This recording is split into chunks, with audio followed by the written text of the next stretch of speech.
Riders of the Purple Sage by Zane Grey. Chapter 1. Lassiter. A sharp clip-clop of iron-shod hoofs deadened and died away, and clouds of yellow dust drifted from under the cottonwoods out over the sage. Jane Withersteen gazed down the wide purple slope with dreamy and troubled eyes. A rider had just left her, and it was his message that held her thoughtful and almost sad, awaiting the churchmen who were coming to resent and attack her right to befriend a Gentile. She wondered if the unrest and strife that had lately come to the little village of Cottonwoods was to involve her. And then she sighed, remembering that her father had founded this remotest border settlement of southern Utah, and that he had left it to her. She owned all the ground and many of the cottages. Withersteen House was hers, and the great ranch with its thousands of cattle and the swiftest horses of the sage. To her belonged Amber Spring, the water which gave verdure and beauty to the village and made living possible on that wild purple upland waste. She could not escape being involved by whatever befell Cottonwoods. That year, 1871, had marked a change which had been gradually coming in the lives of the peace-loving Mormons of the border. Glaze, Stonebridge, Sterling, villages to the north, had risen against the invasion of Gentile settlers and the forays of rustlers.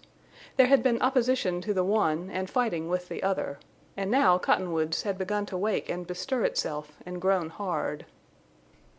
Jane prayed that the tranquility and sweetness of her life would not be permanently disrupted.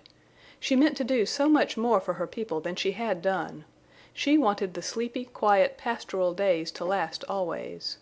Trouble between the Mormons and Gentiles of the community would make her unhappy. She was Mormon born, and she was a friend to poor and unfortunate Gentiles.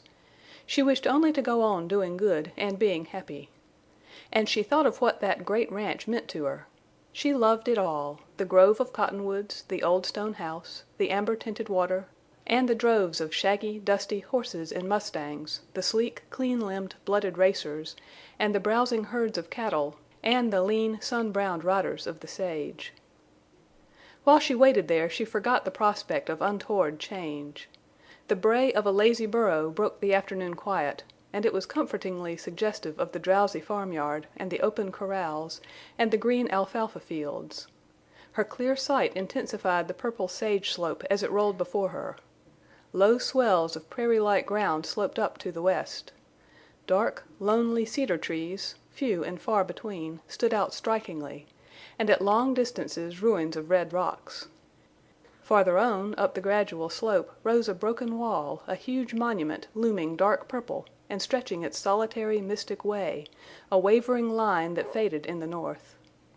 Here to the westward was the light and color and beauty. Northward the slope descended to a dim line of cañons from which rose an uphinging of earth, not mountainous, but a vast heave of purple uplands with ribbed and fan-shaped walls, castle-crowned cliffs, and gray escarpments. Over it all crept the lengthening, waning afternoon shadows. The rapid beat of hoofs recalled Jane Withersteen to the question at hand. A group of riders cantered up the lane, dismounted, and threw their bridles. They were 7 in number, and Tull, the leader, a tall, dark man, was an elder of Jane's church. "Did you get my message?" he asked, curtly. "Yes," replied Jane. "I sent word I'd give that rider Venters half an hour to come down to the village. He didn't come." "He knows nothing of it," said Jane. "I didn't tell him. I've been waiting here for you." "Where is Venters?" "I left him in the courtyard." "Here, Jerry," called Tull, turning to his men. "Take the gang and fetch Venters out here if you have to rope him." The dusty-booted and long-spurred riders clanked noisily into the grove of cottonwoods and disappeared in the shade. "Elder Tull, what do you mean by this?" demanded Jane. "If you must arrest Venters you might have the courtesy to wait till he leaves my home. And if you do arrest him it will be adding insult to injury. It's absurd to accuse Venters of being mixed up in that shooting fray in the village last night. He was with me at the time. Besides, he let me take charge of his guns. You're only using this as a pretext. What do you mean to do to Venters?" "I'll tell you presently," replied Tull.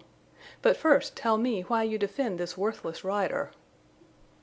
"Worthless!" exclaimed Jane, indignantly. "He's nothing of the kind. He was the best rider I ever had. There's not a reason why I shouldn't champion him, and every reason why I should. It's no little shame to me, Elder Tull, that through my friendship he has roused the enmity of my people and become an outcast. Besides, I owe him eternal gratitude for saving the life of little Fay." "I've heard of your love for Fay Larkin, and that you intend to adopt her. But Jane Withersteen, the child is a Gentile." "Yes. But, Elder, I don't love the Mormon children any less because I love a Gentile child. I shall adopt Fay if her mother will give her to me." "I'm not so much against that. You can give the child Mormon teaching," said Tull. "But I'm sick of seeing this fellow Venters hang around you. I'm going to put a stop to it. You've so much love to throw away on those beggars of Gentiles that I've an idea you might love Venters." Tull spoke with the arrogance of a Mormon whose power could not be brooked and with the passion of a man in whom jealousy had kindled a consuming fire. "Maybe I do love him," said Jane. She felt both fear and anger stir her heart. "I'd never thought of that. Poor fellow, he certainly needs someone to love him." "This'll be a bad day for Venters unless you deny that," returned Tull, grimly. Tull's men appeared under the cottonwoods and led a young man out into the lane. His ragged clothes were those of an outcast, but he stood tall and straight, his wide shoulders flung back, with the muscles of his bound arms rippling and a blue flame of defiance in the gaze he bent on Tull. For the first time Jane Withersteen felt Venters's real spirit. She wondered if she would love this splendid youth. Then her emotion cooled to the sobering sense of the issue at stake. "Venters, will you leave Cottonwoods at once and forever?" asked Tull, tensely. "Why?" rejoined the rider. "Because I order it." Venters laughed in cool disdain. The red leaped to Tull's dark cheek. "If you don't go it means your ruin," he said, sharply. "Ruin!" exclaimed Venters, passionately. "Haven't you already ruined me? What do you call ruin? A year ago I was a rider. I had horses and cattle of my own. I had a good name in Cottonwoods. And now when I come into the village to see this woman you set your men on me. You hound me. You trail me as if I were a rustler. I've no more to lose, except my life." "Will you leave Utah?" "Oh, I know," went on Venters, tauntingly. "It galls you, the idea of beautiful Jane Withersteen being friendly to a poor Gentile. You want her all yourself. You're a wiving Mormon. You have use for her, and Withersteen House, and Amber Spring, and 7,000 head of cattle." Tull's hard jaw protruded and rioting blood corded the veins of his neck. "Once more, will you go?" "No." "Then I'll have you whipped within an inch of your life," replied Tull, harshly. "I'll turn you out in the sage, and if you ever come back you'll get worse." Venters's agitated face grew coldly set, and the bronze changed. Jane impulsively stepped forward. "Oh, Elder Tull!" she cried. "You won't do that!" Tull lifted a shaking finger toward her. "That'll do from you. Understand you'll not be allowed to hold this boy to a friendship that's offensive to your bishop. Jane Withersteen, your father left you wealth and power.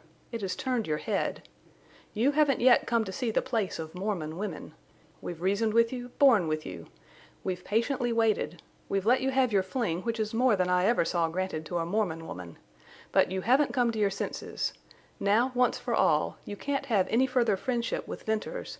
He's going to be whipped, and he's got to leave Utah." "Oh, don't whip him. It would be dastardly," implored Jane, with slow certainty of her failing courage. Tull always blunted her spirit, and she grew conscious that she had feigned a boldness which she did not possess. He loomed up now in different guise, not as a jealous suitor, but embodying the mysterious despotism she had known from childhood, the power of her creed. "Venters, will you take your whipping here, or would you rather go out in the sage?" asked Tull. He smiled a flinty smile that was more than inhuman, yet seemed to give out of its dark aloofness a gleam of righteousness. "I'll take it here if I must," said Venters. "But, by God, Tull, you'd better kill me outright. That'll be a dear whipping for you and your praying Mormons. You'll make me another Lassiter." The strange glow, the austere light which radiated from Tull's face, might have been a holy joy at the spiritual conception of exalted duty. But there was something more in him, barely hidden, a something personal and sinister, a deep of himself, an engulfing abyss. As his religious mood was fanatical and inexorable, so would his physical hate be merciless. "Elder, I repent my words," Jane faltered. The religion in her, the long habit of obedience, of humility, as well as agony of fear, spoke in her voice. "Spare the boy," she whispered. "You can't save him now," replied Tull stridently. Her head was bowing to the inevitable. She was grasping the truth when suddenly there came in inward constriction a hardening of gentle forces within her breast. Like a steel bar it was stiffening all that had been soft and weak in her. She felt a birth in her of something new and unintelligible. Once more her strained gaze sought the sage slopes. Jane Withersteen loved that wild and purple wilderness. In times of sorrow it had been her strength. In happiness its beauty was her continual delight. In her extremity she found herself murmuring, "Whence cometh my help?" It was a prayer, as if forth from those lonely purple reaches and walls of red and clefts of blue might ride a fearless man, neither creed-bound nor creed-mad, who would hold up a restraining hand in the faces of her ruthless people. The restless movements of Tull's men suddenly quieted down. Then followed a low whisper, a rustle, a sharp exclamation. "Look!" said one, pointing to the west. "A rider!" Jane Withersteen wheeled and saw a horseman, silhouetted against the western sky, come riding out of the sage. He had ridden down from the left, in the golden glare of the sun, and had been unobserved till close at hand. An answer to her prayer! "Do you know him? Does any one know him?" questioned Tull hurriedly. His men looked, and one by one shook their heads. "He's come from far," said one. "That's a fine hoss," said another. "A strange rider." "Huh! He wears black leather," added a fourth. With a wave of his hand, enjoining silence, Tull stepped forward in such a way that he concealed Venters. The rider reined in his mount, and with a lithe, forward-slipping action appeared to reach the ground in one long step. It was a peculiar movement in its quickness and inasmuch that while performing it the rider did not swerve in the slightest from a square front to the group before him. "Look!" hoarsely whispered one of Tull's companions. "He packs 2 black-butted guns, low down. They're hard to see. Black agin them black chaps." "A gunman!" whispered another. "Fellers, careful now about moving your hands." The stranger's slow approach might have been a mere leisurely manner of gait or the cramped short steps of a rider unused to walking. Yet, as well, it could have been the guarded advance of one who took no chances with men. "Hello, stranger," called Tull. No welcome was in this greeting, only a gruff curiosity. The rider responded with a curt nod. The wide brim of a black sombrero cast a dark shade over his face. For a moment he closely regarded Tull and his comrades, and then, halting in his slow walk, he seemed to relax. "Evenin', ma'am," he said to Jane, and removed his sombrero with quaint grace. Jane, greeting him, looked up into a face that she trusted instinctively and which riveted her attention.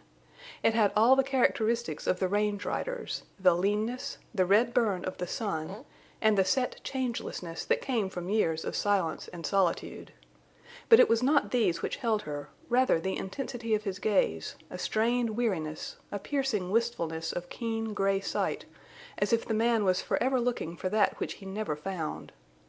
Jane's subtle woman's intuition, even in that brief instant, felt a sadness, a hungering, a secret. "Jane Withersteen, ma'am?" he inquired. "Yes," she replied.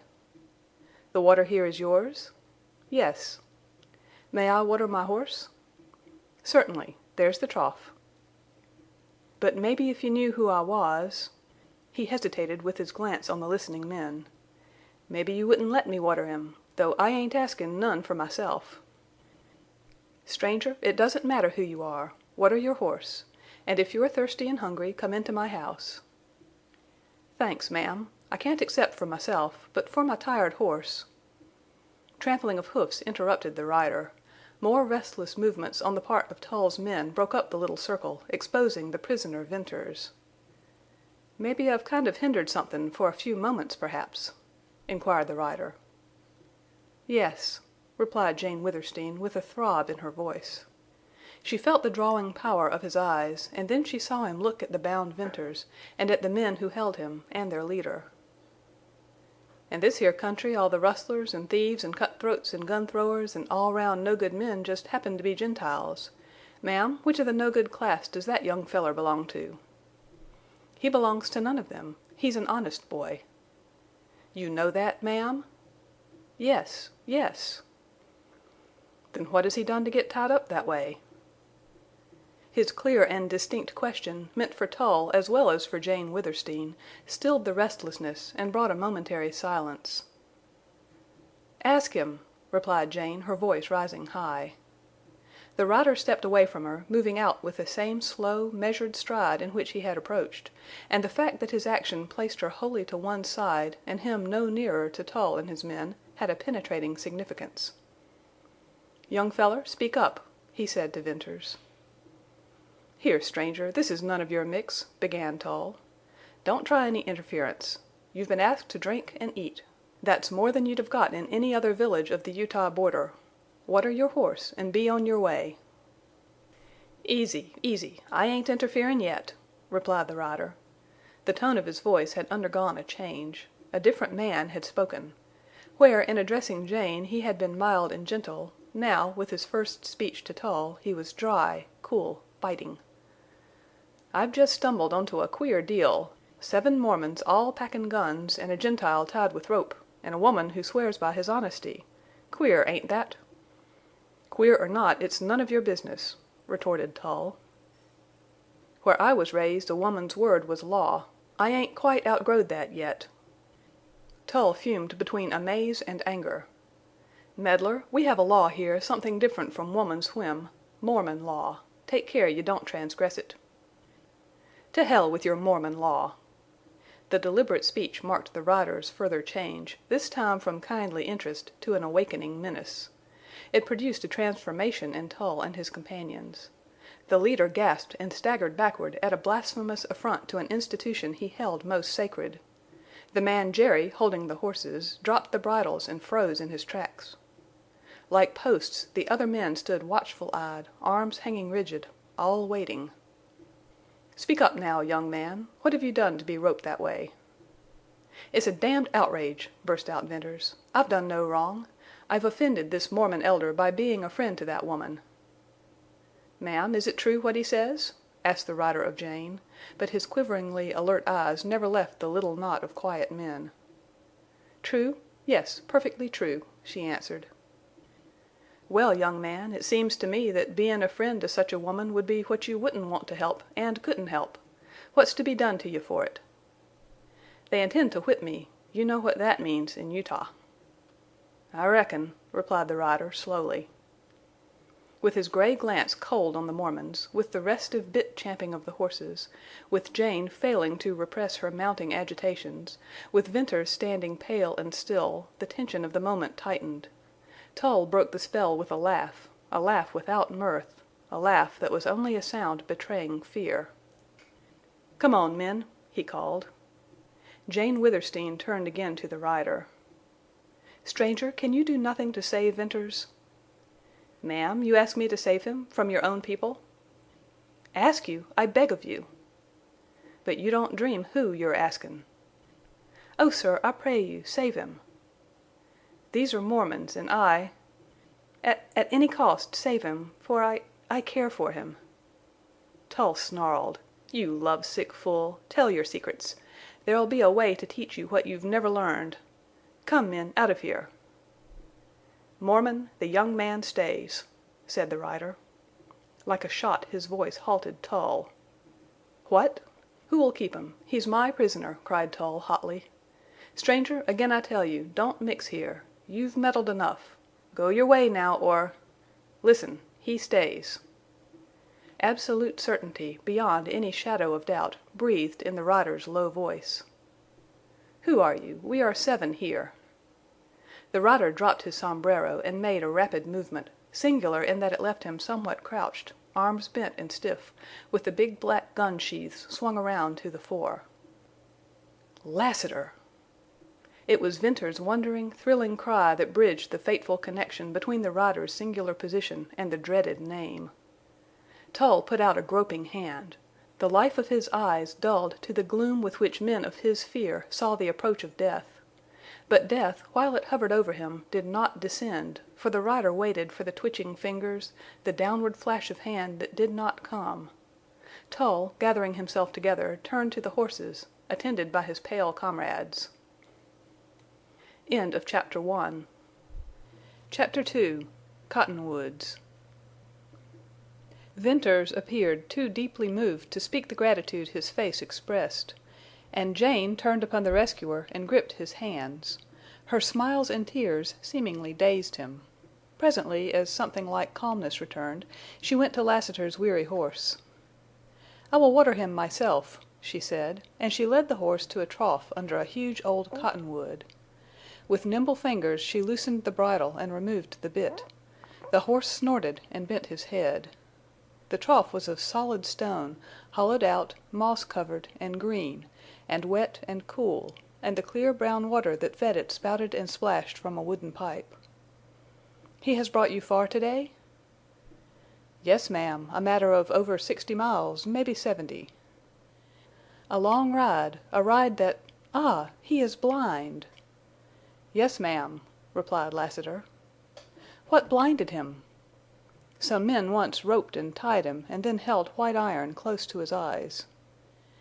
"Oh! Men? You mean devils. Were they your enemies, Mormons?" "Yes, ma'am." "To take revenge on a horse! Lassiter, the men of my creed are unnaturally cruel. To my everlasting sorrow I confess it. They have been driven, hated, scourged till their hearts have hardened. But we women hope and pray for the time when our men will soften." "Beggin' your pardon, ma'am, that time will never come." "Oh, it will. Lassiter, do you think Mormon women wicked? Has your hand been against them, too?" "No. I believe Mormon women are the best and noblest, the most long-sufferin', and the blindest, unhappiest women on earth." "Ah!" She gave him a grave, thoughtful look. "Then you will break bread with me?" Lassiter had no ready response, and he uneasily shifted his weight from one leg to another, and turned his sombrero round and round in his hands. "Ma'am," he began presently, "I reckon your kindness of heart makes you overlook things. Perhaps I ain't well known hereabouts, but back up north there's Mormons who'd rest uneasy in their graves at the idea of me sittin' to table with you." "I dare say. But will you do it anyway?" she asked. "Maybe you have a brother or relative who might drop in and be offended, and I wouldn't want to—" "I've not a relative in Utah that I know of. There's no one with a right to question my actions." She turned smilingly to Venters. "You will come in, Bern, and Lassiter will come in. We'll eat and be merry while we may." "I'm only wonderin' if Tull and his men'll raise a storm down in the village," said Lassiter, in his last weakening stand. "Yes, he'll raise the storm, after he has prayed," replied Jane. "Come." She led the way, with the bridle of Lassiter's horse over her arm. They entered a grove and walked down a wide path shaded by great, low-branching cottonwoods. The last rays of the setting sun sent golden bars through the leaves. The grass was deep and rich, welcome contrast to sage-tired eyes. Twittering quail darted across the path, and from a treetop somewhere a robin sang its evening song, and on the still air floated the freshness and murmur of flowing water. The home of Jane Withersteen stood in a circle of cottonwoods, and was a flat, long, red stone structure with a covered court in the center, through which flowed a lively stream of amber-colored water. In the massive blocks of stone and heavy timbers and solid doors and shutters showed the hand of a man who had builded against pillage and time; and in the flowers and mosses lining the stone-bedded stream, in the bright colors of rugs and blankets on the court floor, and the cozy corner with hammock and books and the clean-linened table, showed the grace of a daughter who lived for happiness and the day at hand. Jane turned Lassiter's horse loose in the thick grass. "You will want him to be near you," she said, "or I'd have him taken to the alfalfa fields." At her call appeared women who began at once to bustle about, hurrying to and fro setting the table. Then Jane, excusing herself, went within. She passed through a huge, low-ceiled chamber like the inside of a fort and into a smaller one where a bright wood fire blazed in an old open fireplace, and from this into her own room. It had the same comfort as was manifested in the home-like outer court. Moreover, it was warm and rich in soft hues. Seldom did Jane Withersteen enter her room without looking into her mirror. She knew she loved the reflection of that beauty which since early childhood she had never been allowed to forget. Her relatives and friends, and later a horde of Mormon and Gentile suitors, had fanned the flame of natural vanity in her, so that at 28 she scarcely thought at all of her wonderful influence for good in the little community where her father had left her practically its beneficent landlord, but cared most for the dream and the assurance and the allurement of her beauty. This time, however, she gazed into her glass with more than the usual happy motive, without the usual slight, conscious smile. For she was thinking of more than the desire to be fair in her own eyes, in those of her friend. She wondered if she were to seem fair in the eyes of this Lassiter, this man whose name had crossed the long, wild brakes of stone and plains of sage, this gentle-voiced, sad-faced man who was a hater and a killer of Mormons. It was not now her usual half-conscious vain obsession that actuated her as she hurriedly changed her riding dress to one of white, and then looked long at the stately form with its gracious contours, at the fair face with its strong chin and full firm lips, at the dark blue, proud, and passionate eyes. "If by some means I can keep him here a few days, a week, he will never kill another Mormon," she mused. "Lassiter! I shudder when I think of that name, of him. But when I look at the man I forget who he is. I almost like him. I remember only that he saved Bern. He has suffered. I wonder what it was. Did he love a Mormon woman once? How splendidly he championed us poor misunderstood souls. Somehow he knows, much." Jane Withersteen joined her guests and bade them to her board. Dismissing her woman, she waited upon them with her own hands. It was a bountiful supper and a strange company. On her right sat the ragged and half-starved Venters, and though blind eyes could have seen what he counted for in the sum of her happiness, yet he looked the gloomy outcast his allegiance had made him, and about him there was the shadow of the ruin presaged by Tull. On her left sat black leather-garbed Lassiter, looking like a man in a dream. Hunger was not with him, nor composure, nor speech, and when he twisted in frequent unquiet movements the heavy guns that he had not removed knocked against the table legs. If it had been otherwise possible to forget the presence of Lassiter, those telling little jars would have rendered it unlikely. And Jane Withersteen talked and smiled and laughed with all the dazzling play of lips and eyes that a beautiful, daring woman could summon to her purpose. When the meal ended and the men pushed back their chairs, she leaned closer to Lassiter and looked square into his eyes. "Why did you come to Cottonwoods?" Her question seemed to break a spell. The rider arose as if he had just remembered himself and had tarried longer than his wont. "Ma'am, I have hunted all over the southern Utah and Nevada for somethin', and through your name I learned where to find it, here in Cottonwoods." "My name! Oh, I remember. You did know my name when you spoke first. Well, tell me where you heard it, and from whom." "At the little village, Glaze I think it's called, some 50 miles or more west of here. And I heard it from a Gentile, a rider who said you'd know where to tell me to find—" "What?" she demanded, imperiously, as Lassiter broke off.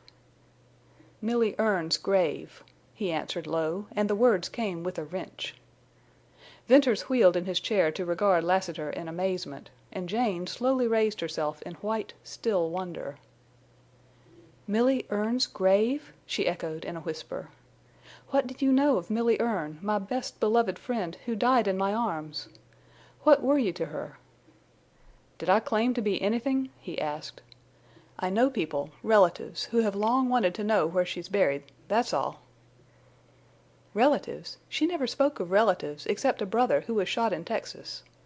Lassiter, Milly Erne's grave is in a secret burying ground on my property."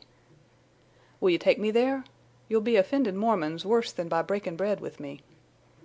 "Indeed, yes, but I'll do it. Only we must go unseen. To-morrow, perhaps." "Thank you, Jane Withersteen," replied the rider, and he bowed to her and stepped backward out of the court. "Will you not stay, sleep under my roof?" she asked. "No, ma'am, and thanks again. I never sleep indoors. And even if I did, there's that gatherin' storm in the village below. No, no, I'll go to the sage. I hope you won't suffer none for your kindness to me." "Lassiter," said Venters with a half-bitter laugh, "my bed, too, is the sage. Perhaps we may meet out there." "Mebbe so. But the sage is wide, and I won't be near. Good night." At Lassiter's low whistle the black horse whinnied and carefully picked his blind way out of the grove. The rider did not bridle him, but walked beside him, leading him by touch of hand, and together they passed slowly into the shade of the cottonwoods. "Jane, I must be off soon," said Venters. "Give me my guns. If I'd had my guns—" "Either my friend or the elder of my church would be lying dead," she interposed. "Tull would be, surely." "Oh, you fierce-blooded savage youth! Can't I teach you forbearance, mercy? Bern, it's divine to forgive your enemies. Let not the sun go down upon thy wrath." "Hush! Talk to me no more of mercy or religion after today. Today this strange coming of Lassiter left me still a man, and now I'll die a man. Give me my guns." Silently she went into the house, to return with a heavy cartridge belt and gun-filled sheath and a long rifle. These she handed to him, and as he buckled on the belt she stood before him in silent eloquence. "Jane," he said, in gentler voice, "don't look so. I'm not going out to murder your churchman. I'll try to avoid him and all his men. But can't you see I've reached the end of my rope? Jane, you're a wonderful woman. Never was there a woman so unselfish and good. Only you're blind in one way. Listen!" From behind the grove came the clicking sound of horses in a rapid trot. "Some of your riders," he continued. "It's getting time for the night shift. Let us go out to the bench in the grove and talk there." It was still daylight in the open, but under the spreading cottonwoods shadows were obscuring the lanes. Venters drew Jane off from one of these into a shrub-lined trail, just wide enough for the two to walk abreast, and in a roundabout way led her far from the house to a knoll on the edge of the grove. Here in a secluded nook was a bench from which, through an opening in the treetops, could be seen the sage slope and the wall of rock and the dim lines of cañons. Jane had not spoken since Venters had shocked her with his first harsh speech, but all the way she had clung to his arm, and now, as he stopped and laid his rifle against the bench, she still clung to him. "Jane, I'm afraid I must leave you." "Bern!" she cried. "Yes, it looks that way. My position is not a happy one. I can't feel right. I've lost all." "I'll give you anything you—" "Listen, please. When I say loss, I don't mean what you think. I mean loss of good will, good name. That which would have enabled me to stand up in this village without bitterness. Well, it's too late. Now, as to the future, I think you'd do best to give me up. Tull is implacable. You ought to see from his intention today that— But you can't see. Your blindness, your damned religion. Jane, forgive me. I'm sore within and something rankles. Well, I fear that invisible hand will turn its hidden work to your ruin." "Invisible hand? Bern!" "I mean your bishop." Venters said it deliberately and would not release her as she started back. "He's the law. The edict went forth to ruin me. Well, look at me. It'll now go forth to compel you to the will of the church." "You wrong Bishop Dyer. Tull is hard, I know, but then he has been in love with me for years." "Oh, your faith and your excuses. You can't see what I know, and if you did see it you'd not admit it to save your life. That's the Mormon of you. These elders and bishops will do absolutely any deed to go on building up the power and wealth of their church, their empire. Think of what they've done to the Gentiles here, to me. Think of Milly Erne's fate. What do you know of her story?" "I know enough. All, perhaps, except the name of the Mormon who brought her here. But I must stop this kind of talk." She pressed his hand in response. He helped her to a seat beside him on the bench, and he respected a silence that he divined was full of woman's deep emotion beyond his understanding. It was the moment when the last ruddy rays of the sunset brightened momentarily before yielding to twilight. And for Venters the outlook before him was in some sense similar to a feeling of his future, and with searching eyes he studied the beautiful purple, barren waste of sage. Here was the unknown and the perilous. The whole scene impressed Venters as a wild, austere, and mighty manifestation of nature.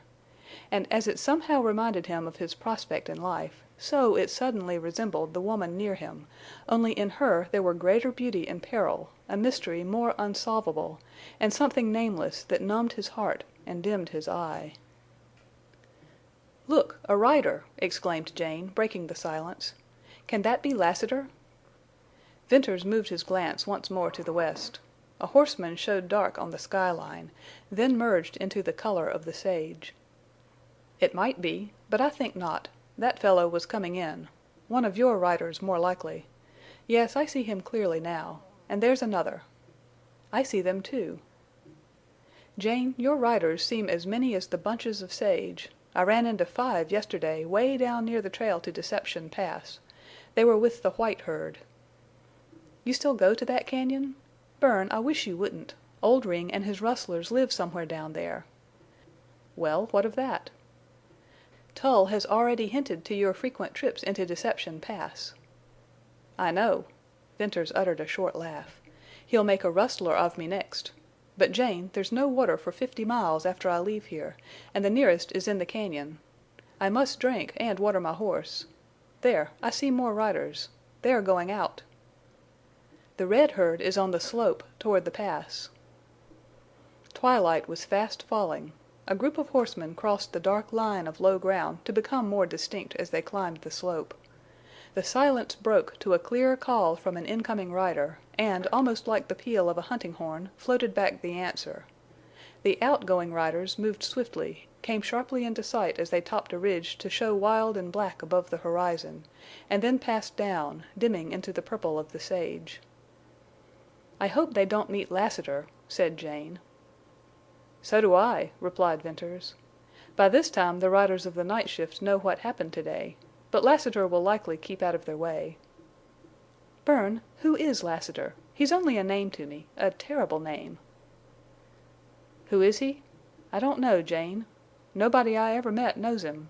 He talks a little like a Texan, like Milly Erne. Did you note that?"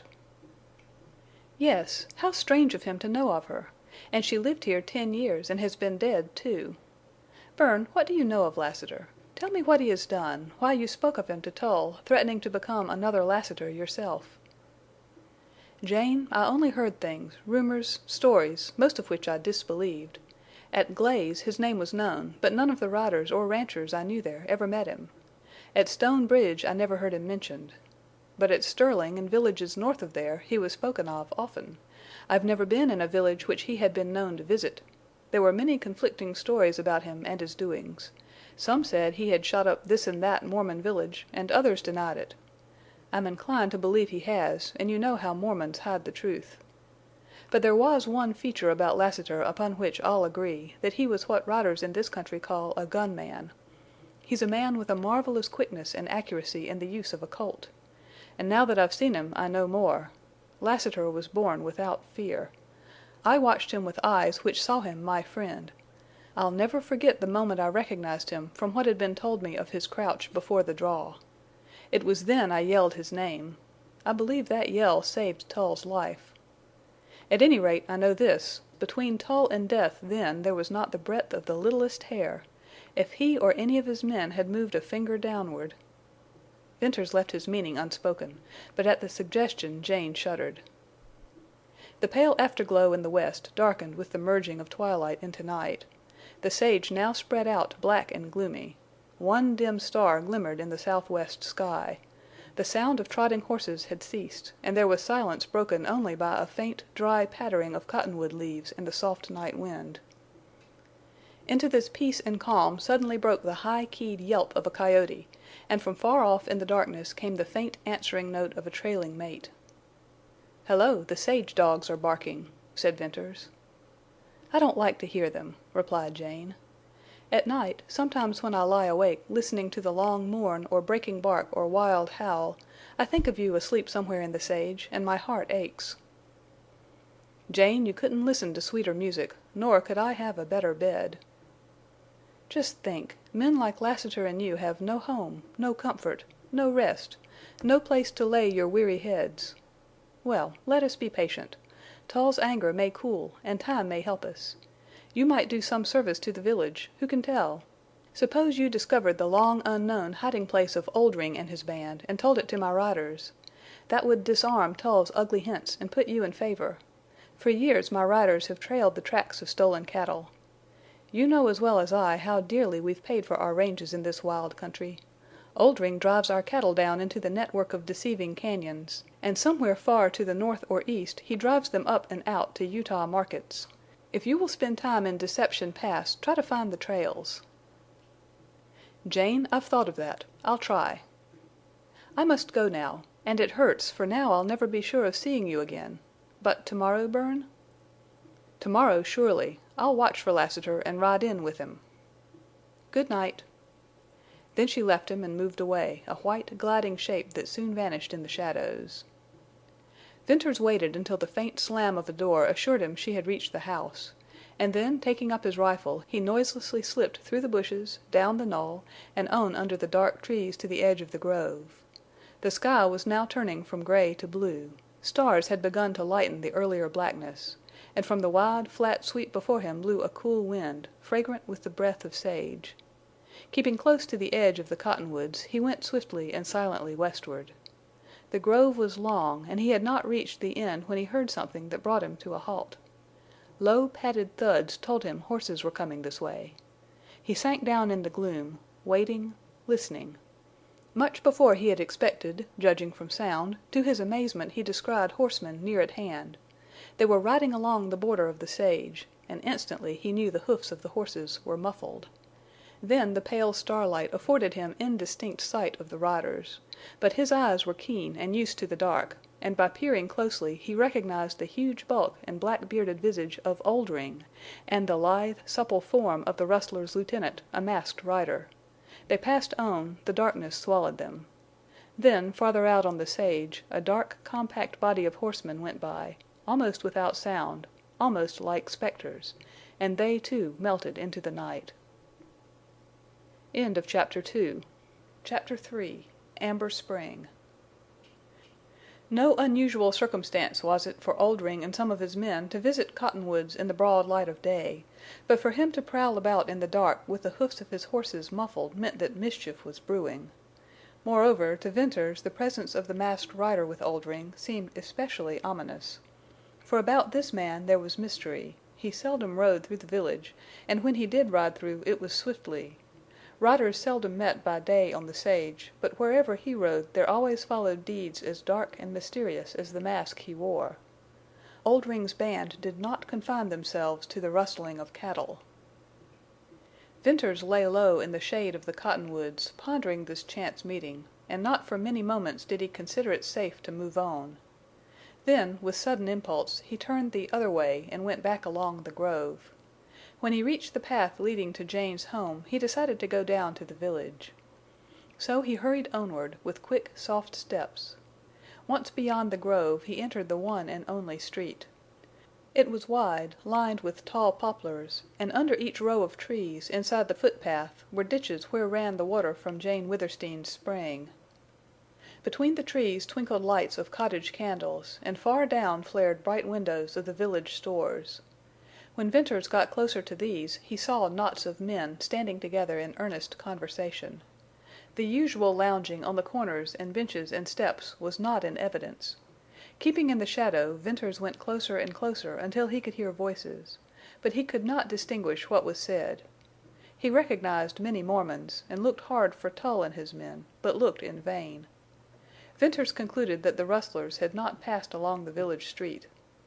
No doubt these earnest men were discussing Lassiter's coming, but Venters felt positive that Tull's intention toward himself that day had not been and would not be revealed. So Venters, seeing there was little for him to learn, began retracing his steps. The church was dark, Bishop Dyer's home next to it was also dark, and likewise Tull's cottage. Upon almost any night at this hour there would be lights here, and Venters marked the unusual omission.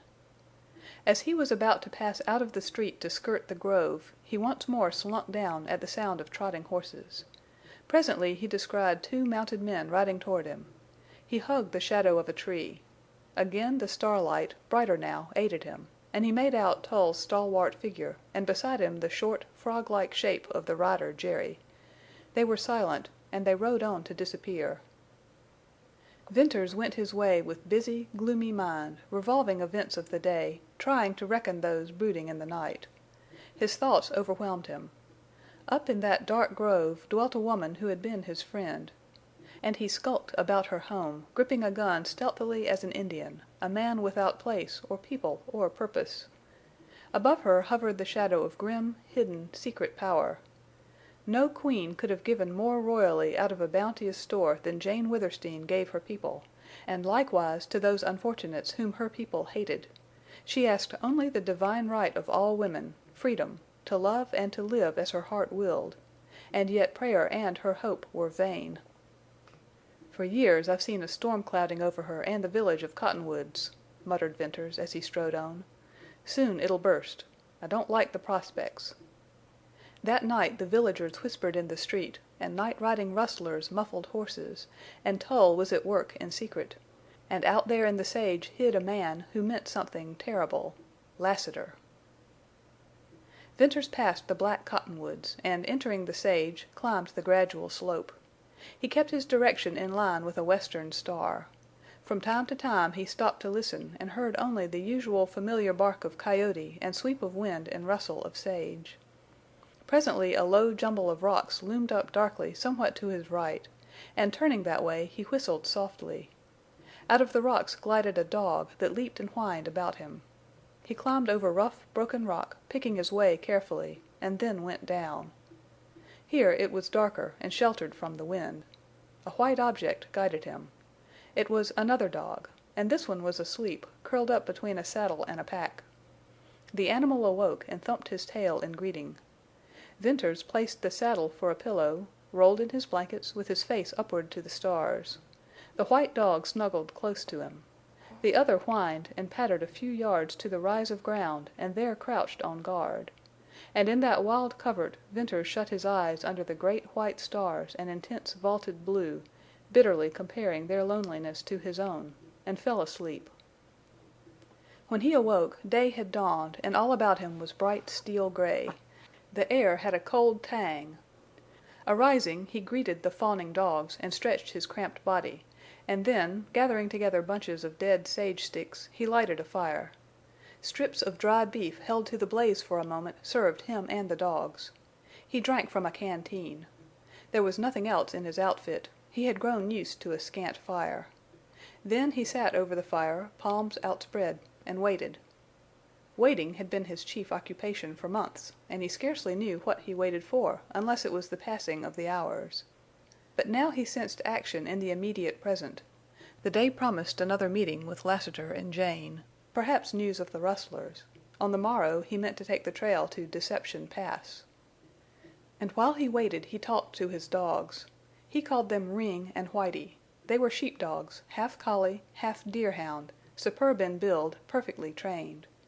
It seemed that in his fallen fortunes these dogs understood the nature of their value to him, and governed their affection and faithfulness accordingly. Whitie watched him with somber eyes of love, and Ring, crouched on the little rise of ground above, kept tireless guard. When the sun rose the white dog took the place of the other, and Ring went to sleep at his master's feet. By and by Venters rolled up his blankets and tied them and his meager pack together, then climbed out to look for his horse. He saw him, presently, a little way off in the sage, and went to fetch him. In that country where every rider boasted of a fine mount and was eager for a race, where thoroughbreds dotted the wonderful grazing ranges, Venters rode a horse that was sad proof of his misfortunes. Then, with his back against a stone, Venters faced the east, and, stick in hand and idle blade, he waited. The glorious sunlight filled the valley with purple fire. Before him, to left, to right, waving, rolling, sinking, rising, like low swells of a purple sea, stretched the sage. Out of the grove of cottonwoods, a green patch on the purple, gleamed the dull red of Jane Withersteen's old stone house. And from there extended the wide green of the village gardens and orchards marked by the graceful poplars, and farther down shone the deep, dark richness of the alfalfa fields. Numberless red and black and white dots speckled the sage, and these were cattle and horses. So, watching and waiting, Venters let the time wear away. At length he saw a horse rise above a ridge, and he knew it to be Lassiter's black. Climbing to the highest rock so that he would show against the sky line, he stood and waved his hat. The almost instant turning of Lassiter's horse attested to the quickness of that rider's eye. Then Venters climbed down, saddled his horse, tied on his pack, and, with a word to his dogs, was about to ride out to meet Lassiter, when he concluded to wait for him there, on higher ground, where the outlook was commanding. It had been long since Venters had experienced friendly greeting from a man. Lassiter's warmed in him something that had grown cold from neglect, and when he had returned it, with a strong grip of the iron hand that held his, and met the gray eyes, he knew that Lassiter and he were to be friends. "Venters, let's talk a while before we go down there," said Lassiter, slipping his bridle. "I ain't in no hurry. Them's sure fine dogs you've got." With a rider's eye he took in the points of Venters's horse, but did not speak his thought. "Well, did anything come off after I left you last night?" Venters told him about the rustlers. "I was snug hid in the sage," replied Lassiter, "and didn't see or hear no one. Oldring's got a high hand here, I reckon. It's no news up in Utah how he holes in cañons and leaves no track." Lassiter was silent a moment. "Me and Oldring wasn't exactly strangers some years back when he drove cattle into Bostil's Ford, at the head of the Rio Virgin. But he got harassed there, and now he drives someplace else." "Lassiter, you knew him? Tell me, is he Mormon or Gentile?" "I can't say. I've known Mormons who pretended to be Gentiles." "No Mormon ever pretended that unless he was a rustler," declared Venters. "Mebbe so." "It's a hard country for anyone, but hardest for Gentiles. Did you ever know or hear of a Gentile prospering in a Mormon community?" "I never did." "Well, I want to get out of Utah. I've a mother living in Illinois. I want to go home. It's 8 years now." The older man's sympathy moved Venters to tell his story. He had left Quincy, run off to seek his fortune in the goldfields, had never gotten any farther than Salt Lake City, wandered here and there as helper, teamster, shepherd, and drifted southward over the divide and across the barrens and up the rugged plateau through the passes to the last border settlements. Here he became a rider of the sage, had stock of his own, and for a time prospered until chance threw him in the employ of Jane Withersteen. "Lassiter, I needn't tell you the rest." "Well, it'd be no news to me. I know Mormons. I've seen their women's strange love and patience and sacrifice and silence and what I call madness for their idea of God. And over against that I've seen the tricks of men. They work hand in hand, all together, and in the dark. No man can hold out against them unless he takes to packin' guns. For Mormons are slow to kill. That's the only good I ever seen in their religion. Venters, take this from me, these Mormons ain't just right in their minds. Else could a Mormon marry one woman when he already has a wife, and call it duty?" "Lassiter, you think as I think," returned Venters. "How'd it come, then, that you never throwed a gun on Tull or some of them?" inquired the rider, curiously. "Jane pleaded with me, begged me to be patient, to overlook. She even took my guns from me. I lost all before I knew it," replied Venters, with the red color in his face. "But, Lassiter, listen. Out of the wreck I saved a Winchester, 2 Colts, and plenty of shells. I packed these down into Deception Pass. There, almost every day for 6 months, I have practiced with my rifle till the barrel burnt my hands. Practiced the draw, the firing of a Colt, hour after hour." "Now that's interestin' to me," said Lassiter, with a quick uplift of his head and a concentration of his gray gaze on Venters. "Could you throw a gun before you began that practicin'?" "Yes, and now—" Venters made a lightning-swift movement. Lassiter smiled, and then his bronzed eyelids narrowed till his eyes seemed mere gray slits. "You'll kill Tull." He did not question, he affirmed. "I promised Jane Withersteen I'd try to avoid Tull. I'll keep my word. But sooner or later Tull and I will meet. As I feel now, if he even looks at me, I'll draw." "I reckon so. There'll be hell down there presently." He paused a moment and flicked a sagebrush with his quirt. "Venters, seein' as you're considerable worked up, tell me Milly Erne's story." Venters' agitation stilled to the trace of suppressed eagerness in Lassiter's query. Millie Erne's story? Well, Lassiter, I'll tell you what I know. Millie Erne had been in Cottonwoods years when I first arrived there, and most of what I tell you happened before my arrival. I got to know her pretty well. She was a slip of a woman and crazy on religion.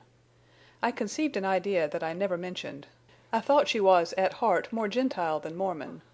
But she passed as a Mormon, and certainly she had the Mormon woman's locked lips. You know, in every Mormon village there are women who seem mysterious to us, but about Millie there was more than the ordinary mystery. When she came to Cottonwoods she had a beautiful little girl whom she loved passionately. Millie was not known openly in Cottonwoods as a Mormon wife. That she really was a Mormon wife I have no doubt. Perhaps the Mormon's other wife or wives would not acknowledge Millie. Such things happen in these villages. Mormon wives wear yokes, but they get jealous. Well, whatever had brought Millie to this country, love or madness of religion, she repented of it. She gave up teaching the village school, she quit the church, and she began to fight Mormon upbringing for her baby girl. Then the Mormons put on the screws, slowly, as is their way. At last the child disappeared. Lost was the report. The child was stolen, I know that. So do you. That wrecked Millie Erne. But she lived on in hope. She became a slave. She worked her heart and soul and life out to get back her child. She never heard of it again. Then she sank. I can see her now, a frail thing, so transparent you could almost look through her, white like ashes. And her eyes. Her eyes have always haunted me. She had one real friend, Jane Withersteen. But Jane couldn't mend a broken heart, and Millie died. For moments Lassiter did not speak or turn his head. "The man!" he exclaimed presently in husky accents. "I haven't the slightest idea who the Mormon was," replied Venters, "nor has any Gentile in Cottonwoods." "Does Jane Withersteen know?" "Yes, but a red-hot running iron couldn't burn that name out of her." Without further speech Lassiter started off, walking his horse, and Venters followed with his dogs. Half a mile down the slope they entered a luxuriant growth of willows, and soon came into an open space carpeted with grass like deep green velvet. The rushing of water and singing of birds filled their ears. Venters led his comrade to a shady bower and showed him Amber Spring. It was a magnificent outburst of clear, amber water pouring from a dark, stone-lined hole. Lassiter knelt and drank, lingered there to drink again. He made no comment, but Venters did not need words. Next to his horse a rider of the sage loved a spring. And this spring was the most beautiful and remarkable known to the upland riders of southern Utah. It was the spring that made old Withersteen a feudal lord, and now enabled his daughter to return the toll which her father had exacted from the toilers of the sage. The spring gushed forth in a swirling torrent and leaped down joyously to make its swift way along a willow-skirted channel. Moss and ferns and lilies overhung its green banks. Except for the rough-hewn stones that held and directed the water, this willow thicket and glade had been left as nature had made it. Below were artificial lakes, 3 in number, one above the other in banks of raised earth, and round about them rose the lofty, green-foliaged shafts of poplar trees. Ducks dotted the glassy surface of the lakes. A blue heron stood motionless on a water gate. Kingfishers darted with shrieking flight along the shady banks. A white hawk sailed above. And from the trees and shrubs came the song of robins and catbirds. It was all in strange contrast to the endless slopes of lonely sage and the wild rock environs beyond. Venters thought of the woman who loved the birds and the green of the leaves and the murmur of the water. Next on the slope, just below the third and largest lake, were corrals and a wide stone barn and open sheds and coops and pens. Here were clouds of dust and cracking sounds of hoofs and romping colts and hee-hawing burros. Neighing horses trampled to the corral fences, and on the little windows of the barn projected bobbing heads of bays and blacks and sorrels. When the 2 men entered the immense barnyard, from all around the din increased. This welcome, however, was not seconded by the several men and boys who vanished on sight. Venters and Lassiter were turning toward the house when Jane appeared in the lane leading a horse. In riding skirt and blouse she seemed to have lost some of her statuesque proportions, and looked more like a girl rider than the mistress of Withersteen. She was brightly smiling, and her greeting was warmly cordial. "Good news," she announced. "I've been to the village. All is quiet. I expected I don't know what, but there's no excitement, and Tull has ridden out on his way to Glaze." "Tull gone?" inquired Venters, with surprise. He was wondering what could have taken Tull away. Was it to avoid another meeting with Lassiter that he went? Could it have any connection with the probable nearness of Oldring and his gang? "Gone, yes, thank goodness," replied Jane. "Now I'll have peace for a while. Lassiter, I want you to see my horses. You are a rider, and you must be a judge of horseflesh. Some of mine have Arabian blood. My father got his best strain in Nevada from Indians who claimed their horses were bred down from the original stock left by the Spaniards." "Well, ma'am, the one you've been ridin' takes my eye," said Lassiter, as he walked around the racy, clean-limbed, and fine-pointed roan. "Where are the boys?" she asked, looking about. "Jerd, Paul, where are you? Here, bring out the horses." The sound of dropping bars inside the barn was the signal for the horses to jerk their heads in the windows, to snort and stamp. Then they came pounding out of the door, a file of thoroughbreds, to plunge about the barnyard, heads and tails up, manes flying. They halted afar off, squared away to look, came slowly forward with whinnies for their mistress and doubtful snorts for the strangers and their horses. "Come, come, come," called Jane, holding out her hands. "Why, Bells, Wrangle, where are your manners? Come, Black Star. Come, Night. Ah, you beauties, my racers of the sage." Only two came up to her, those she called Night and Black Star. Venters never looked at them without delight. The first was soft dead black, the other glittering black, and they were perfectly matched in size, both being high and long-bodied, wide through the shoulders, with lithe, powerful legs.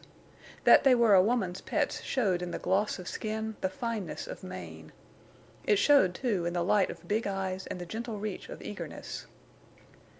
"I've never seen their like," was Lassiter's encomium, "and in my day I've seen a sight of horses. Now, ma'am, if you was wantin' to make a long and fast ride across the sage, say to elope—" Lassiter ended there with dry humor, yet behind that was meaning. Jane blushed and made arch eyes at him. "Take care, Lassiter, I might think that a proposal," she replied, gaily. "It's dangerous to propose elopement to a Mormon woman. Well, I was expecting you. Now will be a good hour to show you Milly Erne's grave. The day riders have gone, and the night riders haven't come in. Bern, what do you make of that? Need I worry? You know I have to be made to worry." "Well, it's not usual for the night shift to ride in so late," replied Venters, slowly, and his glance sought Lassiter's. "Cattle are usually quiet after dark. Still, I've known even a coyote to stampede your white herd." "I refuse to borrow trouble. Come," said Jane. They mounted, and, with Jane in the lead, rode down the lane, and, turning off into a cattle trail, proceeded westward. Venters's dogs trotted behind them. On this side of the ranch the outlook was different from that on the other. The immediate foreground was rough, and the sage more rugged and less colorful. There were no dark blue lines of cañons to hold the eye, nor any uprearing rock walls. It was a long roll and slope into gray obscurity. Soon Jane left the trail and rode into the sage, and presently she dismounted and threw her bridle. The men did likewise. Then, on foot, they followed her, coming out at length on the rim of a low escarpment. She passed by several little ridges of earth to halt before a faintly defined mound.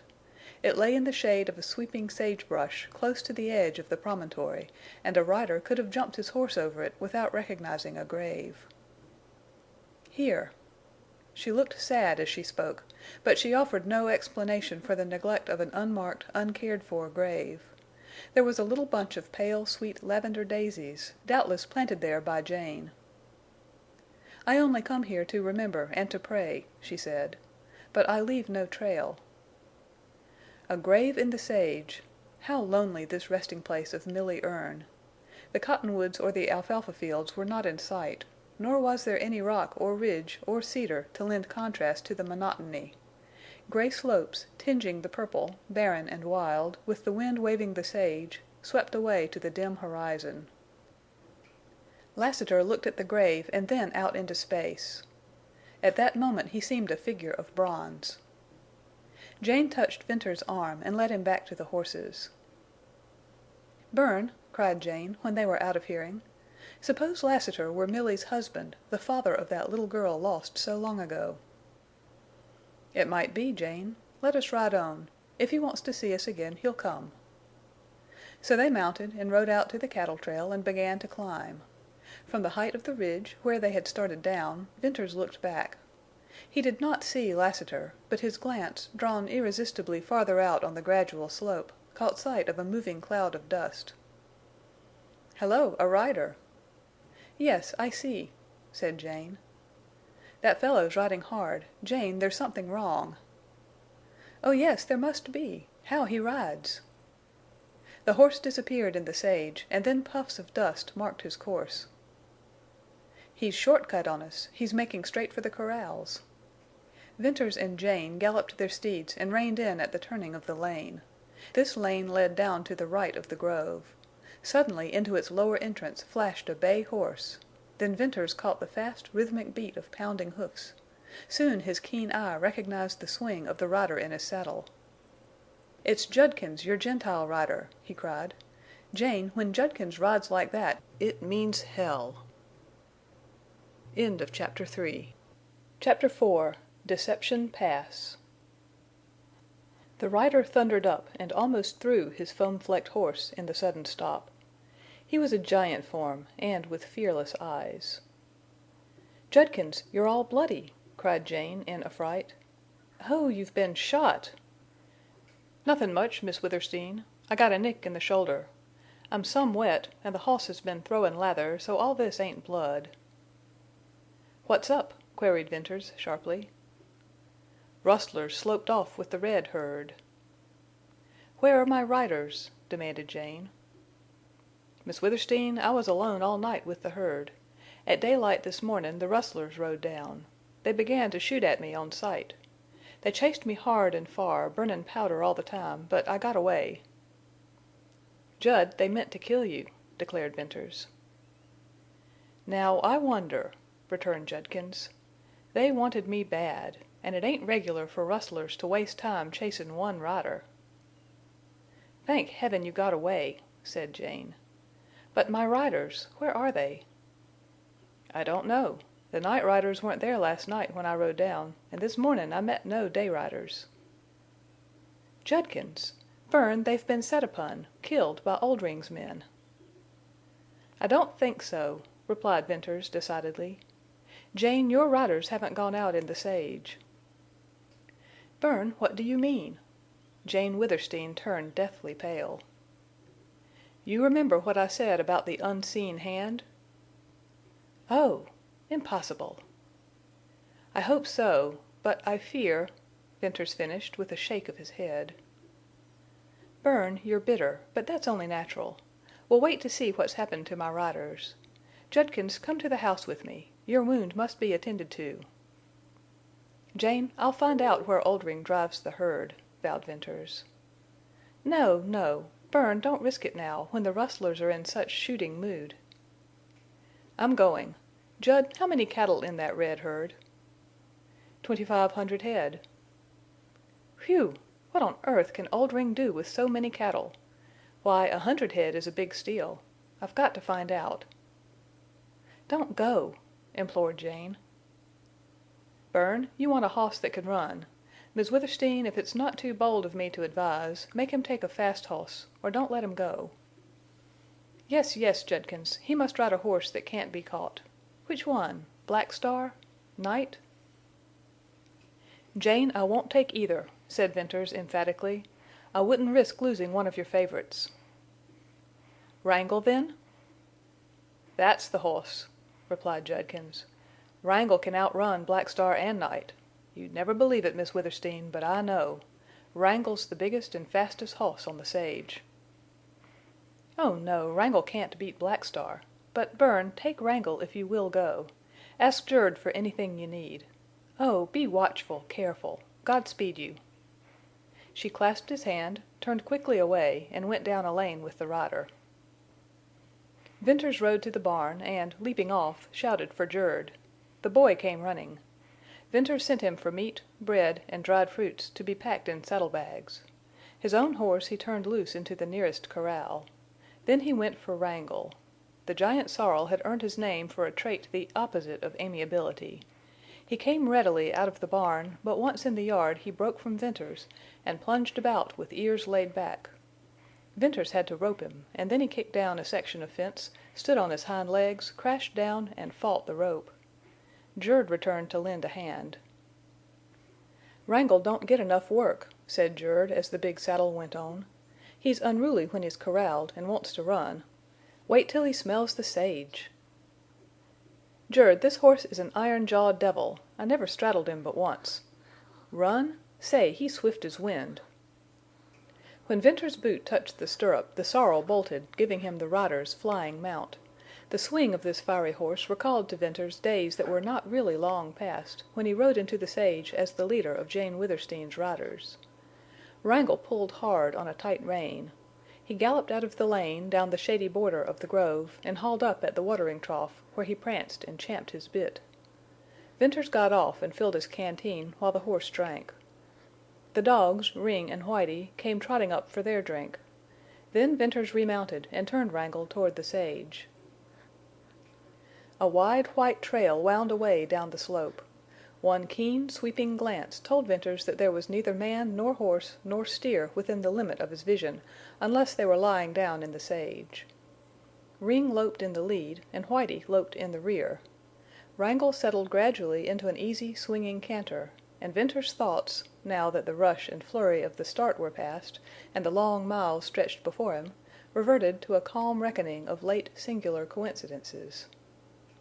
There was the night ride of Tull's, which, viewed in the light of subsequent events, had a look of his covert machinations. Oldring and his masked rider and his rustlers riding muffled horses, the report that Tull had ridden out that morning with his man Jerry on the trail to Glaze, the strange disappearance of Jane Withersteen's riders, the unusually determined attempt to kill the one Gentile still in her employ, an intention frustrated, no doubt, only by Judkins's magnificent riding of her racer, and lastly the driving of the red herd. These events, to Venters's color of mind, had a dark relationship. Remembering Jane's accusation of bitterness, he tried hard to put aside his rancor in judging Tull. But it was bitter knowledge that made him see the truth. He had felt the shadow of an unseen hand. He had watched till he saw its dim outline, and then he had traced it to a man's hate, to the rivalry of a Mormon elder, to the power of a bishop, to the long, far-reaching arm of a terrible creed. That unseen hand had made its first move against Jane Withersteen. Her riders had been called in, leaving her without help to drive 7,000 head of cattle. But to Venters it seemed extraordinary that the power which had called in these riders had left so many cattle to be driven by rustlers and harried by wolves. For hand in glove with that power was an insatiate greed. They were one and the same. "What can Oldring do with 2,500 head of cattle?" muttered Venters. "Is he a Mormon? Did he meet Tull last night? It looks like a black plot to me. But Tull and his churchmen wouldn't ruin Jane Withersteen unless the church was to profit by that ruin. Where does Oldring come in? I'm going to find out about these things." Wrangle did the 25 miles in 3 hours and walked little of the way. When he had gotten warmed up he had been allowed to choose his own gait. The afternoon had well advanced when Venters struck the trail of the red herd and found where it had grazed the night before. Then Venters rested the horse and used his eyes. Near at hand were a cow and a calf and several yearlings, and farther out in the sage some straggling steers. He caught a glimpse of coyotes skulking near the cattle. The slow, sweeping gaze of the rider failed to find other living things within the field of sight. The sage about him was breast high to his horse, over-sweet with its warm, fragrant breath, gray where it waved to the light, darker where the wind left it still, and beyond the wonderful haze-purple lent by distance. Far across that wide waste began the slow lift of uplands through which Deception Pass cut its tortuous, many-canyoned way. Venters raised the bridle of his horse and followed the broad cattle trail. The crushed sage resembled the path of a monster snake. In a few miles of travel he passed several cows and calves that had escaped the drive. Then he stood on the last high bench of the slope with the floor of the valley beneath. The opening of the cañon showed in a break of the sage, and the cattle trail paralleled it as far as he could see. That trail led to an undiscovered point where Oldring drove cattle into the pass, and many a rider who had followed it had never returned. Venters satisfied himself that the rustlers had not deviated from their usual course, and then he turned at right angles off the cattle trail and made for the head of the pass. The sun lost its heat and wore down to the western horizon, where it changed from white to gold and rested like a huge ball about to roll on its golden shadows down the slope. Venters watched the lengthening of the rays and bars, and marveled at his own league-long shadow. The sun sank. There was an instant shading of brightness about him, and he saw a kind of cold purple bloom creep ahead of him to cross the cañon, to mount the opposite slope and chase and darken and bury the last golden flare of sunlight. Venters rode into a trail that he always took to get down into the cañon. He dismounted and found no tracks but his own made days previous. Nevertheless, he sent the dog Ring ahead and waited. In a little while Ring returned, whereupon Venters led his horse onto the break in the ground. The opening into Deception Pass was one of the remarkable natural phenomena in a country remarkable for vast slopes of sage, uplands insulated by gigantic red walls, and deep cañons of mysterious source and outlet. Here the valley floor was level, and here opened a narrow chasm, a ragged vent in yellow walls of stone. The trail down the 500 feet of sheer depth always tested Venters's nerve. It was bad going for even a burro. But Wrangle, as Venters led him, snorted defiance or disgust rather than fear, and, like a hobbled horse on the jump, lifted his ponderous iron-shod forehoofs and crashed down over the first rough step. Venters warmed to greater admiration of the sorrel, and giving him a loose bridle, he stepped down foot by foot. Oftentimes the stones and shale started by Wrangle buried Venters to his knees. Again he was hard put to it to dodge a rolling boulder. There were times when he could not see Wrangle for dust, and once he and the horse rode a sliding shelf of yellow, weathered cliff. It was a trail on which there could be no stops, and therefore, if perilous, it was at least one that did not take long in the descent. Venters breathed lighter when that was over, and felt a sudden assurance in the success of his enterprise. For at first it had been a reckless determination to achieve something at any cost, and now it resolved itself into an adventure worthy of all his reason and cunning, and keenness of eye and ear. Piñon pines clustered in little clumps along the level floor of the pass. Twilight had gathered under the walls. Venters rode into the trail and up the cañon. Gradually the trees and caves and objects low down turned black, and this blackness moved up the walls till night enfolded the pass, while day still lingered above. The sky darkened, and stars began to show, at first pale and then bright. Sharp notches of the rim wall, biting like teeth into the blue, were landmarks by which Venters knew where his camping site lay. He had to feel his way through a thicket of slender oaks to a spring where he watered Wrangle and drank himself. Here he unsaddled and turned Wrangle loose, having no fear that the horse would leave the thick, cool grass adjacent to the spring. Next he satisfied his own hunger, fed Ring and Whitie, and, with them curled beside him, composed himself to await sleep. There had been a time when night in the high altitude of these Utah uplands had been satisfying to Venters, but that was before the oppression of enemies had made the change in his mind. As a rider guarding the herd he had never thought of the night's wildness and loneliness. As an outcast, now when the full silence set in, and the deep darkness, and trains of radiant stars shone cold and calm, he lay with an ache in his heart. For a year he had lived as a black fox, driven from his kind. He longed for the sound of a voice, the touch of a hand. In the daytime there was riding from place to place, and the gun practice, to which something drove him, and other tasks that at least necessitated action. At night, before he won sleep, there was strife in his soul. He yearned to leave the endless sage slopes, the wilderness of cañons, and it was in the lonely night that this yearning grew unbearable. It was then that he reached forth to feel Ring or Whitie, immeasurably grateful for the love and companionship of two dogs. On this night the same old loneliness beset Venters, the old habit of sad thought and burning unquiet had its way. But from it evolved a conviction that his useless life had undergone a subtle change. He had sensed it first when Wrangle swung him up to the high saddle. He knew it now when he lay in the gateway of Deception Pass.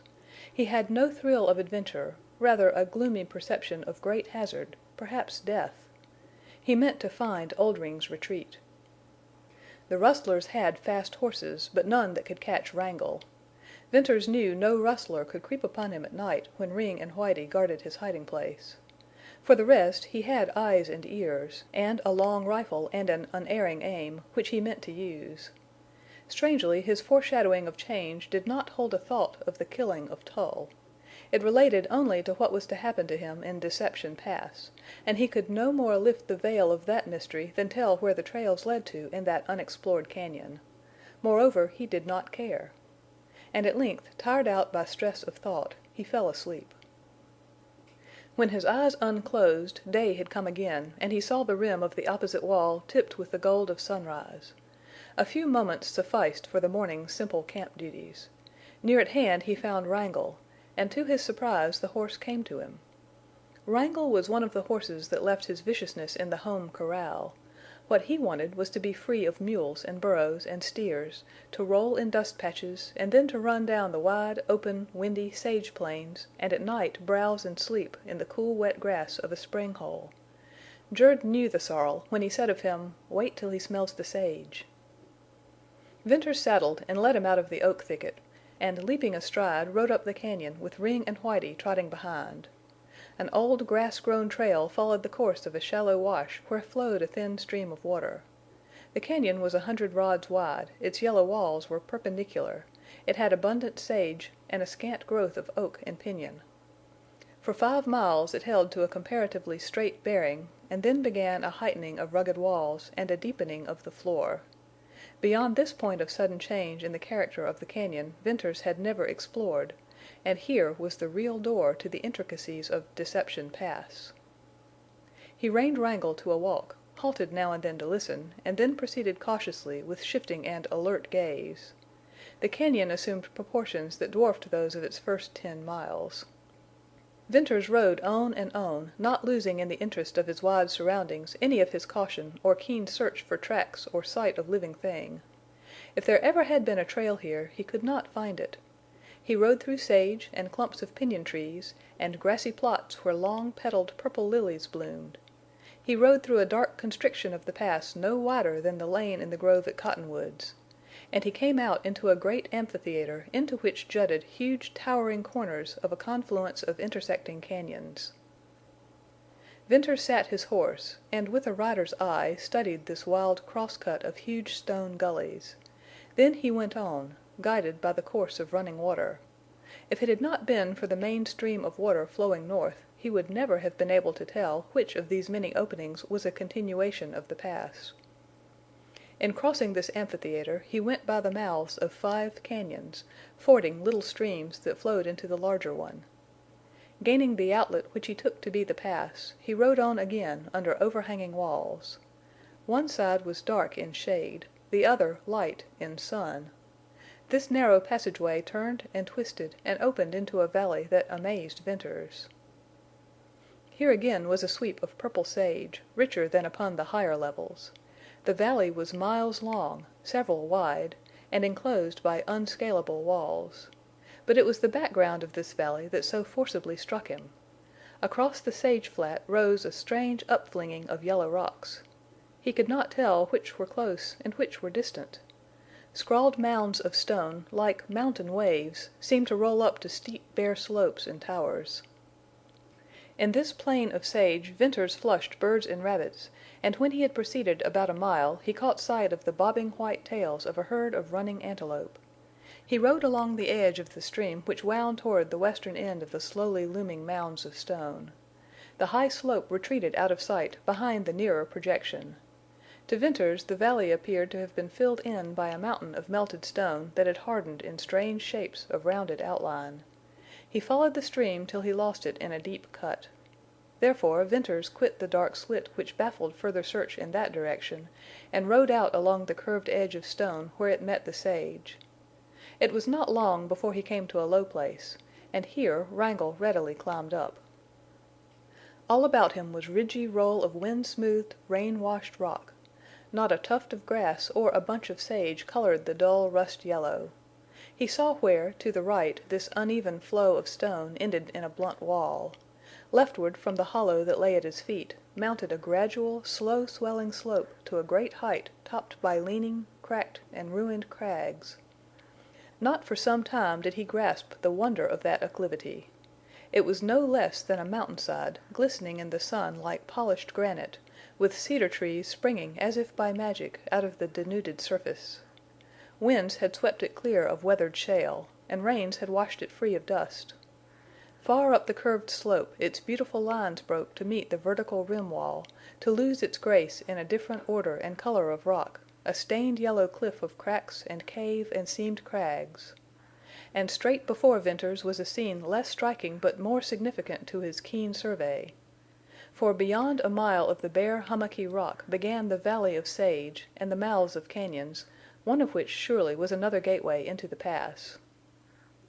He got off his horse and, giving the bridle to Ring to hold, he commenced a search for the cleft where the stream ran. He was not successful, and concluded the water dropped into an underground passage. Then he returned to where he had left Wrangle, and led him down off the stone to the sage. It was a short ride to the opening cañons. There was no reason for a choice of which one to enter. The one he rode into was a clear, sharp shaft in yellow stone 1,000 feet deep, with wonderful wind-worn caves low down and high above buttressed and turreted ramparts. Farther on Venters came into a region where deep indentations marked the line of cañon walls. These were huge, cove-like blind pockets, extending back to a sharp corner with a dense growth of underbrush and trees. Venters penetrated into one of these offshoots, and, as he had hoped, he found abundant grass. He had to bend the oak saplings to get his horse through. Deciding to make this a hiding place if he could find water, he worked back to the limit of the shelving walls. In a little cluster of silver spruces he found a spring. This enclosed nook seemed an ideal place to leave his horse and to camp at night, and from which to make stealthy trips on foot. The thick grass hid his trail. The dense growth of oaks in the opening would serve as a barrier to keep Wrangle in, if, indeed, the luxuriant browse would not suffice for that. So Venters, leaving Whitie with the horse, called Ring to his side, and rifle in hand worked his way out to the open. A careful photographing in mind of the formation of the bold outlines of rim rock assured him he would be able to return to his retreat even in the dark. Bunches of scattered sage covered the center of the cañon, and among these Venters threaded his way with the step of an Indian. At intervals he put his hand on the dog and stopped to listen. There was a drowsy hum of insects, but no other sound disturbed the warm midday stillness. Venters saw ahead a turn, more abrupt than any yet. Warily he rounded this corner, once again to halt bewildered. The cañon opened fan-shaped into a great oval of green and gray growths. It was the hub of an oblong wheel, and from it, at regular distances, like spokes, ran the outgoing cañons. Here a dull red color predominated over the fading yellow. The corners of wall bluntly rose, scarred and scrawled, to taper into towers and serrated peaks and pinnacled domes. Venters pushed on more heedfully than ever. Toward the center of this circle the sagebrush grew smaller and farther apart. He was about to sheer off to the right, where thickets and jumbles of fallen rock would afford him cover, when he ran right upon a broad cattle trail. Like a road it was, more than a trail, and the cattle tracks were fresh. What surprised him more, they were wet. He pondered over this feature. It had not rained. The only solution to this puzzle was that the cattle had been driven through water, and water deep enough to wet their legs. Suddenly Ring growled low. Venters rose cautiously and looked over the sage. A band of straggling horsemen were riding across the oval. He sank down, startled and trembling. "Rustlers," he muttered. Hurriedly he glanced about for a place to hide. Near at hand there was nothing but sagebrush. He dared not risk crossing the open patches to reach the rocks. Again he peeped over the sage. The rustlers—4, 5, 7, 8 in all—were approaching, but not directly in line with him. That was relief for a cold deadness which seemed to be creeping inward along his veins. He crouched down with bated breath and held the bristling dog. He heard the click of iron-shod hoofs on stone, the coarse laughter of men, and then voices gradually dying away. Long moments passed. Then he rose. The rustlers were riding into a cañon. Their horses were tired, and they had several pack animals; evidently they had traveled far. Venters doubted that they were the rustlers who had driven the red herd. Oldring's band had split. Venters watched these horsemen disappear under a bold cañon wall. The rustlers had come from the northwest side of the oval. Venters kept a steady gaze in that direction, hoping, if there were more, to see from what cañon they rode. A quarter of an hour went by. Reward for his vigilance came when he descried 3 more mounted men, far over to the north. But out of what cañon they had ridden it was too late to tell. He watched the 3 ride across the oval and round the jutting red corner where the others had gone. "Up that cañon!" exclaimed Venters. "Oldring's den! I've found it!" A knotty point for Venters was the fact that the cattle tracks all pointed west. The broad trail came from the direction of the cañon into which the rustlers had ridden, and undoubtedly the cattle had been driven out of it across the oval. There were no tracks pointing the other way. It had been in his mind that Oldring had driven the red herd toward the rendezvous and not from it. Where did that broad trail come down into the pass, and where did it lead? Venters knew he wasted time in pondering the question, but it held a fascination not easily dispelled. For many years Oldring's mysterious entrance and exit to Deception Pass had been all-absorbing topics to sage riders. All at once the dog put an end to Venters' pondering. Ring sniffed the air, turned slowly in his tracks with a whine, and then growled. Venters wheeled. 2 horsemen were within 100 yards, coming straight at him. One, lagging behind the other, was Oldring's masked rider. Venters cunningly sank, slowly trying to merge into sagebrush. But guarded as his action was, the first horse detected it. He stopped short, snorted, and shot up his ears. The rustler bent forward, as if keenly peering ahead. Then, with a swift sweep, he jerked a gun from its sheath and fired. The bullet zipped through the sagebrush. Flying bits of wood struck Venters, and the hot, stinging pain seemed to lift him in one leap. Like a flash the blue barrel of his rifle gleamed level, and he shot once, twice. The foremost rustler dropped his weapon and toppled from his saddle, to fall with his foot catching in a stirrup. The horse snorted wildly and plunged away, dragging the rustler through the sage.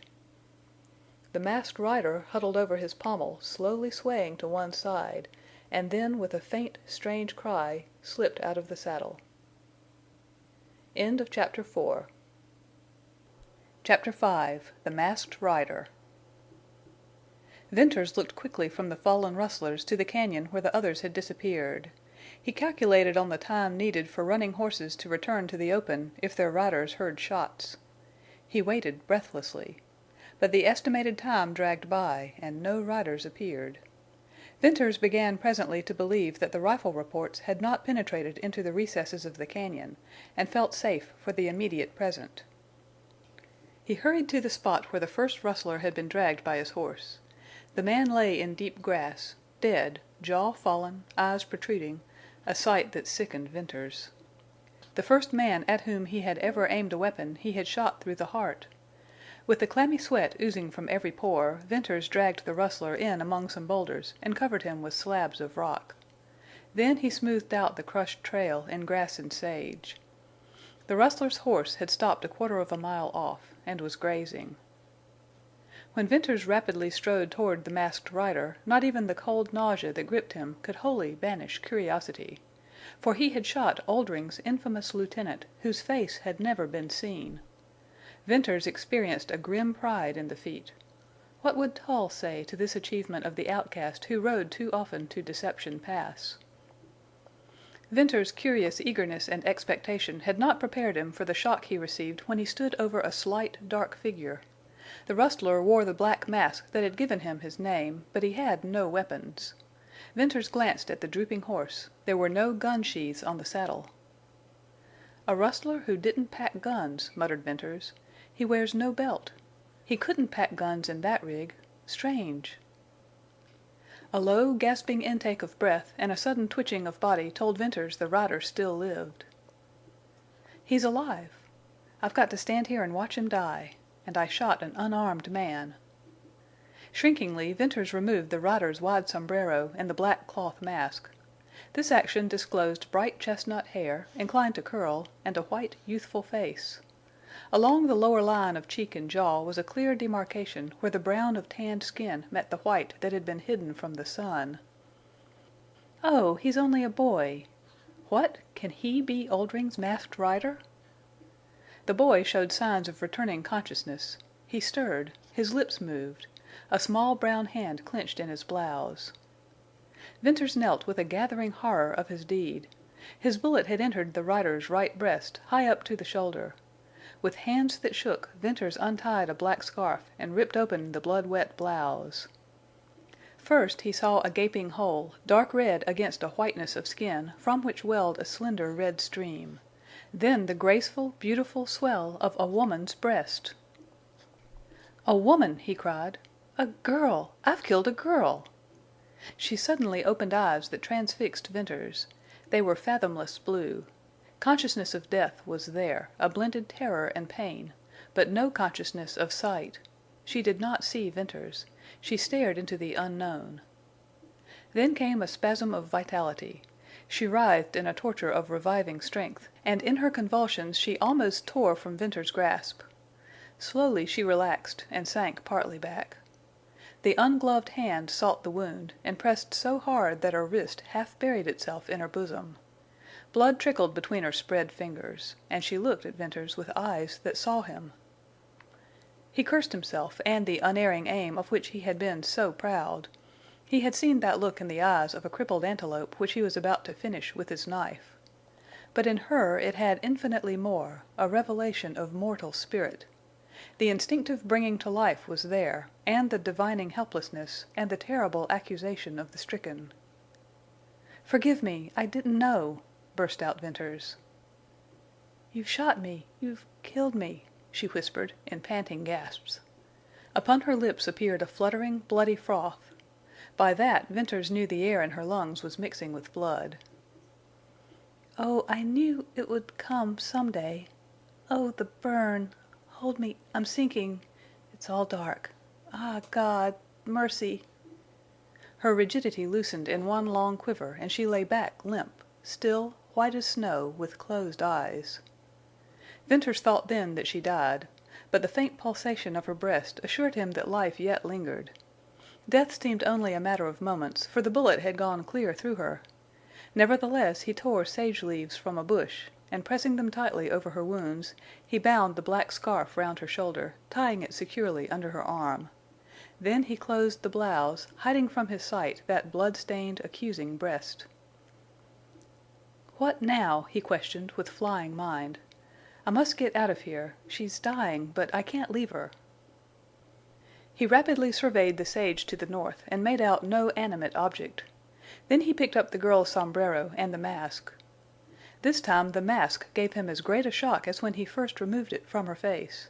For in the woman he had forgotten the rustler, and this black strip of felt cloth established the identity of Oldring's Masked Rider. Venters had solved the mystery.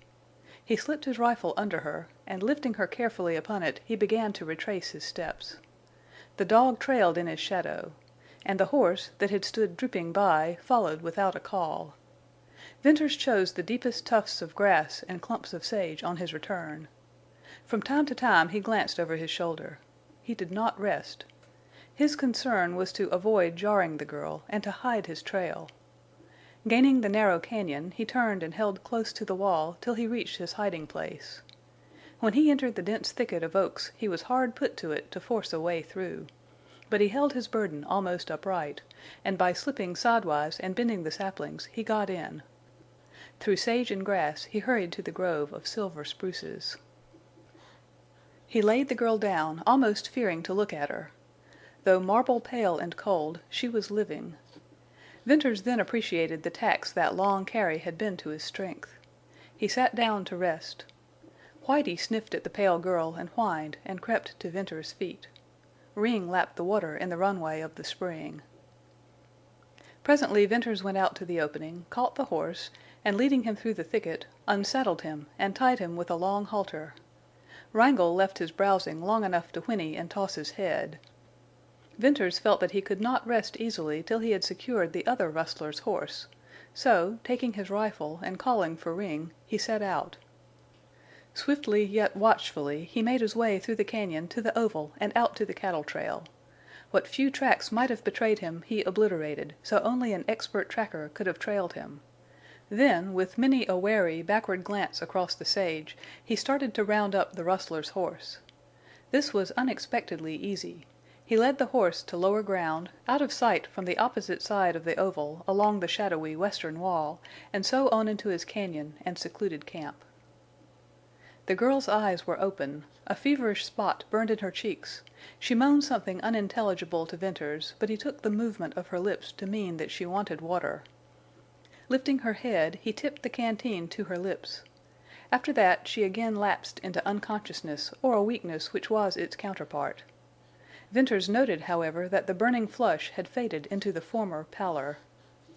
The sun set behind the high cañon rim, and a cool shade darkened the walls. Venters fed the dogs and put a halter on the dead rustler's horse. He allowed Wrangle to browse free. This done, he cut spruce boughs and made a lean-to for the girl. Then, gently lifting her upon a blanket, he folded the sides over her. The other blanket he wrapped about his shoulders and found a comfortable seat against a spruce tree that upheld the little shack. Ring and Whitie lay near at hand, one asleep, the other watchful. Venters dreaded the night's vigil. At night his mind was active, and this time he had to watch and think and feel beside a dying girl whom he had all but murdered. 1,000 excuses he invented for himself, yet not one made any difference in his act or his self-reproach. It seemed to him that when night fell black he could see her white face so much more plainly. "She'll go presently," he said, "and be out of agony. Thank God." Every little while certainty of her death came to him with a shock, and then he would bend over and lay his ear on her breast. Her heart still beat. The early night blackness cleared to the cold starlight. The horses were not moving, and no sound disturbed the deathly silence of the cañon. "I'll bury her here," thought Venters, "and let her grave be as much a mystery as her life was." For the girl's few words, the look of her eyes, the prayer, had strangely touched Venters. She was only a girl, he soliloquized. What was she to Oldring? Rustlers don't have wives, nor sisters, nor daughters. She was bad, that's all. But somehow—well, she may not have willingly become the companion of rustlers. That prayer of hers to God for mercy! Life is strange and cruel. I wonder if other members of Oldring's gang are women. Likely enough. But what was his game? Oldring's Masked Rider, a name to make villagers hide and lock their doors, a name credited with 12 murders, 100 forays, and 1,000 stealings of cattle. What part did the girl have in this? It may have served Oldring to create mystery. Hours passed. The white stars moved across the narrow strip of dark blue sky above. The silence awoke to the low hum of insects. Venters watched the immovable white face, and as he watched, hour by hour waiting for death, the infamy of her passed from his mind. He thought only of the sadness, the truth of the moment. Whoever she was, whatever she had done, she was young and she was dying. The after part of the night wore on interminably. The starlight failed, and the gloom blackened to the darkest hour. "She'll die at the gray of dawn," muttered Venters, remembering some old woman's fancy. The blackness paled to gray, and the gray lightened, and day peeped over the eastern rim. Venters listened at the breast of the girl. She still lived. Did he only imagine that her heart beat stronger, ever so slightly, but stronger? He pressed his ear closer to her breast, and he rose with his own pulse quickening. "If she doesn't die soon, she's got a chance, the barest chance to live," he said. He wondered if the internal bleeding had ceased. There was no more film of blood upon her lips, but no corpse could have been whiter. Opening her blouse, he untied the scarf and carefully picked away the sage leaves from the wound in her shoulder. It had closed. Lifting her lightly, he ascertained that the same was true of the hole where the bullet had come out. He reflected on the fact that clean wounds closed quickly in the healing upland air. He recalled instances of riders who had been cut and shot apparently to fatal issues, yet the blood had clotted, the wounds closed, and they had recovered. He had no way to tell if internal hemorrhage still went on, but he believed that it had stopped. Otherwise she would surely not have lived so long. He marked the entrance of the bullet, and concluded that it had just touched the upper lobe of her lung. Perhaps the wound in the lung had also closed. As he began to wash the bloodstains from her breast and carefully rebandage the wound, he was vaguely conscious of a strange, grave happiness in the thought that she might live. Broad daylight and a hint of sunshine high on the cliff rim to the west brought him to consideration of what he had better do. And while busy with his few camp tasks, he resolved the thing in his mind. It would not be wise for him to remain long in his present hiding place. And if he intended to follow the cattle trail and try to find the rustlers, he had better make a move at once. For he knew that rustlers, being riders, would not make much of a day's or night's absence from camp for one or two of their number. But when the missing ones failed to show up in reasonable time, there would be a search. And Venters was afraid of that. "A good tracker could trail me," he muttered. "And I'd be cornered here. Let's see. Rustlers are a lazy set when they're not on the ride. I'll risk it. Then I'll change my hiding place." He carefully cleaned and reloaded his guns. When he rose to go, he bent a long glance down upon the unconscious girl. Then, ordering Whitie and Ring to keep guard, he left the camp. The safest cover lay close under the wall of the cañon, and here through the dense thickets Venters made his slow, listening advance toward the oval. Upon gaining the wide opening he decided to cross it and follow the left wall till he came to the cattle trail. He scanned the oval as keenly as if hunting for antelope. Then, stooping, he stole from one cover to another, taking advantage of rocks and bunches of sage, until he had reached the thickets under the opposite wall. Once there, he exercised extreme caution in his surveys of the ground ahead, but increased his speed when moving. Dodging from bush to bush, he passed the mouths of 2 cañons, and in the entrance of a 3rd cañon he crossed a wash of swift, clear water to come abruptly upon the cattle trail. It followed the low bank of the wash, and, keeping it in sight, Venters hugged the line of sage and thicket. Like the curves of a serpent, the cañon wound for a mile or more, and then opened into a valley. Patches of red showed clear against the purple of sage, and farther out on the level, dotted strings of red led away to the wall of rock. "Ha! The red herd!" exclaimed Venters. Then dots of white and black told him there were cattle of other colors in this enclosed valley. Oldring, the rustler, was also a rancher. Venters's calculating eye took count of stock that outnumbered the red herd. "What a range!" went on Venters. "Water and grass enough for 50,000 head, and no riders needed." After his first burst of surprise and rapid calculation, Venters lost no time there, but slunk again into the sage on his back trail. With the discovery of Oldring's hidden cattle range had come enlightenment on several problems. Here the rustler kept his stock. Here was Jane Withersteen's red herd. Here were the few cattle that had disappeared from the cottonwood slopes during the last 2 years. Until Oldring had driven the red herd, his thefts of cattle for that time had not been more than enough to supply meat for his men. Of late no drives had been reported from Sterling or the villages north. And Venters knew that the riders had wondered at Oldring's inactivity in that particular field. He and his band had been active enough in their visits to Glaze and Cottonwoods.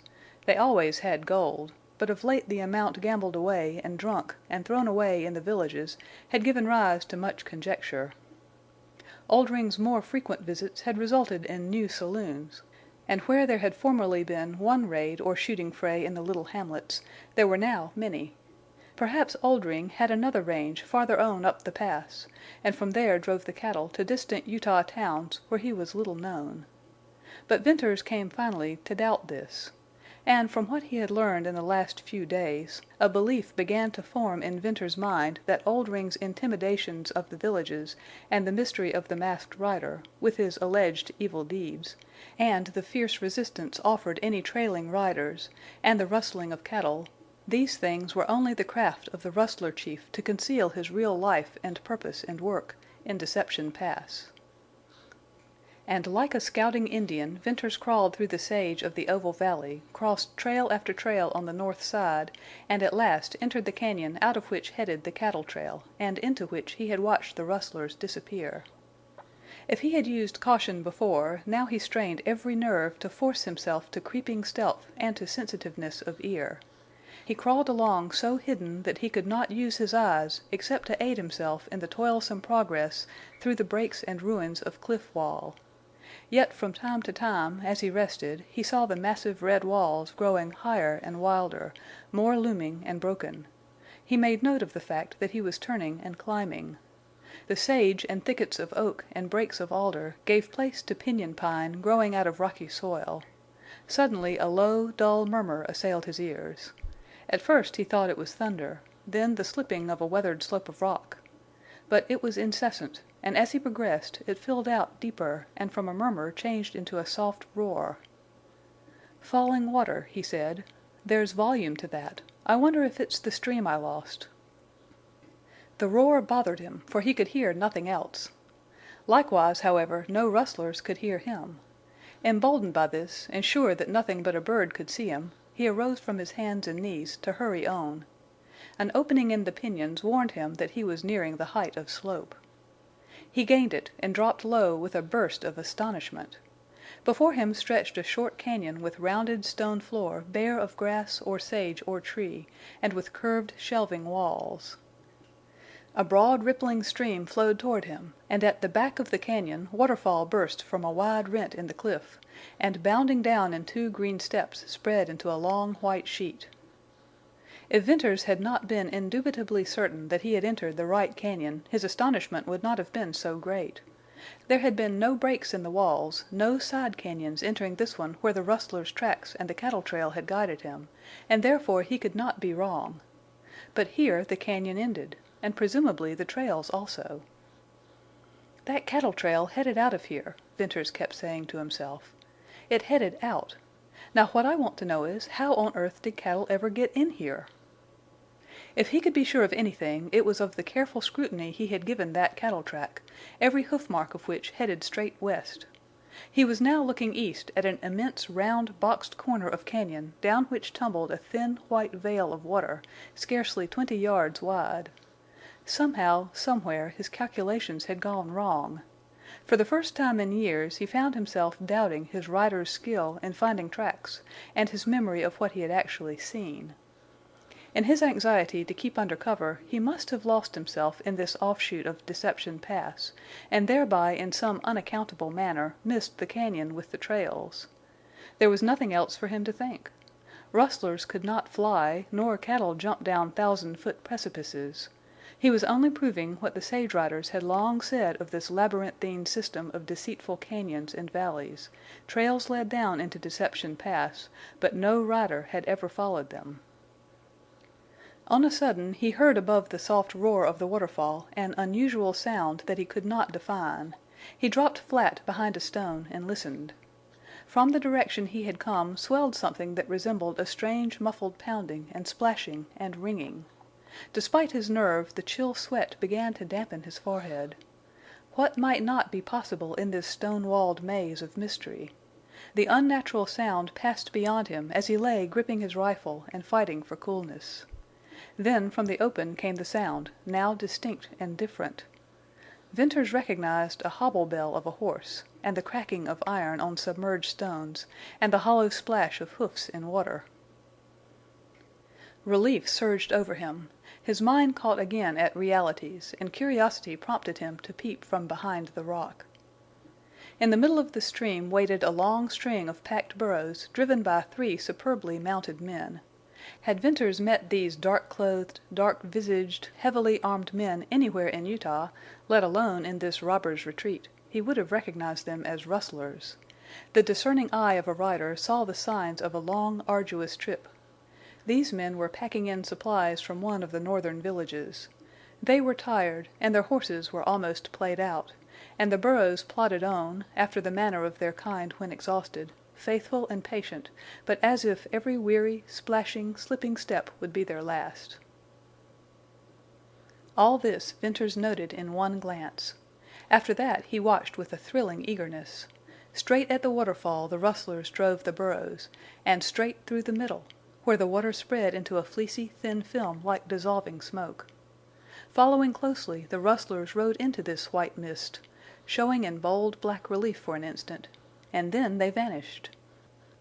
Venters drew a full breath that rushed out in brief and sudden utterance. "Good Heaven! Of all the holes for a rustler! There's a cavern under that waterfall, and a passageway leading out to a cañon beyond. Oldring hides in there. He needs only to guard a trail leading down from the sage flat above. Little danger of this outlet to the Pass being discovered. I stumbled on it by luck after I had given up. And now I know the truth of what puzzled me most—why that cattle trail was wet." He wheeled and ran down the slope and out to the level of the sagebrush. Returning, he had no time to spare, only now and then, between dashes, a moment when he stopped to cast sharp eyes ahead. The abundant grass left no trace of his trail. Short work he made of the distance to the circle of cañons. He doubted that he would ever see it again. He knew he never wanted to. Yet he looked at the red corners and towers with the eyes of a rider picturing landmarks never to be forgotten. Here he spent a panting moment in a slow circling gaze of the sage oval and the gaps between the bluffs. Nothing stirred except the gentle wave of the tips of the brush. Then he pressed on, past the mouths of several cañons and over ground new to him, now close under the eastern wall. This latter part proved to be easy traveling, well screened from possible observation from the north and west, and he soon covered it and felt safer in the deepening shade of his own cañon. Then the huge, notched bulge of red rim loomed over him, a mark by which he knew again the deep cove where his camp lay hidden. As he penetrated the thicket, safe again for the present, his thoughts reverted to the girl he had left there. The afternoon had far advanced. How would he find her? He ran into camp, frightening the dogs. The girl lay with wide-open, dark eyes, and they dilated when he knelt beside her. The flush of fever shone in her cheeks. He lifted her and held water to her dry lips, and felt an inexplicable sense of lightness as he saw her swallow in a slow, choking gulp. Gently he laid her back. "Who are you?" she whispered, haltingly. "I'm the man who shot you," he replied. "You'll not kill me now?" "No, no." "What will you do with me?" "When you get better, strong enough, I'll take you back to the cañon where the rustlers ride through the waterfall." As with a faint shadow from a flitting wing overhead, the marble whiteness of her face seemed to change. "Don't take me back there." End of Chapter 5. Chapter 6. The Mill Wheel of Steers. Meantime, at the ranch, when Judkins's news had sent Venters on the trail of the rustlers, Jane Withersteen led the injured man to her house, and with skilled fingers dressed the gunshot wound in his arm. "Judkins, what do you think happened to my riders?" "I'd rather not say," he replied. "Tell me. Whatever you'll tell me I'll keep to myself. I'm beginning to worry about more than the loss of a herd of cattle. Venters hinted of—but tell me, Judkins." "Well, Miss Withersteen, I think as Venters thinks. Your riders have been called in." "Judkins! By whom?" "You know who handles the reins of your Mormon riders." "Do you dare insinuate that my churchmen have ordered in my riders?" "I ain't insinuatin' nothin', Miss Withersteen," answered Judkins with spirit. "I know what I'm talkin' about. I didn't want to tell you." "Oh, I can't believe that. I'll not believe it. Would Tull leave my herds at the mercy of rustlers and wolves just because— No, no, it's unbelievable." "Yes, that particular thing's unheard of around Cottonwoods. But beggin' pardon, Miss Withersteen, there never was any other rich Mormon woman here on the border, let alone one that's taken the bit between her teeth." That was a bold thing for the reserved Judkins to say, but it did not anger her. This rider's crude hint of her spirit gave her a glimpse of what others might think. Humility and obedience had been hers always. But had she taken the bit between her teeth? Still she wavered. And then, with quick spurt of warm blood along her veins, she thought of Black Star when he got the bit fast between his iron jaws and ran wild in the sage. If she ever started to run— Jane smothered the glow and burn within her, ashamed of a passion for freedom that opposed her duty. "Judkins, go to the village," she said, And when you have learned anything definite about my riders, please come to me at once."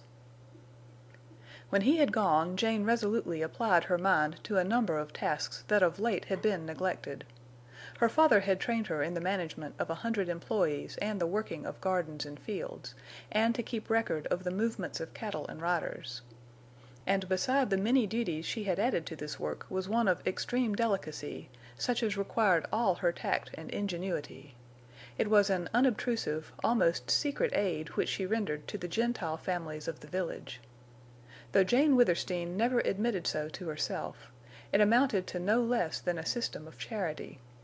But for her invention of numberless kinds of employment for which there was no actual need, these families of Gentiles, who had failed in a Mormon community, would have starved.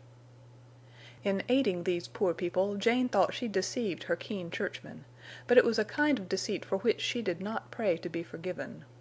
Equally as difficult was the task of deceiving the Gentiles, for they were as proud as they were poor. It had been a great grief to her to discover how these people hated her people, and it had been a source of great joy that through her they had come to soften in hatred. At any time this work called for a clearness of mind that precluded anxiety and worry, but under the present circumstances it required all her vigor and obstinate tenacity to pin her attention upon her task. Sunset came, bringing with the end of her labor a patient calmness and power to wait that had not been hers earlier in the day. She expected Judkins, but he did not appear. Her house was always quiet. Tonight, however, it seemed unusually so. At supper her women served her with a silent assiduity. It spoke what their sealed lips could not utter, the sympathy of Mormon women. Jerd came to her with the key of the great door of the stone stable, and to make his daily report about the horses. One of his daily duties was to give Black Star and Night and the other racers a 10-mile run. This day it had been omitted, and the boy grew confused in explanations that she had not asked for. She did inquire if he would return on the morrow, and Jerd, in mingled surprise and relief, assured her he would always work for her. Jane missed the rattle and trot, canter and gallop of the incoming riders on the hard trails. Dusk shaded the grove where she walked. The birds ceased singing. The wind sighed through the leaves of the cottonwoods, and the running water murmured down its stone-bedded channel. The glimmering of the first star was like the peace and beauty of the night. Her faith welled up in her heart and said that all would soon be right in her little world. She pictured Venters about his lonely campfire sitting between his faithful dogs. She prayed for his safety, for the success of his undertaking. Early the next morning one of Jane's women brought in word that Judkins wished to speak to her. She hurried out, and in her surprise to see him armed with rifle and revolver, she forgot her intention to inquire about his wound. "Judkins! Those guns! You never carried guns." "It's high time, Miss Withersteen," he replied. "Will you come into the grove? It ain't jest exactly safe for me to be seen here." She walked with him into the shade of the cottonwoods. "What do you mean?" "Miss Withersteen, I went to my mother's house last night. While there some one knocked, and a man asked for me. I went to the door. He wore a mask. He said I'd better not ride any more for Jane Withersteen. His voice was hoarse and strange, disguised, I reckon, like his face. He said no more, and ran off in the dark." "Did you know who he was?" asked Jane in a low voice. "Yes." Jane did not ask to know. She did not want to know. She feared to know. All her calmness fled at a single thought. "That's why I'm packin' guns," went on Judkins. "For I'll never quit ridin' for you, Miss Withersteen, till you let me go." "Judkins, do you want to leave me?" "Do I look that way? Give me a hoss, a fast hoss, and send me out on the sage." "Oh, thank you, Judkins. You're more faithful than my own people. I ought not accept your loyalty. You might suffer more through it. But what in the world can I do? My head whirls. The wrong to Venters, the stolen herd, these masks, threats, this coil in the dark. I can't understand. But I feel something dark and terrible closing in around me." "Miss Withersteen, it's all simple enough," said Judkins earnestly. "Now please listen, and beggin' your pardon, just turn that deaf Mormon ear aside and let me talk clear and plain in the other. I went around to the saloons and the stores and the loafin' places yesterday. All your riders are in. There's talk of a vigilance band organized to hunt down rustlers. They call themselves the Riders. That's the report. That's the reason given for your riders leavin' you. Strange that only a few riders of other ranchers joined the band. And Tull's man, Jerry Card, he's the leader. I seen him and his hoss. He ain't been to Glaze. I'm not easy to fool on the looks of a hoss that's traveled the sage. Tull and Jerry didn't ride to Glaze. Well, I met Blake and Dorn, both good friends of mine usually, as far as their Mormon lights will let 'em go. But these fellers couldn't fool me, and they didn't try very hard. I asked them, straight out like a man, why they left you like that. I didn't forget to mention how you nursed Blake's poor old mother when she was sick, and how good you was to Dorn's kids. They looked ashamed, Miss Withersteen. And they just froze up, that dark, set look that makes them strange and different to me. But I could tell the difference between that first natural twinge of conscience and the later look of some secret thing. And the difference I caught was that they couldn't help themselves. They hadn't no say in the matter. They looked as if their bein' unfaithful to you was bein' faithful to a higher duty. And there's the secret. Why, it's as plain as sight of my gun here. Plain! My herd's to wander in the sage, to be stolen. Jane Withersteen a poor woman, her head to be brought low and her spirit broken. Why, Judkins, it's plain enough. Miss Withersteen, let me get what boys I can gather and hold the white herd. It's on the slope now, not 10 miles out, 3,000 head and all steers. They're wild and likely to stampede at the pop of a jackrabbit's ears. We'll camp right with 'em and try to hold them. Judkins, I'll reward you some day for your service, unless all is taken from me. Get the boys and tell Jerd to give you pick of my horses, except Black Star and Night. But do not shed blood for my cattle, nor heedlessly risk your lives. Jane Withersteen rushed to the silence and seclusion of her room, and there could not longer hold back the bursting of her wrath. She went stone blind in the fury of a passion that had never before showed its power. Lying upon her bed, sightless, voiceless, she was a writhing, living flame. And she tossed there while her fury burned and finally burned itself out.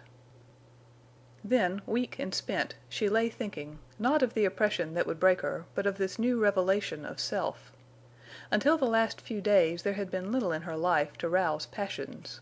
Her forefathers had been Vikings, savage chieftains who bore no cross and brooked no hindrance to their will. Her father had inherited that temper, and at times, like antelope fleeing before fire on the slope, his people fled from his red rages. Jane Withersteen realized that the spirit of wrath and war had lain dormant in her. She shrank from black depths hitherto unsuspected.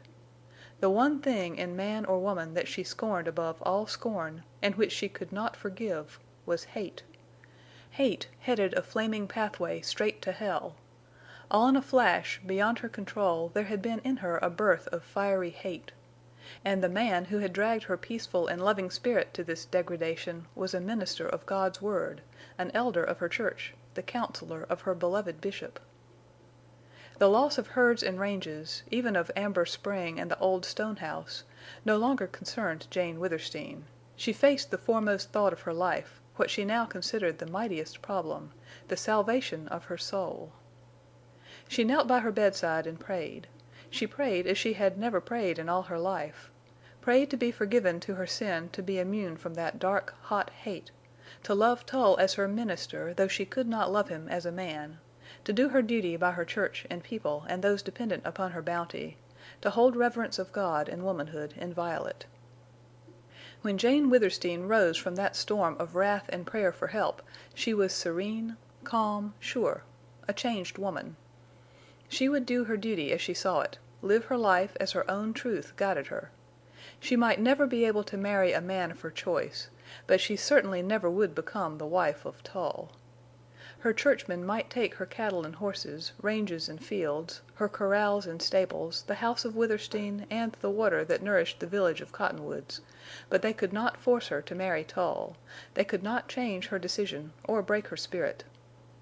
Once resigned to further loss, and sure of herself, Jane Withersteen attained a peace of mind that had not been hers for a year. She forgave Tull, and felt a melancholy regret over what she knew he considered duty, irrespective of his personal feeling for her. First of all, Tull, as he was a man, wanted her for himself. And secondly, he hoped to save her and her riches for his church. She did not believe that Tull had been actuated solely by his minister's zeal to save her soul. She doubted her interpretation of one of his dark sayings, that if she were lost to him, she might as well be lost to heaven. Jane Withersteen's common sense took arms against the binding limits of her religion, and she doubted that her bishop, whom she had been taught had direct communication with God, would damn her soul for refusing to marry a Mormon. As for Tull and his churchmen, when they had harassed her, perhaps made her poor, they would find her unchangeable, and then she would get back most of what she had lost. So she reasoned, true at last to her faith in all men and in their ultimate goodness. The clank of iron hoofs upon the stone courtyard drew her hurriedly from her retirement. There, beside his horse, stood Lassiter, his dark apparel and the great black gun sheaths contrasting singularly with his gentle smile. Jane's active mind took up her interest in him and her half-determined desire to use what charm she had to foil his evident design in visiting Cottonwoods. If she could mitigate his hatred of Mormons, or at least keep him from killing more of them, not only would she be saving her people, but also be leading back this blood-spiller to some semblance of the human. "Mornin', ma'am," he said, black sombrero in hand. "Lassiter, I'm not an old woman, or even a madam," she replied, with her bright smile. "If you can't say Miss Withersteen, call me Jane." "I reckon Jane would be easier. First names are always handy for me." "Well, use mine, then. Lassiter, I'm glad to see you. I'm in trouble." Then she told him of Judkins's return, of the driving of the red herd, of Venters' departure on Wrangle, and the calling in of her riders. "'Pears to me you're some smilin' and pretty for a woman with so much trouble," he remarked. "Lassiter, are you paying me compliments? But seriously, I've made up my mind not to be miserable. I've lost much, and I'll lose more. Nevertheless, I won't be sour, and I hope I'll never be unhappy again." Lassiter twisted his hat round and round, as was his way, and took his time in replying. "Women are strange to me. I got to back trailin' myself from them long ago. But I'd like a game woman. Might I ask, seein' as how you take this trouble, if you're goin' to fight?"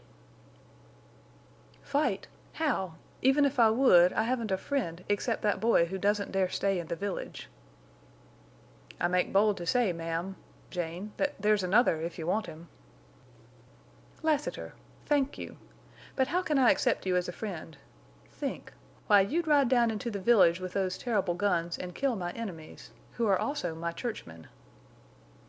"I reckon I might be riled up to just about that," he replied, dryly. She held out both hands to him. "Lassiter, I'll accept your friendship, be proud of it, return it, if I may keep you from killing another Mormon." "I'll tell you one thing," he said, bluntly, as the gray lightning formed in his eyes. "You're too good a woman to be sacrificed as you're going to be. No, I reckon you and me can't be friends on such terms." In her earnestness she stepped closer to him, repelled yet fascinated by the sudden transition of his moods. That he would fight for her was at once horrible and wonderful. "You came here to kill a man. The man whom Milly Erne—" "The man who dragged Milly Erne to hell, put it that way. Jane Withersteen, yes, that's why I came here. I'd tell so much to no other livin' soul. There are things such a woman as you'd never dream of, so don't mention her again. Not till you tell me the name of the man." "Tell you? I? Never!" "I reckon you will. And I'll never ask you. I'm a man of strange beliefs and ways of thinkin', and I seem to see into the future and feel things hard to explain. The trail I've been followin' for so many years was twisted and tangled, but it's straightenin' out now. And, Jane Withersteen, you crossed it long ago to ease poor Milly's agony. That, whether you want or not, makes Lassiter your friend. But you cross it now strangely to mean somethin' to me, God knows what. unless by your noble blindness to incite me to greater hatred of Mormon men."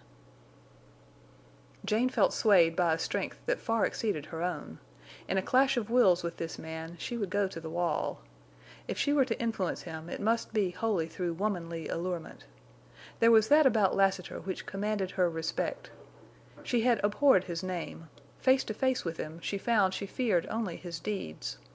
His mystic suggestion, his foreshadowing of something that she was to mean to him, pierced deep into her mind.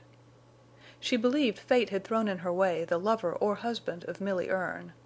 She believed that through her an evil man might be reclaimed. His allusion to what he called her blindness terrified her. Such a mistaken idea of his might unleash the bitter, fatal mood she sensed in him.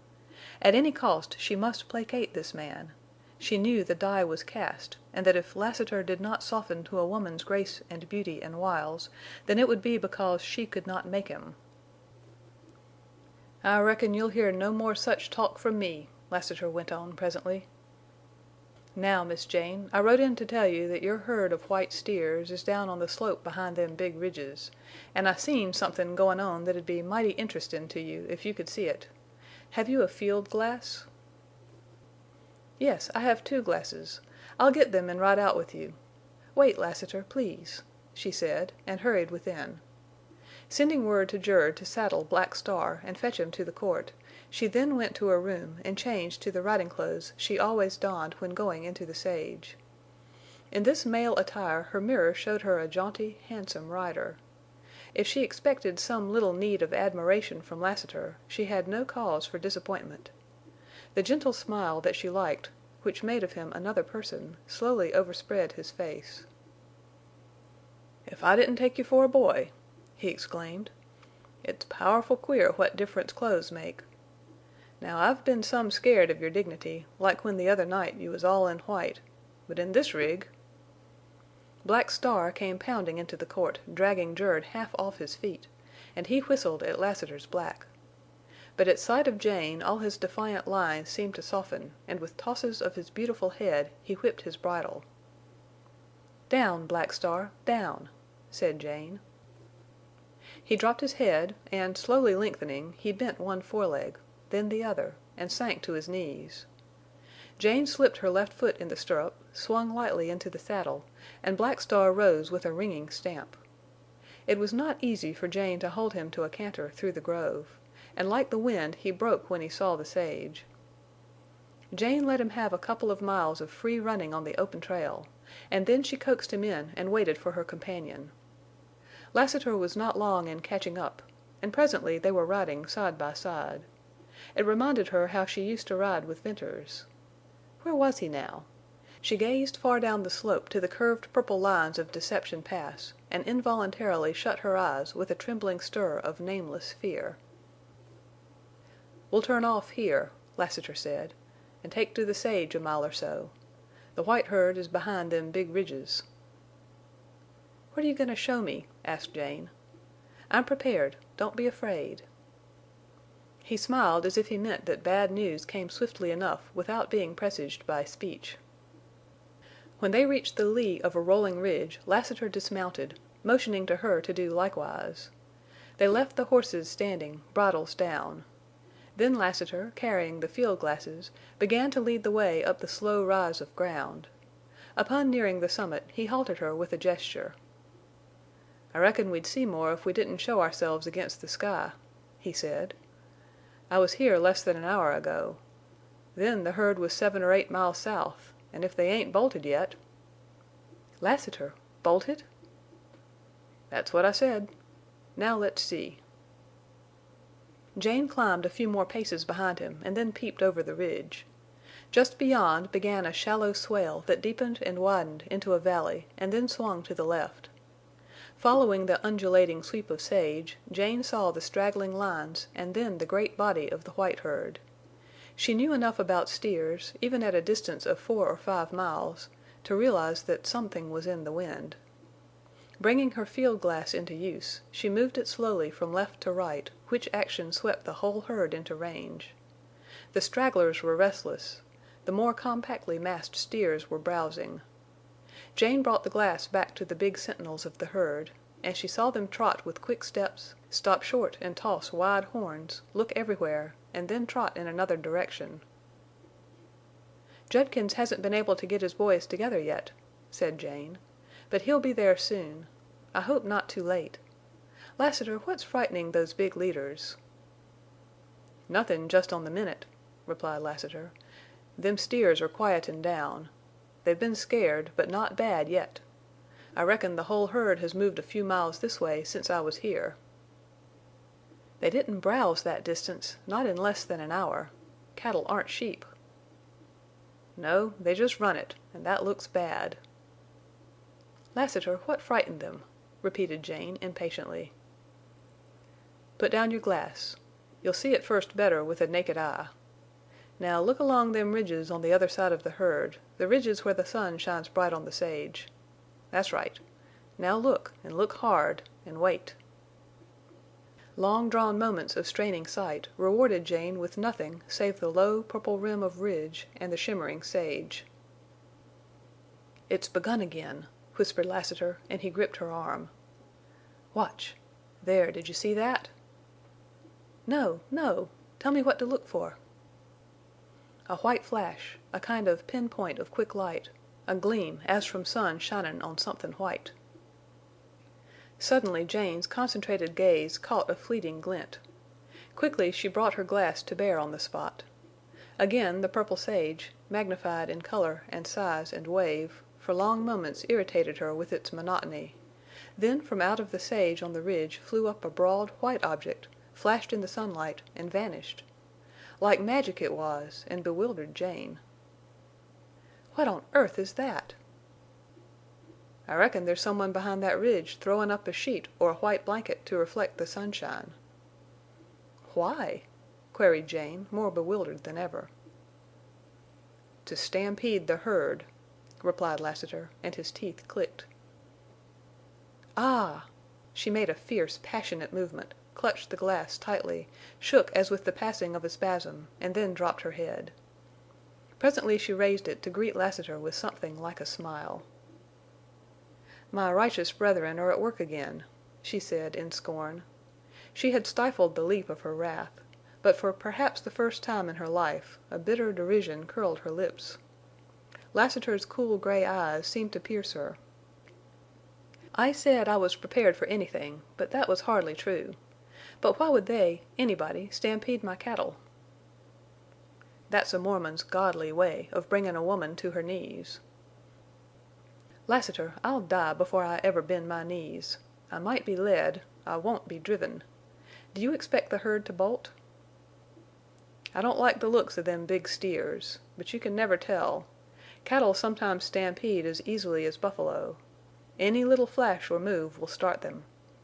A rider gettin' down and walkin' toward them sometimes will make them jump and fly. Then again, nothin' seems to scare them. But I reckon that white flare will do the biz. It's a new one on me, and I've seen some ridin' and rustlin'. It jest takes one of them God-fearin' Mormons to think of devilish tricks." "Lassiter, might not this trick be done by Oldring's men?" asked Jane, ever grasping at straws. "It might be, but it ain't," replied Lassiter. "Oldring's an honest thief. He don't skulk behind ridges to scatter your cattle to the four winds. He rides down on you, and if you don't like it you can throw a gun." Jane bit her tongue to refrain from championing men who at the very moment were proving to her that they were little and mean compared even with rustlers. "Look! Jane, them leadin' steers have bolted. They're drawin' the stragglers, and that'll pull the whole herd." Jane was not quick enough to catch the details called out by Lassiter, but she saw the line of cattle lengthening. Then, like a stream of white bees pouring from a huge swarm, the steers stretched out from the main body. In a few moments, with astonishing rapidity, the whole herd got into motion. A faint roar of trampling hoofs came to Jane's ears and gradually swelled. Low, rolling clouds of dust began to rise above the sage. "It's a stampede, and a hummer," said Lassiter. "Oh, Lassiter, the herd's running with the valley. It leads into the cañon. There's a straight jump-off." "I reckon they'll run into it, too. But that's a good many miles yet. And Jane, this valley swings round almost north before it goes east. That stampede will pass within a mile of us." The long, white, bobbing line of steers streaked swiftly through the sage, and a funnel-shaped dust cloud arose at a low angle. A dull rumbling filled Jane's ears. "I'm thinkin' of millin' that herd," said Lassiter. His gray glance swept up the slope to the west. "There's some specks and dust way off toward the village. Mebbe that's Judkins and his boys. It ain't likely he'll get here in time to help. You'd better hold Black Star here on this high ridge." He ran to his horse, and, throwing off saddlebags and tightening the cinches, he leaped astride and galloped straight down across the valley. Jane went for Black Star, and leading him to the summit of the ridge, she mounted and faced the valley with excitement and expectancy. She had heard of milling stampeded cattle, and knew it was a feat accomplished by only the most daring riders. The white herd was now strung out in a line 2 miles long. The dull rumble of thousands of hoofs deepened into continuous low thunder, and as the steers swept swiftly closer the thunder became a heavy roll. Lassiter crossed in a few moments the level of the valley to the eastern rise of ground, and there waited the coming of the herd. Presently, as the head of the white line reached a point opposite to where Jane stood, Lassiter spurred his black into a run. Jane saw him take a position on the off side of the leaders of the stampede, and there he rode. It was like a race.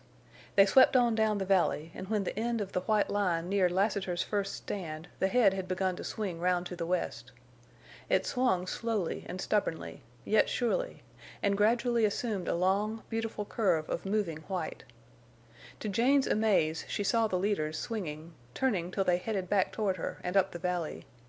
Out to the right of these wild, plunging steers ran Lassiter's black, and Jane's keen eye appreciated the fleet stride and sure-footedness of the blind horse. Then it seemed that the herd moved in a great curve, a huge half moon with the points of head and tail almost opposite, and a mile apart. But Lassiter relentlessly crowded the leaders, sheering them to the left, turning them little by little. And the dust-blinded wild followers plunged on madly in the tracks of their leaders. This ever-moving, ever-changing curve of steers rolled toward Jane, and when below her, scarce half a mile, it began to narrow and close into a circle. Lassiter had ridden parallel with her position, turned toward her, then aside, and now he was riding directly away from her, all the time pushing the head of that bobbing line inward. It was then that Jane, suddenly understanding Lassiter's feat, stared and gasped at the riding of this intrepid man. His horse was fleet and tireless, but blind. He had pushed the leaders around and around till they were about to turn in on the inner side of the end of that line of steers. The leaders were already running in a circle. The end of the herd was still running almost straight. But soon they would be wheeling. Then, when Lassiter had the circle formed, how would he escape? With Jane Withersteen, prayer was as ready as praise, and she prayed for this man's safety. A circle of dust began to collect. Dimly, as through a yellow veil, Jane saw Lassiter press the leaders inward to close the gap in the sage. She lost sight of him in the dust. Again she thought she saw the black, riderless now, rear and drag himself and fall. Lassiter had been thrown, lost. Then he reappeared, running out of the dust into the sage. He had escaped, and she breathed again. Spellbound, Jane Withersteen watched this stupendous mill-wheel of steers. Here was the milling of the herd. The white running circle closed in upon the open space of sage, and the dust circles closed above into a pall. The ground quaked, and the incessant thunder of pounding hoofs rolled on. Jane felt deafened, yet she thrilled to a new sound. As the circle of sage lessened, the steers began to bawl, and when it closed entirely there came a great upheaval in the center, and a terrible thumping of heads and clicking of horns. Bawling, climbing, goring, the great mass of steers on the inside wrestled in a crashing din, heaved and groaned under the pressure. Then came a deadlock. The inner strife ceased, and the hideous roar and crash. Movement went on in the outer circle, and that, too, gradually stilled. The white herd had come to a stop, and the pall of yellow dust began to drift away on the wind. Jane Withersteen waited on the ridge with full and grateful heart. Lassiter appeared, making his weary way toward her through the sage. And up on the slope Judkins rode into sight with his troop of boys. For the present, at least, the white herd would be looked after.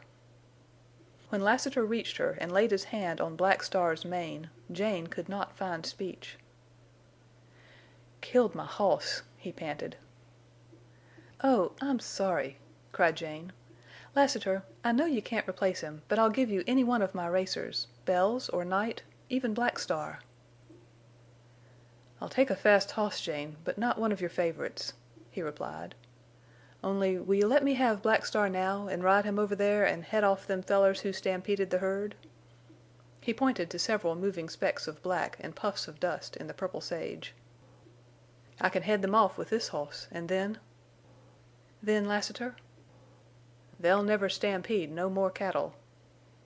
"Oh! No, no! Lassiter, I won't let you go." But a flush of fire flamed in her cheeks, and her trembling hands shook Black Star's bridle, and her eyes fell before Lassiter's. Chapter 7. The Daughter of Withersteen. "Lassiter, will you be my rider?" Jane had asked him. "I reckon so," he had replied. Few as the words were, Jane knew how infinitely much they implied. She wanted him to take charge of her cattle and horse and ranges and save them if that were possible. Yet, though she could not have spoken aloud all she meant, she was perfectly honest with herself. Whatever the price to be paid, she must keep Lassiter close to her. She must shield from him the man who had led Milly Erne to Cottonwoods. In her fear she so controlled her mind that she did not whisper this Mormon's name to her own soul; she did not even think it. Besides, beyond this thing she regarded as a sacred obligation thrust upon her was the need of a helper, of a friend, of a champion in this critical time. If she could rule this gunman, as Venters had called him, if she could even keep him from shedding blood, what strategy to play his flame and his presence against the game of oppression her churchmen were waging against her? Never would she forget the effect on Tull and his men when Venters shouted Lassiter's name. If she could not wholly control Lassiter, then what she could do might put off the fatal day. One of her safe racers was a dark bay, and she called him Bells because of the way he struck his iron shoes on the stones. When Jerd led out this slender, beautifully built horse, Lassiter suddenly became all eyes. A rider's love of a thoroughbred shone in them. Round and round Bells he walked, plainly weakening all the time in his determination not to take one of Jane's favorite racers. "Lassiter, you're half horse, and Bells sees it already," said Jane, laughing. "Look at his eyes. He likes you. He'll love you, too. How can you resist him?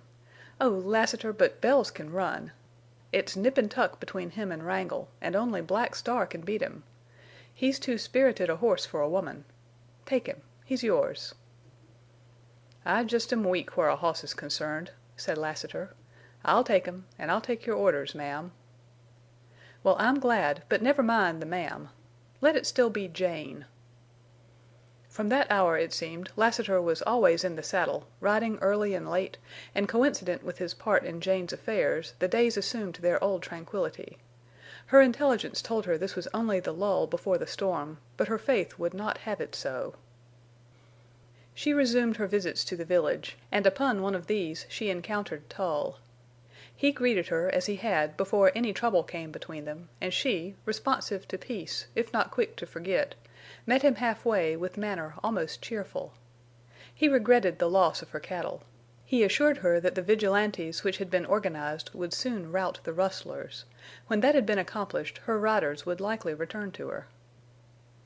"You've done a headstrong thing to hire this man Lassiter," Tull went on severely. "He came to Cottonwoods with evil intent." "I had to have somebody. And perhaps making him my rider may turn out best in the end for the Mormons of Cottonwoods." "You mean to stay his hand?" "I do, if I can." "A woman like you can do anything with a man. That would be well and would atone in some measure for the errors you have made." He bowed and passed on. Jane resumed her walk with conflicting thoughts. She resented Elder Tull's cold, impassive manner that looked down upon her as one who had incurred his just displeasure. Otherwise he would have been the same calm, dark-browed, impenetrable man she had known for 10 years. In fact, except when he had revealed his passion in the matter of the seizing of Venters, she had never dreamed he could be other than the grave, reproving preacher. He stood out now a strange, secretive man. She would have thought better of him if he had picked up the threads of their quarrel where they had parted. Was Tull what he appeared to be? The question flung itself involuntarily over Jane Withersteen's inhibitive habit of faith without question, and she refused to answer it. Tull could not fight in the open. Venters had said, Lassiter had said, that her elder shirked fight and worked in the dark. Just now in this meeting Tull had ignored the fact that he had sued, exhorted, demanded that she marry him. He made no mention of Venters. His manner was that of the minister who had been outraged, but who overlooked the frailties of a woman. Beyond question he seemed unutterably aloof from all knowledge of pressure being brought to bear upon her, absolutely guiltless of any connection with secret power over riders, with night journeys, with rustlers and stampedes of cattle. And that convinced her again of unjust suspicions. But it was convincement through an obstinate faith. She shuddered as she accepted it, and that shudder was the nucleus of a terrible revolt. Jane turned into one of the wide lanes leading from the main street and entered a huge, shady yard. Here were sweet-smelling clover, alfalfa, flowers, and vegetables, all growing in happy confusion. And like these fresh green things were the dozens of babies, tots, toddlers, noisy urchins, laughing girls, a whole multitude of children of one family. For Collier Brandt, the father of all this numerous progeny, was a Mormon with 4 wives. The big house where they lived was old, solid, picturesque, the lower part built of logs, the upper of rough clapboards, with vines growing up the outside stone chimneys. There were many wooden shuttered windows, and one pretentious window of glass proudly curtained in white. As this house had 4 mistresses, it likewise had 4 separate sections, not one of which communicated with another, and all had to be entered from the outside. In the shade of a wide, low, vine-roofed porch Jane found Brandt's wives entertaining Bishop Dyer.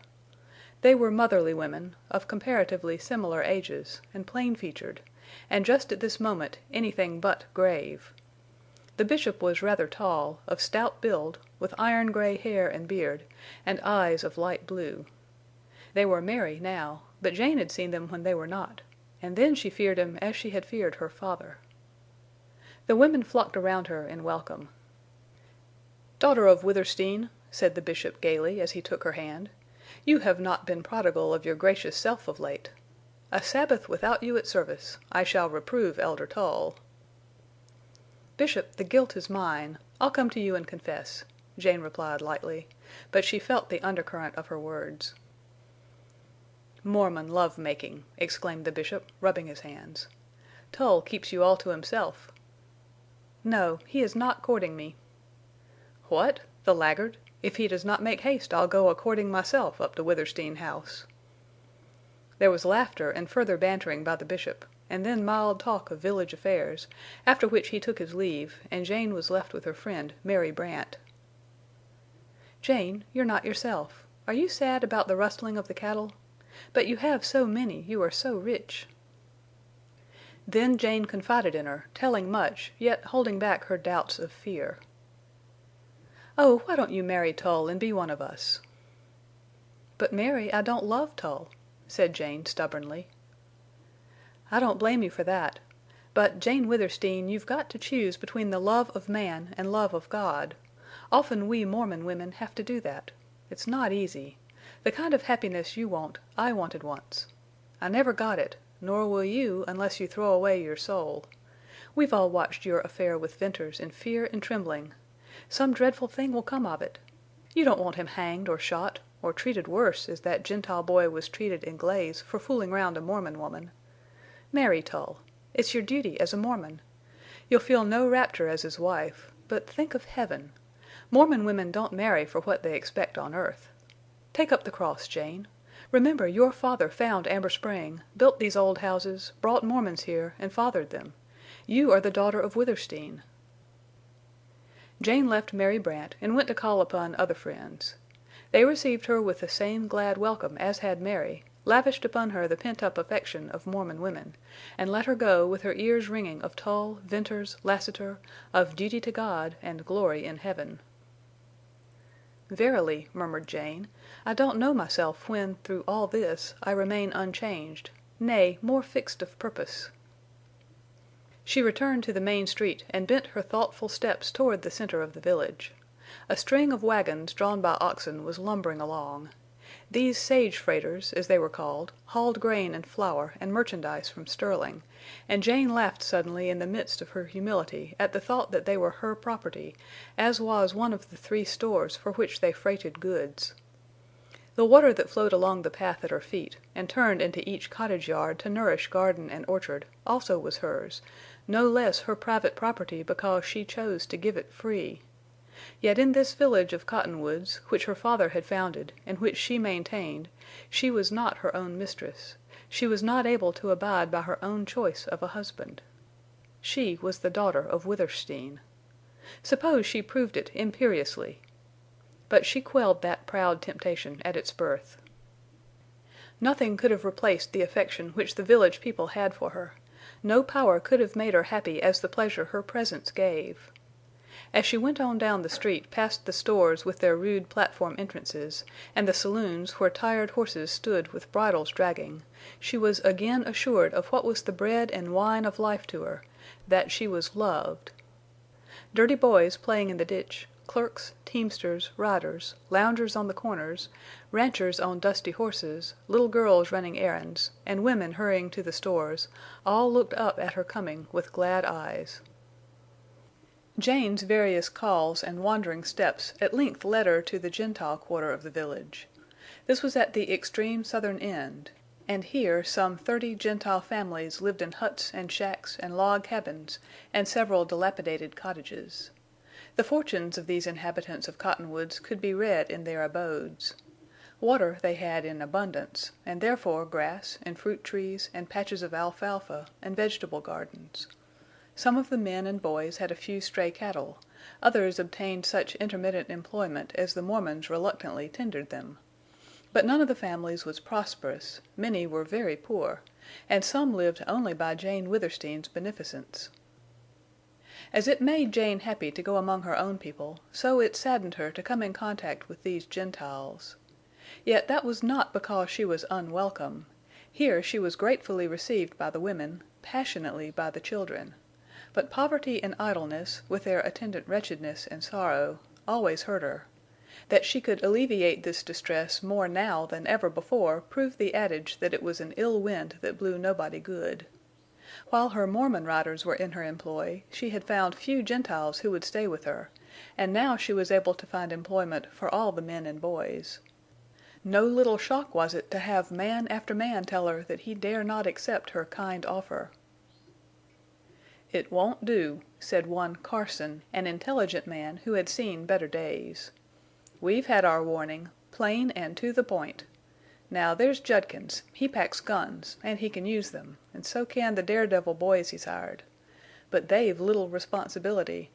Can we risk having our homes burned in our absence?" Jane felt the stretching and chilling of the skin of her face as the blood left it. "Carson, you and the others rent these houses?" she asked. "You ought to know, Miss Withersteen. Some of them are yours." "I know. Carson, I never in my life took a day's labor for rent, or a yearling calf, or a bunch of grass, let alone gold." "Bivens, your storekeeper, sees to that." "Look here, Carson," went on Jane hurriedly, and now her cheeks were burning. "You and Black and Willett pack your goods and move your families up to my cabins in the grove. They're far more comfortable than these. Then go to work for me. And if aught happens to you there I'll give you money, gold enough to leave Utah." The man choked and stammered, and then, as tears welled into his eyes, he found the use of his tongue and cursed. No gentle speech could ever have equaled that curse in eloquent expression of what he felt for Jane Withersteen. How strangely his look and tone reminded her of Lassiter. "No, it won't do," he said, when he had somewhat recovered himself. "Miss Withersteen, there are things that you don't know, and there's not a soul among us who can tell you." I seem to be learning many things, Carson. Well, then, will you let me aid you, say till better times?" "Yes, I will," he replied, with his face lighting up. "I see what it means to you, and you know what it means to me. Thank you. And if better times ever come, I'll be only too happy to work for you." "Better times will come. I trust God and have faith in man. Good day, Carson." The lane opened out upon the sage-enclosed alfalfa fields, and the last habitation, at the end of that lane of hovels, was the meanest. Formerly it had been a shed; now it was a home. The broad leaves of a wide-spreading cottonwood sheltered the sunken roof of weathered boards. Like an Indian hut, it had one floor. Round about it were a few scanty rows of vegetables, such as the hand of a weak woman had time and strength to cultivate.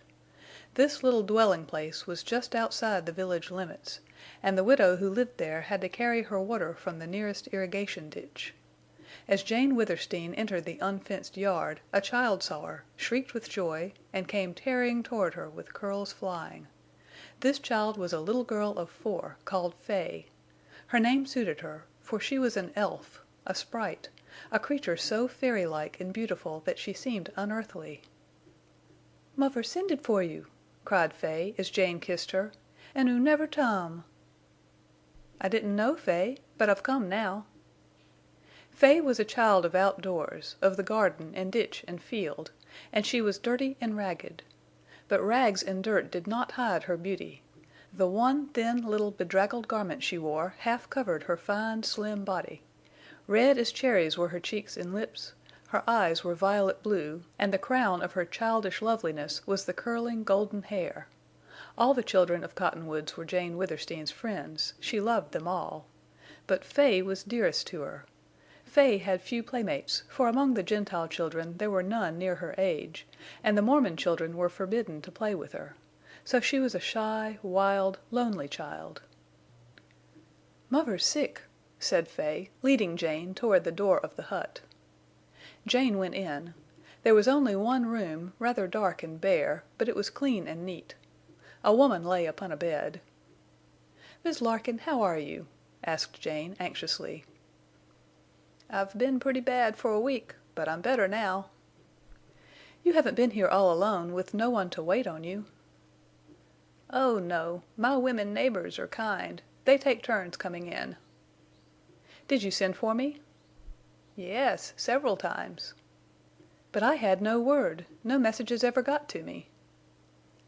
"I sent the boys, and they left word with your women that I was ill, and would you please come." A sudden deadly sickness seized Jane. She fought the weakness, as she fought to be above suspicious thoughts, and it passed, leaving her conscious of her utter impotence. That, too, passed as her spirit rebounded. But she had again caught a glimpse of dark, underhand domination, running its secret lines this time into her own household. Like a spider in the blackness of night, an unseen hand had begun to run these dark lines, to turn and twist them about her life, to plait and weave a web. Jane Withersteen knew it now, and in the realization further coolness and sureness came to her, and the fighting courage of her ancestors. "Mrs. Larkin, you're better, and I'm so glad," said Jane. "But may I not do something for you, a turn at nursing, or send you things, or take care of Fay?" "You're so good. Since my husband's been gone, what would have become of Fay and me but for you? It was about Fay that I wanted to speak to you. This time I thought surely I'd die, and I was worried about Fay. Well, I'll be around all right shortly, but my strength's gone and I won't live long. So I may as well speak now. You remember you've been asking me to let you take Fay and bring her up as your daughter?" "Indeed, yes, I remember. I'll be happy to have her. But I hope the day—" "Never mind that. The day'll come sooner or later. I refused your offer, and now I'll tell you why." "I know why," interposed Jane. "It's because you don't want her brought up as a Mormon." "No, it wasn't altogether that." Mrs. Larkin raised her thin hand and laid it appealingly on Jane's. "I don't like to tell you. But it's this. I told all my friends what you wanted. They know you, care for you, and they said for me to trust Fay to you. Women will talk, you know. It got to the ears of Mormons, gossip of your love for Fay and your wanting her. And it came straight back to me, in jealousy perhaps, that you wouldn't take Fay as much for love of her as because of your religious duty to bring up another girl for some Mormon to marry." "That's a damnable lie!" cried Jane Withersteen. "It was what made me hesitate," went on Mrs. Larkin, "but I never believed it at heart. And now I guess I'll let you—" "Wait! Mrs. Larkin, I may have told little white lies in my life, but never a lie that mattered, that hurt anyone. Now believe me, I love little Fay. If I had her near me I'd grow to worship her. When I asked for her I thought only of that love. Let me prove this. You and Fay come to live with me. I've such a big house and I'm so lonely. I'll help nurse you, take care of you. When you're better you can work for me. I'll keep little Fay and bring her up without Mormon teaching.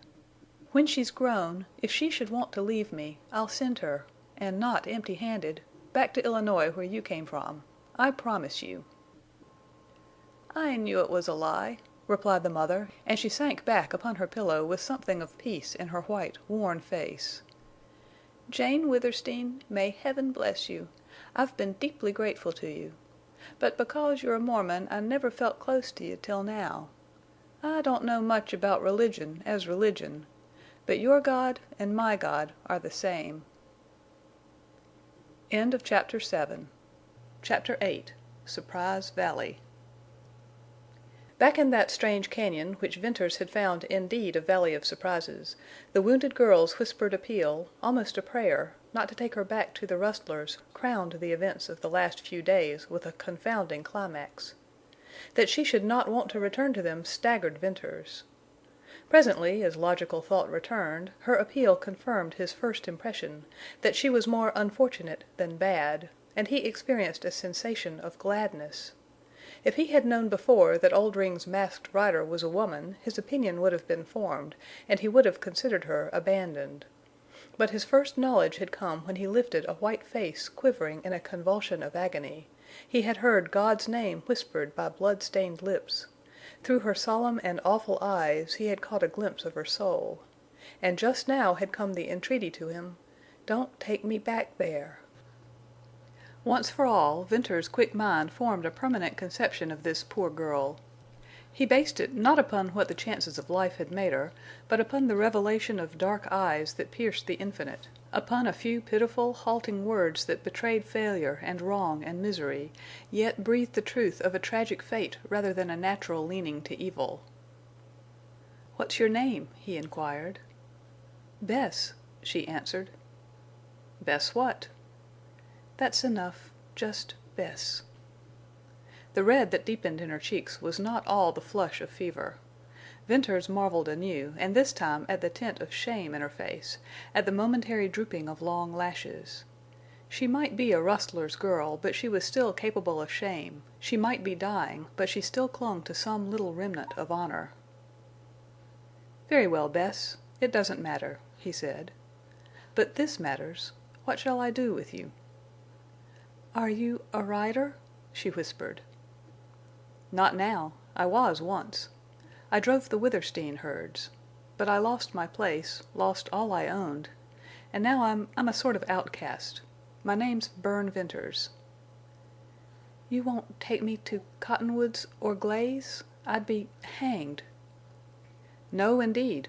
But I must do something with you, for it's not safe for me here. I shot that rustler who was with you. Sooner or later he'll be found, and then my tracks. I must find a safer hiding place where I can't be trailed."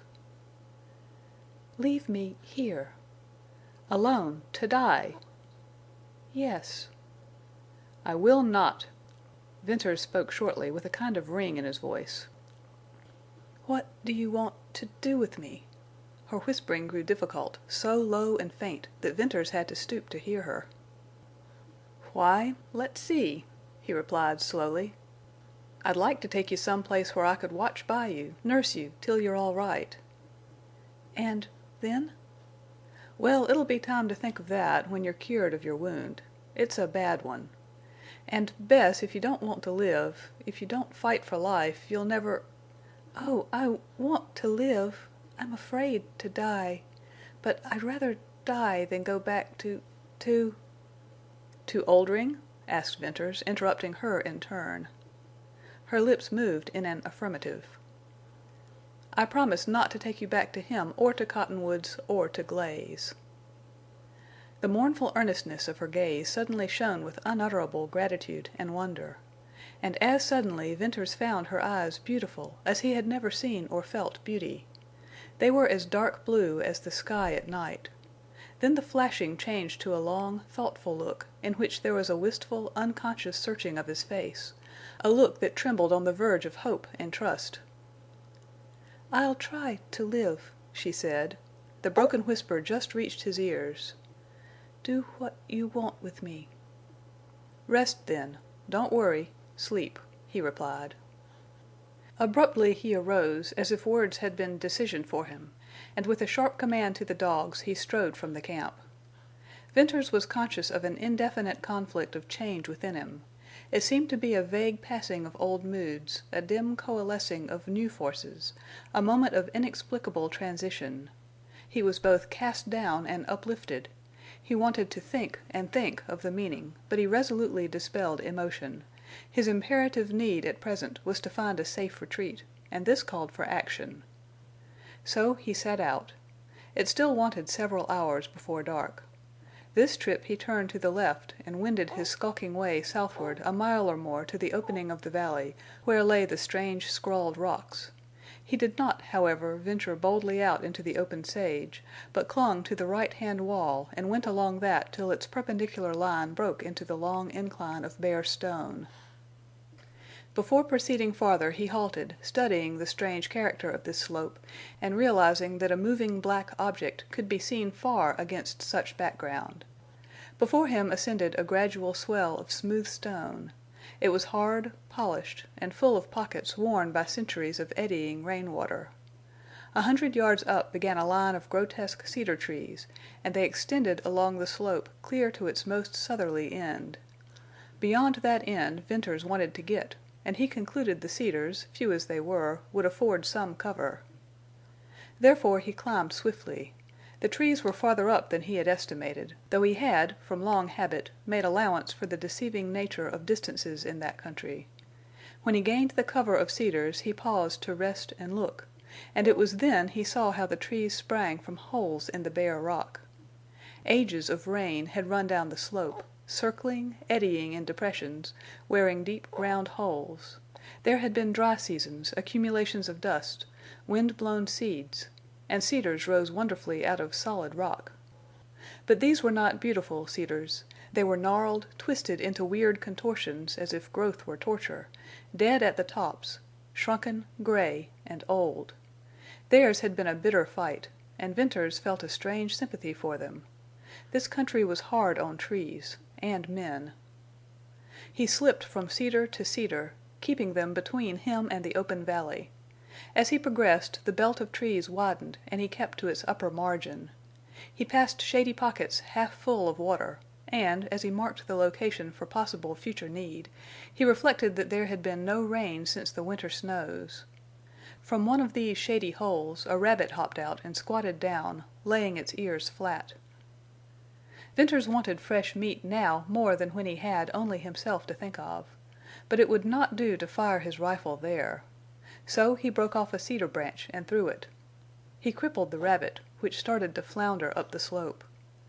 Venters did not wish to lose the meat, and he never allowed crippled game to escape, to die lingeringly in some covert. So after a careful glance below and back toward the cañon, he began to chase the rabbit.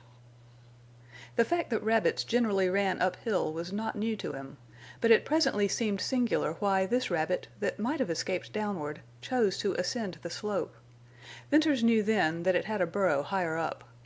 More than once he jerked over to seize it, only in vain, for the rabbit by renewed effort eluded his grasp. Thus the chase continued on up the bare slope. The farther Venters climbed, the more determined he grew to catch his quarry. At last, panting and sweating, he captured the rabbit at the foot of a steeper grade. Laying his rifle on the bulge of rising stone, he killed the animal and slung it from his belt. Before starting down he waited to catch his breath. He had climbed far up that wonderful smooth slope, and had almost reached the base of yellow cliff that rose skyward, a huge, scarred, and cracked bulk.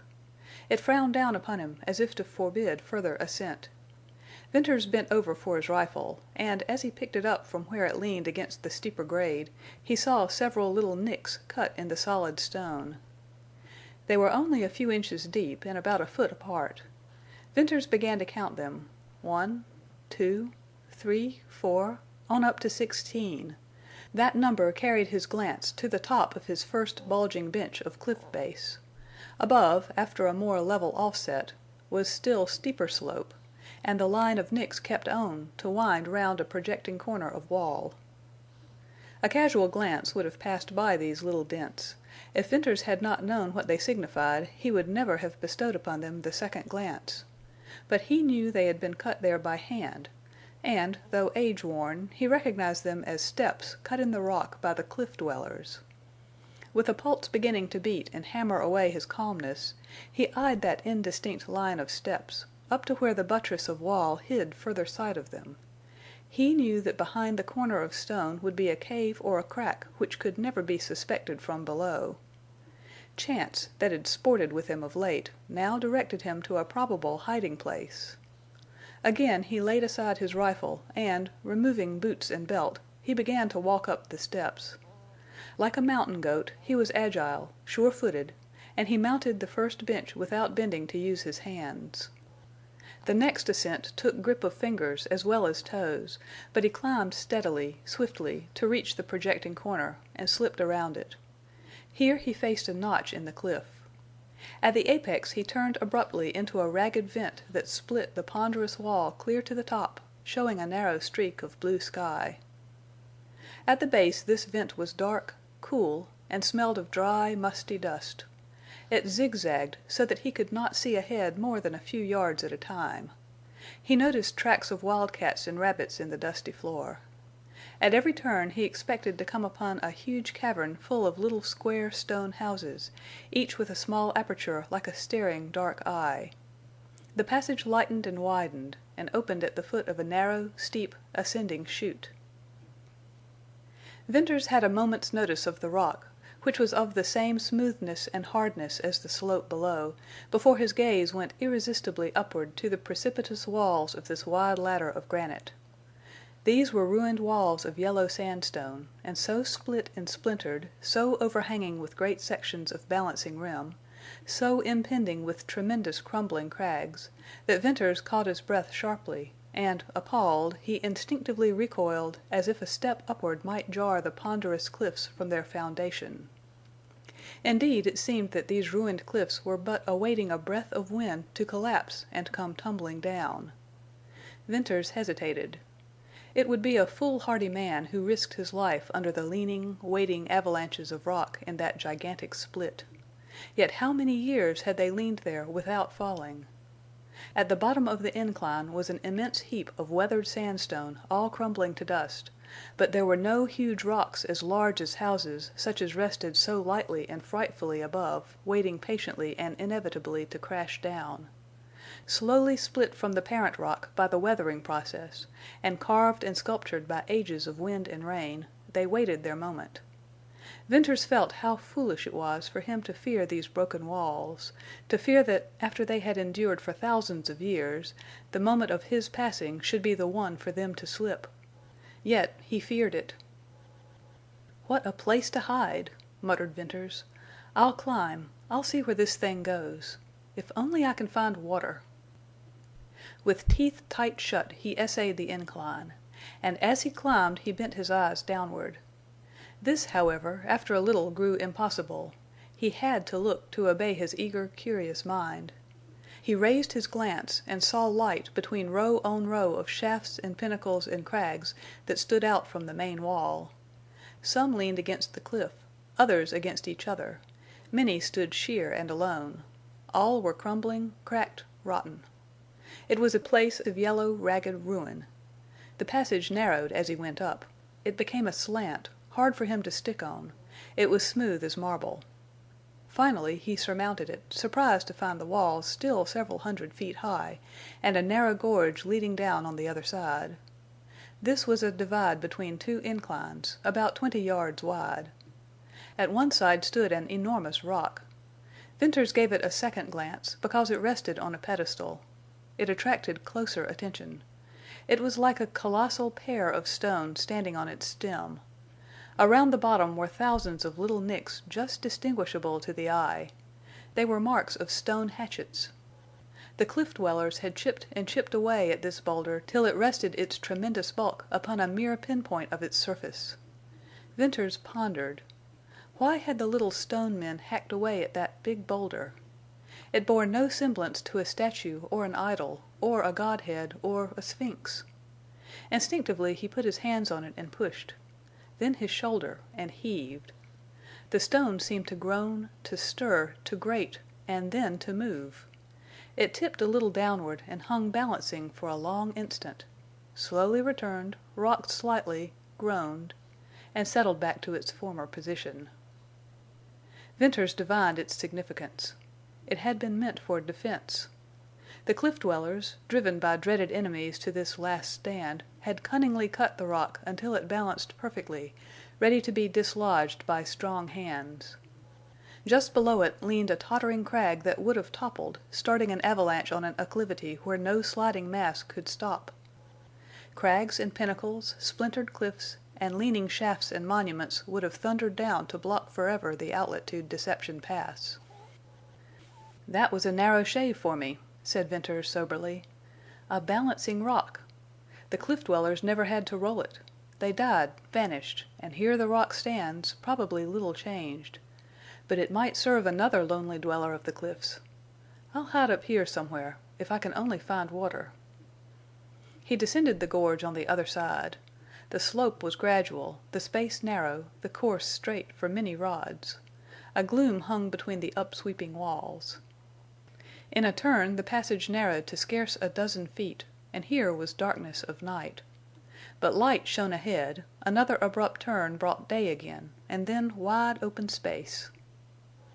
Above Venters loomed a wonderful arch of stone bridging the cañon rims, and through the enormous round portal gleamed and glistened a beautiful valley shining under sunset gold reflected by surrounding cliffs.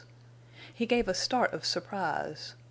The valley was a cove a mile long, half that wide, and its enclosing walls were smooth and stained, and curved inward, forming great caves.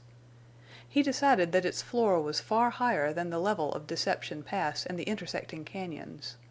No purple sage colored this valley floor. Instead, there were the white of aspens, streaks of branch and slender trunk glistening from the green of leaves, and the darker green of oaks, and through the middle of this forest, from wall to wall, ran a winding line of brilliant green which marked the course of cottonwoods and willows. "There's water here, and this is the place for me," said Venters. "Only birds can peep over those walls. I've gone Oldring one better." Venters waited no longer and turned swiftly to retrace his steps. He named the cañon Surprise Valley and the huge boulder that guarded the outlet Balancing Rock. Going down, he did not find himself attended by such fears as had beset him in the climb. Still, he was not easy in mind and could not occupy himself with plans of moving the girl and his outfit until he had descended to the notch. There he rested a moment and looked about him. The pass was darkening with the approach of night. At the corner of the wall, where the stone steps turned, he saw a spur of rock that would serve to hold the noose of a lasso. He needed no more aid to scale that place. As he intended to make the move under cover of darkness, he wanted most to be able to tell where to climb up. So, taking several small stones with him, he stepped and slid down to the edge of the slope where he had left his rifle and boots. He placed the stones some yards apart. He left the rabbit lying upon the bench where the steps began. Then he addressed a keen-sighted, remembering gaze to the rim wall above.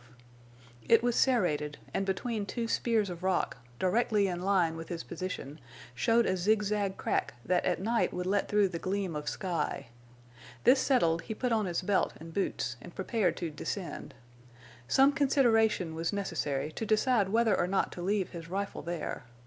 On the return, carrying the girl and a pack, it would be added encumbrance, and after debating the matter he left the rifle leaning against the bench. As he went straight down the slope he halted every few rods to look up at his mark on the rim. It changed, but he fixed each change in his memory. When he reached the first cedar tree he tied his scarf upon a dead branch, and then hurried toward camp, having no more concern about finding his trail upon the return trip. Darkness soon emboldened and lent him greater speed. It occurred to him as he glided into the grassy glade near camp and heard the whinny of a horse that he had forgotten Wrangle. The big sorrel could not be gotten into Surprise Valley. He would have to be left here. Venters determined at once to lead the other horses out through the thicket and turn them loose. The farther they wandered from this cañon, the better it would suit him. He easily descried Wrangle through the gloom, but the others were not in sight. Venters whistled low for the dogs, and when they came trotting to him he sent them out to search for the horses, and followed. It soon developed that they were not in the glade nor the thicket. Venters grew cold and rigid at the thought of rustlers having entered his retreat. But the thought passed, for the demeanor of Ring and Whitie reassured him. The horses had wandered away. Under the clump of silver spruces was a denser mantle of darkness, yet not so thick that Venters's night-practiced eyes could not catch the white oval of a still face.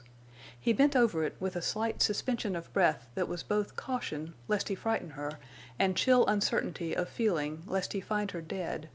But she slept, and he arose to renewed activity. He packed his saddle-bags. The dogs were hungry. They whined about him and nosed his busy hands, but he took no time to feed them nor to satisfy his own hunger. He slung the saddle-bags over his shoulders and made them secure with his lasso. Then he wrapped the blankets closer about the girl and lifted her in his arms. Wrangle whinnied and thumped the ground as Venters passed him with the dogs. The sorrel knew he was being left behind and was not sure whether he liked it or not. Venters went on and entered the thicket. Here he had to feel his way in pitch blackness and to wedge his progress between the close saplings. Time meant little to him now that he had started, and he edged along with slow side movement till he got clear of the thicket. Ring and Whitie stood waiting for him. Taking to the open aisles and patches of the sage, he walked guardedly, careful not to stumble or step in dust or strike against spreading sage branches. If he were burdened, he did not feel it. From time to time, when he passed out of the black lines of shade into the wan starlight, he glanced at the white face of the girl lying in his arms. She had not awakened from her sleep or stupor. He did not rest until he cleared the black gate of the cañon. Then he leaned against a stone breast high to him, and gently released the girl from his hold. His brow and hair and the palms of his hands were wet, and there was a kind of nervous contraction of his muscles. They seemed to ripple and strain tense. He had a desire to hurry and no sense of fatigue. A wind blew the scent of sage in his face. The first early blackness of night passed with the brightening of the stars. Somewhere back on his trail a coyote yelped, splitting the dead silence. Venters's faculties seemed singularly acute. He lifted the girl again and pressed on. The valley was better traveling than the cañon. It was lighter, freer of sage, and there were no rocks. Soon out of the pale gloom shone a still paler thing, and that was the low swell of slope. Venters mounted it, and his dogs walked beside him. Once upon the stone he slowed to snail pace, straining his sight to avoid the pockets and holes. Foot by foot he went up. The weird cedars, like great demons and witches chained to the rock and writhing in silent anguish, loomed up with wide and twisting, naked arms. Venters crossed this belt of cedars, skirted the upper border, and recognized the tree he had marked even before he saw his waving scarf. Here he knelt and deposited the girl gently, feet first, and slowly laid her out full length. What he feared was to reopen one of her wounds. If he gave her a violent jar, or slipped and fell. But the supreme confidence so strangely felt that night admitted no such blunders. The slope before him seemed to swell into obscurity, to lose its definite outline in a misty, opaque cloud that shaded into the overshadowing wall. He scanned the rim where the serrated points speared the sky, and he found the zigzag crack. It was dim, only a shade lighter than the dark ramparts, but he distinguished it, and that served. Lifting the girl, he stepped upward, closely attending to the nature of the path under his feet. After a few steps he stopped to mark his line with the crack in the rim. The dogs clung closer to him. While chasing the rabbit this slope had appeared interminable to him. Now, burdened as he was, he did not think of length or height or toil. He remembered only to avoid a misstep and to keep his direction. He climbed on, with frequent stops to watch the rim, and before he dreamed of gaining the bench he bumped his knees into it, and saw, in the dim gray light, his rifle and the rabbit. He had come straight up without mishap or swerving off his course, and his shut teeth unlocked. As he laid the girl down in the shallow hollow of the little ridge with her white face upturned, she opened her eyes. Wide, staring black, at once like both the night and the stars, they made her face seem still whiter. "Is it you?" she asked, faintly. "Yes," replied Venters. "Oh, where are we?" "I'm taking you to a safe place where no one will ever find you. I must climb a little here and call the dogs. Don't be afraid. I'll soon come for you." She said no more. Her eyes watched him steadily for a moment and then closed. Venters pulled off his boots and then felt for the little steps in the rock. The shade of the cliff above obscured the point he wanted to gain, but he could see dimly a few feet before him. What he had attempted with care he now went at with surpassing lightness. Buoyant, rapid, sure, he attained the corner of wall and slipped around it. Here he could not see a hand before his face, so he groped along, found a little flat space, and there removed the saddlebags. The lasso he took back with him to the corner and looped the noose over the spur of rock. "Ring, Whitie, come," he called, softly. Low whines came up from below. "Here, come, Whitie, Ring," he repeated, this time sharply. Then followed scraping of claws and pattering of feet, and out of the gray gloom below him swiftly climbed the dogs to reach his side and pass beyond. Venters descended, holding to the lasso. He tested its strength by throwing all his weight upon it. Then he gathered the girl up, and holding her securely in his left arm, he began to climb, at every few steps jerking his right hand upward along the lasso. It sagged at each forward movement he made, but he balanced himself lightly during the interval when he lacked the support of a taut rope. He climbed as if he had wings, the strength of a giant, and knew not the sense of fear. The sharp corner of cliff seemed to cut out of the darkness. He reached it and the protruding shelf, and then, entering the black shade of the notch, he moved blindly but surely to the place where he had left the saddlebags. He heard the dogs, though he could not see them. Once more he carefully placed the girl at his feet. Then, on hands and knees, he went over the little flat space, feeling for stones.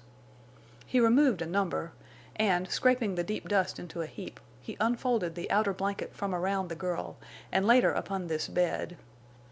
Then he went down the slope again for his boots, rifle, and the rabbit, and bringing also his lasso with him, he made short work of that trip. "Are you there?" The girl's voice came low from the blackness. "Yes," he replied, and was conscious that his laboring breast made speech difficult. "Are we in a cave?" "Yes." "Oh, listen! The waterfall! I hear it! You've brought me back!" Venters heard a murmuring moan that one moment swelled to a pitch almost softly shrill, and the next lulled to a low, almost inaudible sigh. "That's wind blowing in the cliffs," he panted. "You're far from Oldring's cañon." The effort it cost him to speak made him conscious of extreme lassitude following upon great exertion. It seemed that when he lay down and drew his blanket over him the action was the last before utter prostration. He stretched inert, wet, hot, his body one great strife of throbbing, stinging nerves and bursting veins. And there he lay for a long while before he felt that he had begun to rest. Rest came to him that night, but no sleep. Sleep he did not want. The hours of strained effort were now as if they had never been, and he wanted to think. Earlier in the day he had dismissed an inexplicable feeling of change, but now, when there was no longer demand on his cunning and strength and he had time to think, he could not catch the elusive thing that had sadly perplexed as well as elevated his spirit. Above him, through a V-shaped cleft in the dark rim of the cliff, shone the lustrous stars that had been his lonely accusers for a long, long year. Tonight they were different. He studied them. Larger, whiter, more radiant they seemed, but that was not the difference he meant. Gradually it came to him that the distinction was not one he saw, but one he felt. In this he divined as much of the baffling change as he thought would be revealed to him then. And as he lay there, with the singing of the cliff winds in his ears, the white stars above the dark, bold vent, the difference which he felt was that he was no longer alone. End of Chapter 8. Chapter 9. Silver Spruce and Aspens. The rest of that night seemed to Venters only a few moments of starlight, a dark overcasting of sky, an hour or so of gray gloom, and then the lighting of dawn. When he had bestirred himself, feeding the hungry dogs and breaking his long fast, and had repacked his saddle-bags, it was clear daylight, though the sun had not tipped the yellow wall in the east. He concluded to make the climb and descent into Surprise Valley in one trip. To that end he tied his blanket upon Ring and gave Whitie the extra lasso and the rabbit to carry. Then, with the rifle and saddlebags slung upon his back, he took up the girl. She did not awaken from heavy slumber. That climb up under the rugged, menacing brows of the broken cliffs, in the face of a grim, leaning boulder that seemed to be weary of its age-long wavering, was a tax on strength and nerve that Venters felt equally with something sweet and strangely exulting in its accomplishment. He did not pause until he gained the narrow divide, and there he rested. Balancing Rock loomed huge, cold in the gray light of dawn, a thing without life, yet it spoke silently to Venters. I am waiting to plunge down, to shatter and crash, roar and boom, to bury your trail and close forever the outlet to Deception Pass. On the descent of the other side Venters had easy going, but was somewhat concerned because Whitie appeared to have succumbed to temptation and while carrying the rabbit was also chewing on it. And Ring evidently regarded this as an injury to himself, especially as he had carried the heavier load. Presently he snapped at one end of the rabbit and refused to let go. But his action prevented Whitie from further misdoing, and then the two dogs pattered down, carrying the rabbit between them. Venters turned out of the gorge and suddenly paused stock still, astounded at the scene before him. The curve of the great stone bridge had caught the sunrise, and through the magnificent arch burst a glorious stream of gold that shone with a long slant down into the center of Surprise Valley. Only through the arch did any sunlight pass, so that all the rest of the valley lay still asleep, dark green, mysterious, shadowy, merging its level into walls as misty and soft as morning clouds. Venters then descended, passing through the arch, looking up at its tremendous height and sweep. It spanned the opening to Surprise Valley, stretching in almost perfect curve from rim to rim. Even in his hurry and concern Venters could not but feel its majesty, and the thought came to him that the cliff dwellers must have regarded it as an object of worship. Down, down, down Venters strode, more and more feeling the weight of his burden as he descended, and still the valley lay below him. As all other cañons and coves and valleys had deceived him, so had this deep nestling oval. At length he passed beyond the slope of weathered stone that spread fan-shape from the arch, and encountered a grassy terrace running to the right and about on a level with the tips of the oaks and cottonwoods below. Scattered here and there upon this shelf were clumps of aspens, and he walked through them into a glade that surpassed, in beauty and adaptability for a wild home, any place he had ever seen. Silver spruces bordered the base of a precipitous wall that rose loftily. Caves indented its surface, and there were no detached ledges or weathered sections that might dislodge a stone. The level ground, beyond the spruces, dropped down into a little ravine. This was one dense line of slender aspens from which came the low splashing of water. And the terrace, lying open to the west, afforded unobstructed view of the valley of green treetops. For his camp Venters chose a shady, grassy plot between the silver spruces and the cliff. Here, in the stone wall, had been wonderfully carved by wind or washed by water several deep caves above the level of the terrace. They were clean, dry, roomy. He cut spruce boughs and made a bed in the largest cave, and laid the girl there. The first intimation that he had of her being aroused from sleep or lethargy was a low call for water. He hurried down into the ravine with his canteen. It was a shallow, grass-green place with aspens growing up everywhere. To his delight he found a tiny brook of swift-running water. Its faint tinge of amber reminded him of the spring at Cottonwoods, and the thought gave him a little shock. The water was so cold it made his fingers tingle as he dipped the canteen. Having returned to the cave, he was glad to see the girl drink thirstily. This time he noted that she could raise her head slightly without his help. "You were thirsty," he said. "It's good water. I found a fine place. Tell me, how do you feel?" "There's a pain—here," she replied, and moved her hand to her left side. "Why, that's strange. Your wounds are on your right side. I believe you're hungry. Is the pain a kind of dull ache, a gnawing?" "It's like that." "Then it's hunger." Venters laughed, and suddenly caught himself with a quick breath and felt again the little shock. When had he laughed? "It's hunger," he went on. "I've had that gnaw many a time. I've got it now. But you mustn't eat. You can have all the water you want, but no food just yet." "Won't I—starve?" "No, people don't starve easily. I've discovered that. You must lie perfectly still and rest and sleep for days." "My hands are dirty. My face feels so hot and sticky. My boots hurt." It was her longest speech as yet, and it trailed off in a whisper. "Well, I'm a fine nurse." It annoyed him that he had never thought of these things. But then, awaiting her death and thinking of her comfort were vastly different matters. He unwrapped the blanket which covered her. What a slender girl she was! No wonder he had been able to carry her miles and pack her up that slippery ladder of stone. Her boots were of soft, fine leather, reaching clear to her knees. He recognized the make as one of a bootmaker in Sterling. Her spurs, that he had stupidly neglected to remove, consisted of silver frames and gold chains, and the rowels, large as silver dollars, were fancifully engraved. The boots slipped off rather hard. She wore heavy woolen rider's stockings, half length, and these were pulled up over the ends of her short trousers. Venters took off the stockings to note her little feet were red and swollen. He bathed them. Then he removed his scarf and bathed her face and hands. "I must see your wounds now," he said, gently.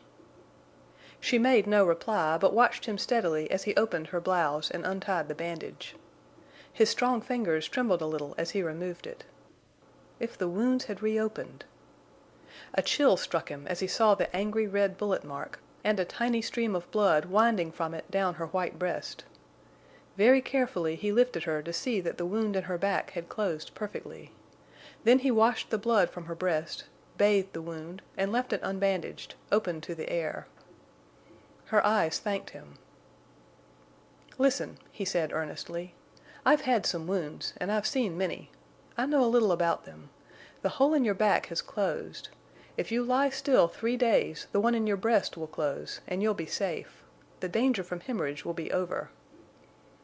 He had spoken with earnest sincerity, almost eagerness. "Why do you want me to get well?" she asked, wonderingly. The simple question seemed unanswerable except on grounds of humanity. But the circumstances under which he had shot this strange girl, the shock and realization, the waiting for death, the hope, had resulted in a condition of mind wherein Venters wanted her to live more than he had ever wanted anything. Yet he could not tell why.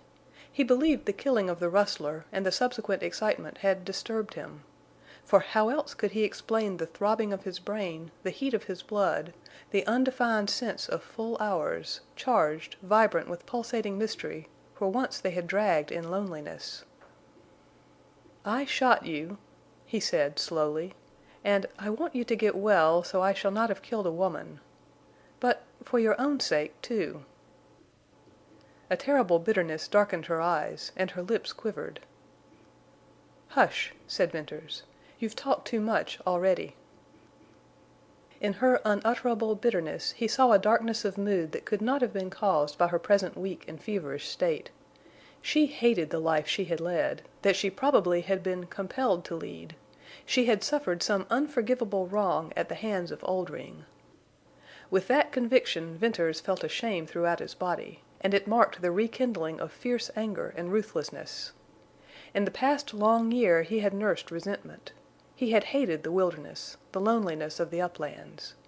He had waited for something to come to pass. It had come. Like an Indian stealing horses, he had skulked into the recesses of the cañons. He had found Oldring's retreat. He had killed a rustler.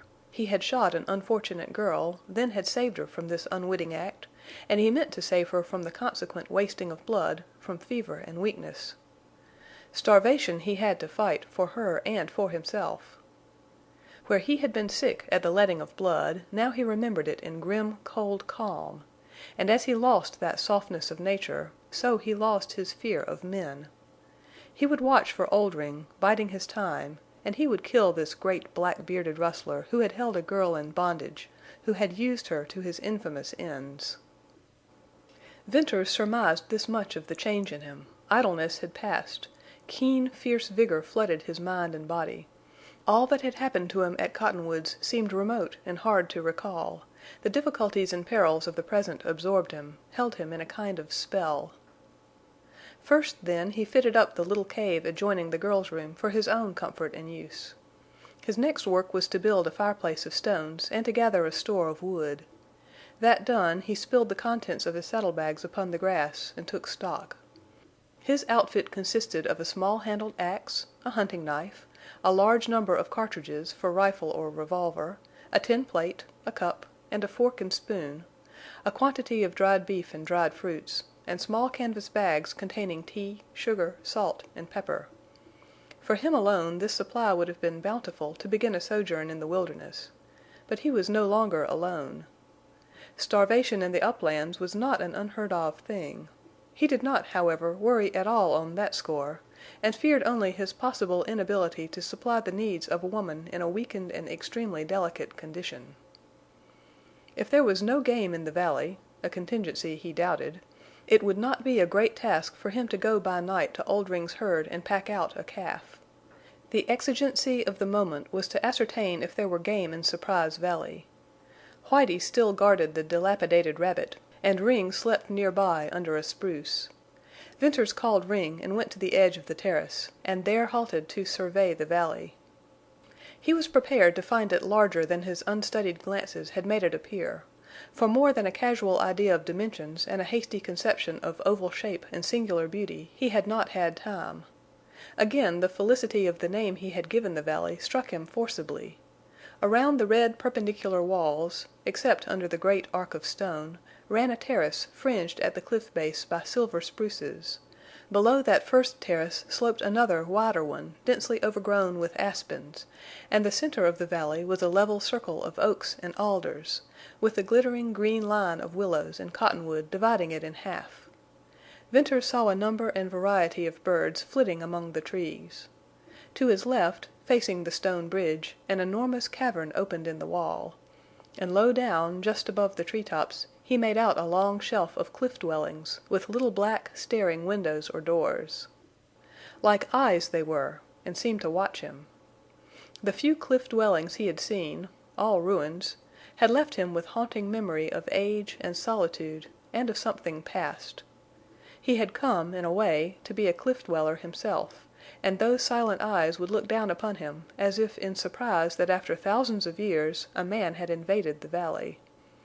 Venters felt sure that he was the only white man who had ever walked under the shadow of the wonderful stone bridge, down into that wonderful valley with its circle of caves and its terraced rings of silver spruce and aspens. The dog growled below and rushed into the forest. Venters ran down the declivity to enter a zone of light shade streaked with sunshine. The oak trees were slender, none more than half a foot thick, and they grew close together, intermingling their branches. Ring came running back with a rabbit in his mouth. Venters took the rabbit and, holding the dog near him, stole softly on. There were fluttering of wings among the branches, and quick bird notes, and rustling of dead leaves, and rapid patterings. Venters crossed well-worn trails marked with fresh tracks, and when he had stolen on a little farther he saw many birds and running quail, and more rabbits than he could count. He had not penetrated the forest of oaks for 100 yards, had not approached anywhere near the line of willows and cottonwoods which he knew grew along a stream. But he had seen enough to know that Surprise Valley was the home of many wild creatures. Venters returned to camp. He skinned the rabbits, and gave the dogs the one they had quarreled over, and the skin of this he dressed and hung up to dry, feeling that he would like to keep it. It was a particularly rich, furry pelt with a beautiful white tail. Venters remembered that but for the bobbing of that white tail catching his eye, he would not have espied the rabbit, and he would never have discovered Surprise Valley. Little incidents of chance like this had turned him here and there in Deception Pass, and now they had assumed to him the significance and direction of destiny. His good fortune in the matter of game at hand brought to his mind the necessity of keeping it in the valley. Therefore he took the axe and cut bundles of aspens and willows, and packed them up under the bridge to the narrow outlet of the gorge. Here he began fashioning a fence by driving aspens into the ground and lacing them fast with willows. Trip after trip he made down for more building material, and the afternoon had passed when he finished the work to his satisfaction. Wildcats might scale the fence, but no coyote could come in to search for prey, and no rabbits or other small game could escape from the valley. Upon returning to camp he set about getting his supper at ease, around a fine fire, without hurry or fear of discovery. After hard work that had definite purpose, this freedom and comfort gave him peculiar satisfaction. He caught himself often, as he kept busy round the campfire, stopping to glance at the quiet form in the cave, and at the dogs stretched cozily near him, and then out across the beautiful valley. The present was not yet real to him. While he ate, the sun set beyond a dip in the rim of the curved wall. As the morning sun burst wondrously through a grand arch into this valley in a golden slanting shaft, so the evening sun, at the moment of setting, shone through a gap of cliffs, sending down a broad red burst to brighten the oval with a blaze of fire. To Venters both sunrise and sunset were unreal. A cool wind blew across the oval, waving the tips of oaks, and while the light lasted, fluttering the aspen leaves into millions of facets of red, and sweeping the graceful spruces. Then with the wind soon came a shade and a darkening, and suddenly the valley was gray. Night came there quickly after the sinking of the sun. Venters went softly to look at the girl. She slept, and her breathing was quiet and slow. He lifted Ring into the cave, with stern whisper for him to stay there on guard. Then he drew the blanket carefully over her and returned to the campfire. Though exceedingly tired, he was yet loath to yield to lassitude, but this night it was not from listening, watchful vigilance; it was from a desire to realize his position. The details of his wild environment seemed the only substance of a strange dream. He saw the darkening rims, the gray oval turning black, the undulating surface of forest, like a rippling lake, and the spear-pointed spruces. He heard the flutter of aspen leaves and the soft, continuous splash of falling water. The melancholy note of a cañon bird broke clear and lonely from the high cliffs. Venters had no name for this night singer, and he had never seen one, but the few notes, always pealing out just at darkness, were as familiar to him as the cañon silence. Then they ceased, and the rustle of leaves and the murmur of water hushed in a growing sound that Venters fancied was not of earth. Neither had he a name for this, only it was inexpressibly wild and sweet. The thought came that it might be a moan of the girl in her last outcry of life, and he felt a tremor shake him. But no, this sound was not human, though it was like despair.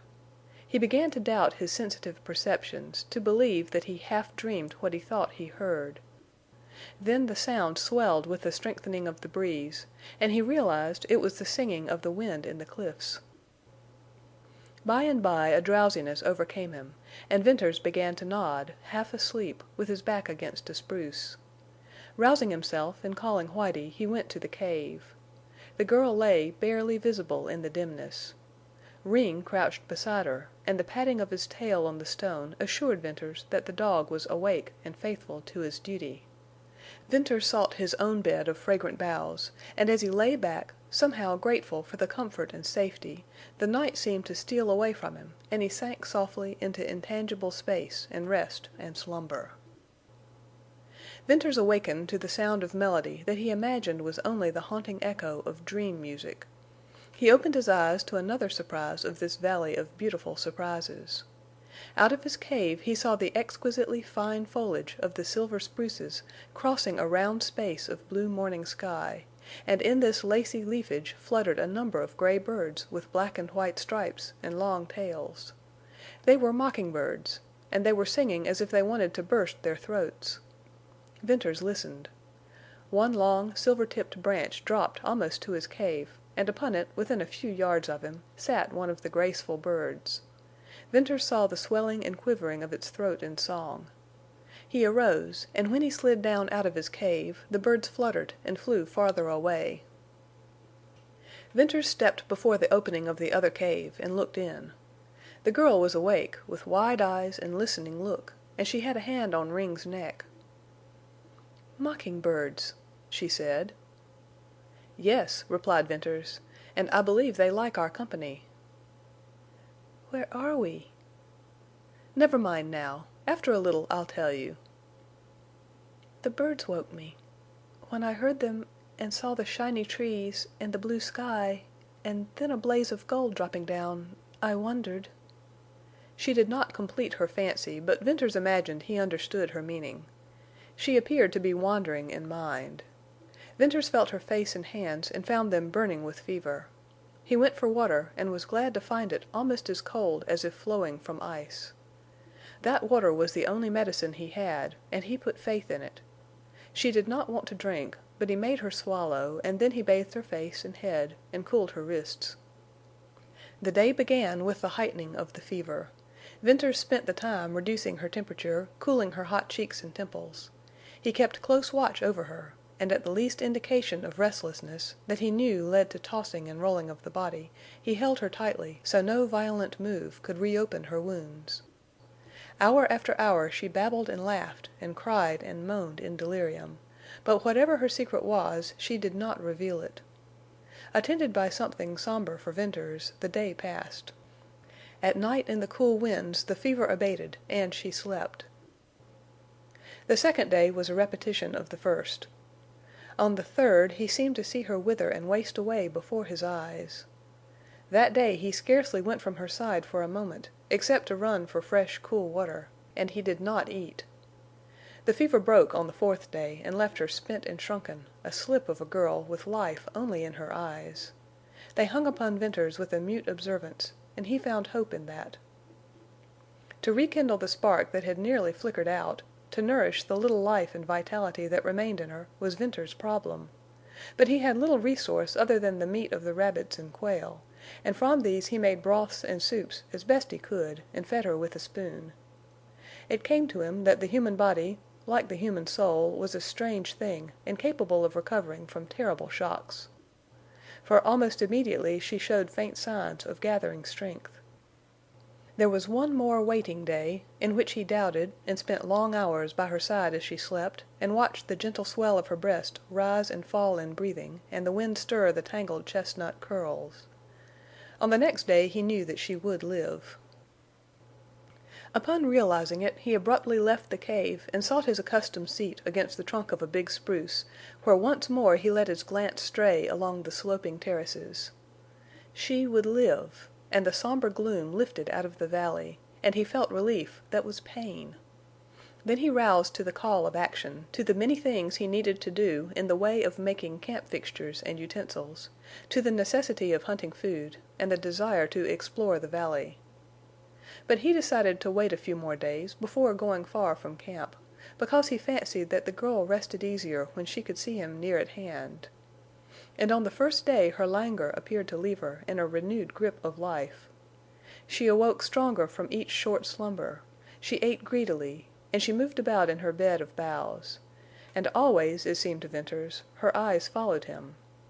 He knew now that her recovery would be rapid. She talked about the dogs, about the caves, the valley, about how hungry she was, till Venters silenced her, asking her to put off further talk till another time.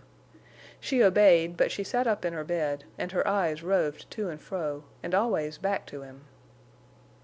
Upon the second morning she sat up when he awakened her, and would not permit him to bathe her face and feed her, which actions she performed for herself. She spoke little, however, and Venters was quick to catch in her the first intimations of thoughtfulness and curiosity and appreciation of her situation. He left camp and took Whitie out to hunt for rabbits. Upon his return he was amazed and somewhat anxiously concerned to see his invalid sitting with her back to a corner of the cave and her bare feet swinging out. Hurriedly he approached, intending to advise her to lie down again, to tell her that perhaps she might overtax her strength. The sun shone upon her, glinting on the little head with its tangle of bright hair and the small oval face with its pallor, and dark blue eyes underlined by dark blue circles. She looked at him and he looked at her. And that exchange of glances he imagined each saw the other in some different guise. It seemed impossible to Venters that this frail girl could be Oldring's Masked Rider. It flashed over him that he had made a mistake which presently she would explain. "Help me down," she said. "But are you well enough?" he protested. "Wait a little longer." "I'm weak, dizzy. But I want to get down." He lifted her—what a light burden now!—and stood her upright beside him, and supported her as she essayed to walk with halting steps. She was like a stripling of a boy. The bright, small head scarcely reached his shoulder. But now, as she clung to his arm, the rider's costume she wore did not contradict, as it had done at first, his feeling of her femininity. She might be the famous Masked Rider of the uplands, she might resemble a boy, but her outline, her little hands and feet, her hair, her big eyes and tremulous lips, and especially a something that Venters felt as a subtle essence rather than what he saw, proclaimed her sex. She soon tired. He arranged a comfortable seat for her under the spruce that overspread the campfire. "Now tell me everything," she said. He recounted all that had happened from the time of his discovery of the rustlers in the cañon up to the present moment. "You shot me, and now you've saved my life?" "Yes. After almost killing you, I've pulled you through." "Are you glad?" "I should say so." Her eyes were unusually expressive, and they regarded him steadily. She was unconscious of that mirroring of her emotions, and they shone with gratefulness and interest and wonder and sadness. "Tell me about yourself?" she asked. He made this a briefer story, telling of his coming to Utah, his various occupations till he became a rider, and then how the Mormons had practically driven him out of Cottonwoods, an outcast. Then, no longer able to withstand his own burning curiosity, he questioned her in turn. "Are you Oldring's Masked Rider?" "Yes," she replied, and dropped her eyes. "I knew it. I recognized your figure and mask, for I saw you once. Yet I can't believe it. But you never were really that rustler, as we riders knew him? A thief, a marauder, a kidnapper of women, a murderer of sleeping riders." "No, I never stole or harmed anyone in all my life. I only rode and rode—" "But why?" he burst out. "Why the name? I understand Oldring made you ride. But the black mask, the mystery, the things laid to your hands, the threats in your infamous name, the night riding credited to you, the evil deeds deliberately blamed on you and acknowledged by rustlers, even Oldring himself. Why? Tell me why." "I never knew that," she answered low. Her drooping head straightened, and the large eyes, larger now and darker, met Venters with a clear, steadfast gaze in which he read truth. It verified his own conviction. "Never knew? That's strange. Are you a Mormon?" "No." "Is Oldring a Mormon?" "No." "Do you care for him?" "Yes. I hate his men, his life. Sometimes I almost hate him." Venters paused in his rapid-fire questioning, as if to brace himself to ask for a truth that would be abhorrent for him to confirm, but which he seemed driven to hear. "What were you to Oldring?" Like some delicate thing suddenly exposed to blasting heat, the girl wilted. Her head dropped, and into her white, wasted cheeks crept the red of shame. Venters would have given anything to recall that question. It seemed so different, his thought, when spoken. Yet her shame established in his mind something akin to the respect he had strangely been hungering to feel for her. "Damn that question! Forget it!" he cried, in a passion of pain for her and anger at himself. "But once and for all, tell me. I know it, yet I want to hear you say so. You couldn't help yourself?" "Oh, no." "Well, that makes it all right with me," he went on honestly. "I want you to feel that—you see, we've been thrown together and I want to help you, not hurt you. I thought life had been cruel to me, but when I think of yours I feel mean and little for my complaining. Anyway, I was a lonely outcast. And now... I don't see very clearly what it all means. Only we are here, together. We've got to stay here for long, surely till you are well. But you'll never go back to Oldring. And I'm sure helping you will help me, for I was sick in mind. There's something now for me to do. And if I can win back your strength, then get you away, out of this wild country, help you somehow to a happier life, just think how good that'll be for me." End of Chapter 9. Chapter 10. Love. During all these waiting days, Venters, with the exception of the afternoon when he had built the gate in the gorge, had scarcely gone out of sight of camp, and never out of hearing. His desire to explore Surprise Valley was keen, and on the morning after his long talk with the girl he took his rifle and, calling Ring, made a move to start. The girl lay back in a rude chair of boughs he had put together for her. She had been watching him, and when he picked up the gun and called the dog, Venters thought she gave a nervous start. "I'm only going to look over the valley," he said. "Will you be gone long?" "No," he replied, and started off. The incident set him thinking of his former impression that after her recovery from fever she did not seem at ease unless he was close at hand. It was fear of being alone, due, he concluded, most likely to her weakened condition. He must not leave her much alone. As he strode down the sloping terrace, rabbits scampered before him, and the beautiful valley quail, as purple in color as the sage on the uplands, ran fleetly along the ground into the forest. It was pleasant under the trees, in the gold-flecked shade, with the whistle of quail and twittering of birds everywhere. Soon he had passed the limit of his former excursions and entered new territory. Here the woods began to show open glades and brooks running down from the slope, and presently he emerged from shade into the sunshine of a meadow. The shaking of the high grass told him of the running of animals, what species he could not tell. But from Ring's manifest desire to have a chase they were evidently some kind wilder than rabbits. Venters approached the willow and cottonwood belt that he had observed from the height of slope. He penetrated it to find a considerable stream of water in great half-submerged mounds of brush and sticks, and all about him were old and new gnawed circles at the base of the cottonwoods.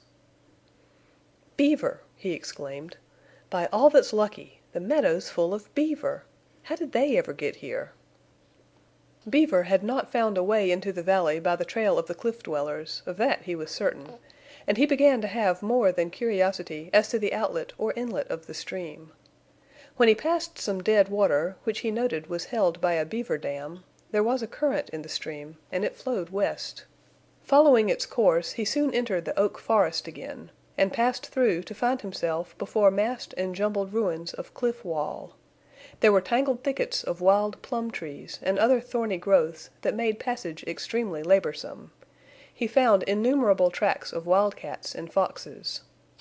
Rustlings in the thick undergrowth told him of stealthy movements of these animals.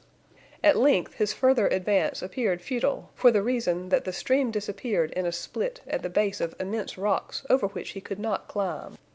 To his relief, he concluded that though beaver might work their way up the narrow chasm where the water rushed, it would be impossible for men to enter the valley there. This western curve was the only part of the valley where the walls had been split asunder, and it was a wildly rough and inaccessible corner. Going back a little way, he leaped the stream and headed toward the southern wall. Once out of the oaks, he found again the low terrace of aspens, and above that the wide, open terrace fringed by silver spruces. This side of the valley contained the wind or water-worn caves. As he pressed on, keeping to the upper terrace, cave after cave opened out of the cliff, now a large one, now a small one. Then yawned, quite suddenly and wonderfully above him, the great cavern of the cliff-dwellers. It was still a goodly distance, and he tried to imagine, if it appeared so huge from where he stood, what it would be when he got there.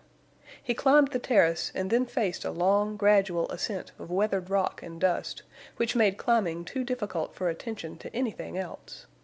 At length he entered a zone of shade and looked up. He stood just within the hollow of a cavern so immense that he had no conception of its real dimensions. The curved roof, stained by ages of leakage, with buff and black and rust-colored streaks, swept up and loomed higher, and seemed to soar to the rim of the cliff. Here again was a magnificent arch, such as formed the grand gateway to the valley, only in this instance it formed the dome of a cave instead of the span of a bridge. Venters passed onward and upward. The stones he dislodged rolled down with strange, hollow crack and roar. He had climbed 100 rods inward, and yet he had not reached the base of the shelf where the cliff dwellings rested, a long half-circle of connected stone house, with little dark holes that he had fancied were eyes. At length he gained the base of the shelf, and here found steps cut in the rock. These facilitated climbing, and as he went up he thought how easily this vanished race of men might once have held that stronghold against an army. There was only one possible place to ascend, and this was narrow and steep. Venters had visited cliff dwellings before, and they had been in ruins, and of no great character or size, but this place was of proportions that stunned him, and it had not been desecrated by the hand of man, nor had it been crumbled by the hand of time. It was a stupendous tomb. It had been a city. It was just as it had been left by its builders. The little houses were there, the smoke-blackened stains of fires, the pieces of pottery scattered about cold hearths, the stone hatchets, and stone pestles and mealing stones lay beside round holes polished by years of grinding maize, lay there as if they had been carelessly dropped yesterday. But the cliff-dwellers were gone. Dust. They were dust on the floor or at the foot of the shelf, and their habitations and utensils endured. Venters felt the sublimity of that marvelous vaulted arch, and it seemed to gleam with a glory of something that was gone. How many years had passed since the cliff-dwellers gazed out across the beautiful valley as he was gazing now? How long had it been since women ground grain in those polished holes? What time had rolled by since men of an unknown race lived, loved, fought, and died there? Had an enemy destroyed them? Had disease destroyed them, or only that greatest destroyer, time? Venters saw a long line of blood-red hands painted low down upon the yellow roof of stone. Here was strange portent, if not an answer to his queries. The place oppressed him. It was light, but full of a transparent gloom. It smelled of dust and musty stone, of age and disuse. It was sad. It was solemn. It had the look of a place where silence had become master, and was now irrevocable and terrible and could not be broken. Yet, at the moment, from high up in the carved crevices of the arch, floated down the low, strange wail of wind, a knell indeed for all that had gone. Venters, sighing, gathered up an armful of pottery, such pieces as he thought strong enough and suitable for his own use, and bent his steps toward camp. He mounted the terrace at an opposite point to which he had left. He saw the girl looking in the direction which he had gone.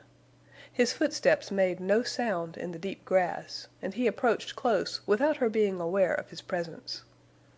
Whitie lay on the ground near where she sat, and he manifested the usual actions of welcome, but the girl did not notice them.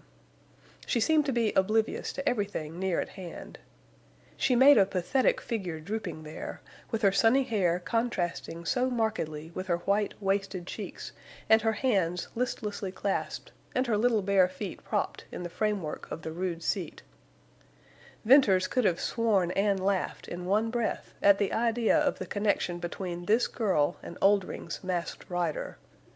She was the victim of more than accident of fate, a victim to some deep plot, the mystery of which burned him. As he stepped forward with a half-formed thought that she was absorbed in watching for his return, she turned her head and saw him. A swift start, a change rather than rush of blood under her white cheeks, a flashing of big eyes that fixed their glance upon him, transformed her face in that single instant of turning, and he knew she had been watching for him, that his return was the one thing in her mind. She did not smile. She did not flush. She did not look glad. All these would have meant little compared to her indefinite expression.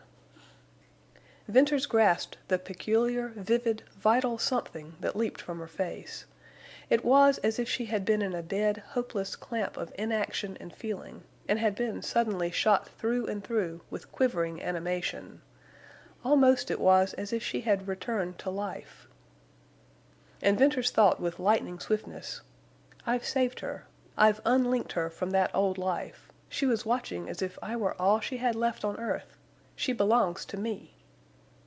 The thought was startlingly new. Like a blow it was in an unprepared moment.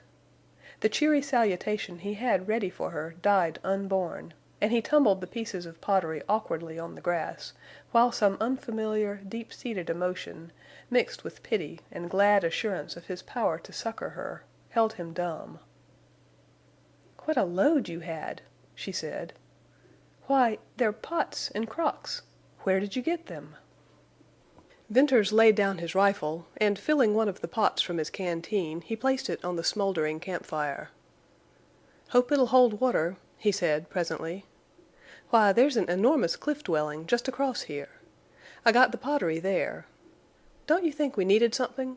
That tin cup of mine has served to make tea, broth, soup, everything." "I noticed we hadn't a great deal to cook in." She laughed.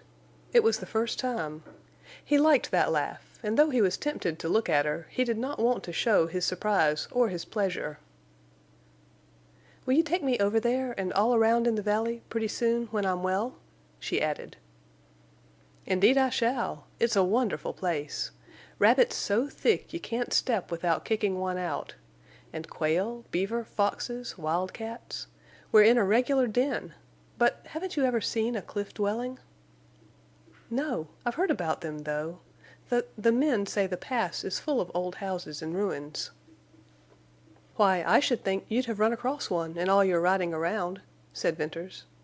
He spoke slowly, choosing his words carefully, and he essayed a perfectly casual manner, and pretended to be busy assorting pieces of pottery. She must have no cause again to suffer shame for curiosity of his. Yet never in all his days had he been so eager to hear the details of anyone's life. "When I rode like the wind," she replied, "and never had time to stop for anything. I remember that day I met you in the Pass, how dusty you were, how tired your horse looked. Were you always riding?" "Oh, no. Sometimes not for months, when I was shut up in the cabin." Venters tried to subdue a hot tingling. "You were shut up, then?" he asked, carelessly. "When Oldring went away on his long trips—he was gone for months sometimes—he shut me up in the cabin." "What for?" "Perhaps to keep me from running away. I always threatened that. Mostly, though, because the men got drunk at the villages. But they were always good to me. I wasn't afraid." "A prisoner! That must have been hard on you." "I liked that.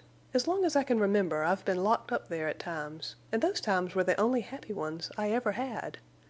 It's a big cabin high up on a cliff, and I could look out. Then I had dogs and pets I had tamed, and books. There was a spring inside, and food stored, and the men brought me fresh meat. Once I was there one whole winter." It now required deliberation on Venters's part to persist in his unconcern and to keep at work. He wanted to look at her, to volley questions at her. "As long as you can remember you've lived in Deception Pass?" he went on. "I've a dim memory of some other place, and women and children, but I can't make anything of it. Sometimes I think till I'm weary." "Then you can read? You have books?" "Oh, yes. I can read and write, too, pretty well. Oldring is educated. He taught me. And years ago an old rustler lived with us, and he had been something different once. He was always teaching me." "So Oldring takes long trips," mused Venters. "Do you know where he goes?" "No. Every year he drives cattle north of Sterling, then does not return for months. I heard him accused once of living 2 lives, and he killed the man. That was at Stone Bridge." Venters dropped his apparent task and looked up with an eagerness he no longer strove to hide. "Bess," he said, using her name for the first time, "I suspected Oldring was something besides a rustler. Tell me, what's his purpose here in the Pass? I believe much that he has done was to hide his real work here." "You're right. He's more than a rustler. In fact, as the men say, his rustling cattle is now only a bluff. There's gold in the cañons." "Ah!" "Yes, there's gold. Not in great quantities, but gold enough for him and his men. They wash for gold week in and week out. Then they drive a few cattle and go into the villages to drink and shoot and kill, to bluff the riders." "Drive a few cattle! But, Bess, the Withersteen herd, the red herd, 2,500 head! That's not a few. And I tracked them into a valley near here." "Oldring never stole the red herd. He made a deal with Mormons. The riders were to be called in, and Oldring was to drive the herd and keep it till a certain time—I won't know when—then drive it back to the range. What his share was I didn't hear." "Did you hear why that deal was made?" queried Venters. "No. But it was a trick of Mormons. They're full of tricks. I've heard Oldring's men tell about Mormons. Maybe the Withersteen woman wasn't minding her halter. I saw the man who made the deal. He was a little queer-shaped man, all humped up. He sat his horse well. I heard one of our men say afterward there was no better rider on the sage than this fellow. What was the name? I forget." "Jerry Card?" suggested Venters. "That's it. I remember. It's a name easy to remember. And Jerry Card appeared to be on fair terms with Oldring's men." "I shouldn't wonder," replied Venters, thoughtfully. Verification of his suspicions in regard to Tull's underhand work—for the deal with Oldring made by Jerry Card assuredly had its inception in the Mormon elder's brain and had been accomplished through his orders—revived in Venters a memory of hatred that had been smothered by press of other emotions. Only a few days had elapsed since the hour of his encounter with Tull, yet they had been forgotten and now seemed far off, and the interval one that now appeared large and profound with incalculable change in his feelings. Hatred of Tull still existed in his heart, but it had lost its white heat. His affection for Jane Withersteen had not changed in the least. Nevertheless, he seemed to view it from another angle and see it as another thing—what, he could not exactly define. The recalling of these two feelings was to Venters like getting glimpses into a self that was gone, and the wonder of them, perhaps the change which was too elusive for him, was the fact that a strange irritation accompanied the memory and a desire to dismiss it from mind. And straightway he did dismiss it, to return to thoughts of his significant present. "Bess, tell me one more thing," he said. "Haven't you known any women, any young people?"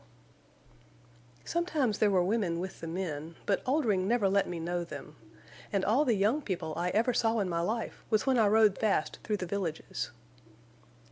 Perhaps that was the most puzzling and thought-provoking thing she had yet said to Venters.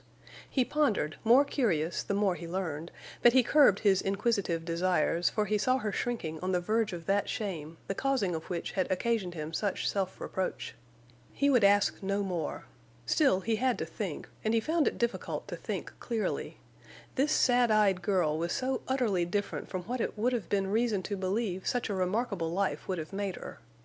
On this day he had found her simple and frank, as natural as any girl he had ever known. About her there was something sweet. Her voice was low and well modulated. He could not look into her face, meet her steady, unabashed yet wistful eyes, and think of her as the woman she had confessed herself. Oldring's masked rider sat before him, a girl dressed as a man. She had been made to ride at the head of infamous forays and drives. She had been imprisoned for many months of her life in an obscure cabin. At times the most vicious of men had been her companions, and the vilest of women, if they had not been permitted to approach her, had, at least, cast their shadows over her.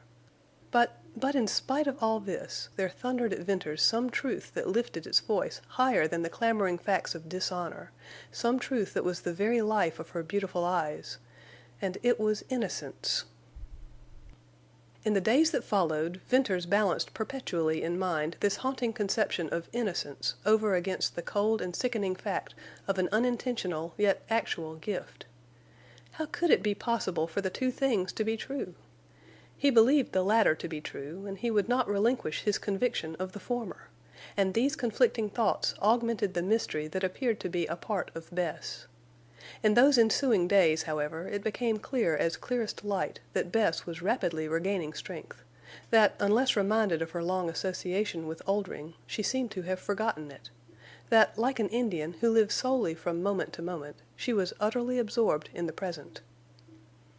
Day by day Venters watched the white of her face slowly change to brown and the wasted cheeks fill out by imperceptible degrees. There came a time when he could just trace the line of demarcation between the part of her face once hidden by a mask and that left exposed to wind and sun. When that line disappeared in clear bronze tan, it was as if she had been washed clean of the stigma of Oldring's Masked Rider. The suggestion of the mask always made Venters remember. Now that it was gone, he seldom thought of her past. Occasionally he tried to piece together the several stages of strange experience and to make a whole. He had shot a masked outlaw the very sight of whom had been ill omened to riders. He had carried off a wounded woman whose bloody lips quivered in prayer. He had nursed what seemed a frail, shrunken boy. And now he watched a girl whose face had become strangely sweet, whose dark blue eyes were ever upon him without boldness, without shyness, but with a steady, grave, and growing light. Many times Venters found the clear gaze embarrassing to him, yet, like wine, it had an exhilarating effect. What did she think when she looked at him so?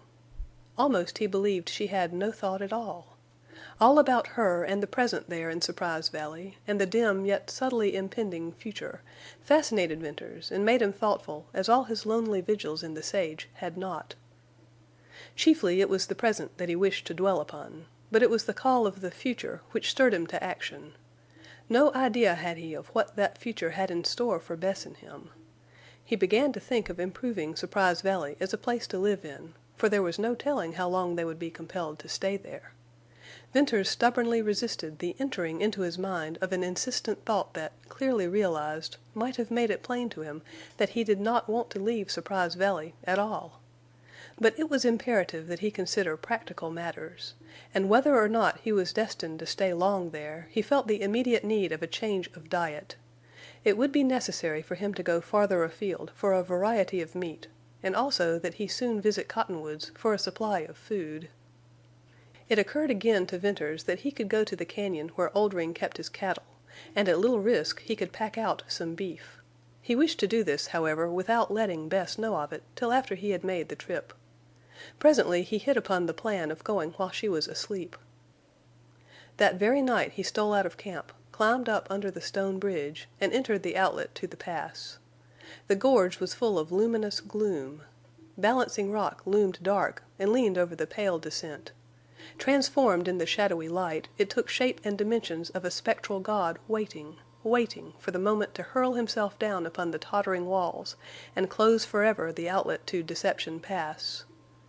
At night, more than by day, Venters felt something fearful and fateful in that rock, and that it had leaned and waited through 1,000 years to have somehow to deal with his destiny. "Old man, if you must roll, wait till I get back to the girl, and then roll," he said aloud, as if the stones were indeed a god.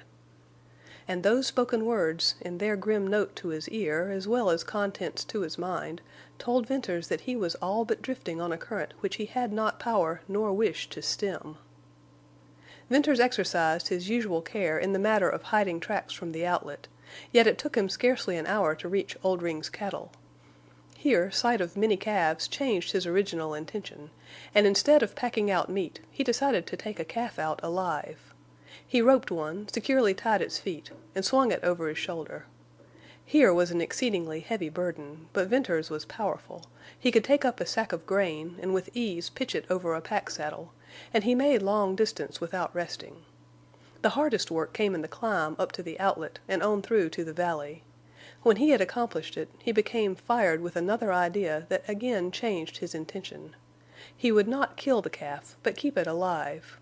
He would go back to Oldring's herd and pack out more calves.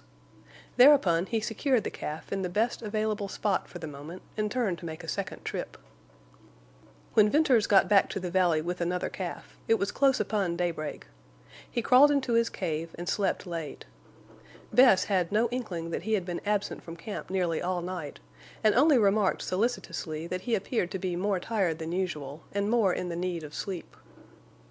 In the afternoon Venters built a gate across a small ravine near camp, and here corralled the calves, and he succeeded in completing his task without Bess being any the wiser. That night he made 2 more trips to Oldring's range, and again on the following night, and yet another on the next. With 8 calves in his corral he concluded that he had enough, but it dawned upon him then that he did not want to kill one. "I've rustled Oldring's cattle," he said, and laughed. He noted then that all the calves were red. "Red!" he exclaimed. "From the red herd I've stolen Jane Withersteen's cattle. That's about the strangest thing yet." One more trip he undertook to Oldring's valley, and this time he roped a yearling steer and killed it and cut out a small quarter of beef. The howling of coyotes told him he need have no apprehension that the work of his knife would be discovered. He packed the beef back to camp and hung it upon a spruce tree. Then he sought his bed. On the morrow he was up bright and early, glad that he had a surprise for Bess. He could hardly wait for her to come out. Presently she appeared and walked under the spruce. Then she approached the campfire. There was a tinge of healthy red in the bronze of her cheeks, and her slender form had begun to round out in graceful lines. "Bess, didn't you say you were tired of rabbit?" inquired Venters. "And quail and beaver?" "Indeed, I did." "What would you like?" "I'm tired of meat, but if we have to live on it, I'd like some beef." "Well, how does that strike you?" Venters pointed to the quarter hanging from the spruce tree. "We'll have fresh beef for a few days, and then we'll cut the rest into strips and dry it." "Where did you get that?" asked Bess, slowly. "I stole that from Oldring." "You went back to the cañon. You risked—" While she hesitated, the tinge of bloom faded out of her cheeks. "It wasn't any risk, but it was hard work." "I'm sorry I said I was tired of rabbit. Why? How? When did you get that beef?" "Last night." "While I was asleep?" "Yes." "I woke last night sometime, but I didn't know." Her eyes were widening, darkening with thought, and whenever they did so the steady, watchful, seeing gaze gave place to the wistful light. In the former she saw as the primitive woman without thought; in the latter she looked inward, and her gaze was the reflection of a troubled mind. For long Venters had not seen that dark change, that deepening of blue which he thought was beautiful and sad. But now he wanted to make her think. "I've done more than pack in that beef," he said. "For 5 nights I've been working while you slept. I've got 8 calves corralled near a ravine.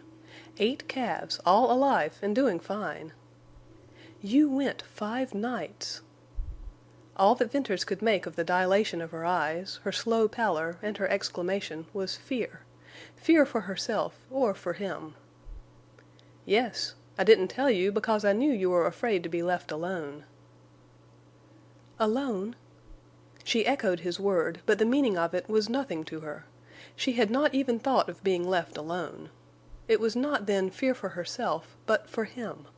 This girl, always slow of speech and action, now seemed almost stupid. She put forth a hand that might have indicated the groping of her mind. Suddenly she stepped swiftly to him, with a look and touch that drove from him any doubt of her quick intelligence or feeling. "Oldring has men watch the herds. They would kill you. You must never go again." When she had spoken, the strength and the blaze of her died, and she swayed toward Venters. "Bess, I'll not go again," he said, catching her. She leaned against him, and her body was limp and vibrated to a long, wavering tremble. Her face was upturned to his. Woman's face, woman's eyes, woman's lips, all acutely and blindly and sweetly and terribly truthful in their betrayal. But as her fear was instinctive, so was her clinging to this one and only friend. Venters gently put her from him and steadied her upon her feet, and all the while his blood raced wild, and a thrilling tingle unsteadied his nerve, and something that he had seen and felt in her that he could not understand seemed very close to him, warm and rich as a fragrant breath, sweet as nothing had ever before been sweet to him. With all his will Venters strove for calmness and thought and judgment unbiased by pity, and reality unswayed by sentiment. Bess's eyes were still fixed upon him with all her soul bright in that wistful light. Swiftly, resolutely he put out of mind all of her life except what had been spent with him. He scorned himself for the intelligence that made him still doubt. He meant to judge her as she had judged him. He was face to face with the inevitableness of life itself. He saw destiny in the dark, straight path of her wonderful eyes. Here was the simplicity, the sweetness of a girl contending with new and strange and enthralling emotions, here the living truth of innocence. Here the blind terror of a woman confronted with the thought of death to her savior and protector. All this Venters saw, but besides, there was in Bess's eyes a slow dawning consciousness that seemed about to break out in glorious radiance. "Bess, are you thinking?" he asked. "Yes. Oh, yes." "Do you realize we are here alone, man and woman?" "Yes." "Have you thought that we may make our way out to civilization, or we may have to stay here, alone, hidden from the world, all our lives?" "I never thought—till now." "Well, what's your choice, to go or to stay here alone with me?" "Stay!" New-born thought of self, ringing vibrantly in her voice, gave her answer singular power. Venters trembled, and then swiftly turned his gaze from her face, from her eyes. He knew what she had only half divined—that she loved him. Chapter 11. Faith and Unfaith. At Jane Withersteen's home the promise made to Mrs. Larkin to care for little Fay had begun to be fulfilled. Like a gleam of sunlight through the cottonwoods was the coming of the child to the gloomy house of Withersteen. The big silent halls echoed with childish laughter. In the shady court, where Jane spent many of the hot July days, Fay's tiny feet pattered over the stone flags and splashed in the amber stream. She prattled incessantly. What difference, Jane thought, a child made in her home. It had never been a real home, she discovered. Even the tidiness and neatness she had so observed, and upon which she had insisted to her women, became, in the light of Fay's smile, habits that now lost their importance. Fay littered the court with Jane's books and papers, and other toys her fancy improvised, and many a strange craft went floating down the little brook.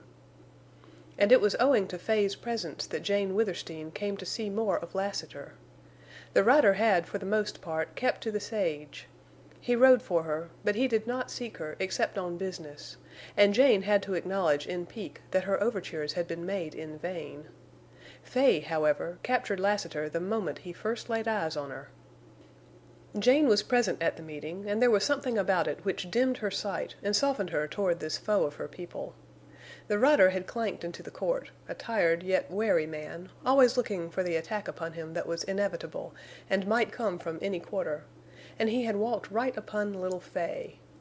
The child had been beautiful even in her rags and amid the surroundings of the hovel in the sage. But now, in a pretty white dress, with her shining curls brushed and her face clean and rosy, she was lovely. She left her play and looked up at Lassiter. If there was not an instinct for all three of them in that meeting, an unreasoning tendency toward a closer intimacy, then Jane Withersteen believed she had been subject to a queer fancy. She imagined any child would have feared Lassiter.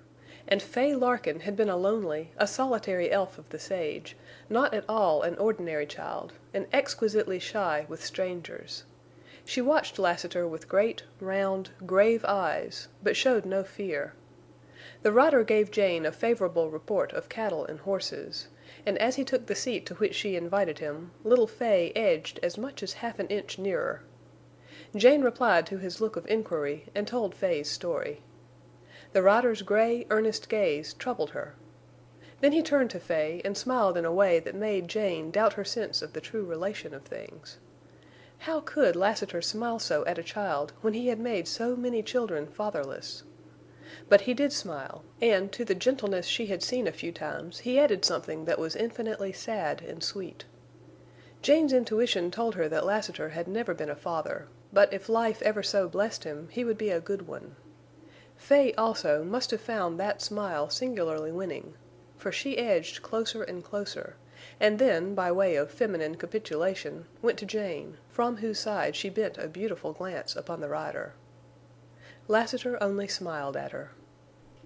Jane watched them, and realized that now was the moment she should seize, if she was ever to win this man from his hatred. But the step was not easy to take. The more she saw of Lassiter, the more she respected him, and the greater her respect, the harder it became to lend herself to mere coquetry. Yet as she thought of her great motive, of Tull, and of that other whose name she had schooled herself never to think of in connection with Milly Erne's avenger, she suddenly found she had no choice. And her creed gave her boldness far beyond the limit to which vanity would have led her.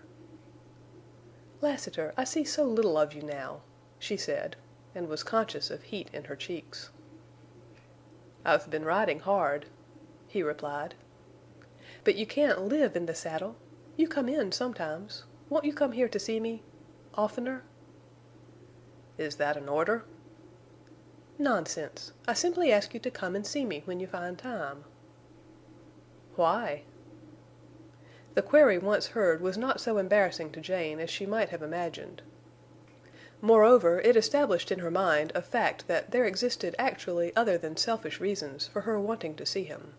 And as she had been bold, so she determined to be both honest and brave. "I've reasons, only one of which I need mention," she answered. "If it's possible, I want to change you toward my people.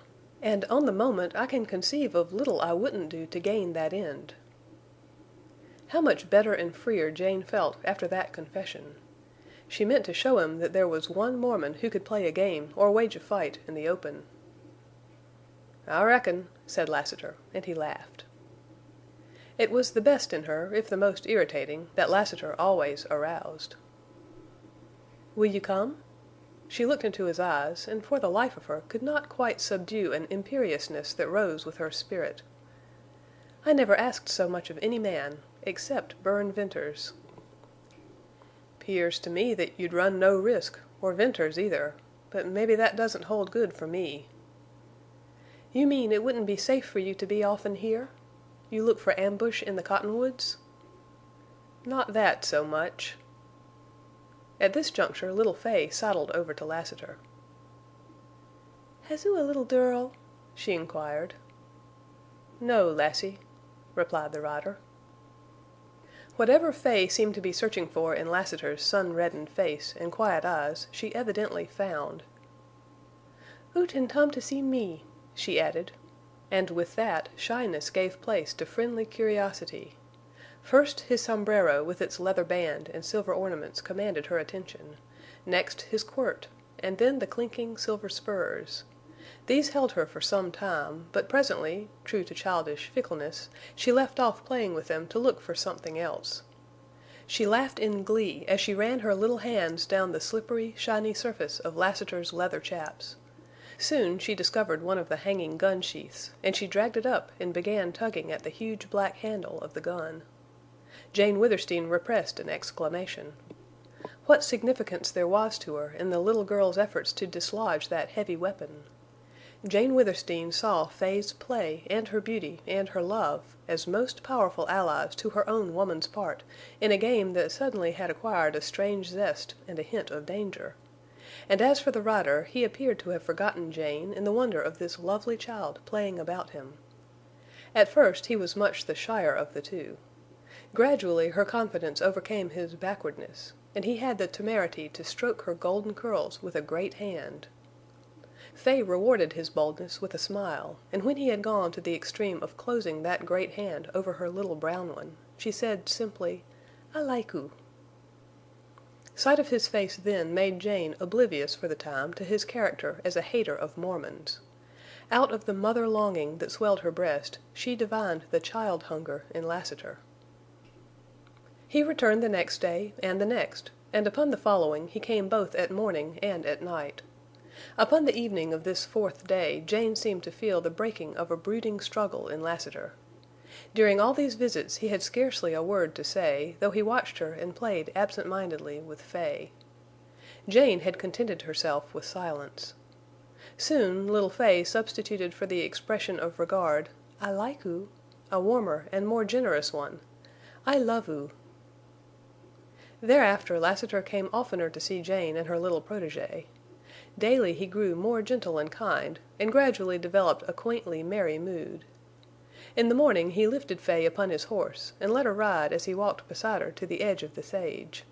In the evening he played with the child at an infinite variety of games she invented, and then, oftener than not, he accepted Jane's invitation to supper. No other visitor came to Withersteen House during those days. So that, in spite of watchfulness he never forgot, Lassiter began to show he felt at home there. After the meal they walked into the grove of cottonwoods, or up by the lakes, and little Fay held Lassiter's hand as much as she held Jane's. Thus a strange relationship was established, and Jane liked it. At twilight they always returned to the house, where Fay kissed them and went in to her mother. Lassiter and Jane were left alone. Then, if there were anything that a good woman could do to win a man and still preserve her self-respect, it was something which escaped the natural subtlety of a woman determined to allure. Jane's vanity, that after all was not great, was soon satisfied with Lassiter's silent admiration. And her honest desire to lead him from his dark, blood-stained path would never have blinded her to what she owed herself. But the driving passion of her religion, and its call to save Mormons' lives, one life in particular, bore Jane Withersteen close to an infringement of her womanhood. In the beginning she had reasoned that her appeal to Lassiter must be through the senses. With whatever means she possessed in the way of adornment, she enhanced her beauty. And she stooped to artifices that she knew were unworthy of her, but which she deliberately chose to employ. She made of herself a girl in every variable mood wherein a girl might be desirable. In those moods she was not above the methods of an inexperienced, though natural flirt. She kept close to him whenever opportunity afforded, and she was forever playfully, yet passionately underneath the surface, fighting him for possession of the great black guns.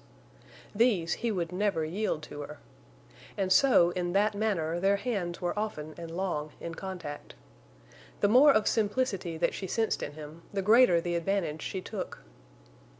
She had a trick of changing, and it was not altogether voluntary, from this gay, thoughtless, girlish coquettishness to the silence and the brooding, burning mystery of a woman's mood. The strength and passion and fire of her were in her eyes, and she so used them that Lassiter had to see this depth in her, this haunting promise more fitted to her years than to the flaunting guise of a willful girl. The July days flew by. Jane reasoned that if it were possible for her to be happy during such a time, then she was happy. Little Fay completely filled a long, aching void in her heart. In fettering the hands of this Lassiter she was accomplishing the greatest good of her life, and to do good, even in a small way, rendered happiness to Jane Withersteen. She had attended the regular Sunday services of her church, otherwise she had not gone to the village for weeks. It was unusual that none of her churchmen or friends had called upon her of late, but it was neglect for which she was glad. Judkins and his boy riders had experienced no difficulty in driving the white herd. So these warm July days were free of worry, and soon Jane hoped she had passed the crisis, and for her to hope was presently to trust, and then to believe.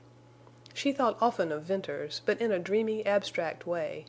She spent hours teaching and playing with little Fay, and the activity of her mind centered around Lassiter. The direction she had given her will seemed to blunt any branching off of thought from that straight line. The mood came to obsess her. In the end, when her awakening came, she learned that she had builded better than she knew. Lassiter, though kinder and gentler than ever, had parted with his quaint humor and his coldness and his tranquillity to become a restless and unhappy man. Whatever the power of his deadly intent toward Mormons, that passion now had a rival, the one equally burning and consuming. Jane Withersteen had one moment of exultation before the dawn of a strange uneasiness. What if she had made of herself a lure, at tremendous cost to him and to her, and all in vain? That night in the moonlit grove she summoned all her courage, and turning suddenly in the path, she faced Lassiter and leaned close to him, so that she touched him and her eyes looked up to his. "Lassiter, will you do anything for me?" In the moonlight she saw his dark, worn face change, and by that change she seemed to feel him immovable as a wall of stone. Jane slipped her hands down to the swinging gun sheaths, and when she had locked her fingers around the huge, cold handles of the guns, she trembled as with a chilling ripple over all her body. "May I take your guns?" "Why?" he asked, and for the first time to her his voice carried a harsh note. Jane felt his hard, strong hands close round her wrists. It was not wholly with intent that she leaned toward him, for the look of his eyes and the feel of his hands made her weak. "It's no trifle, no woman's whim. It's deep, as my heart. Let me take them." "Why?" "I want to keep you from killing more men, Mormons. You must let me save you from more wickedness, more wanton bloodshed." Then the truth forced itself falteringly from her lips. "You must help me to keep my vow to Milly Erne. I swore to her, as she lay dying, that if ever anyone came here to avenge her, I swore I would stay his hand. Perhaps I alone can save the man who... Oh, Lassiter! I feel that I can't change you, then soon you'll be out to kill, and you'll kill by instinct. And among the Mormons you kill will be the one who... Lassiter, if you care a little for me, for my sake, let me take your guns." As if her hands had been those of a child, he unclasped their clinging grip from the handles of his guns, and, pushing her away, he turned his gray face to her in one look of terrible realization, and then strode off into the shadows of the cottonwoods. When the first shock of her futile appeal to Lassiter had passed, Jane took his cold, silent condemnation and abrupt departure not so much as a refusal to her entreaty as a hurt and stunned bitterness for her attempt at his betrayal. Upon further thought and slow consideration of Lassiter's past actions, she believed he would return and forgive her. The man could not be hard to a woman, and she doubted that he could stay away from her. But at the point where she had hoped to find him vulnerable, she now began to fear he was proof against all persuasion. The iron and stone quality that she had early suspected in him had actually cropped out as an impregnable barrier. Nevertheless, if Lassiter remained in Cottonwoods, she would never give up her hope and desire to change him. She would change him if she had to sacrifice everything dear to her except hope of heaven. Passionately devoted as she was to her religion, she had yet refused to marry a Mormon. But a situation had developed wherein self paled in the great white light of religious duty of the highest order.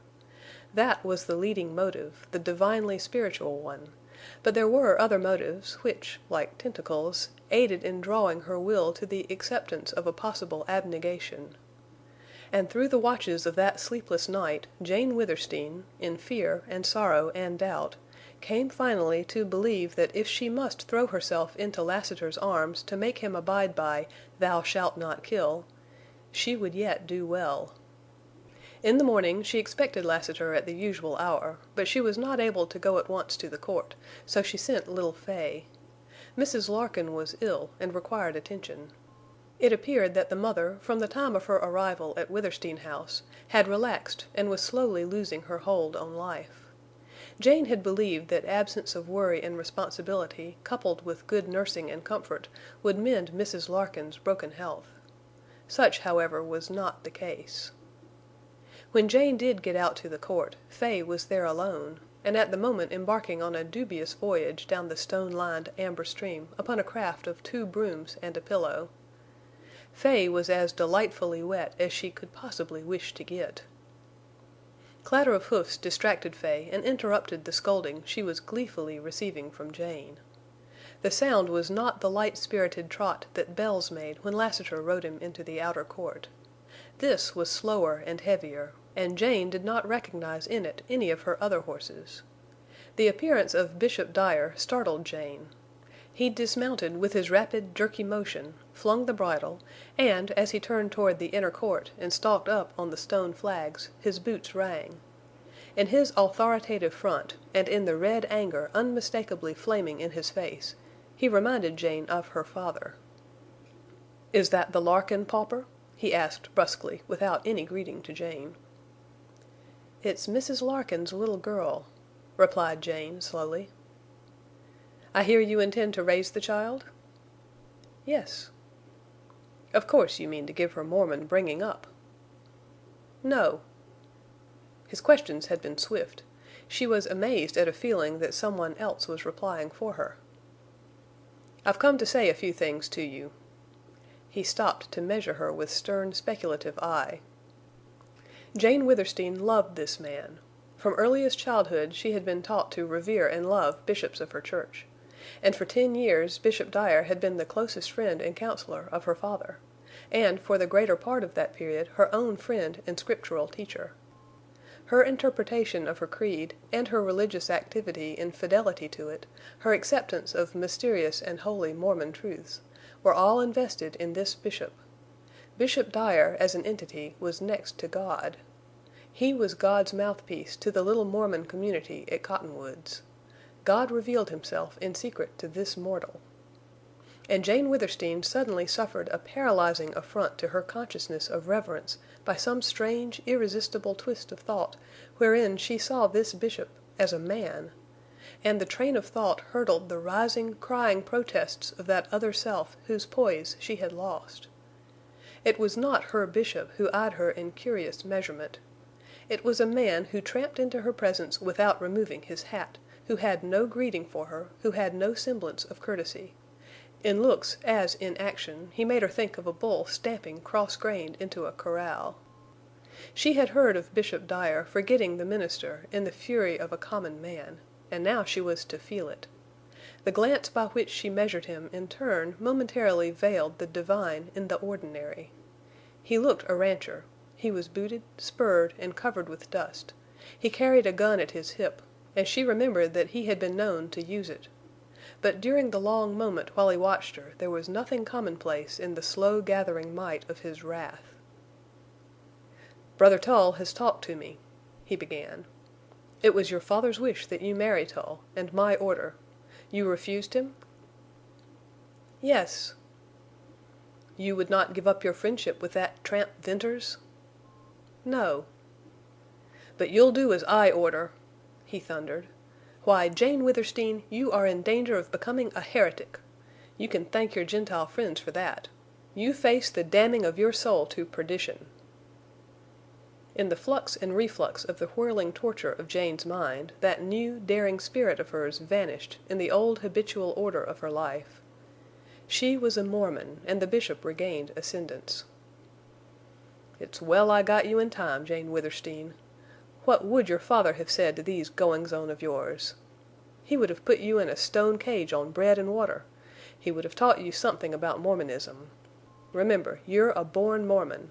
There have been Mormons who turned heretic, damn their souls, but no born Mormon ever left us yet. Ah, I see your shame.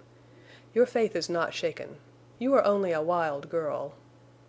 The bishop's tone softened. "Well, it's enough that I got to you in time. Now tell me about this Lassiter. I hear strange things." "What do you wish to know?" queried Jane. "About this man. You hired him?" "Yes, he's riding for me. When my riders left me I had to have any one I could get." "Is it true what I hear, that he's a gunman, a Mormon hater, steeped in blood?" "True, terribly true, I fear." "But what's he doing here in Cottonwoods? This place isn't notorious enough for such a man. Sterling and the villages north, where there's universal gun packing and fights every day, where there are more men like him, it seems to me they would attract him most. We're only a wild, lonely border settlement.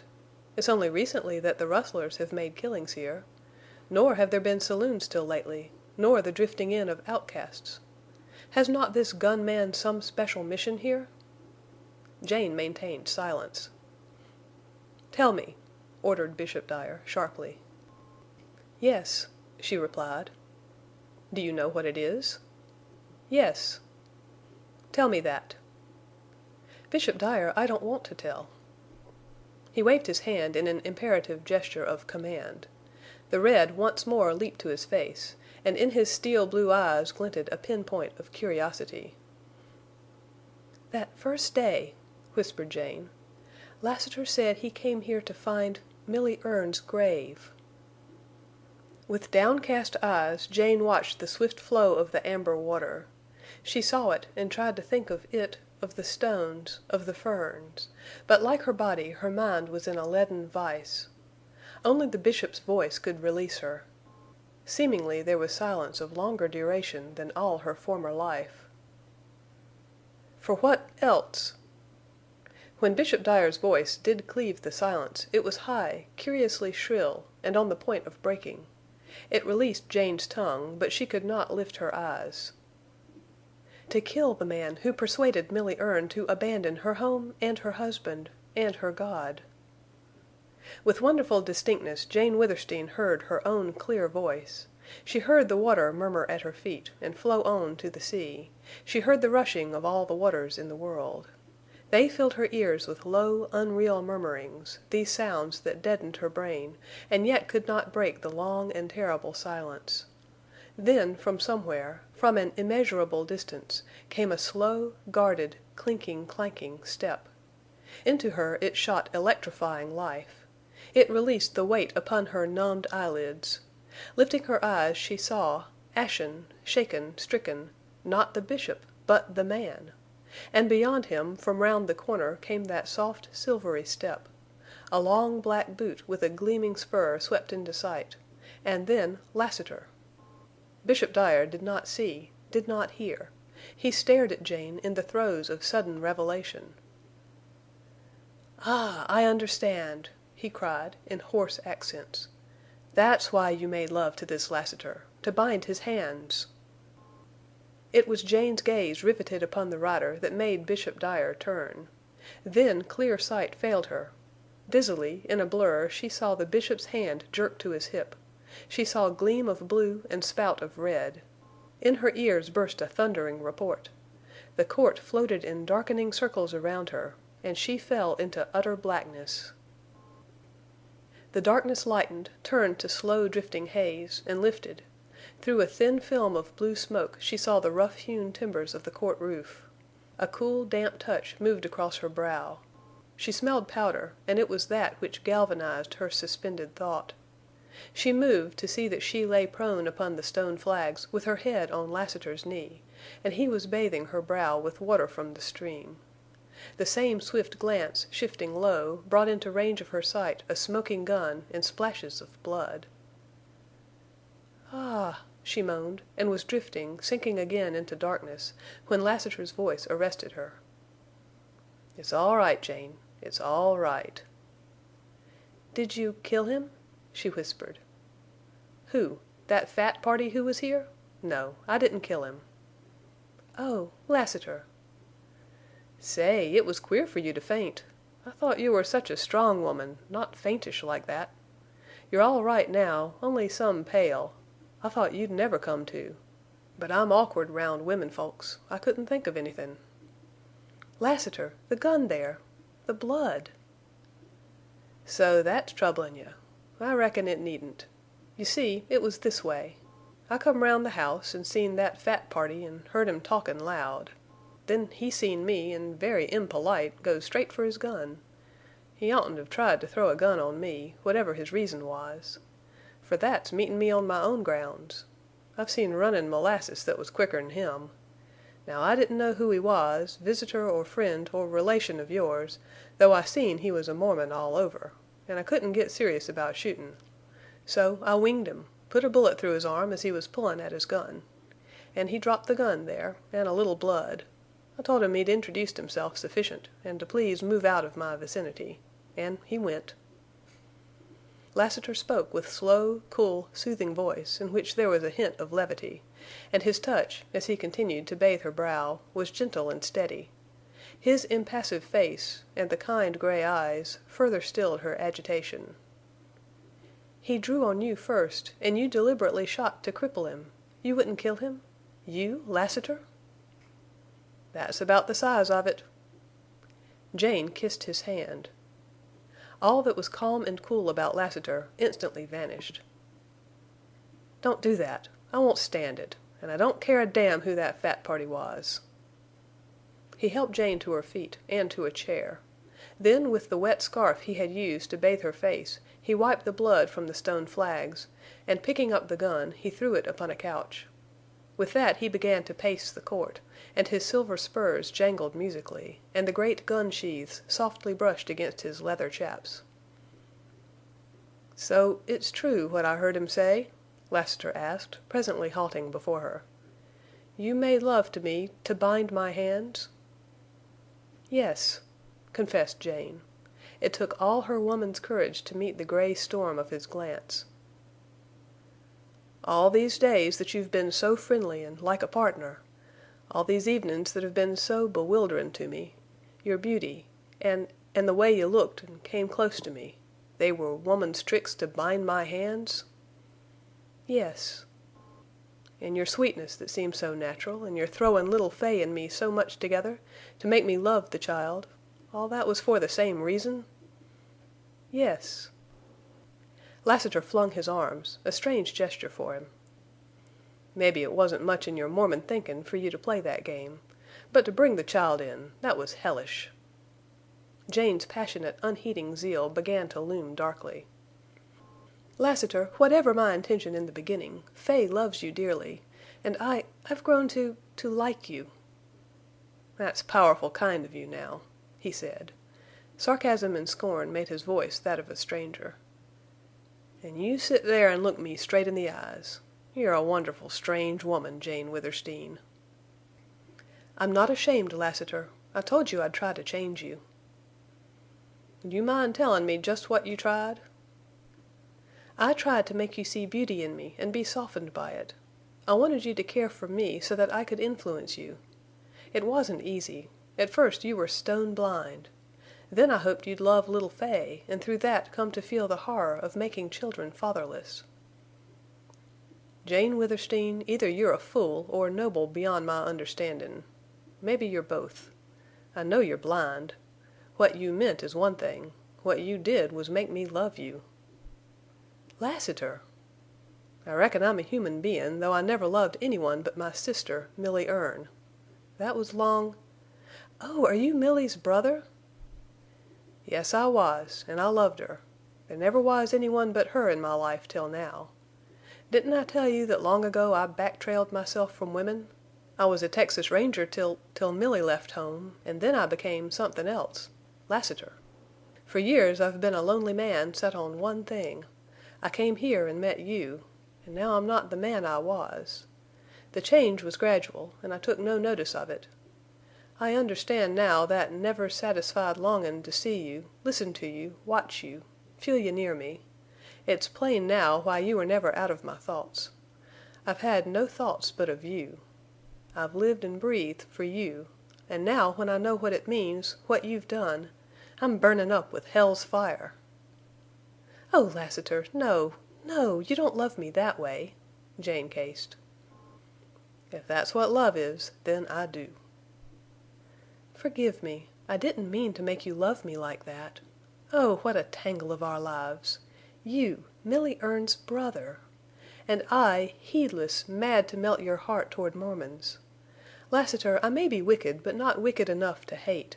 If I couldn't hate Tull, could I hate you?" "After all, Jane, maybe you're only blind. Mormon blind. That only can explain what's close to selfishness." "I'm not selfish. I despise the very word.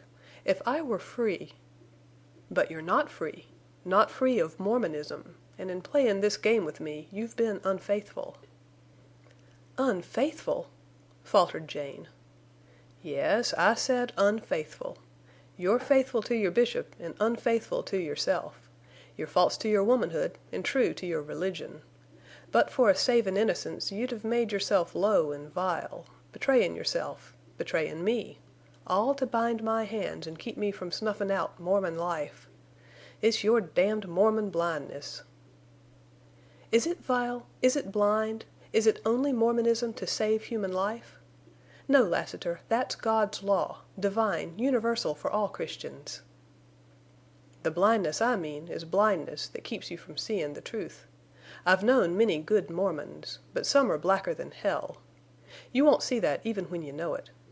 Else why all this blind passion to save the life of that—" Jane shut out the light, and the hand she held over her eyes trembled and quivered against her face.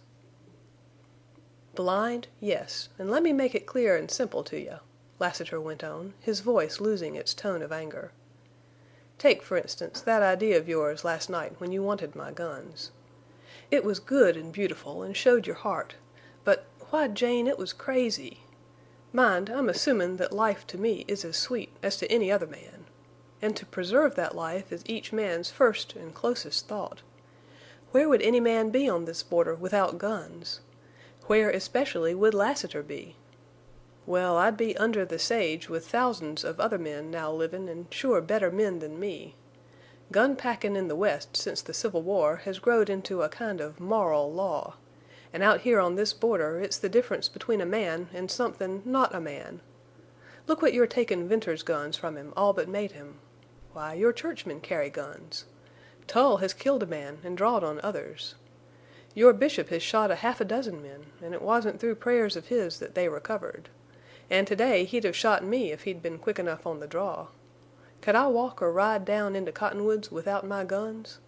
This is a wild time, Jane Withersteen, this year of our Lord 1871. "No time for a woman!"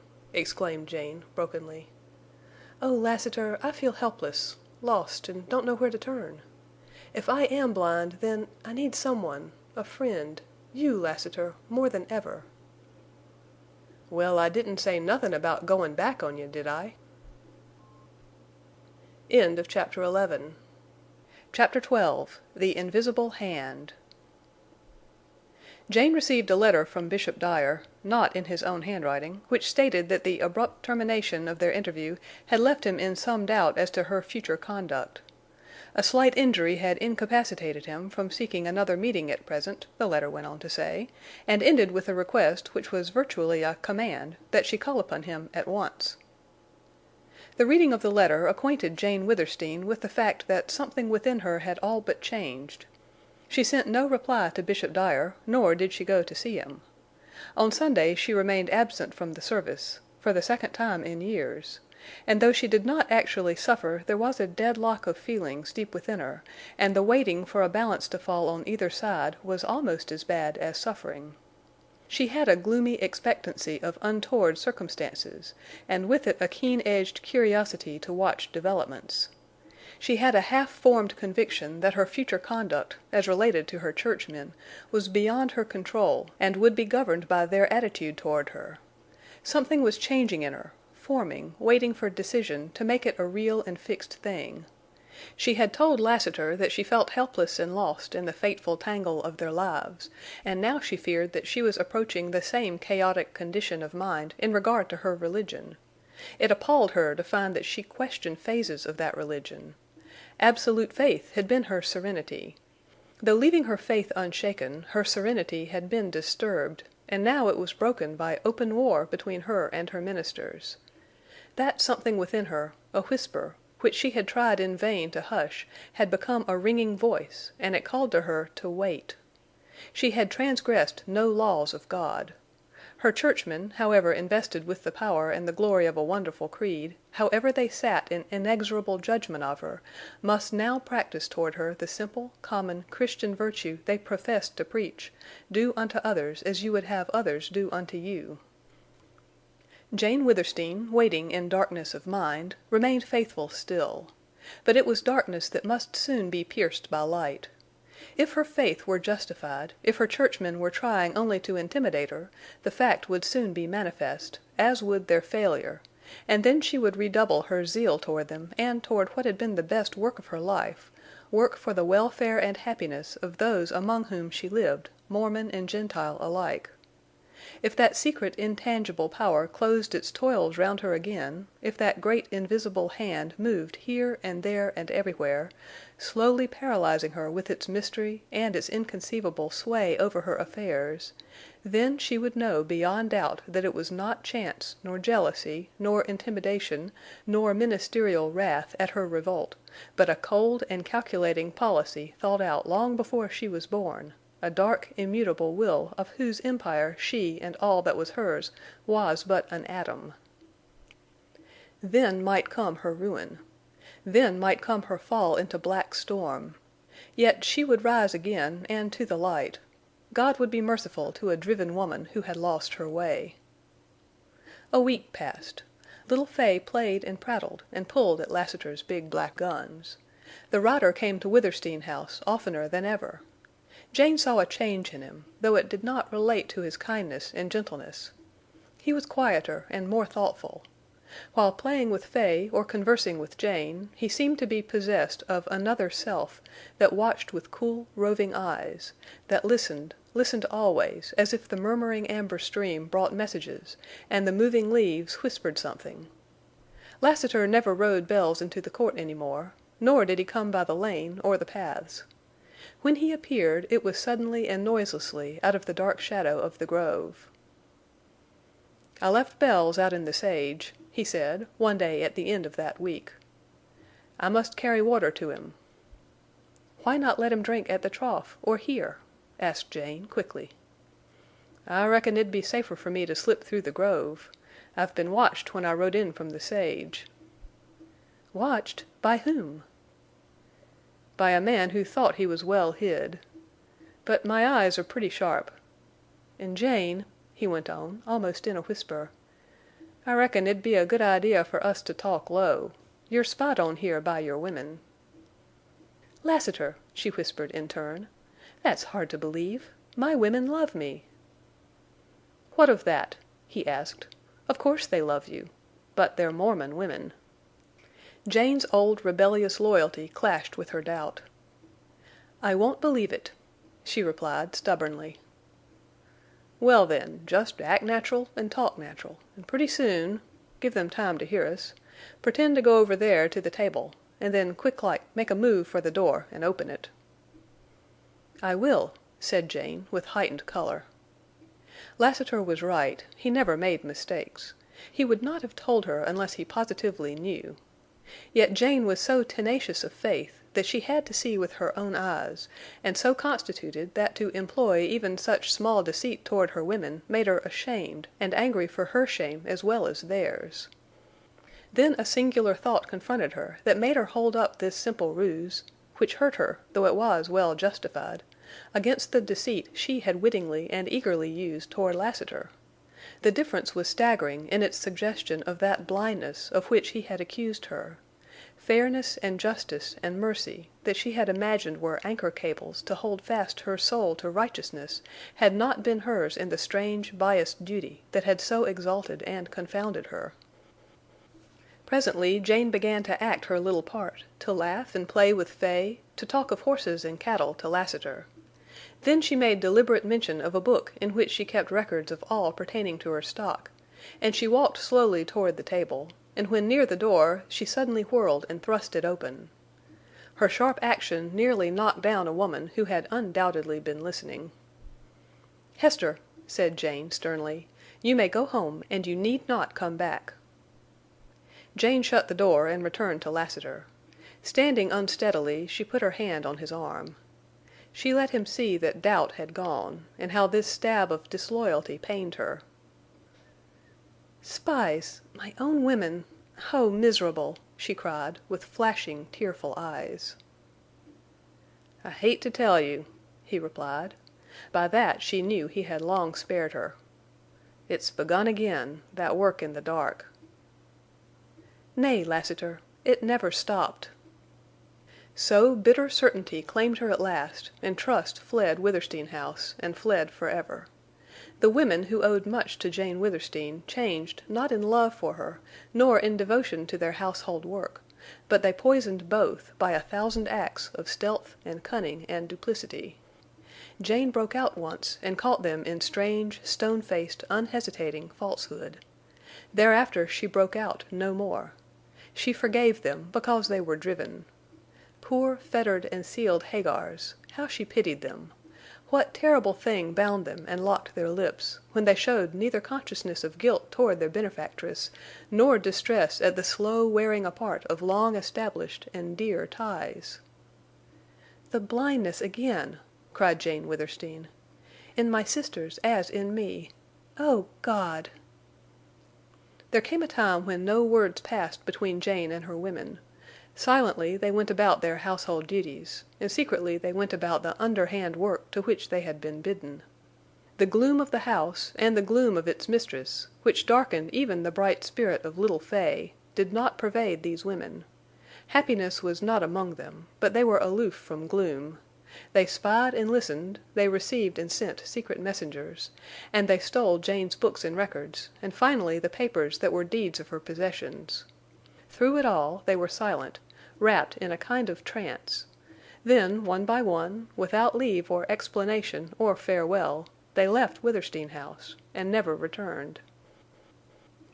Coincident with this disappearance, Jane's gardeners and workers in the alfalfa fields and stablemen quit her, not even asking for their wages. Of all her Mormon employees about the great ranch, only Jerd remained. He went on with his duty, but talked no more of the change than if it had never occurred. "Jerd," said Jane, "what stock you can't take care of, turn out in the sage. Let your first thought be for Black Star and Night. Keep them in perfect condition, run them every day, and watch them always." Though Jane Withersteen gave them such liberality, she loved her possessions. She loved the rich green stretches of alfalfa, and the farms, and the grove, and the old stone house, and the beautiful, ever-faithful Amber Spring, and every one of a myriad of horses and colts and burros and fowls, down to the smallest rabbit that nipped her vegetables. But she loved best her noble Arabian steeds. In common with all riders of the upland sage, Jane cherished two material things: the cold, sweet, brown water that made life possible in the wilderness, and the horses which were a part of that life. When Lassiter asked her what Lassiter would be without his guns, he was assuming that his horse was part of himself. So Jane loved Black Star and Night because it was her nature to love all beautiful creatures, perhaps all living things. And then she loved them because she herself was of the sage, and in her had been born and bred the rider's instinct to rely on his four-footed brother. And when Jane gave Jerd the order to keep her favorites trained down to the day, it was a half-conscious admission that presaged a time when she would need her fleet horses. Jane had now, however, no leisure to brood over the coils that were closing round her. Mrs. Larkin grew weaker as the August days began. She required constant care. There was little Fay to look after, and such household work as was imperative. Lassiter put Bells in the stable with the other racers, and directed his efforts to a closer attendance upon Jane. She welcomed the change. He was always at hand to help, and it was her fortune to learn that his boast of being awkward around women had its root in humility and was not true. His great brown hands were skilled in a multiplicity of ways which a woman might have envied. He shared Jane's work and was of especial help to her in nursing Mrs. Larkin. The woman suffered most at night, and this often broke Jane's rest. So it came about that Lassiter would stay by Mrs. Larkin during the day when she needed care, and Jane would make up the sleep she lost in night watches. Mrs. Larkin at once took kindly to the gentle Lassiter, and, without ever asking who or what he was, praised him to Jane. "He's a good man and loves children," she said. How sad to hear this truth spoken of a man whom Jane thought lost beyond all redemption. Yet ever and ever Lassiter towered above her, and behind or through his black, sinister figure shone something luminous that strangely affected Jane. Good and evil began to seem incomprehensibly blended in her judgment. It was her belief that evil could not come forth from good. Yet here was a murderer who dwarfed in gentleness, patience, and love any man she had ever known. She had almost lost track of her more outside concerns when early one morning Judkins presented himself before her in the courtyard. Thin, hard, burnt, bearded, with the dust and sage thick on him, with his leather wristband shining from use, and his boots worn through on the stirrup side, he looked the rider of riders. He wore 2 guns and carried a Winchester. Jane greeted him with surprise and warmth, set meat and bread and drink before him, and called Lassiter out to see him. The men exchanged glances, and the meaning of Lassiter's keen inquiry and Judkins' bold reply, both unspoken, was not lost upon Jane. "Where's your hoss?" asked Lassiter, aloud. "Left him down the slope," answered Judkins. "I footed it in a ways and slept last night in the sage. I went to the place you told me you 'most always slept, but didn't strike you. I moved up some, near the spring, and now I go there nights." "Judkins, the white herd?" queried Jane, hurriedly. "Miss Withersteen, I make proud to say I've not lost a steer. For a good while after that stampede Lassiter milled we had no trouble. Why, even the sage dogs left us. But it's begun again, that flashin' of lights over ridge tips, and queer puffin' of smoke, and then at night strange whistles and noises. But the herd's acted magnificent. And my boys, say, Miss Withersteen, they're only kids, but I ask no better riders. I got the laugh in the village for takin' them out. They're a wild lot, and you know boys have more nerve than grown men, because they don't know what danger is. I'm not denyin' there's danger, but they glory in it, and maybe I like it myself. Anyway, we'll stick. We're goin' to drive the herd on the far side of the first break of Deception Pass. There's a great round valley over there, and no ridges or piles of rocks to aid these stampeders. The rains are due. We'll have plenty of water for a while, and we can hold that herd from anybody except Oldring. I come in for supplies. I'll pack a couple of burros and drive out after dark tonight." "Judkins, take what you want from the storeroom. Lassiter will help you. I can't thank you enough, but wait." Jane went to the room that had once been her father's, and from a secret chamber in the thick stone wall she took a bag of gold, and, carrying it back to the court, she gave it to the rider. "There, Judkins, and understand that I regard it as little for your loyalty. Give what is fair to your boys and keep the rest. Hide it. Perhaps that would be wisest." "Oh, Miss Withersteen!" ejaculated the rider. "I couldn't earn so much in 10 years. It's not right. I oughtn't take it." "Judkins, you know I'm a rich woman. I tell you I've few faithful friends. I've fallen upon evil days. God only knows what will become of me and mine. So take the gold." She smiled in understanding of his speechless gratitude, and left him with Lassiter. Presently she heard him speaking low at first, then in louder accents emphasized by the thumping of his rifle on the stones. "As infernal a job as even you, Lassiter, ever heerd of."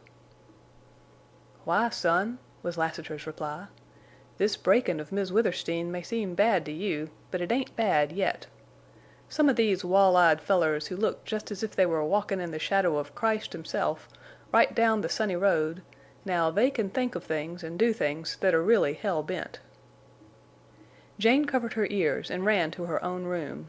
And there, like a caged lioness, she paced to and fro till the coming of little Fay reversed her dark thoughts. The following day, a warm and muggy one, threatening rain while Jane was resting in the court, a horseman clattered through the grove and up to the hitching rack. He leaped off and approached Jane with the manner of a man determined to execute difficult mission, yet fearful of its reception. In the gaunt, wiry figure and the lean, brown face, Jane recognized one of her Mormon riders, Blake. It was he of whom Judkins had long since spoken. Of all the riders ever in her employ, Blake owed her the most, and as he stepped before her, removing his hat and making manly efforts to subdue his emotion, he showed that he remembered. "Miss Withersteen, Mother's dead," he said.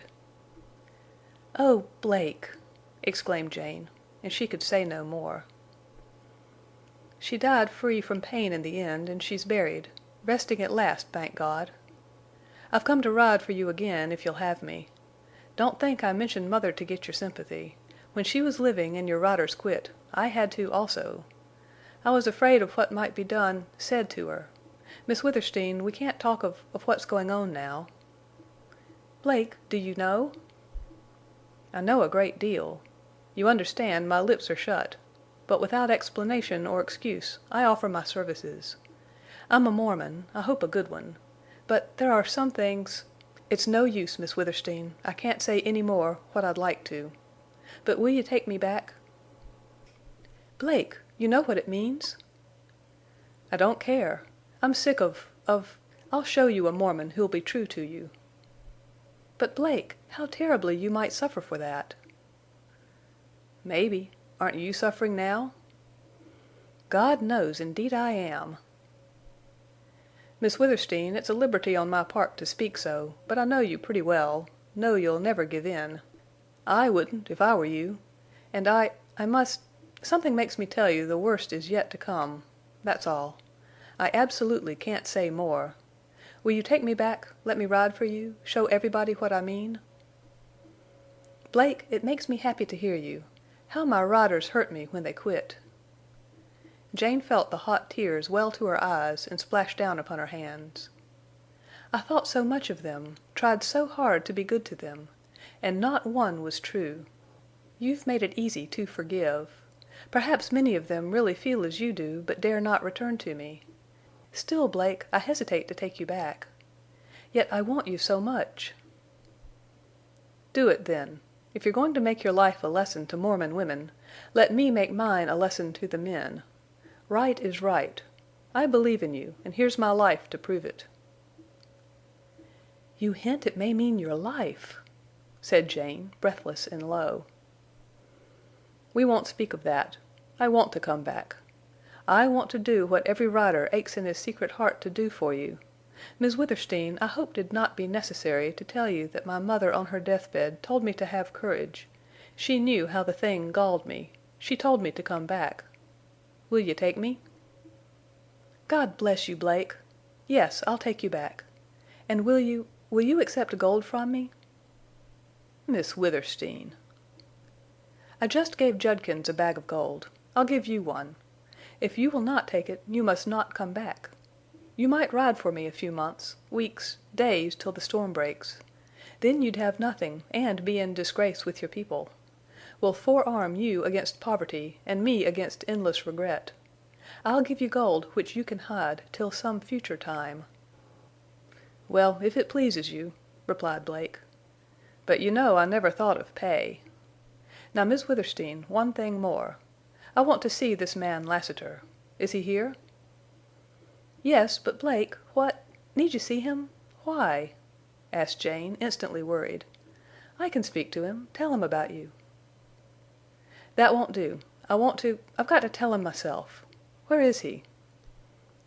"Lassiter is with Mrs. Larkin. She is ill. I'll call him," answered Jane, and going to the door she softly called for the rider. A faint musical jingle preceded his step. Then his tall form crossed the threshold.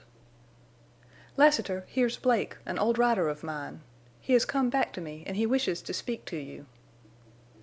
Blake's brown face turned exceedingly pale. "Yes, I had to speak to you," he said, swiftly. "My name's Blake. I'm a Mormon and a rider. Lately I quit Miss Withersteen. I've come to beg her to take me back. Now, I don't know you, but I know what you are. So I've this to say to your face. It would never occur to this woman to imagine, let alone suspect me to be a spy. She couldn't think it might just be a low plot to come here and shoot you in the back. Jane Withersteen hasn't that kind of a mind. Well, I've not come for that. I want to help her, to pull a bridle along with Judkins and you. The thing is, do you believe me?" "I reckon I do," replied Lassiter. How this slow, cool speech contrasted with Blake's hot, impulsive words. "You might have saved some of your breath. See here, Blake, cinch this in your mind. Lassiter has met some square Mormons. And maybe—" "Blake," interrupted Jane, nervously anxious to terminate a colloquy that she perceived was an ordeal for him. "Go at once and fetch me a report of my horses." "Miss Withersteen, you mean the big drove, down in the sage-cleared fields?" "Of course," replied Jane. My horses are all there, except the blooded stock I keep here." "Haven't you heard, then?" "Heard? No. What's happened to them?" "They're gone, Miss Withersteen. Gone these 10 days past. Dorn told me, and I rode down to see for myself." "Lassiter, did you know?" asked Jane, whirling to him. "I reckon so. But what was the use to tell you?" It was Lassiter turning away his face and Blake studying the stone flags at his feet that brought Jane to the understanding of what she betrayed. She strove desperately, but she could not rise immediately from such a blow. "My horses! My horses! What's become of them?" "Dorn said the riders report another drive by Oldring. And I trailed the horses miles down the slope toward Deception Pass." "My red herd's gone. My horse is gone. The white herd will go next. I can stand that. But if I lost Black Star and Night, it would be like parting with my own flesh and blood. Lassiter, Blake, am I in danger of losing my racers?" "A rustler or anybody stealing hosses of yours would most of all want the blacks," said Lassiter. His evasive reply was affirmative enough. The other rider nodded gloomy acquiescence. "Oh!" Jane Withersteen choked, with violent utterance. "Let me take charge of the blacks?" asked Blake. "One more rider won't be any great help to Judkins. But I might hold Black Star and Night, if you put such store on their value." "Value? Blake, I love my racers. Besides, there's another reason why I mustn't lose them. You go to the stables. Go with Jerd every day when he runs the horses, and don't let them out of your sight. If you would please me, win my gratitude, guard my black racers." When Blake had mounted and ridden out of the court, Lassiter regarded Jane with the smile that was becoming rarer as the days sped by. "'Pears to me, as Blake says, you do put some store on them hosses. Now I ain't gainsayin' that the Arabians are the handsomest hosses I ever seen. But Bells can beat Night, en' run neck and neck with Black Star." "Lassiter, don't tease me now. I'm miserable, sick. Bells is fast, but he can't stay with the blacks, and you know it. Only Wrangle can do that." "I'll bet that big, raw-boned brute can more'n show his heels to your black racers. Jane, out there in the sage, on a long chase, Wrangle could kill your favorites." "No, no," replied Jane, impatiently. "Lassiter, why do you say that so often? I know you've teased me at times, and I believe it's only kindness. You're always trying to keep my mind off worry. But you mean more by this repeated mention of my racers." "I reckon so." Lassiter paused, and for the 1000th time in her presence moved his black sombrero round and round, as if counting the silver pieces on the band. "Well, Jane, I've sort of read a little that's passin' in your mind." "You think I might fly from my home, from Cottonwoods, from the Utah border?" "I reckon. And if you ever do and get away with the blacks, I wouldn't like to see Wrangle left here on the sage.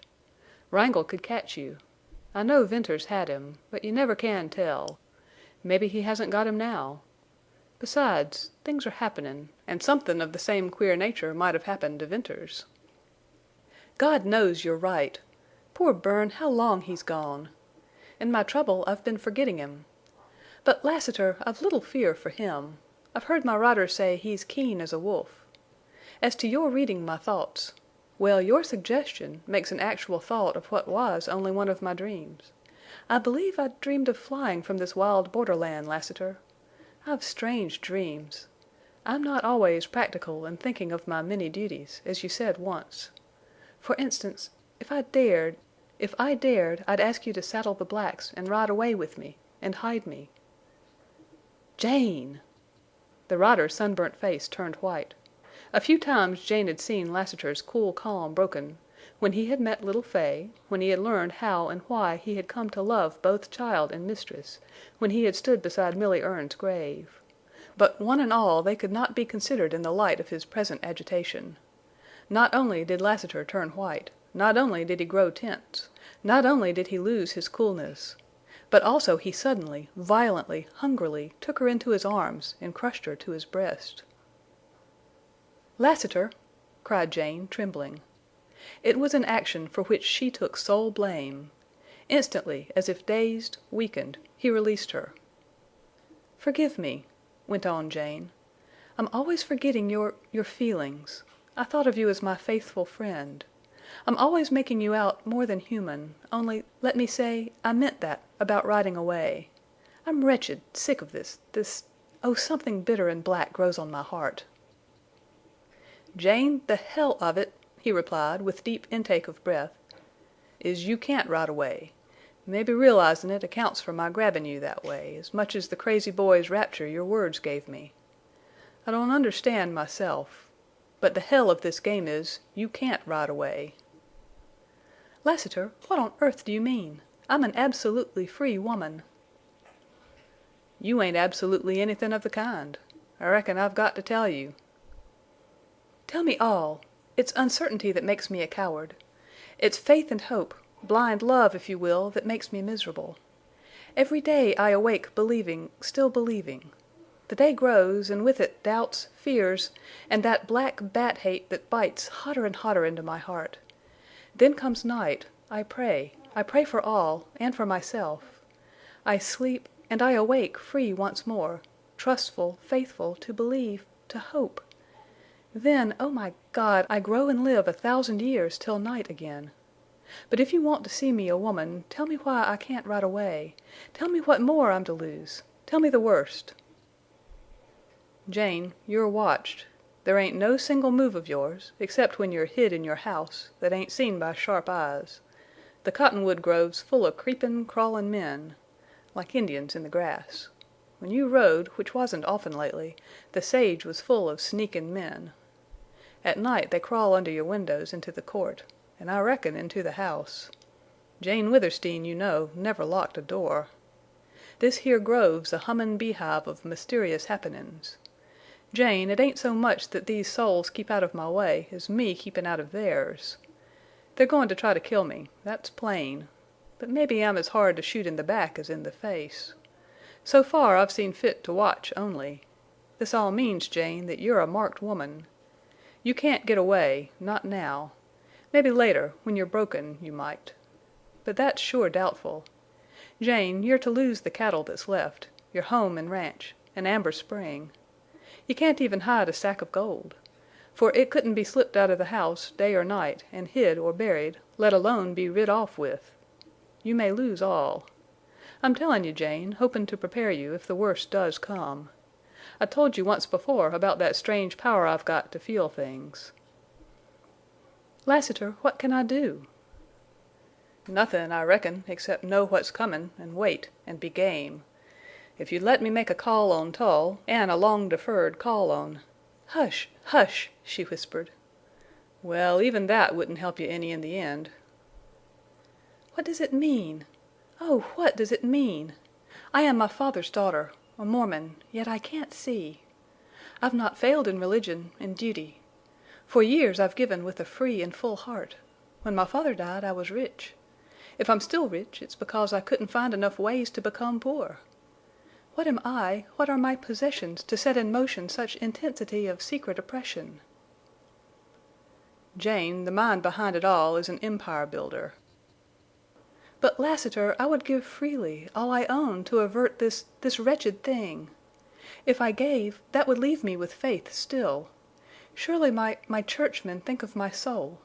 If I lose my trust in them—" "Child, be still," said Lassiter, with a dark dignity that had in it something of pity.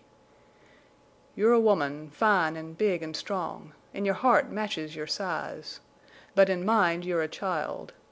I'll say a little more, then I'm done. I'll never mention this again. Among many thousands of women you're one who has bucked against your churchmen. They tried you out and failed of persuasion and finally of threats.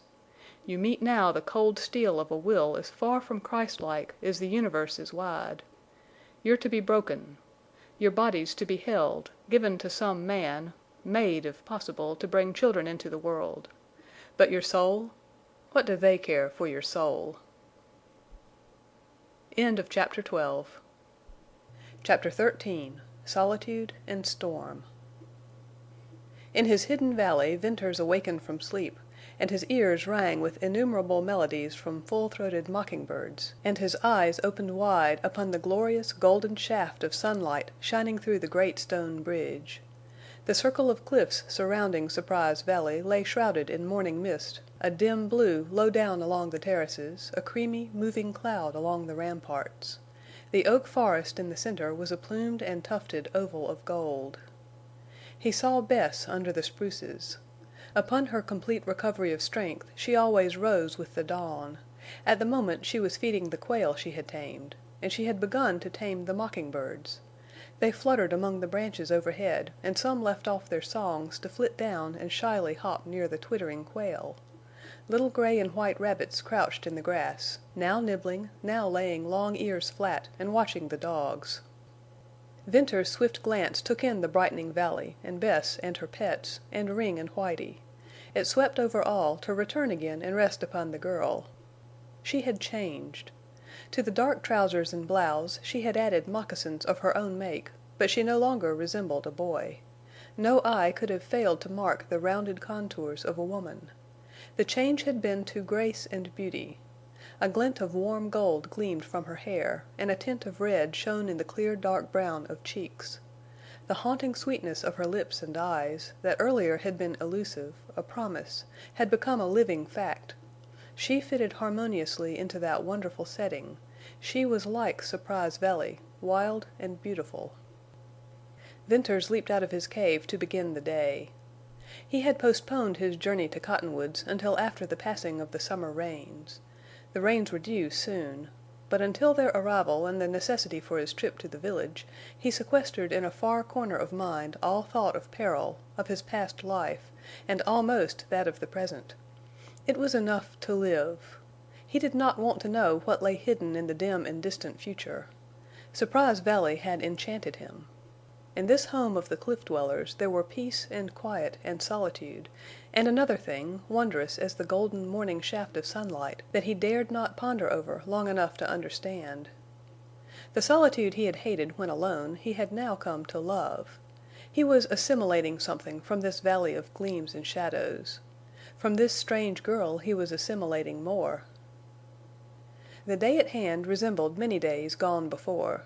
As Venters had no tools with which to build or to till the terraces, he remained idle. Beyond the cooking of the simple fare there were no tasks. And as there were no tasks, there was no system. He and Bess began one thing to leave it, to begin another, to leave that, and then do nothing but lie under the spruces and watch the great cloud sails majestically move along the ramparts and dream and dream. The valley was a golden, sunlit world. It was silent. The sighing wind and the twittering quail and the singing birds, even the rare and seldom occurring hollow crack of a sliding, weathered stone, only thickened and deepened that insulated silence.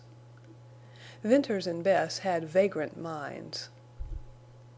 "Bess, did I tell you about my horse Wrangle?" inquired Venters. "100 times," she replied. "Oh, have I? I'd forgotten. I want you to see him. He'll carry us both." "I'd like to ride him. Can he run?"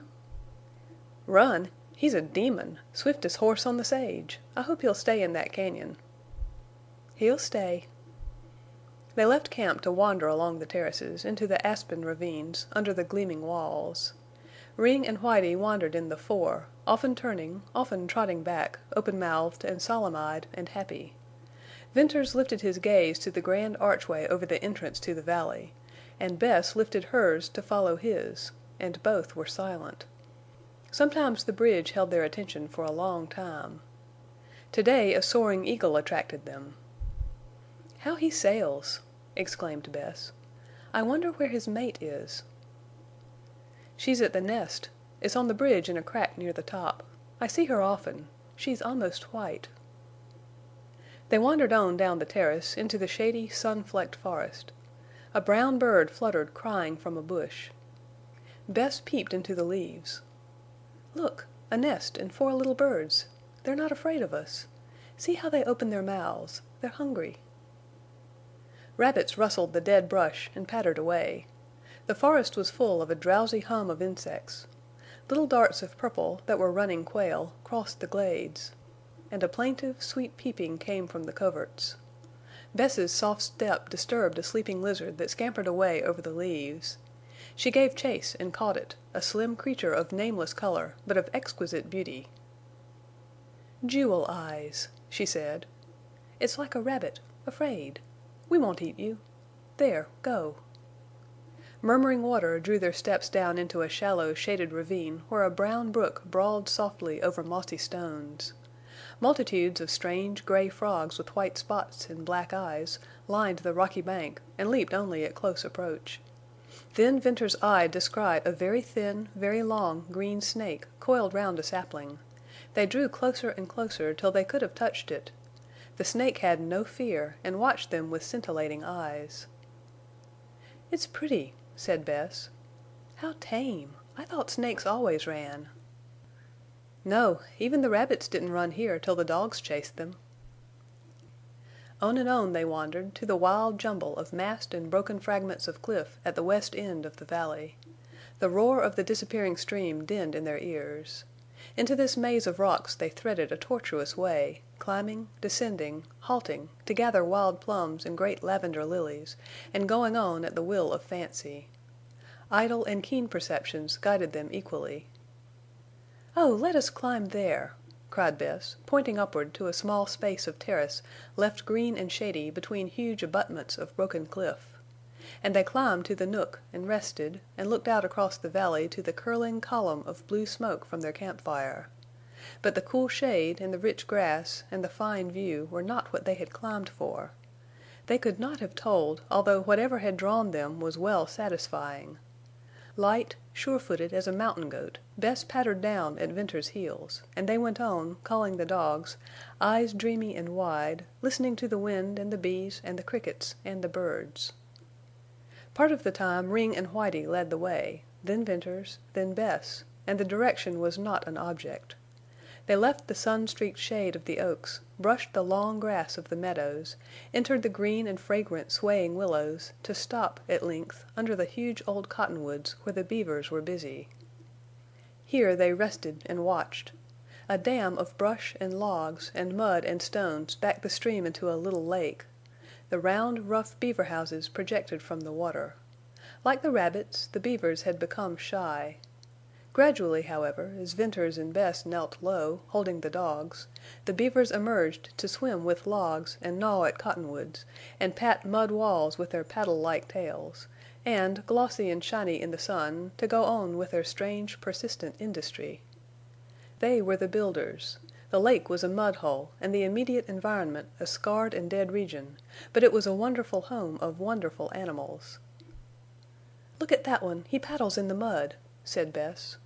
"And there! See him dive! Hear them gnawing! I'd think they'd break their teeth. How's it they can stay out of the water and under the water?" And she laughed. Then Venters and Bess wandered farther, and, perhaps not all unconsciously this time, wended their slow steps to the cave of the cliff dwellers where she liked best to go. The tangled thicket and the long slant of dust and little chips of weathered rock and the steep bench of stone and the worn steps all were arduous work for Bess in the climbing. But she gained the shelf, gasping, hot of cheek, glad of eye, with her hand in Venters's. Here they rested. The beautiful valley glittered below with its millions of wind-turned leaves bright-faced in the sun, and the mighty bridge towered heavenward, crowned with blue sky. Bess, however, never rested for long. Soon she was exploring, and Venters followed. She dragged forth from corners and shelves a multitude of crudely fashioned and painted pieces of pottery, and he carried them. They peeped down into dark holes of the kivas, and Bess gleefully dropped a stone and waited for the long-coming hollow sound to rise. They peeped into the little globular houses like mud-wasp nests, and wondered if these had been store places for grain, or baby cribs, or what. And they crawled into the larger houses and laughed when they bumped their heads on the low roofs. And they dug in the dust of the floors. And they brought from dust and darkness armloads of treasure which they carried to the light.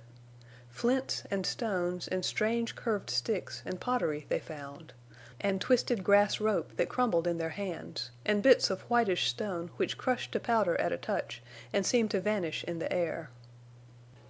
"That white stuff was bone," said Venters, slowly. "Bones of a cliff dweller." "No!" exclaimed Bess. "Here's another piece. Look!" "Whew! Dry, powdery smoke. That's bone." Then it was that Venters's primitive, childlike mood, like a savage's, seeing yet unthinking, gave way to the encroachment of civilized thought. The world had not been made for a single day's play, or fancy, or idle watching. The world was old. Nowhere could be gotten a better idea of its age than in this gigantic, silent tomb. The gray ashes in Venters's hand had once been bone of a human being like himself. The pale gloom of the cave had shadowed people long ago. He saw that Bess had received the same shock, could not in moments such as this escape her feeling, living, thinking destiny. "Bern, people have lived here," she said, with wide, thoughtful eyes. "Yes," he replied. "How long ago?" "1,000 years and more." "What were they?" "Cliff dwellers. Men who had enemies and made their homes high out of reach." "They had to fight?" "Yes." "They fought for what?" "For life. For their homes, food, children, parents. For their women." "Has the world changed any in 1,000 years?" "I don't know. Perhaps a little." "Have men?" "I hope so. I think so." "Things crowd into my mind," she went on, and the wistful light in her eyes told Venters the truth of her thoughts. "I've ridden the border of Utah. I've seen people, know how they live. But they must be few of all who are living. I had my books and I studied them. But all that doesn't help me any more. I want to go out into the big world and see it. Yet I want to stay here more. What's to become of us? Are we cliff dwellers? We're alone here. I'm happy when I don't think. These bones that fly into dust, they make me sick and a little afraid. Did the people who lived here once have the same feelings as we have? What was the good of their living at all? They're gone. What's the meaning of it all, of us?" "Bess, you ask more than I can tell. It's beyond me. Only there was laughter here once, and now there's silence. There was life, and now there's death. Men cut these little steps, made these arrowheads and mealing stones, plaited the ropes we found, and left their bones to crumble in our fingers. As far as time is concerned, it might all have been yesterday. We're here today. Maybe we're higher in the scale of human beings, in intelligence. But who knows? We can't be any higher in the things for which life is lived at all." "What are they?" "Why, I suppose relationship, friendship, love." "Love?" "Yes. Love of man for woman, love of woman for man. That's the nature, the meaning, the best of life itself." She said no more. Wistfulness of glance deepened into sadness. "Come, let us go," said Venters. Action brightened her. Beside him, holding his hand, she slipped down the shelf, ran down the long, steep slant of sliding stones, out of the cloud of dust, and likewise out of the pale gloom. "We beat the slide!" she cried. The miniature avalanche cracked and roared, and rattled itself into an inert mass at the base of the incline. Yellow dust, like the gloom of the cave, but not so changeless, drifted away on the wind. The roar clapped in echo from the cliff, returned, went back, and came again to die in the hollowness. Down on the sunny terrace there was a different atmosphere. Ring and Whitie leaped around Bess. Once more she was smiling, gay and thoughtless, with the dream mood in the shadow of her eyes. "Bess, I haven't seen that since last summer. Look," said Venters, pointing to the scalloped edge of rolling purple clouds that peeped over the western wall. "We're in for a storm." "Oh, I hope not. I'm afraid of storms." "Are you? Why?" "Have you ever been down in one of those walled-up pockets in a bad storm?" "No, now I think of it, I haven't." "Well, it's terrible. Every summer I get scared to death and hide somewhere in the dark. Storms up on the sage are bad, but nothing to what they are down here in the cañons. And in this little valley, why, echoes can rap back and forth so quick they'll split our ears." We're perfectly safe here, Bess." "I know, but that hasn't anything to do with it. The truth is, I'm afraid of lightning and thunderclaps hurt my head. If we have a bad storm, will you stay close to me?" "Yes." When they got back to camp the afternoon was closing, and it was exceedingly sultry. Not a breath of air stirred the aspen leaves, and when these did not quiver the air was indeed still. The dark purple clouds moved almost imperceptibly out of the west. "What have we for supper?" asked Bess. "Rabbit." "Bern, can't you think of another new way to cook rabbit?" went on Bess with earnestness. "What do you think I am, a magician?" retorted Venters. "I wouldn't dare tell you. But, Bern, do you want me to turn into a rabbit?" There was a dark blue, merry flashing of eyes and a parting of lips. Then she laughed. In that moment she was naive and wholesome. "Rabbit seems to agree with you," replied Venters. "You are well and strong, and growing very pretty." Anything in the nature of compliment he had never before said to her, and just now he responded to a sudden curiosity to see its effect. Bess stared as if she had not heard aright, slowly blushed, and completely lost her poise in happy confusion. "I'd better go right away," he continued, "and fetch supplies from Cottonwoods." A startlingly swift change in the nature of her agitation made him reproach himself for his abruptness. "No, no, don't go," she said. "I didn't mean that about the rabbit. I was only trying to be funny. Don't leave me all alone." "Bess, I must go sometime." "Wait, then. Wait till after the storms." The purple cloud bank darkened the lower edge of the setting sun, crept up and up, obscuring its fiery red heart, and finally passed over the last ruddy crescent of its upper rim. The intense dead silence awakened to a long, low, rumbling roll of thunder. "Oh!" cried Bess, nervously. "We've had big black clouds before this without rain," said Venters. "But there's no doubt about that thunder. The storms are coming. I'm glad. Every rider on the sage will hear that thunder with glad ears." Venters and Bess finished their simple meal and the few tasks around the camp, then faced the open terrace, the valley, and the west to watch and await the approaching storm. It required keen vision to see any movement whatever in the purple clouds. By infinitesimal degrees the dark cloud line merged upward into the golden red haze of the afterglow of sunset. A shadow lengthened from under the western wall across the valley. As straight and rigid as steel rose the delicate, spear-pointed silver spruces. The aspen leaves, by nature pendant and quivering, hung limp and heavy. No slender blade of grass moved. A gentle splashing of water came from the ravine. Then again from out of the west sounded the low, dull, and rumbling roll of thunder. A wave, a ripple of light, a trembling and turning of the aspen leaves, like the approach of a breeze on the water, crossed the valley from the west, and the lull and the deadly stillness and the sultry air passed away on a cool wind. The night bird of the cañon, with clear and melancholy notes, announced the twilight. And from all along the cliffs rose the faint murmur and moan and mourn of the wind singing in the caves. The bank of clouds now swept hugely out of the western sky. Its front was purple and black, with gray between, a bulging, mushrooming, vast thing instinct with storm. It had a dark, angry, threatening aspect. As if all the power of the winds were pushing and piling behind, it rolled ponderously across the sky. A red flare burned out instantaneously, flashed from the west to east, and died.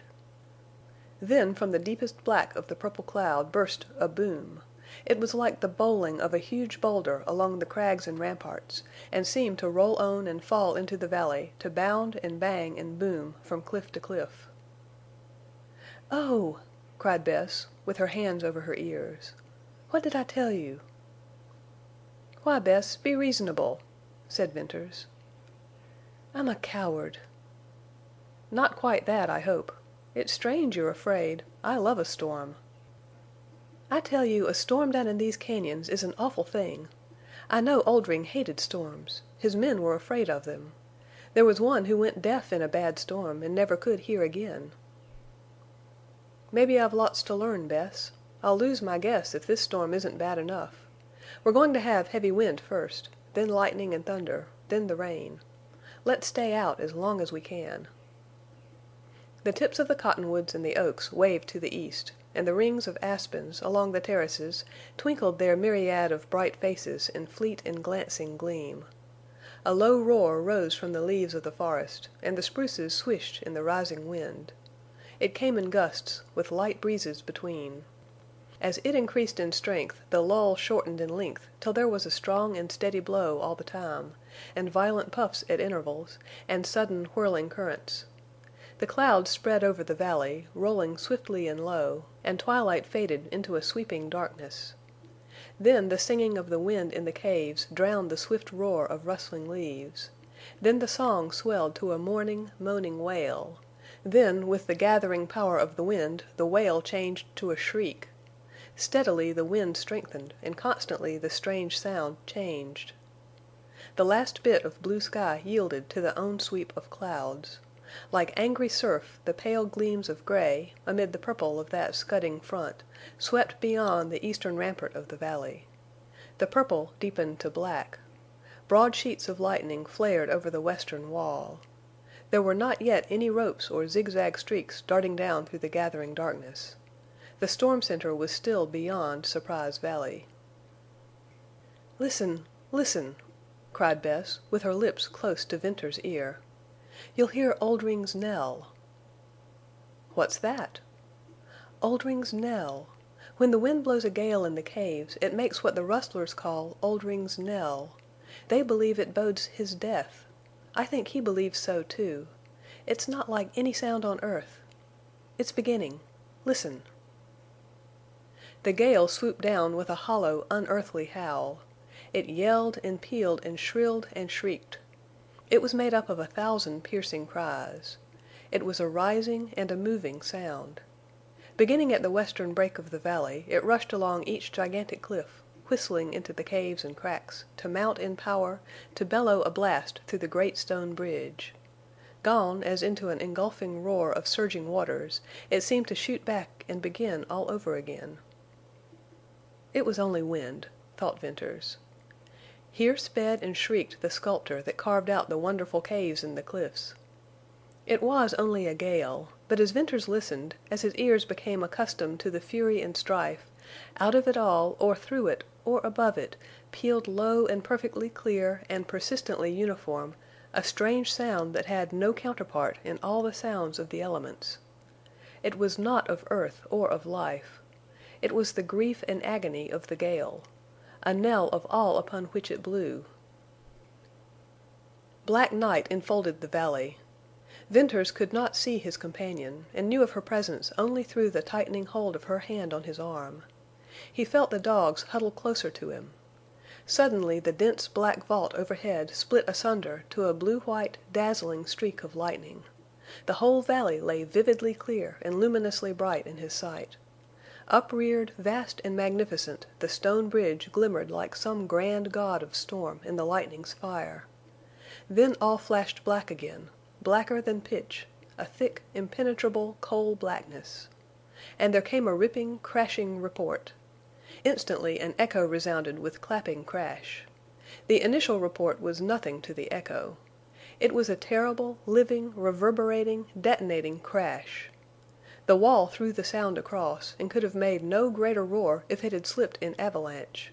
From cliff to cliff the echo went in crashing retort and banged in lessening power, and boomed in thinner volume, and clapped weaker and weaker, till a final clap could not reach across the waiting cliff. In the pitchy darkness Venters led Bess, and, groping his way, by feel of hand found the entrance to her cave and lifted her up. On the instant a blinding flash of lightning illumined the cave and all about him. He saw Bess's face, white now with dark, frightened eyes. He saw the dogs leap up, and he followed suit. The golden glare vanished. All was black. And then came the splitting crack and the infernal din of echoes. Bess shrank closer to him and closer, found his hands, and pressed them tightly over her ears, and dropped her face upon his shoulder. and hid her eyes. Then the storm burst with a succession of ropes and streaks and shafts of lightning, playing continuously, filling the valley with a broken radiance, and the cracking shots followed each other swiftly till the echoes blended in one fearful, deafening crash. Venters looked out upon the beautiful valley, beautiful now as never before, mystic in its transparent, luminous gloom, weird in the quivering, golden haze of lightning. The dark spruces were tipped with glimmering lights. The aspens bent low in the winds, as waves in a tempest at sea. The forest of oaks tossed wildly and shone with gleams of fire. Across the valley the huge cavern of the cliff dwellers yawned in the glare, every little black window as clear as at noonday, but the night and the storm added to their tragedy. Flung arching to the black clouds, the great stone bridge seemed to bear the brunt of the storm. It caught the full fury of the rushing wind. It lifted its noble crown to meet the lightnings. Venters thought of the eagles and their lofty nest in a niche under the arch. A driving pall of rain, black as the clouds, came sweeping on to obscure the bridge and the gleaming walls and the shining valley. The lightning played incessantly, streaking down through opaque darkness of rain. The roar of the wind, with its strange knell and the recrashing echoes, mingled with the roar of the flooding rain, and all seemingly were deadened and drowned in a world of sound. In the dimming pale light Venters looked down upon the girl. She had sunk into his arms, upon his breast, burying her face. She clung to him. He felt the softness of her, and the warmth, and the quick heave of her breast. He saw the dark, slender, graceful outline of her form. A woman lay in his arms, and he held her closer. He who had been alone in the sad, silent watches of the night was not now and never must be again alone. He who had yearned for the touch of a hand felt the long tremble and the heartbeat of a woman. By what strange chance had she come to love him? By what change, by what marvel had she grown into a treasure? No more did he listen to the rush and roar of the thunderstorm.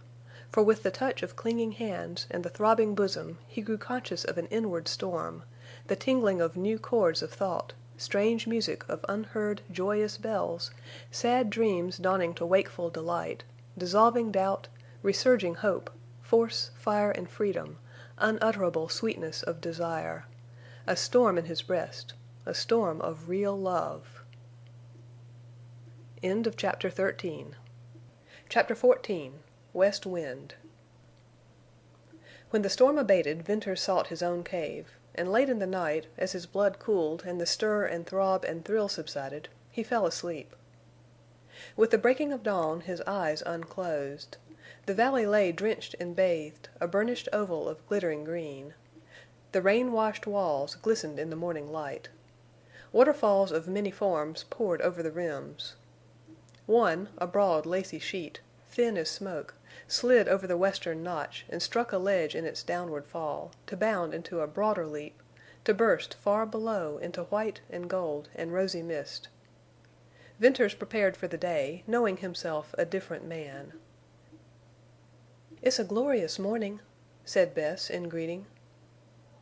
"Yes, after the storm, the west wind," he replied. "Last night was I very much of a baby?" she asked, watching him. "Pretty much." "Oh, I couldn't help it." "I'm glad you were afraid." "Why?" she asked in slow surprise. "I'll tell you some day," he answered soberly. Then around the campfire and through the morning meal he was silent. Afterward he strolled thoughtfully off alone along the terrace. He climbed a great yellow rock raising its crest among the spruces, and there he sat down to face the valley in the west. "I love her." Aloud he spoke, unburdened his heart, confessed his secret. For an instant the golden valley swam before his eyes, and the walls waved, and all about him whirled with tumult within. "I love her. I understand now." Reviving memory of Jane Withersteen and thought of the complications of the present amazed him with proof of how far he had drifted from his old life. He discovered that he hated to take up the broken threads, to delve into dark problems and difficulties. In this beautiful valley he had been living a beautiful dream. Tranquility had come to him, and the joy of solitude, and interest in all the wild creatures and crannies of this incomparable valley, and love. Under the shadow of the great stone bridge God had revealed himself to Venters. "The world seems very far away," he muttered. "But it's there, and I'm not yet done with it. Perhaps I never shall be. Only how glorious it would be to live here always, and never think again." Whereupon the resurging reality of the present, as if in irony of his wish, steeped him instantly in contending thought. Out of it all he presently evolved these things. He must go to Cottonwoods. He must bring supplies back to Surprise Valley. He must cultivate the soil and raise corn and stock, and most imperative of all, he must decide the future of the girl who loved him and whom he loved. The first of these things required tremendous effort. The last one, concerning Bess, seemed simply and naturally easy of accomplishment. He would marry her. Suddenly, as from roots of poisonous fire, flamed up the forgotten truth concerning her. It seemed to wither and shrivel up all his joy on its hot, tearing way to his heart. She had been Oldring's Masked Rider. To Venters's question, "What were you to Oldring?" she had answered with scarlet shame and drooping head. "What do I care who she is or what she was?" he cried, passionately. And he knew it was not his old self speaking. It was this softer, gentler man who had awakened to new thoughts in the quiet valley. Tenderness, masterful in him now, matched the absence of joy and blunted the knife edge of entering jealousy. Strong and passionate effort of will, surprising to him, held back the poison from piercing his soul. "Wait! Wait!" he cried, as if calling. His hand pressed his breast, and he might have called to the pang there. "Wait! It's all so strange, so wonderful. Anything can happen. Who am I to judge her? I'll glory in my love for her. But I can't tell it, can't give up to it." Certainly he could not then decide her future. Marrying her was impossible in Surprise Valley and in any village south of Sterling. Even without the mask she had once worn, she would easily have been recognized as Oldring's rider. No man who had ever seen her would forget her, regardless of his ignorance as to her sex. Then more poignant than all other argument was the fact that he did not want to take her away from Surprise Valley. He resisted all thought of that. He had brought her to the most beautiful and wildest place of the uplands. He had saved her, nursed her back to strength, watched her bloom as one of the valley lilies. He knew her life there to be pure and sweet. She belonged to him, and he loved her.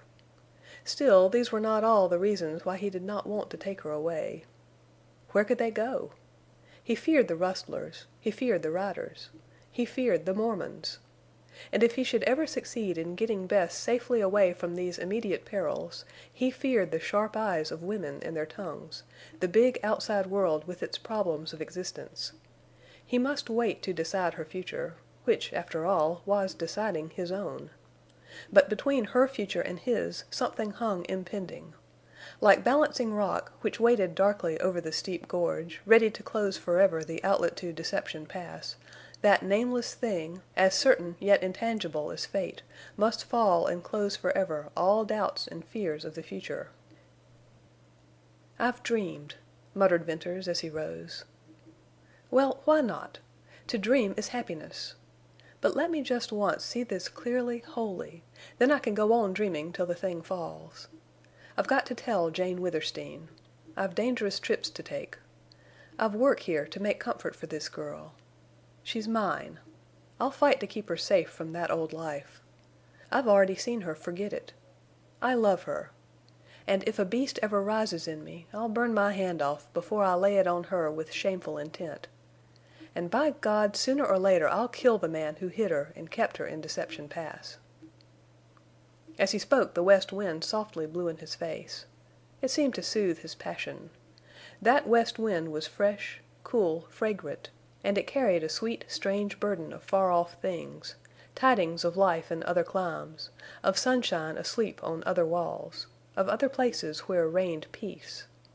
It carried, too, sad truth of human hearts and mystery, of promise and hope unquenchable.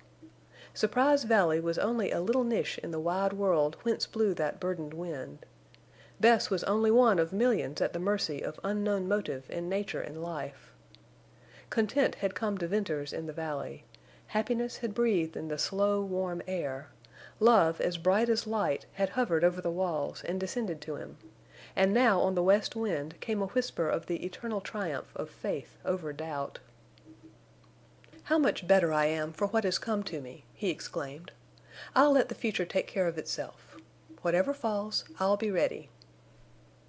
Venters retraced his steps along the terrace back to camp, and found Bess in the old familiar seat, waiting and watching for his return. "I went off by myself to think a little," he explained. "You never looked that way before. What is it? Won't you tell me?" "Well, Bess, the fact is I've been dreaming a lot. This valley makes a fellow dream. So I forced myself to think. We can't live this way much longer. Soon I'll simply have to go to Cottonwoods. We need a whole pack train of supplies. I can get—" "Can you go safely?" she interrupted. "Why, I'm sure of it. I'll ride through the Pass at night. I haven't any fear that Wrangle isn't where I left him. And once on him—Bess, just wait till you see that horse." "Oh, I want to see him, to ride him. But, Bern, this is what troubles me," she said. "Will you come back?" "Give me 4 days. If I'm not back in 4 days you'll know I'm dead. For that only shall keep me." "Oh!" "Bess, I'll come back. There's danger, I wouldn't lie to you, but I can take care of myself." "Bern, I'm sure—oh, I'm sure of it. All my life I've watched hunted men. I can tell what's in them. And I believe you can ride and shoot and see with any rider of the sage. It's not that I fear." "Well, what is it then?" "Why should you come back at all?" "I couldn't leave you here alone." "You might change your mind when you get to the village, among old friends." "I won't change my mind. As for old friends—" He uttered a short, expressive laugh. "Then there must be a woman." Dark red mantled the clear tan of temple and cheek and neck. Her eyes were eyes of shame, upheld a long moment by intense, straining search for the verification of her fear. Suddenly they drooped, her head fell to her knees, her hands flew to her hot cheeks. "Bess, look here," said Venters, with a sharpness due to the violence with which he checked his quick, surging emotion. As if compelled against her will, answering to an irresistible voice, Bess raised her head, looked at him with sad, dark eyes, and tried to whisper with tremulous lips. "There's no woman," went on Venters, deliberately holding her glance with his. "Nothing on earth, barring the chances of life, can keep me away." Her face flashed and flushed with the glow of a leaping joy, but like the vanishing of a gleam it disappeared to leave her as he had never beheld her. "I am nothing. I am lost. I am nameless." "Do you want me to come back?" he asked, with sudden stern coldness. "Maybe you want to go back to Oldring." That brought her erect, trembling and ashy pale, with dark, proud eyes and mute lips refuting his insinuation. "Bess, I beg your pardon. I shouldn't have said that. But you angered me. I intend to work, to make a home for you here, to be a brother to you as long as ever you need me. And you must forget what you were, I mean, and be happy. When you remember that old life you're bitter, and it hurts me." "I was happy. I shall be very happy. Oh, you're so good that it kills me. If I think, I can't believe it. I grow sick with wondering why. I'm only let me say it—only a lost, nameless girl of the rustlers. Oldring's girl, they called me. That you should save me, be so good and kind, want to make me happy—why, it's beyond belief. No wonder I'm wretched at the thought of your leaving me. But I'll be wretched and bitter no more. I promise you. If only I could repay you even a little. You've repaid me 100-fold. Will you believe me?" "Believe you? I couldn't do else." "Then listen. Saving you, I saved myself. Living here in this valley with you, I've found myself. I've learned to think while I was dreaming. I never troubled myself about God. But God, or some wonderful spirit, has whispered to me here. I absolutely deny the truth of what you say about yourself. I can't explain it. There are things too deep to tell. Whatever the terrible wrongs you've suffered, God holds you blameless. I see that, feel that in you every moment you are near me. I've a mother and a sister way back in Illinois. If I could, I'd take you to them tomorrow. If it were true! Oh, I might lift my head!" she cried. "Lift it then, you child, for I swear it's true."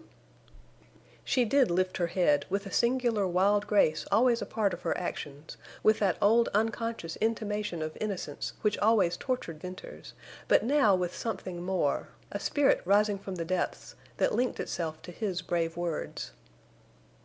"I've been thinking, too," she cried, with quivering smile and swelling breast. "I've discovered myself, too. I'm young, I'm alive, I'm so full—oh, I'm a woman!" "Bess, I believe I can claim credit of that last discovery before you," Venters said, and laughed. "Oh, there's more. There's something I must tell you." "Tell it, then." "When will you go to Cottonwoods?" "As soon as the storms are past, or the worst of them." "I'll tell you before you go. I can't now. I don't know how I shall then. But it must be told. I'd never let you leave me without knowing. For in spite of what you say, there's a chance you mightn't come back." Day after day the west wind blew across the valley. Day after day the clouds clustered gray and purple and black. The cliffs sang and the caves rang with Oldring's knell, and the lightning flashed, the thunder rolled, the echoes crashed and crashed, and the rains flooded the valley. Wild flowers sprang up everywhere, swaying with the lengthening grass on the terraces, smiling wanly from shady nooks, peeping wondrously from year-dry crevices of the walls. The valley bloomed into a paradise. Every single moment, from the breaking of the gold bar through the bridge at dawn on to the reddening of rays over the western wall, was one of colorful change. The valley swam in thick, transparent haze, golden at dawn, warm and white at noon, purple in the twilight. At the end of every storm a rainbow curved down into the leaf-bright forest to shine and fade and leave lingeringly some faint essence of its rosy iris in the air. Venters walked with Bess, once more in a dream, and watched the lights change on the walls, and faced the wind from out of the west. Always it brought softly to him strange, sweet tidings of far-off things. It blew from a place that was old and whispered of youth. It blew down the grooves of time. It brought a story of the passing hours. It breathed low of fighting men and praying women. It sang clearly the song of love. That ever was the burden of its tidings: youth in the shady woods, waders through the wet meadows, boy and girl at the hedgerow stile, bathers in the booming surf, sweet, idle hours on grassy, windy hills, long strolls down moonlit lanes, everywhere in far-off lands, fingers locked and bursting hearts and longing lips, from all the world tidings of unquenchable love. Often in these hours of dreams he watched the girl and asked himself of what was she dreaming. For the changing light of the valley reflected its gleam and its color and its meaning in the changing light of her eyes. He saw in them infinitely more than he saw in his dreams. He saw thought and soul and nature, strong vision of life. All tidings the west wind blew from distance and age he found deep in those dark blue depths, and found them mysteries solved. Under their wistful shadow he softened, and in the softening felt himself grow a sadder, a wiser, and a better man. While the west wind blew its tidings, filling his heart full, teaching him a man's part, the days passed, the purple clouds changed to white, and the storms were over for that summer. "I must go now," he said. "When?" she asked. "At once, to-night." "I'm glad the time has come. It dragged at me. Go, for you'll come back the sooner." Late in the afternoon, as the ruddy sun split its last flame in the ragged notch of the western wall, Bess walked with Venters along the eastern terrace, up the long, weathered slope, under the great stone bridge. They entered the narrow gorge to climb around the fence long before built there by Venters. Farther than this she had never been. Twilight had already fallen in the gorge. It brightened to waning shadow in the wider ascent. He showed her Balancing Rock, of which he had often told her, and explained its sinister leaning over the outlet. Shuddering, she looked down the long, pale incline with its closed-in, toppling walls. "What an awful trail! Did you carry me up here?" "I did, surely," replied he. "It frightens me somehow. Yet I never was afraid of trails. I'd ride anywhere a horse could go, and climb where he couldn't. But there's something fearful here. I feel as if the place was watching me." "Look at this rock. It's balanced here, balanced perfectly. You know I told you the cliff dwellers cut the rock, and why. But they're gone, and the rock waits. Can't you see, feel how it waits here? I moved it once, and I'll never dare again. A strong heave would start it. Then it would fall and bang and smash that crag, and jar the walls, and close forever the outlet to Deception Pass." "Ah, when you come back I'll steal up here and push with all my might to roll the rock and close forever the outlet to the pass." She said it lightly, but in the undercurrent of her voice was a heavier note, a ring deeper than any ever given mere play of words. "Bess, you can't dare me. Wait till I come back with supplies. Then roll the stone." "I was in fun." Her voice now throbbed low. "Always you must be free to go when you will. Go now. This place presses on me, stifles me." "I'm going, but you had something to tell me?" "Yes. Will you come back?" "I'll come if I live." "But you mightn't come?" "That's possible, of course. It'll take a good deal to kill me. A man couldn't have a faster horse or keener dog. And, Bess, I've guns, and I'll use them if I'm pushed. But don't worry." "I've faith in you. I'll not worry until after 4 days. Only, because you mightn't come, I must tell you." She lost her voice. Her pale face, her great, glowing, earnest eyes, seemed to stand alone out of the gloom of the gorge. The dog whined, breaking the silence. "I must tell you because you mightn't come back," she whispered. "You must know what I think of your goodness, of you. Always I've been tongue-tied. I seemed not to be grateful. It was deep in my heart. Even now, if I were other than I am, I couldn't tell you. But I'm nothing, only a rustler's girl. Nameless, infamous. You saved me, and I'm yours to do with as you like. With all my heart and soul, I love you." End of Chapter 14. Chapter 15. Shadows on the Sage Slope. In the cloudy, threatening, waning summer days shadows lengthened down the sage slope, and Jane Withersteen likened them to the shadows gathering and closing in around her life. Mrs. Larkin died, and little Fay was left an orphan with no known relative. Jane's love redoubled. It was the saving brightness of a darkening hour. Fay turned now to Jane in childish worship, and Jane at last found full expression for the mother longing in her heart. Upon Lassiter, too, Mrs. Larkin's death had some subtle reaction. Before, he had often, without explanation, advised Jane to send Fay back to any Gentile family that would take her in. Passionately and reproachfully and wonderingly, Jane had refused even to entertain such an idea. And now Lassiter never advised it again, grew sadder and quieter in his contemplation of the child, and infinitely more gentle and loving. Sometimes Jane had a cold, inexplicable sensation of dread when she saw Lassiter watching Fay. What did the rider see in the future? Why did he, day by day, grow more silent, calmer, cooler, yet sadder in prophetic assurance of something to be?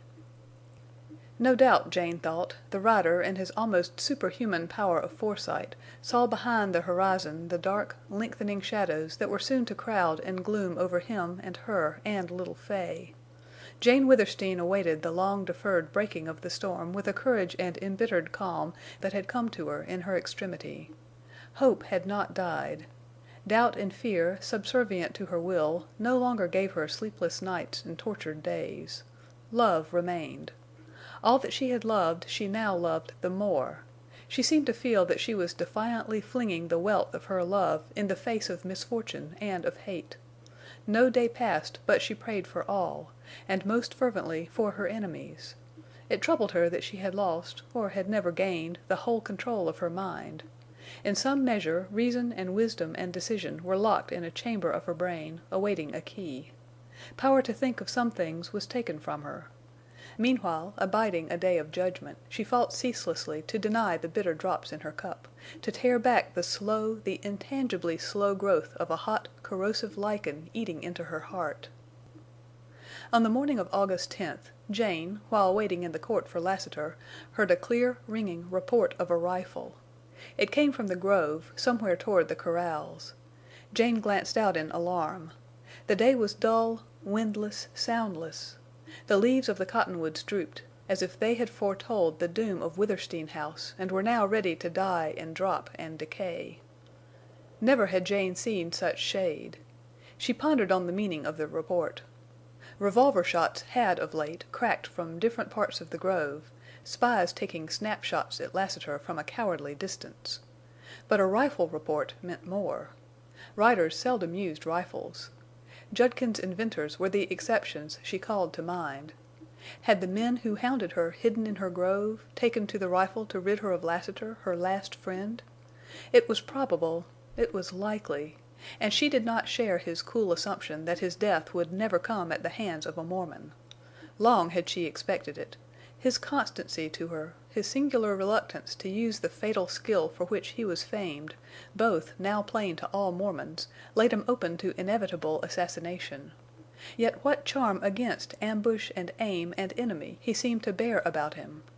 No, Jane reflected, it was not charm, only a wonderful training of eye and ear, and sense of impending peril. Nevertheless, that could not forever avail against secret attack.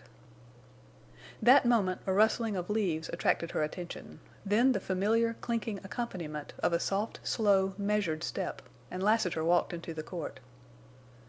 "Jane, there's a fellow out there with a long gun," he said, and removing his sombrero, showed his head bound in a bloody scarf. "I heard the shot. I knew it was meant for you. Let me see. You can't be badly injured?" "I reckon not. But maybe it wasn't a close call. I'll sit here in this corner where nobody can see me from the grove." He untied the scarf and removed it to show a long, bleeding furrow above his left temple. "It's only a cut," said Jane. "But how it bleeds! Hold your scarf over it just a moment till I come back." She ran into the house and returned with bandages, and while she bathed and dressed the wound, Lassiter talked. "That fellow had a good chance to get me, but he must have flinched when he pulled the trigger. As I dodged down I saw him run through the trees. He had a rifle. I've been expectin' that kind of gunplay. I reckon now I'll have to keep a little closer hid myself. These fellers all seem to get chilly or shaky when they draw a bead on me, but one of them might just happen to hit me." "Won't you go away, leave Cottonwoods as I've begged you to, before some one does happen to hit you?" she appealed to him. "I reckon I'll stay."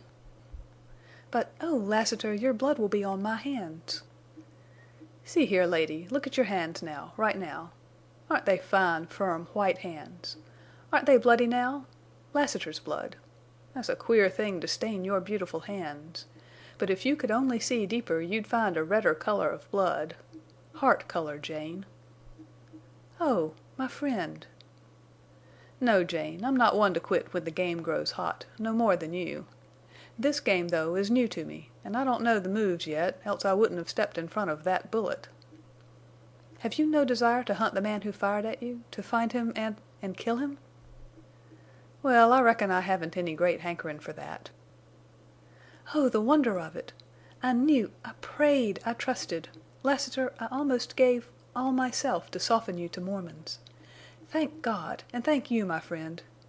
But, selfish woman that I am, this is no great test. What's the life of one of those sneaking cowards to such a man as you?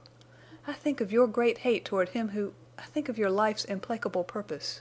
Can it be— "Wait! Listen!" he whispered. "I hear a hoss." He rose noiselessly, with his ear to the breeze.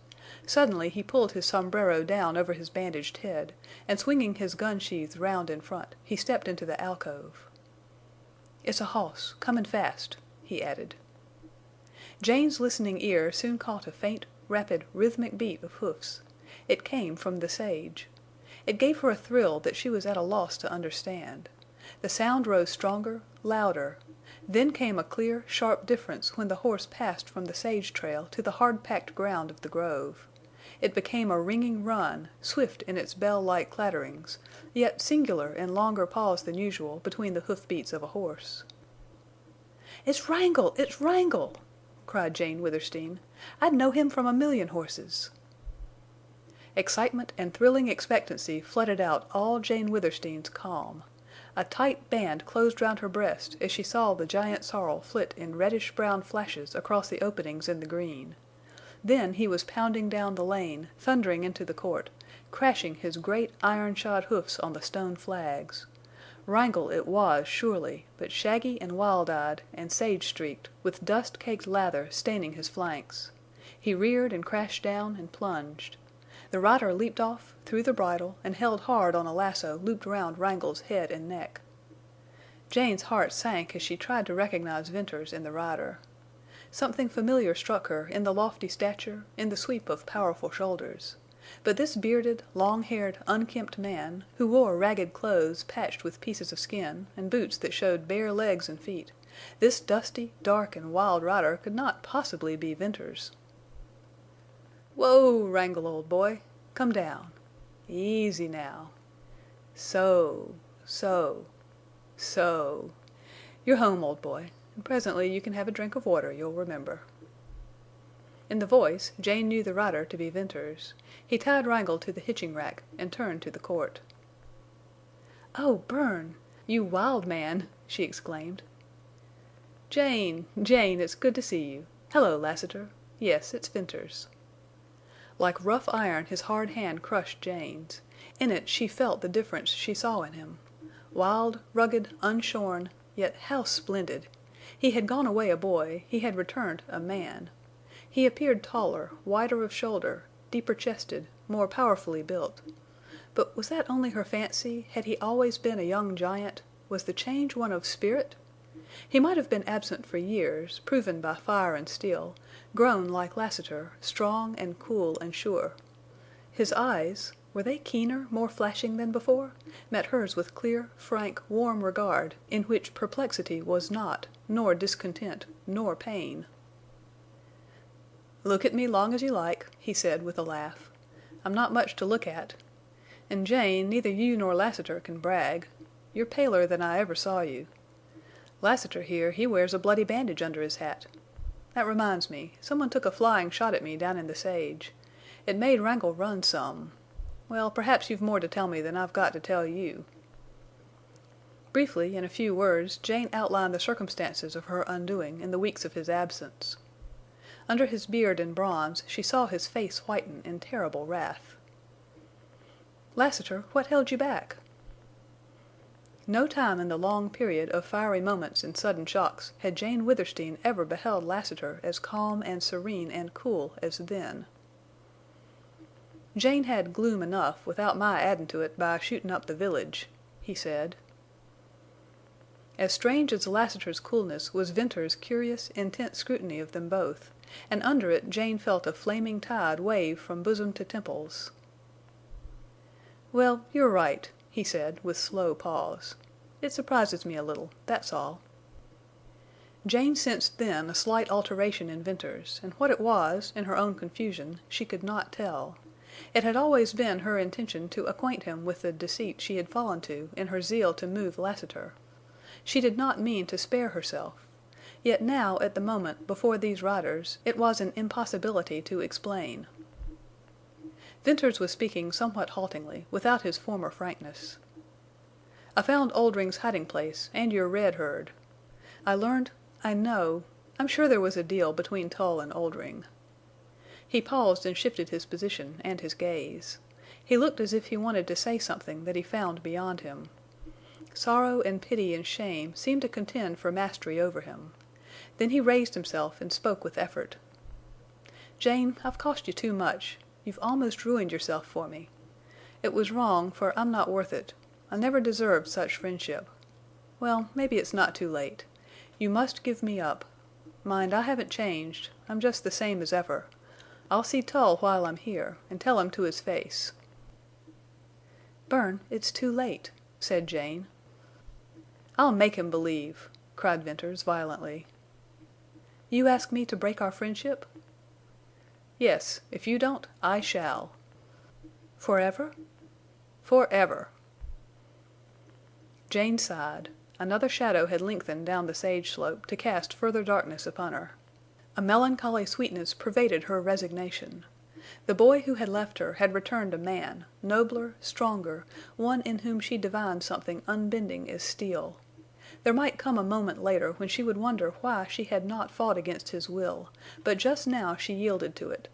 She liked him as well, nay, more, she thought, only her emotions were deadened by the long, menacing wait for the bursting storm. Once before she had held out her hand to him, when she gave it.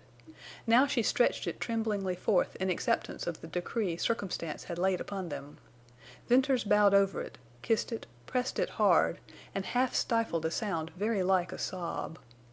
Certain it was that when he raised his head tears glistened in his eyes. "Some women have a hard lot," he said, huskily. Then he shook his powerful form, and his rags lashed about him. "I'll say a few things to Tull when I meet him." "Bern, you'll not draw on Tull? Oh, that must not be! Promise me." "I promise you this," he interrupted, in stern passion that thrilled while it terrorized her. "If you say one more word for that plotter I'll kill him as I would a mad coyote." Jane clasped her hands. Was this fire-eyed man the one whom she had once made as wax to her touch? Had Venters become Lassiter, and Lassiter Venters? "I'll say no more," she faltered. "Jane, Lassiter once called you blind," said Venters. "It must be true. But I won't upbraid you. Only don't rouse the devil in me by praying for Tull. I'll try to keep cool when I meet him. That's all. Now there's one more thing I want to ask of you, the last.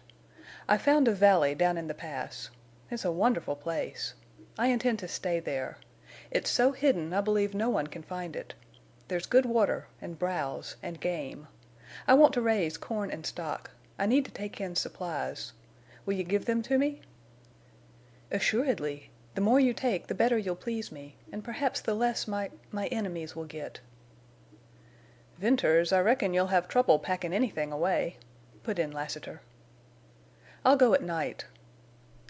"Maybe that wouldn't be best. You'd sure be stopped. You'd better go early in the mornin', say just after dawn. That's the safest time to move round here." "Lassiter, I'll be hard to stop," returned Venters, darkly. "I reckon so." "Bern," said Jane, "go first to the riders' quarters and get yourself a complete outfit. You're a sight. Then help yourself to whatever else you need, burros, packs, grain, dried fruits, and meat. You must take coffee and sugar and flour, all kinds of supplies. Don't forget corn and seeds. I remember how you used to starve. Please, please take all you can pack away from here. I'll make a bundle for you, which you mustn't open till you're in your valley. How I'd like to see it! To judge by you and Wrangle, how wild it must be!" Jane walked down into the outer court and approached the sorrel. Upstarting, he laid back his ears and eyed her. "Wrangle, dear old Wrangle," she said, and put a caressing hand on his matted mane. "Oh, he's wild, but he knows me.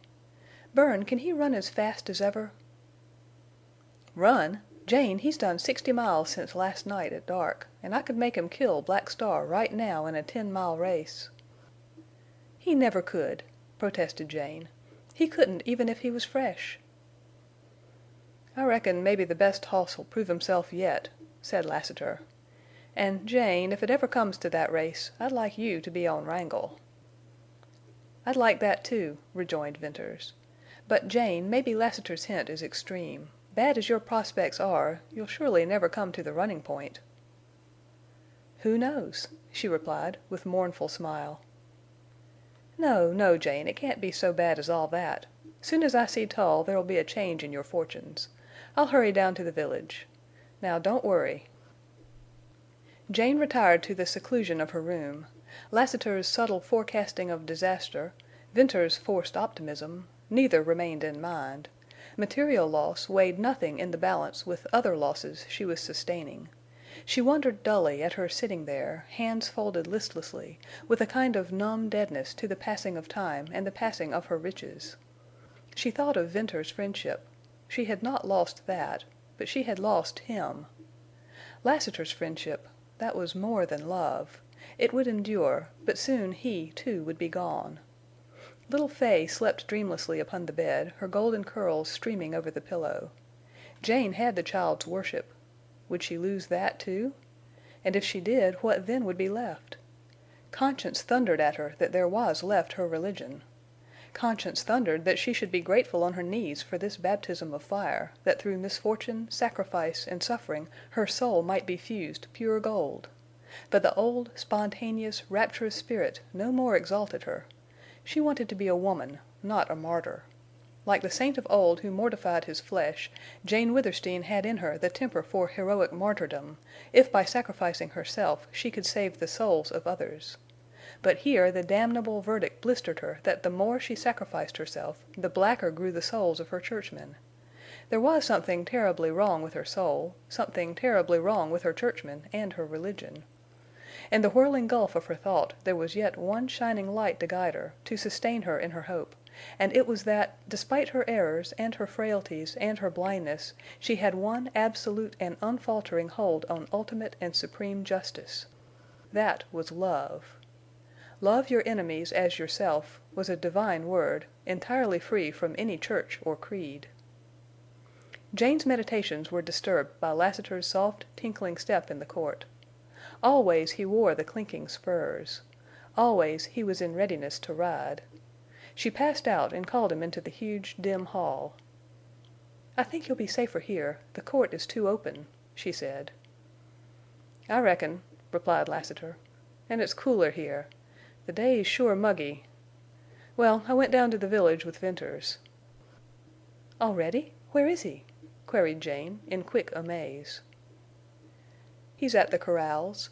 Blake's helpin' him get the burros and packs ready. That Blake is a good fellow."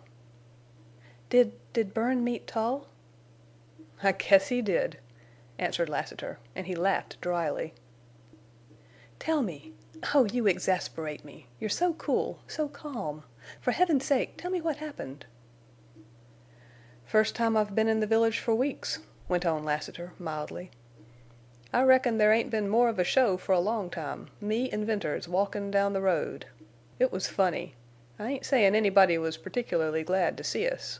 I'm not much thought of hereabouts, en' Venters, he sure looks like what you called him, a wild man. Well, there was some runnin' of folks before we got to the stores. Then everybody vamoosed except some surprised rustlers in front of a saloon. Venters went right in the stores and saloons, and of course I went along. I don't know which tickled me the most, the actions of many fellers we met or Venters' nerve. Jane, I was downright glad to be along. You see, that sort of thing is my element, and I've been away from it for a spell. But we didn't find Tull in one of them places. Some Gentile feller at last told Venters he'd find Tull in that long buildin' next to Parsons' store. It's a kind of meetin' room, and sure enough, when we peeped in, it was half full of men. Venters yelled, 'Don't anybody pull guns, we ain't come for that.' Then he tramped in, and I was some put to keep alongside him. There was a hard, scrapin' sound of feet, a loud cry, and then some whisperin', and after that stillness you could cut with a knife. Tull was there, and that fat party who once tried to throw a gun on me, and other important-lookin' men, and that little frog-legged feller who was with Tull the day I rode in here. I wish you could have seen their faces, especially Tull's and the fat party's. But there ain't no use of me tryin' to tell you how they looked. Well, Venters and I stood there in the middle of the room with that batch of men all in front of us, and not a blamed one of them winked an eyelash or moved a finger. It was natural, of course, for me to notice many of them packed guns. That's a way of mine, first noticin' them things. Venters spoke up, and his voice sort of chilled and cut, and he told Tull he had a few things to say." Here Lassiter paused while he turned his sombrero round and round, in his familiar habit, and his eyes had the look of a man seeing over again some thrilling spectacle, and under his red bronze there was strange animation. "Like a shot, then, Venters told Tull that the friendship between you and him was all over and he was leavin' your place. He said you'd both of you broken off in the hope of propitiating your people, but you hadn't changed your mind otherwise, and never would. Next he spoke up for you. I ain't going to tell you what he said. Only no other woman who ever lived had such tribute. You had a champion, Jane, and never fear that those thick-skulled men don't know you now. It couldn't be otherwise. He spoke the ringin', lightnin' truth. Then he accused Tull of the underhand, miserable robbery of a helpless woman. He told Tull where the red herd was, of a deal made with Oldring, that Jerry Card had made the deal. I thought Tull was goin' to drop, and that little frog-legged cuss, he looked some limp and white. But Venters' voice would have kept anybody's legs from bucklin'. I was stiff myself. He went on and called him every bad name ever known to a rider, and then some. He cursed Tull. I never hear a man get such a cursin'. He laughed in scorn at the idea of Tull bein' a minister. He said Tull and a few more dogs of hell builded their empire out of the hearts of such innocent and God-fearin' women as Jane Withersteen.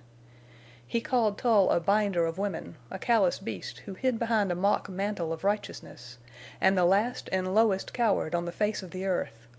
To prey on weak women through their religion, that was the last unspeakable crime.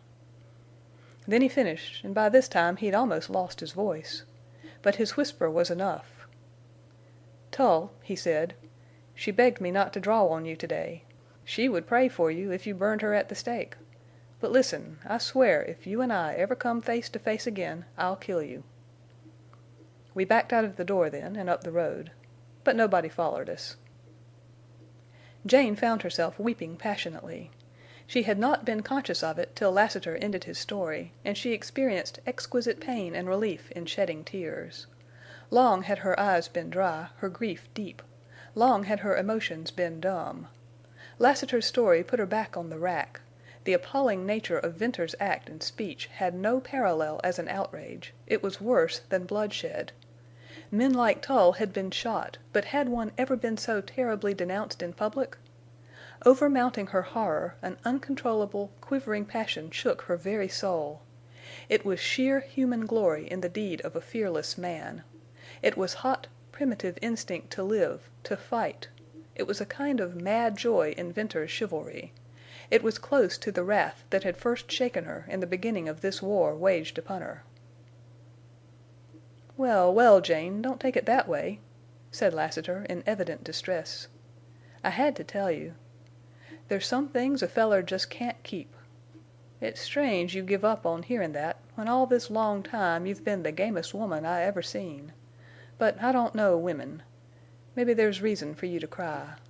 I know this. Nothin' ever rang in my soul an' so filled it as what Venters did. I'd like to have done it, but I'm only good for throwin' a gun, and it seems you hate that. Well, I'll be goin' now." "Where?" "Venters took Wrangle to the stable. The sorrel's shy a shoe, and I've got to help hold the big devil and put on another." "Tell Bern to come for the pack I want to give him, and to say good by," called Jane as Lassiter went out. Jane passed the rest of that day in a vain endeavor to decide what and what not to put in the pack for Venters. This task was the last she would ever perform for him, and the gifts were the last she would ever make him. So she picked and rejected, and chose again, and often paused in sad reverie and began again, till at length she filled the pack. It was about sunset, and she and Fay had finished supper and were sitting in the court, when Venters' quick steps rang on the stones. She scarcely knew him, for he had changed the tattered garments, and she missed the dark beard and long hair. Still, he was not the Venters of old. As he came up the steps she felt herself pointing to the pack, and heard herself speaking words that were meaningless to her. He said good by. He kissed her, released her, and turned away. His tall figure blurred in her sight, grew dim through dark, streaked vision, and then he vanished. Twilight fell around Withersteen House, and dusk and night. Little Fay slept, but Jane lay with strained, aching eyes. She heard the wind moaning in the cottonwoods, and mice squeaking in the walls. The night was interminably long, yet she prayed to hold back the dawn. What would another day bring forth? The blackness of her room seemed blacker for the sad, entering gray of morning light. She heard the chirp of awakening birds, and fancied she caught a faint clatter of hoofs. Then low, dull, distant, throbbed a heavy gunshot. She had expected it, was waiting for it. Nevertheless, an electric shock checked her heart, froze the very living fiber of her bones. That vice-like hold on her faculties apparently did not relax for a long time, and it was a voice under her window that released her. "Jane! Jane!" softly called Lassiter. She answered somehow. "It's all right. Venters got away. I thought maybe you'd heard that shot, and I was worried some." "What was it? Who fired?" "Well, some fool feller tried to stop Venters out there in the sage, and he only stopped lead. I think it'll be all right. I haven't seen or heard of any other fellers round. Venters'll go through safe. And Jane, I've got Bells saddled, and I'm goin' to trail Venters. Mind, I won't show myself unless he falls foul of somebody and needs me. I want to see if this place where he's goin' is safe for him. He says nobody can track him there. I never seen the place yet I couldn't track a man to. Now, Jane, you stay indoors while I'm gone and keep close watch on Fay. Will you?" "Yes. Oh, yes." "And another thing, Jane," he continued, then paused for long. "Another thing, if you ain't here when I come back, if you're gone, don't fear, I'll trail you. I'll find you out." "My dear Lassiter, where could I be gone, as you put it?" asked Jane, in curious surprise. "I reckon you might be somewhere, maybe tied in an old barn, or corralled in some gulch, or chained in a cave. Milly Erne was, till she give in. Maybe that's news to you. Well, if you're gone, I'll hunt for you." "No, Lassiter," she replied, sadly and low. "If I'm gone, just forget the unhappy woman whose blinded, selfish deceit you repaid with kindness and love." She heard a deep, muttering curse under his breath, and then the silvery tinkling of his spurs as he moved away. Jane entered upon the duties of that day with a settled, gloomy calm. Disaster hung in the dark clouds, in the shade, in the humid west wind. Blake, when he reported, appeared without his usual cheer, and Jerd wore a harassed look of a worn and worried man. And when Judkins put in appearance, riding a lame horse, and dismounted with the cramp of a rider, his dust-covered figure and his darkly grim, almost dazed expression told Jane of dire calamity. She had no need of words. "Miss Withersteen, I have to report loss of the white herd," said Judkins, hoarsely. "Come, sit down. You look played out," replied Jane solicitously. She brought him brandy and food, and while he partook of refreshments, of which he appeared badly in need, she asked no questions. "No one rider could have done more, Miss Withersteen," he went on presently. "Judkins, don't be distressed. You've done more than any other rider. I've long expected to lose the white herd. It's no surprise. It's in line with other things that are happening. I'm grateful for your service." "Miss Withersteen, I knew how you'd take it. But if anythin', that makes it harder to tell. You see, a feller wants to do so much for you, and I'd got fond of my job. We led the herd a ways off to the north of the break in the valley. There was a big level and pools of water and tip-top browse. But the cattle was in a high nervous condition. Wild as antelope. You see, they'd been so scared they never slept. I ain't a-goin' to tell you of the many tricks that were pulled off out there in the sage. But there wasn't a day for weeks that the herd didn't get started to run. We allus managed to ride 'em close en' drive 'em back en' keep 'em bunched. Honest, Miss Withersteen, them steers was thin. They was thin when water en' grass was everywhere. Thin at this season, that'll tell you how your steers was pestered. For instance, one night a strange runnin' streak of fire run right through the herd. That streak was a coyote with an oiled and blazin' tail. For I shot it en' found out. We had hell with the herd that night, en' if the sage en' grass hadn't been wet, we, hosses, steers, en' all, would have burned up. But I said I wasn't goin' to tell you any of the tricks. Strange now, Miss Withersteen, when the stampede did come it was from natural cause, just a whirlin' devil of dust. You've seen the like often. And this wasn't no big whirl, for the dust was mostly settled. It had dried out in a little swale, and ordinarily no steer would ever have run for it. But the herd was nervous and wild. And just as Lassiter said, when that bunch of white steers got to movin' they was as bad as buffalo. I've seen some buffalo stampedes back in Nebraska, and this bolt of the steers was the same kind. I tried to mill the herd just as Lassiter did, but I wasn't equal to it, Miss Withersteen. I don't believe the rider lives who could have turned that herd. We kept along of the herd for miles, and more'n one of my boys tried to get the steers a millin'. It wasn't no use. We got off level ground, goin' down, and then the steers ran somethin' fierce. We left the little gullies and washes level full of dead steers. Finally I saw the herd was makin' to pass a kind of low pocket between ridges. There was a hog back, as we used to call 'em, a pile of rocks stickin' up, and I saw the herd was goin' to split round it, or swing out to the left. And I wanted 'em to go to the right, so maybe we'd be able to drive 'em into the pocket. So, with all my boys except 3, I rode hard to turn the herd a little to the right. We couldn't budge 'em. They went on and split round the rocks, and the most of 'em was turned sharp to the left by a deep wash we hadn't seen, had no chance to see. The other 3 boys, Jimmy Vail, Joe Willis, and that little Cairns boy, a nervy kid, they, with Cairns leadin', tried to buck that herd round to the pocket. It was a wild fool idea. I couldn't do nothin'. The boys got hemmed in between the steers and the wash that they hadn't no chance to see either. Vail and Willis was run down right before our eyes. And Cairns, who rode a fine hoss, he did some ridin' I never seen equaled, and would have beat the steers if there had been any room to run in.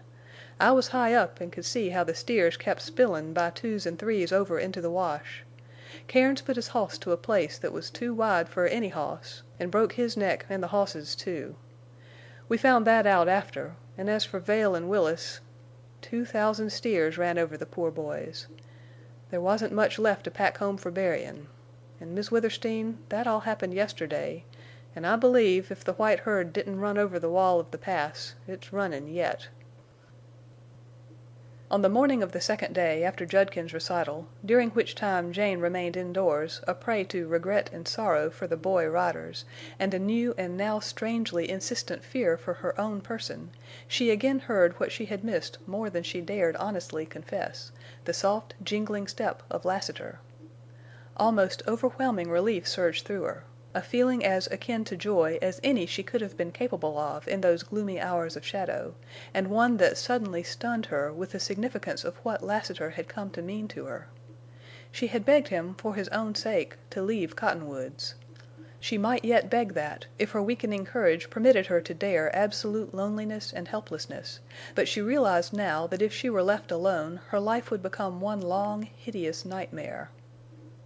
When his soft steps clinked into the hall, in answer to her greeting, and his tall, black-garbed form filled the door, she felt an inexpressible sense of immediate safety. In his presence she lost her fear of the dim passageways of Withersteen House and of every sound. Always it had been that when he entered the court or the hall she had experienced a distinctly sickening but gradually lessening shock at sight of the huge black gun swinging at his sides. This time the sickening shock again visited her. It was, however, because a revealing flash of thought told her that it was not alone Lassiter who was thrillingly welcome, but also his fatal weapons. They meant so much. How she had fallen, how broken and spiritless must she be, to have still the same old horror of Lassiter's guns and his name, yet feel somehow a cold, shrinking protection in their law and might and use. "Did you trail Venters? Find his wonderful valley?" she asked, eagerly. "Yes, and I reckon it's sure a wonderful place." "Is he safe there?" "That's been botherin' me some. I tracked him, and part of the trail was the hardest I ever tackled. Mebbe there's a rustler or somebody in this country who's as good at trackin' as I am. If that's so, Venters ain't safe." "Well, tell me all about Bern and his valley." To Jane's surprise Lassiter showed disinclination for further talk about his trip. He appeared to be extremely fatigued. Jane reflected that 120 miles, with probably a great deal of climbing on foot, all in 3 days, was enough to tire any rider. Moreover, it presently developed that Lassiter had returned in a mood of singular sadness and preoccupation. She put it down to a moodiness over the loss of her white herd and the now precarious condition of her fortune. Several days passed, and as nothing happened Jane's spirits began to brighten. Once in her musings she thought that this tendency of hers to rebound was as sad as it was futile. Meanwhile she had resumed her walks through the grove with little Fay. One morning she went as far as the sage. She had not seen the slope since the beginning of the rains, and now it bloomed a rich, deep purple. There was a high wind blowing, and the sage tossed and waved and colored beautifully from light to dark. Clouds scudded across the sky, and their shadows sailed darkly down the sunny slope. Upon her return toward the house she went by the lane to the stables, and she had scarcely entered the great open space with its corrals and sheds when she saw Lassiter hurriedly approaching. Fay broke from her, and, running to a corral fence, began to pat and pull the long, hanging ears of a drowsy burro. One look at Lassiter armed her for a blow. Without a word he led her across the wide yard to the rise of the ground upon which the stable stood. "Jane, look," he said, and pointed to the ground. Jane glanced down, and again, and upon steadier vision made out splotches of blood on the stones, and broad, smooth marks in the dust leading out toward the sage. "What made these?" she asked. "I reckon somebody has dragged dead or wounded men out to where there was hosses in the sage." "Dead or wounded men?" "I reckon. Jane, are you strong? Can you bear up?" His hands were gently holding hers, and his eyes— Suddenly she could no longer look into them. "Strong?" she echoed, trembling. I will be." Up on the stone-flagged drive, nicked with the marks made by the iron-shod hoofs of her racers, Lassiter led her, his grasp ever growing firmer. "Where's Blake and Jerd?" she asked, haltingly. "I don't know where Jerd is. Bolted, most likely," replied Lassiter, as he took her through the stone door. "But Blake—poor Blake, he's gone forever. Be prepared, Jane." With a cold prickling of her skin, with a queer thrumming in her ears, with fixed and staring eyes, Jane saw a gun lying at her feet, with chamber swung and empty, and discharged shells scattered near. Outstretched upon the stable floor lay Blake, ghastly white, dead, one hand clutching a gun and the other twisted in his bloody blouse. "Whoever the thieves were, whether your people or rustlers, Blake killed some of them," said Lassiter. "Thieves?" whispered Jane. "I reckon. Hoss thieves. Look." Lassiter waved his hand toward the stalls. The first stall, Bell's stall, was empty. All the stalls were empty. No racer whinnied and stamped greeting to her. Night was gone. Black Star was gone. End of Chapter 15. Chapter 16. Gold. As Lassiter had reported to Jane, Venters went through safely, and after a toilsome journey reached the peaceful shelter of Surprise Valley. When finally he lay wearily down under the silver spruces, resting from the strain of dragging packs and burros up the slope and through the entrance to Surprise Valley, he had leisure to think, and a great deal of the time went in regretting that he had not been frank with his loyal friend Jane Withersteen. But, he kept continually recalling, when he had stood once more face to face with her and had been shocked at the change in her and had heard the details of her adversity, he had not had the heart to tell her of the closer interest which had entered his life. He had not lied, yet he had kept silence. Bess was in transports over the stores of supplies and the outfit he had packed from Cottonwoods. He had certainly brought 100 times more than he had gone for, enough surely for years, perhaps to make permanent home in the valley. He saw no reason why he need ever leave there again. After a day of rest he recovered his strength and shared Bess's pleasure in rummaging over the endless packs, and began to plan for the future. And in this planning his trip to Cottonwoods, with its revived hate of Tull and consequent unleashing of fierce passions, soon faded out of mind. By slower degrees his friendship for Jane Withersteen and his contrition drifted from the active preoccupation of his present thought to a place in memory, with more and more infrequent recalls. And as far as the state of his mind was concerned, upon the second day after his return, the valley, with its golden hues and purple shades, the speaking west wind, and the cool, silent night, and Bess's watching eyes with their wonderful light, so wrought upon Venters that he might never have left them at all. That very afternoon he set to work. Only one thing hindered him upon beginning, though it in no wise checked his delight, and that in the multiplicity of tasks planned to make a paradise out of the valley, he could not choose the one with which to begin. He had to grow into the habit of passing from one dreamy pleasure to another, like a bee going from flower to flower in the valley, and he found this wandering habit likely to extend to his labors. Nevertheless, he made a start. At the outset he discovered Bess to be both a considerable help in some ways and a very great hindrance in others. Her excitement and joy were spurs, inspirations, but she was utterly impracticable in her ideas, and she flitted from one plan to another with bewildering vacillation. Moreover, he fancied that she grew more eager, youthful, and sweet, and he marked that it was far easier to watch her and listen to her than it was to work. Therefore he gave her tasks that necessitated her going often to the cave where he had stored his packs. Upon the last of these trips, when he was some distance down the terrace and out of sight of camp, he heard a scream, and then the sharp barking of the dogs. For an instant he straightened up, amazed. Danger for her had been absolutely out of his mind. She had seen a rattlesnake or a wildcat.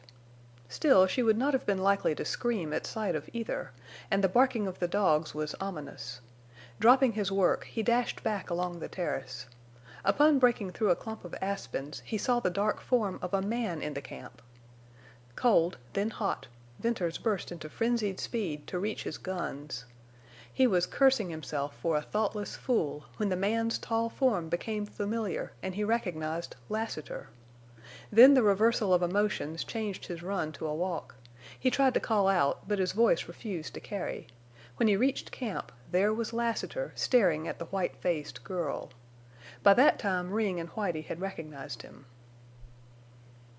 "Hello, Venters. I'm making you a visit," said Lassiter, slowly. "And I'm some surprised to see you've a young feller for company."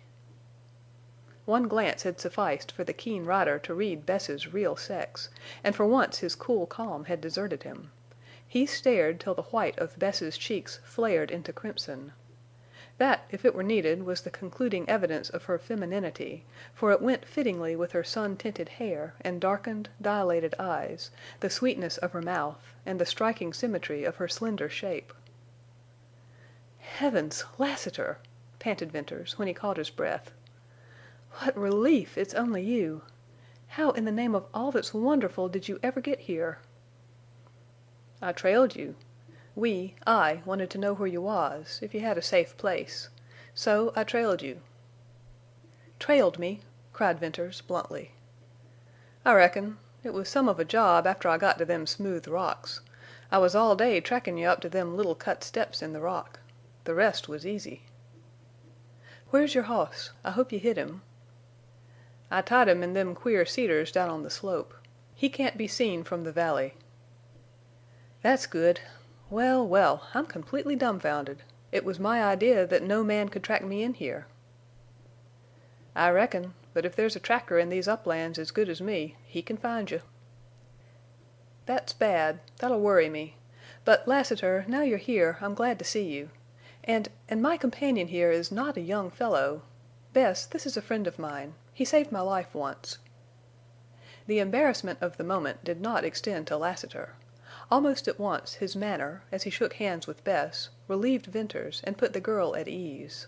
After Venters' words and one quick look at Lassiter, her agitation stilled, and, though she was shy, if she were conscious of anything out of the ordinary in the situation, certainly she did not show it. "I reckon I'll only stay a little while," Lassiter was saying.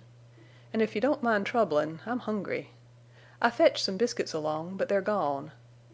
Venters, this place is sure the wonderfulest ever seen. Them cut steps on the slope, that outlet into the gorge. And it's like climbin' up through hell into heaven to climb through that gorge into this valley. There's a queer lookin' rock at the top of the passage. I didn't have time to stop. I'm wonderin' how you ever found this place. It's sure interestin'." During the preparation and eating of dinner Lassiter listened mostly, as was his wont, and occasionally he spoke in his quaint and dry way. Venters noted, however, that the rider showed an increasing interest in Bess. He asked her no questions, and only directed his attention to her while she was occupied and had no opportunity to observe his scrutiny. It seemed to Venters that Lassiter grew more and more absorbed in his study of Bess, and that he lost his coolness in some strange, softening sympathy. Then, quite abruptly, he arose and announced the necessity for his early departure. He said good bye to Bess in a voice gentle and somewhat broken, and turned hurriedly away. Venters accompanied him, and they had traversed the terrace, climbed the weathered slope, and passed under the stone bridge before either spoke again. Then Lassiter put a great hand on Venters's shoulder and wheeled him to meet a smoldering fire of gray eyes. "Lassiter, I couldn't tell Jane. I couldn't," burst out Venters, reading his friend's mind. "I tried, but I couldn't. She wouldn't understand, and she has troubles enough. And I love the girl." "Venters, I reckon this beats me. I've seen some queer things in my time, too. This girl, who is she?" "I don't know." "Don't know? What is she, then?" "I don't know that either.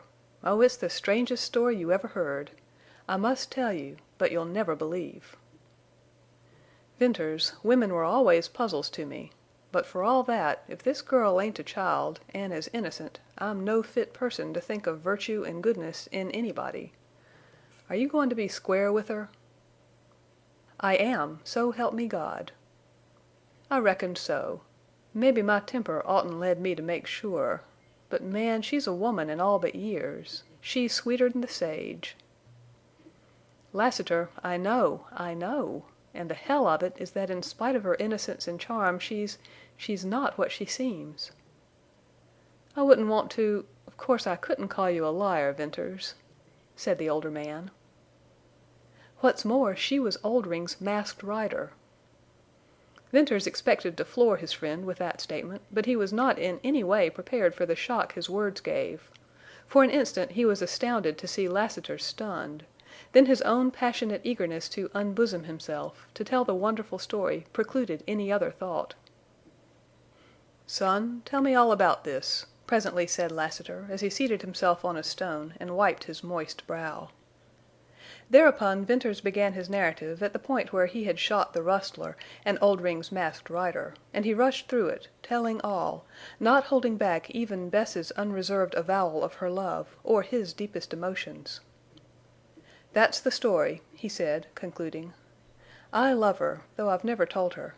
If I did tell her I'd be ready to marry her, and that seems impossible in this country. I'd be afraid to risk taking her anywhere. So I intend to do the best I can for her here." "The longer I live the stranger life is," mused Lassiter, with downcast eyes. "I'm reminded of something you once said to Jane about hands in her game of life. There's that unseen hand of power, and Tull's black hand, and my red one, and your indifferent one, and the girl's little brown, helpless one. And, Venters, there's another one that's all wise and all wonderful. That's the hand guidin' Jane Withersteen's game of life. Your story's one to daze a far clearer head than mine. I can't offer no advice, even if you asked for it. Maybe I can help you.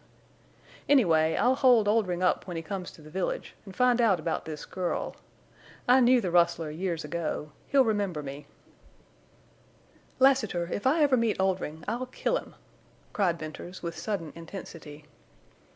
"I reckon that'd be perfectly natural," replied the rider. "Make him think Bess is dead, as she is to him and that old life." "Sure, son. Cool down now. If you're goin' to begin pullin' guns on Tull en' Oldrin' you want to be cool. I reckon, though, you'd better keep hid here. Well, I must be leavin'." "One thing, Lassiter. You'll not tell Jane about Bess? Please don't." "I reckon not. But I wouldn't be afraid to bet that after she'd got over anger at your secrecy, Venters, she'd be furious once in her life. She'd think more of you. I don't mind sayin' for myself that I think you're a good deal of a man." In the further ascent Venters halted several times with the intention of saying good by, yet he changed his mind and kept on climbing till they reached Balancing Rock. Lassiter examined the huge rock, listened to Venters's idea of its position and suggestion, and curiously placed a strong hand upon it. "Hold on!" cried Venters. "I heaved at it once and have never gotten over my scare." "Well, you do seem uncommon nervous," replied Lassiter, much amused. "Now as for me, why, I always had the funniest notion to roll stones. When I was a kid I did it, and the bigger I got the bigger stones I'd roll. Ain't that funny? Honest, even now I often get off my hoss just to tumble a big stone over a precipice and watch it drop, and listen to it bang and boom. I've started some slides in my time, and don't you forget it. I never seen a rock I wanted to roll as bad as this one. Wouldn't there jest be roarin', crashin' hell down that trail?" "You'd close the outlet forever," exclaimed Venters. "Well, good by, Lassiter. Keep my secret and don't forget me. And be mighty careful how you get out of the valley below. The Rustler's Cañon isn't more than 3 miles up the pass. Now you've tracked me here I'll never feel safe again." In his descent to the valley, Venters's emotion, roused to stirring pitch by the recital of his love story, quieted gradually, and in its place came a sober, thoughtful mood. All at once he saw that he was serious, because he would never more regain his sense of security while in the valley. What Lassiter could do another skillful tracker might duplicate. Among the many riders with whom Venters had ridden he recalled no one who could have taken his trail at Cottonwoods and have followed it to the edge of the bare slope in the pass, let alone up that glistening smooth stone. Lassiter, however, was not an ordinary rider.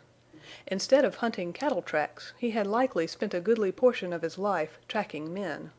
It was not improbable that among Oldring's rustlers there was one who shared Lassiter's gift for trailing. And the more Venters dwelt on this possibility, the more perturbed he grew.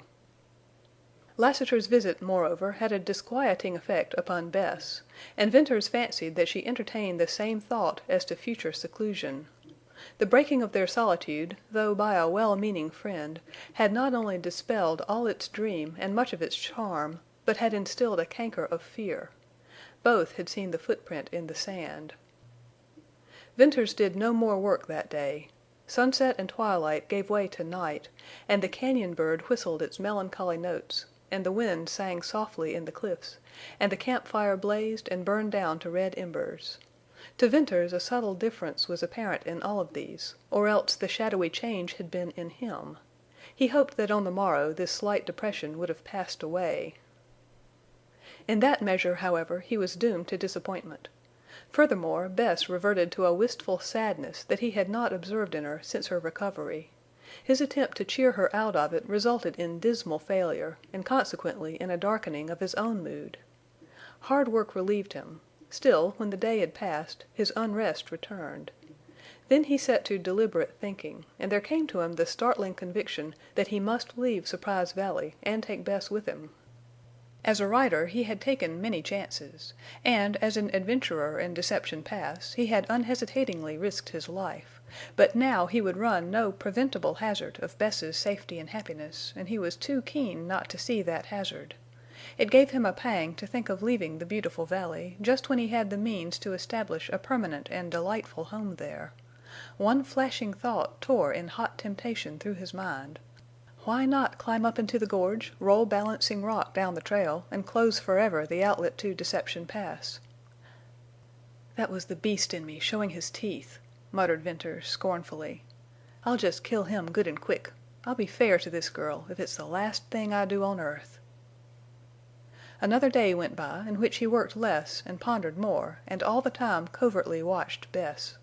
Her wistfulness had deepened into downright unhappiness, and that made his task to tell her all the harder. He kept the secret another day, hoping by some chance she might grow less moody, and to his exceeding anxiety she fell into far deeper gloom. Out of his own secret and the torment of it he divined that she, too, had a secret and the keeping of it was torturing her. As yet he had no plan thought out in regard to how or when to leave the valley, but he decided to tell her the necessity of it and to persuade her to go. Furthermore, he hoped his speaking out would induce her to unburden her own mind. "Bess, what's wrong with you?" he asked. "Nothing," she answered, with averted face. Venters took hold of her gently, though masterfully, forced her to meet his eyes. "You can't look at me and lie," he said. "Now, what's wrong with you? You're keeping something from me. Well, I've got a secret, too, and I intend to tell it presently." "Oh, I have a secret. I was crazy to tell you when you came back. That's why I was so silly about everything. I kept holding my secret back, gloating over it. But when Lassiter came I got an idea. That changed my mind. Then I hated to tell you." "Are you going to now?" "Yes, I was coming to it. I tried yesterday, but you were so cold. I was afraid. I couldn't keep it much longer." "Very well, most mysterious lady, tell your wonderful secret." "You needn't laugh," she retorted, with a first glimpse of reviving spirit. "I can take the laugh out of you in 1 second." "It's a go." She ran through the spruces to the cave, and returned carrying something which was manifestly heavy. Upon nearer view he saw that whatever she held with such evident importance had been bound up in a black scarf he well remembered. That alone was sufficient to make him tingle with curiosity. "Have you any idea what I did in your absence?" she asked.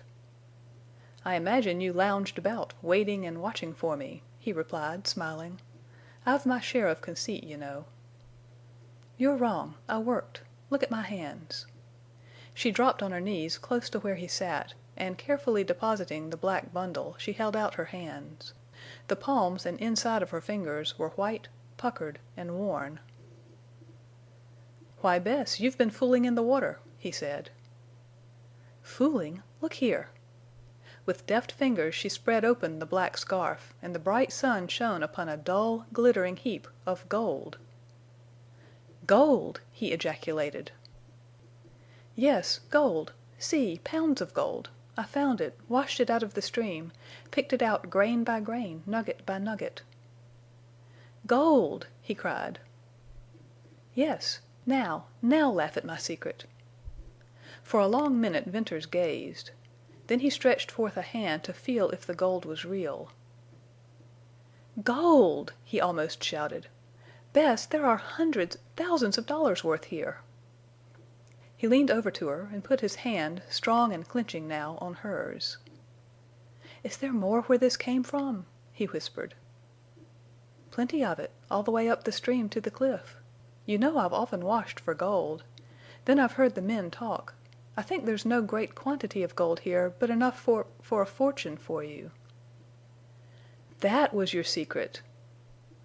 "Yes. I hate gold, for it makes men mad. I've seen them drunk with joy and dance and fling themselves around.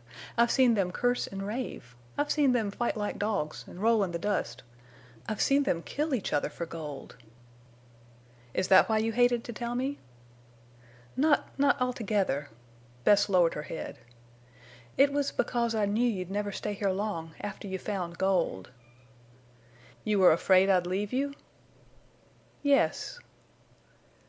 "Listen. You great, simple child, listen. You sweet, wonderful, wild, blue-eyed girl, I was tortured by my secret. It was that I knew we must leave the valley. We can't stay here much longer. I couldn't think how we'd get away, out of the country, or how we'd live, if we ever got out. I'm a beggar. That's why I kept my secret. I'm poor. It takes money to make way beyond Sterling. We couldn't ride horses or burros or walk forever. So while I knew we must go, I was distracted over how to go and what to do. Now we've gold. Once beyond Sterling, we'll be safe from rustlers. We've no others to fear." "Oh, listen! Bess!" Venters now heard his voice ringing high and sweet, and he felt Bess's cold hands in his crushing grasp as she leaned toward him, pale, breathless. "This is how much I'd leave you. You made me live again. I'll take you away, far away from this wild country. You'll begin a new life. You'll be happy. You shall see cities, ships, people. You shall have anything your heart craves. All the shame and sorrow of your life shall be forgotten as if they had never been. This is how much I'd leave you here alone, you sad-eyed girl. I love you. Didn't you know it? How could you fail to know it? I love you. I'm free. I'm a man you've made. No more a beggar. Kiss me. This is how much I'd leave you here alone, you beautiful, strange, unhappy girl. But I'll make you happy. What do I care for your past? I love you. I'll take you home to Illinois, to my mother. Then I'll take you to far places. I'll make up all you've lost. Oh, I know you love me—knew it before you told me. And it changed my life. And you'll go with me, not as my companion, as you are here, nor my sister, but, Bess, darling, as my wife." Chapter 17. Wrangle's Race Run. The plan eventually decided upon by the lovers was for Venters to go to the village, secure a horse and some kind of a disguise for Bess, or at least less striking apparel than her present garb, and to return post-haste to the valley.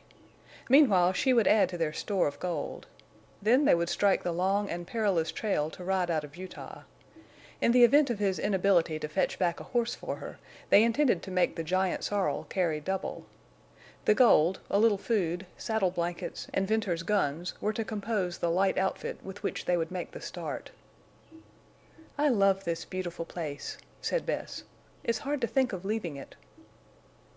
"Hard? Well, I should think so," replied Venters.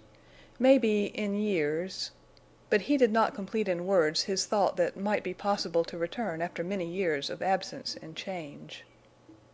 Once again Bess bade Venters farewell under the shadow of Balancing Rock, and this time it was with whispered hope and tenderness and passionate trust. Long after he had left her, all down through the outlet to the pass, the clinging clasp of her arms, the sweetness of her lips, and the sense of a new and exquisite birth of character in her remained hauntingly and thrillingly in his mind. The girl who had sadly called herself nameless and nothing had been marvelously transformed in the moment of his avowal of love. It was something to think over, something to warm his heart, but for the present it had absolutely to be forgotten so that all his mind could be addressed to the trip so fraught with danger. He carried only his rifle, revolver, and a small quantity of bread and meat, and thus lightly burdened he made swift progress down the slope and out into the valley. Darkness was coming on, and he welcomed it. Stars were blinking when he reached his old hiding place in the split of cañon wall, and by their aid he slipped through the dense thickets to the grassy enclosure. Wrangle stood in the center of it with his head up, and he appeared black and of gigantic proportions in the dim light. Venters whistled softly, began a slow approach, and then called. The horse snorted, and plunging away with dull, heavy sound of hoofs, he disappeared in the gloom.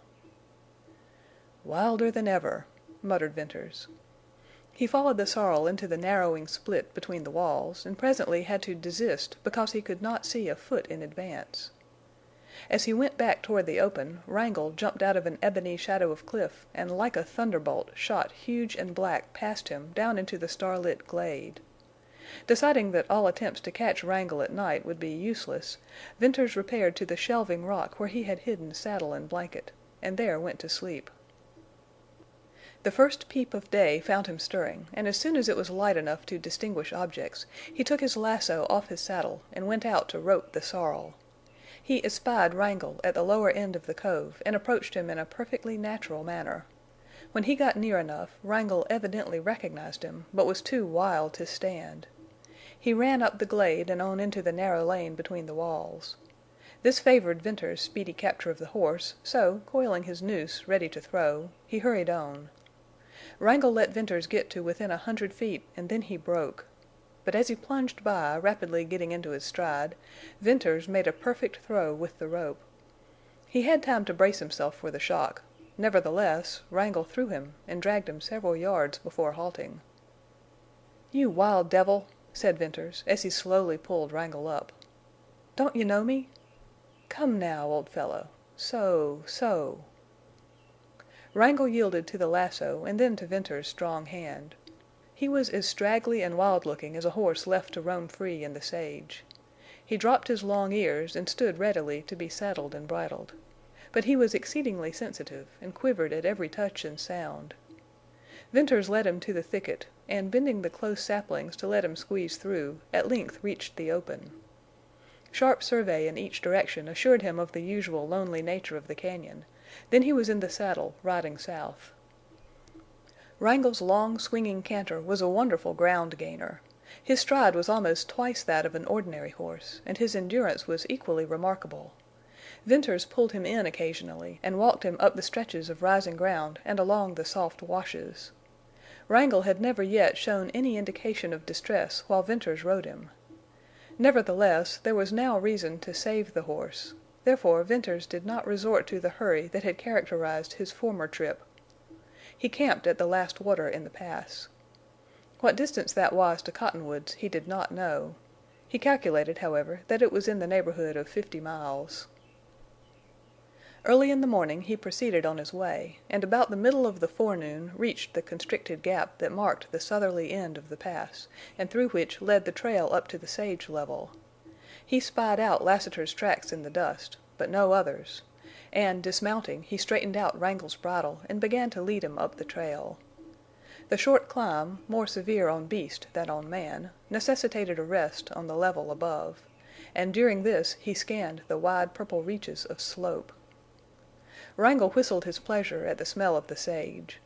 Remounting, Venters headed up the white trail with the fragrant wind in his face. He had proceeded for perhaps a couple of miles when Wrangle stopped with a suddenness that threw Venters heavily against the pommel. "What's wrong, old boy?" called Venters, looking down for a loose shoe or a snake or a foot lamed by a picked-up stone. Unrewarded, he raised himself from his scrutiny. Wrangle stood stiff head high, with his long ears erect. Thus guided, Venters swiftly gazed ahead to make out a dust-clouded, dark group of horsemen riding down the slope. If they had seen him, it apparently made no difference in their speed or direction. "Wonder who they are," exclaimed Venters. He was not disposed to run. His cool mood tightened under grip of excitement as he reflected that, whoever the approaching riders were, they could not be friends. He slipped out of the saddle and led Wrangle behind the tallest sagebrush. It might serve to conceal them until the riders were close enough for him to see who they were. After that he would be indifferent to how soon they discovered him. After looking to his rifle and ascertaining that it was in working order, he watched, and as he watched, slowly the force of a bitter fierceness, long dormant, gathered ready to flame into life. If those riders were not rustlers, he had forgotten how rustlers looked and rode. On they came, a small group, so compact and dark that he could not tell their number. How unusual that their horses did not see Wrangle! But such failure, Venters decided, was owing to the speed with which they were traveling. They moved at a swift canter, affected more by rustlers than by riders. Venters grew concerned over the possibility that these horsemen would actually ride down on him before he had a chance to tell what to expect. When they were within 300 yards, he deliberately led Wrangle out into the trail. Then he heard shouts and the hard scrape of sliding hoofs, and saw horses rear and plunge back with upflung heads and flying manes. Several little white puffs of smoke appeared sharply against the black background of riders and horses, and shots rang out. Bullets struck far in front of Venters and whipped up the dust and then hummed low into the sage. The range was great for revolvers, but whether the shots were meant to kill or merely to check advance, they were enough to fire that waiting ferocity in Venters. Slipping his arm through the bridle so that Wrangle could not get away, Venters lifted his rifle and pulled the trigger twice. He saw the first horseman lean sideways and fall. He saw another lurch in his saddle and heard a cry of pain. Then Wrangle, plunging in fright, lifted Venters and nearly threw him. He jerked the horse down with a powerful hand and leaped into the saddle.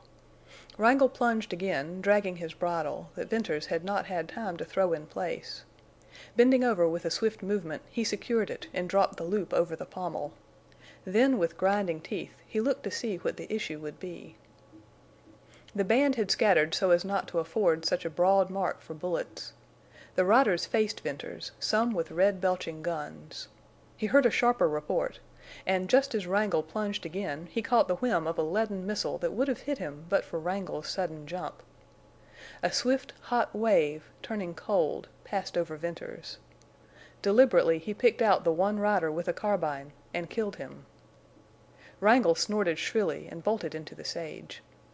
Venters let him run a few rods, then with iron arm checked him. 5 riders, surely rustlers, were left.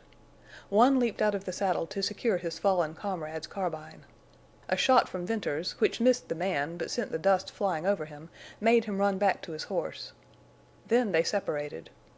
The crippled rider went one way, the one frustrated in his attempt to get the carbine rode another. Venters thought he made out a third rider, carrying a strange-appearing bundle and disappearing in the sage. But in the rapidity of action and vision he could not discern what it was. 2 riders with 3 horses swung out to the right. Afraid of the long rifle, a burdensome weapon seldom carried by rustlers or riders, they had been put to rout. Suddenly Venters discovered that one of the 2 men last noted was riding Jane Withersteen's horse Bells, the beautiful bay racer she had given to Lassiter. Venters uttered a savage outcry. Then the small, wiry, frog-like shape of the second rider, and the ease and grace of his seat in the saddle, things so strikingly incongruous, grew more and more familiar in Venters' sight. "Jerry Card!" cried Venters. It was indeed Tull's right-hand man. Such a white-hot wrath inflamed Venters that he fought himself to see with clearer gaze. "It's Jerry Card!" he exclaimed instantly. "And he's riding Black Star and leading Night!" The long kindling, stormy fire in Venters' heart burst into flames. He spurred Wrangle, and as the horse lengthened his stride Venters slipped cartridges into the magazine of his rifle till it was once again full. Card and his companion were now half a mile or more in advance, riding easily down the slope. Venters marked the smooth gait, and understood it when Wrangle galloped out of the sage into the broad cattle trail down which Venters had once tracked Jane Withersteen's red herd. This hard-packed trail, from years of use, was as clean and smooth as a road.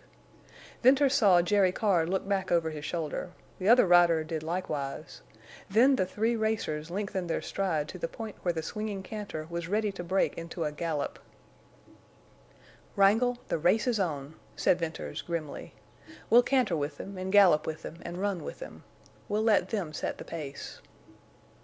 Venters knew he bestrode the strongest, swiftest, most tireless horse ever ridden by any rider across the Utah uplands. Recalling Jane Withersteen's devoted assurance that Night could run neck and neck with Wrangle, and Black Star could show his heels to him, Venters wished that Jane were there to see the race to recover her blacks and in the unqualified superiority of the giant sorrel. Then Venters found himself thankful that she was absent, for he meant that race to end in Jerry Card's death. The first flush, the raging of Venters' wrath, passed, to leave him in sullen, almost cold possession of his will. It was a deadly mood, utterly foreign to his nature, engendered, fostered, and released by the wild passions of wild men in a wild country. The strength in him then, the thing rife in him that was not hate, but something as remorseless, might have been the fiery fruition of a whole lifetime of vengeful quest. Nothing could have stopped him. Venters thought out the race shrewdly.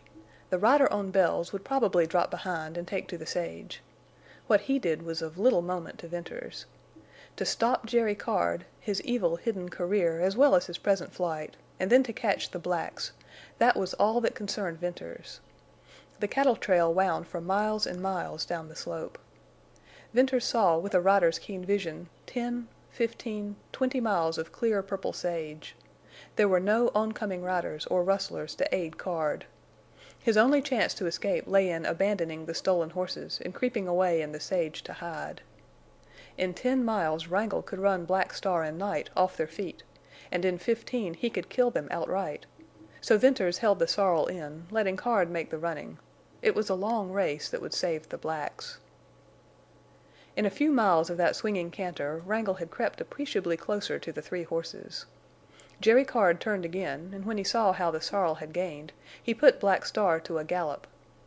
Night and Bells, on either side of him, swept into his stride. Venters loosened the rein on Wrangle and let him break into a gallop. The sorrel saw the horses ahead and wanted to run, but Venters restrained him, and in the gallop he gained more than in the canter. Bells was fast in that gait, but Black Star and Night had been trained to run. Slowly Wrangle closed the gap down to a quarter of a mile and crept closer and closer. Jerry Card wheeled once more. Venters distinctly saw the red flash of his red face. This time he looked long. Venters laughed. He knew what passed in Card's mind. The rider was trying to make out what horse it happened to be that thus gained on Jane Withersteen's peerless racers. Wrangle had so long been away from the village that not improbably Jerry had forgotten. Besides, whatever Jerry's qualifications for his fame as the greatest rider of the sage, certain it was that his best point was not far-sightedness. He had not recognized Wrangle. After what must have been a searching gaze he got his comrade to face about. This action gave Venters amusement. It spoke so surely of the facts that neither Card nor the rustler actually knew their danger. Yet if they kept to the trail, and the last thing such men would do would be to leave it, they were both doomed. This comrade of Card's whirled far around in his saddle, and he even shaded his eyes from the sun. He, too, looked long. Then, all at once, he faced ahead again, and, bending lower in the saddle, began to fling his right arm up and down. That flinging Venters knew to be the lashing of Bells. Jerry also became active, and the three racers lengthened out into a run. "Now, Wrangle!" cried Venters. "Run, you big devil! Run!" Venters laid the reins on Wrangle's neck and dropped the loop over the pommel. The sorrel needed no guiding on that smooth trail. He was surer-footed in a run than at any other fast gait, and his running gave the impression of something devilish. He might now have been actuated by Venters' spirit. Undoubtedly his savage running fitted the mood of his rider. Venters bent forward swinging with the horse, and gripped his rifle. His eye measured the distance between him and Jerry Card. In less than 2 miles of running Bells began to drop behind the blacks, and Wrangle began to overhaul him. Venters anticipated that the rustler would soon take to the sage. Yet he did not. Not improbably he reasoned that the powerful sorrel could more easily overtake Bells in the heavier going outside of the trail. Soon only a few hundred yards lay between Bells and Wrangle. Turning in his saddle, the rustler began to shoot, and the bullets beat up little whiffs of dust. Venters raised his rifle, ready to take snapshots, and waited for favorable opportunity when Bells was out of line with the forward horses. Venters had it in him to kill these men as if they were skunk-bitten coyotes, but also he had restraint enough to keep from shooting one of Jane's beloved Arabians. No great distance was covered, however, before Bells swerved to the left, out of line with Black Star and Night. Then Venters, aiming high and waiting for the pause between Wrangle's great strides, began to take snapshots at the rustler. The fleeing rider presented a broad target for a rifle, but he was moving swiftly forward and bobbing up and down. Moreover, shooting from Wrangle's back was shooting from a thunderbolt. And added to that was the danger of a low-placed bullet taking effect on Bells. Yet, despite these considerations, making the shot exceedingly difficult, Venters' confidence, like his implacability, saw a speedy and fatal termination of that rustler's race. On the 6th shot the rustler threw up his arms and took a flying tumble off his horse. He rolled over and over, hunched himself to a half-erect position, fell, and then dragged himself into the sage. As Venters went thundering by, he peered keenly into the sage, but caught no sight of the man. Bells ran a few hundred yards, slowed up, and had stopped when Wrangle passed him. Again Venters began slipping fresh cartridges into the magazine of his rifle, and his hand was so sure and steady that he did not drop a single cartridge. With the eye of a rider and the judgment of a marksman, he had once more measured the distance between him and Jerry Card. Wrangle had gained, bringing him into rifle range. Venters was hard put to it now not to shoot, but thought it better to withhold his fire. Jerry, who, in anticipation of a running fusillade, had huddled himself into a little twisted ball on Black Star's neck, now surmising that this pursuer would make sure of not wounding one of the blacks, rose to his natural seat in the saddle. In his mind, perhaps, as certainly as in Venters', this moment was the beginning of the real race. Venters leaned forward to put his hand on Wrangle's neck, then backwards to put it on his flank. Under the shaggy, dusty hair trembled and vibrated and rippled a wonderful muscular activity. But Wrangle's flesh was still cold. What a cold-blooded brute, thought Venters, and felt in him a love for the horse he had never given to any other. It would not have been humanly possible for any rider, even though clutched by hate or revenge or a passion to save a loved one or fear of his own life, To be astride the sorrel, to swing with his swing, to see his magnificent stride and hear the rapid thunder of his hoofs, to ride him in that race and not glory in the ride. So, with his passion to kill still keen and unabated, Venters lived out that ride and drank a rider's sage-sweet cup of wildness to the dregs. When Wrangle's long mane, lashing in the wind, stung Venters in the cheek, the sting added a beat to his flying pulse.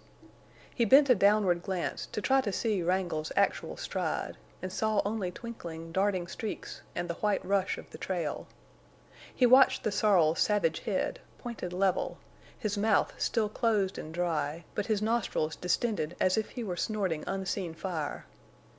Wrangle was the horse for a race with death. Upon each side Venters saw the sage merged into a sailing, colorless wall.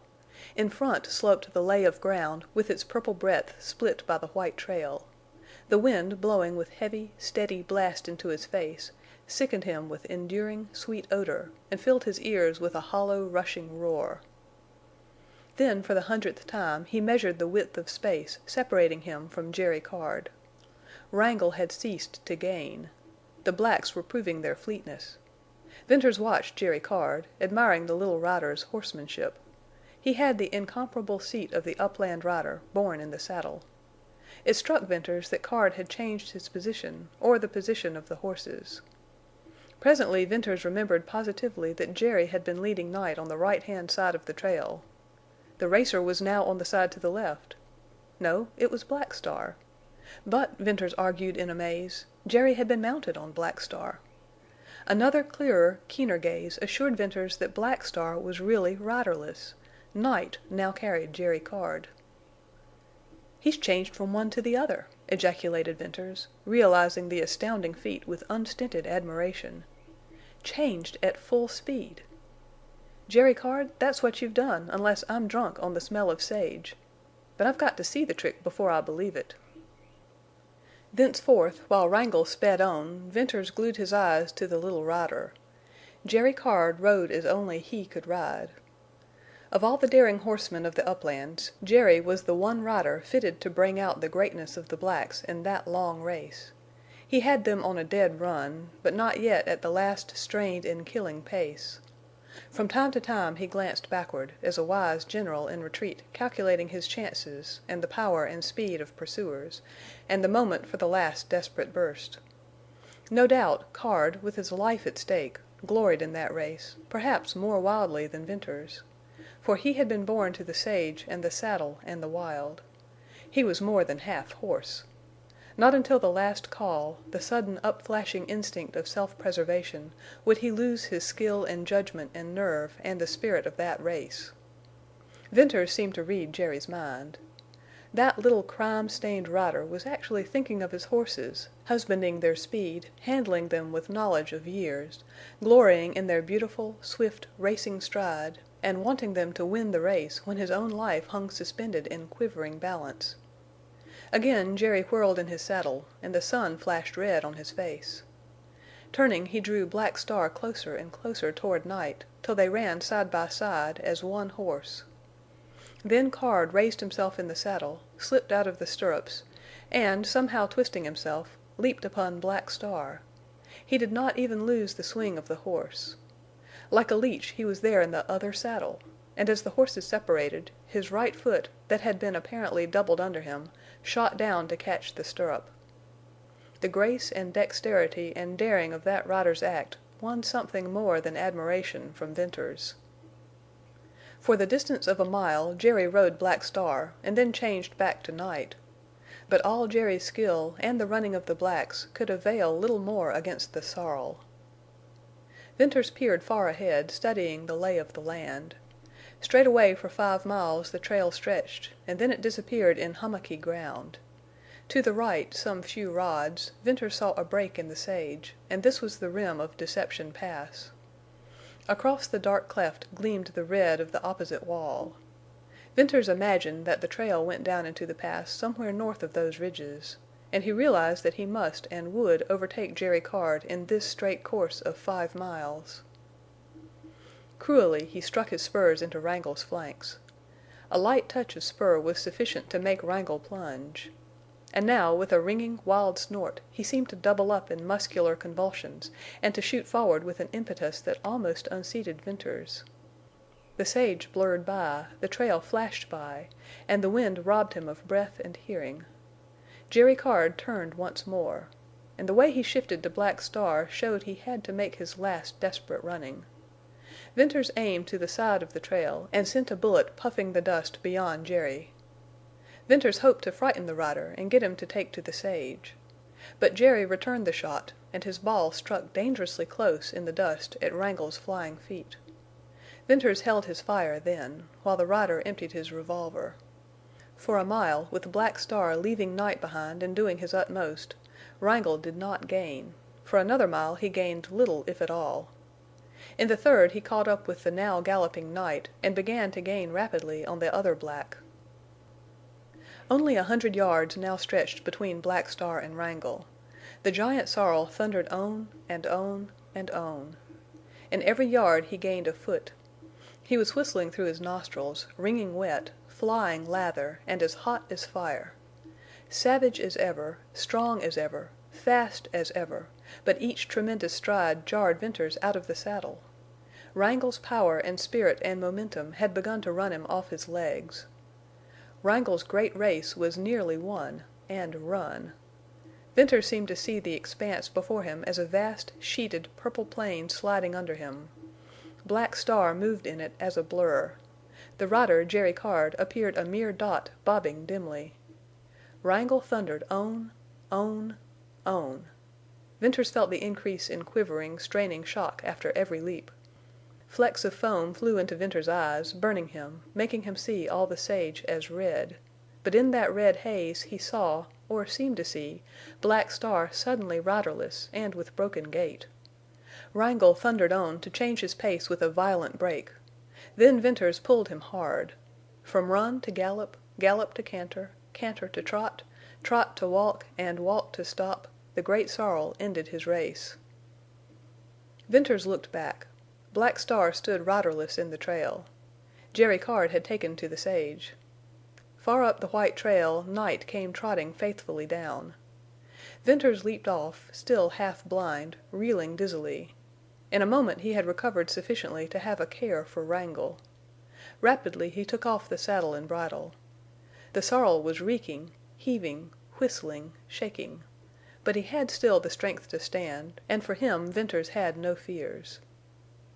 As Venters ran back to Black Star he saw the horse stagger on shaking legs into the sage and go down in a heap. Upon reaching him Venters removed the saddle and bridle. Black Star had been killed on his legs, Venters thought. He had no hope for the stricken horse. Black Star lay flat, covered with bloody froth, mouth wide, tongue hanging, eyes glaring, and all his beautiful body in convulsions. Unable to stay there to see Jane's favorite racer die, Venters hurried up the trail to meet the other black. On the way he kept a sharp lookout for Jerry Card. Venters imagined the rider would keep well out of range of the rifle, but as he would be lost on the sage without a horse, not improbably he would linger in the vicinity on the chance of getting back one of the blacks. Night soon came trotting up, hot and wet and run out. Venters led him down near the others, and, unsaddling him, let him loose to rest. Night wearily lay down in the dust and rolled, proving himself not yet spent. Then Venters sat down to rest and think. Whatever the risk, he was compelled to stay where he was, or comparatively near, for the night. The horses must rest and drink. He must find water. He was now 70 miles from Cottonwoods, and, he believed, close to the cañon where the cattle trail must surely turn off and go down into the pass. After a while he rose to survey the valley. He was very near to the ragged edge of a deep cañon into which the trail turned. The ground lay in uneven ridges divided by washes, and these sloped into the cañon. Following the cañon line, he saw where its rim was broken by other intersecting cañons, and farther down, red walls and yellow cliffs leading toward a deep blue cleft that he made sure was Deception Pass. Walking out a few rods to a promontory, he found where the trail went down. The descent was gradual, along a stone-walled trail, and Venters felt sure that this was the place where Oldring drove cattle into the pass. There was, however, no indication at all that he ever had driven cattle out at this point. Oldring had many holes to his burrow. In searching round in the little hollows, Venters, much to his relief, found water. He composed himself to rest and eat some bread and meat, while he waited for a sufficient time to elapse so that he could safely give the horses a drink. He judged the hour to be somewhere around noon. Wrangle lay down to rest, and night followed suit. So long as they were down, Venters intended to make no move. The longer they rested, the better, and the safer it would be to give them water. By and by he forced himself to go over to where Black Star lay, expecting to find him dead. Instead, he found the racer partially, if not wholly, recovered.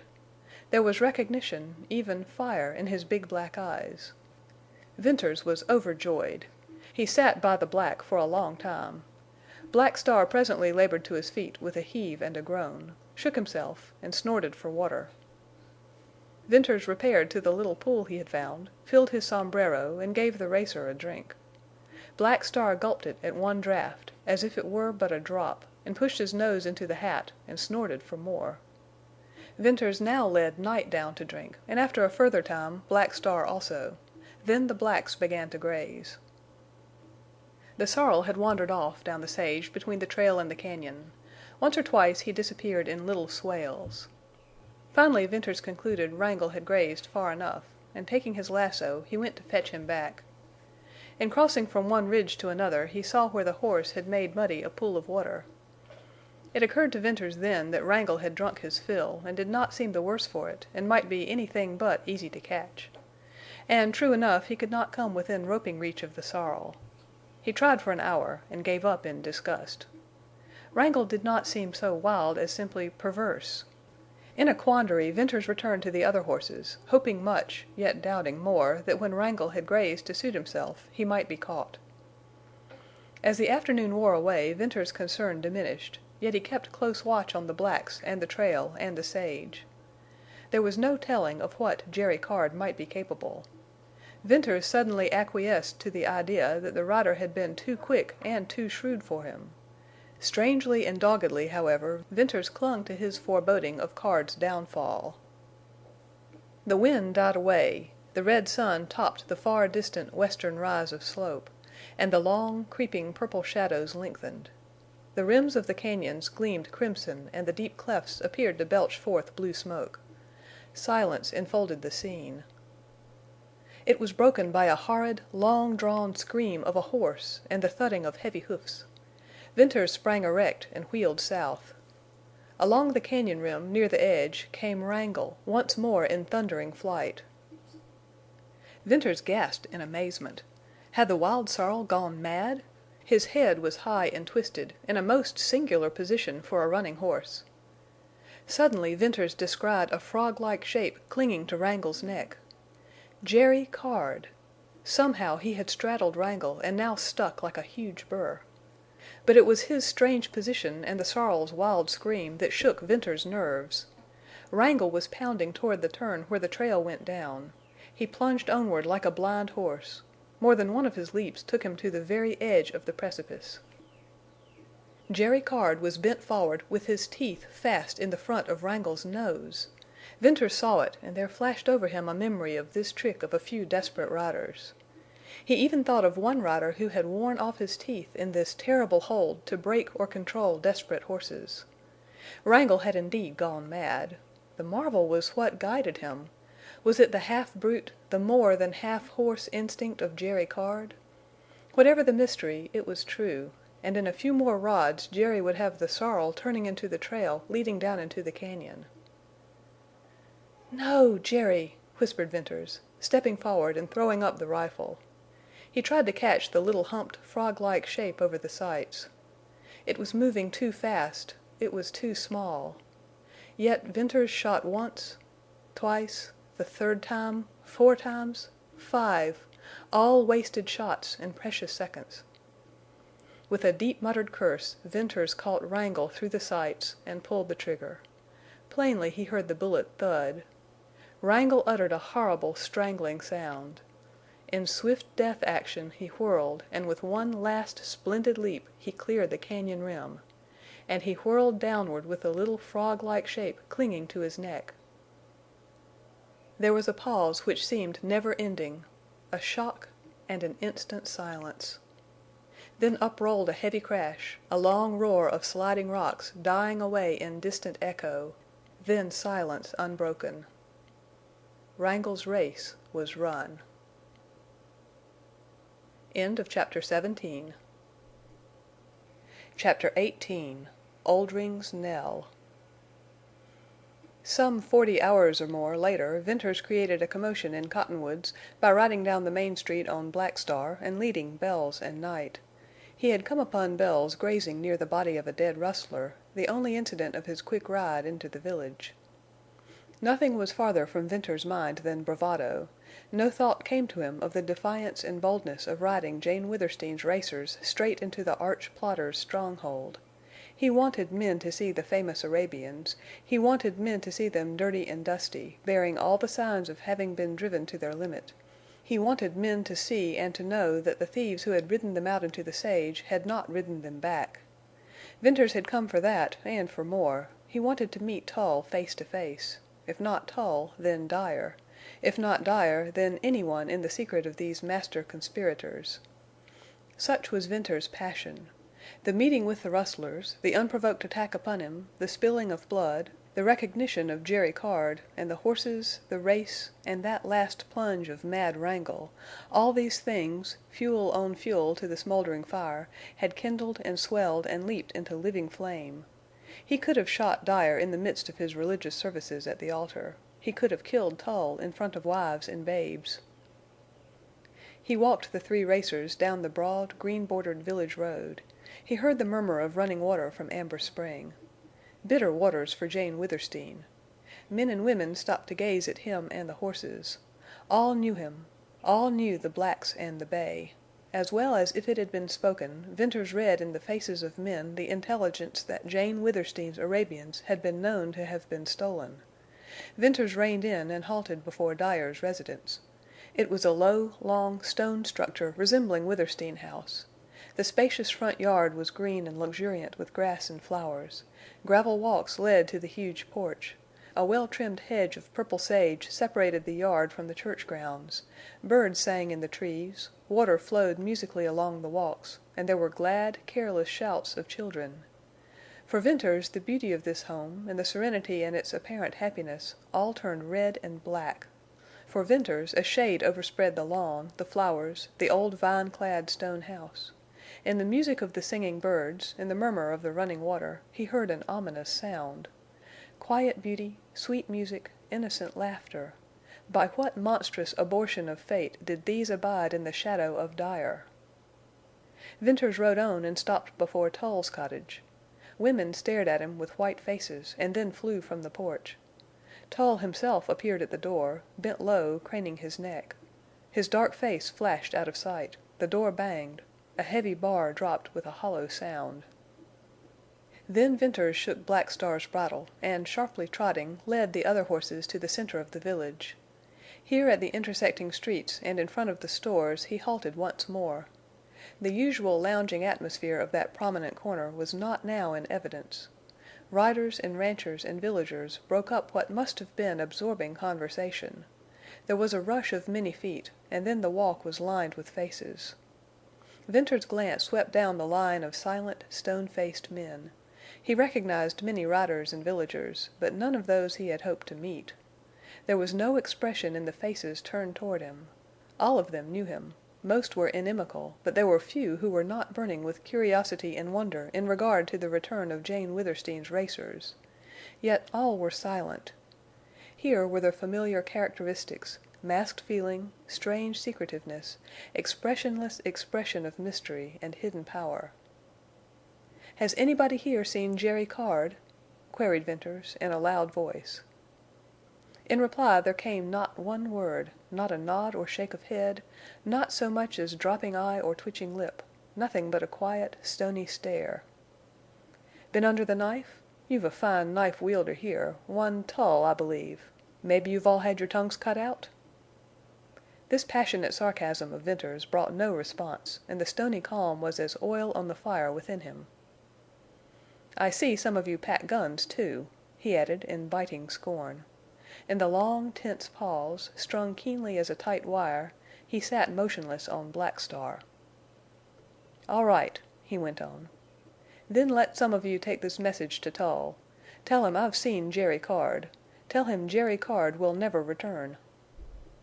Thereupon, in the same dead calm, Venters backed Black Star away from the curb, into the street, and out of range.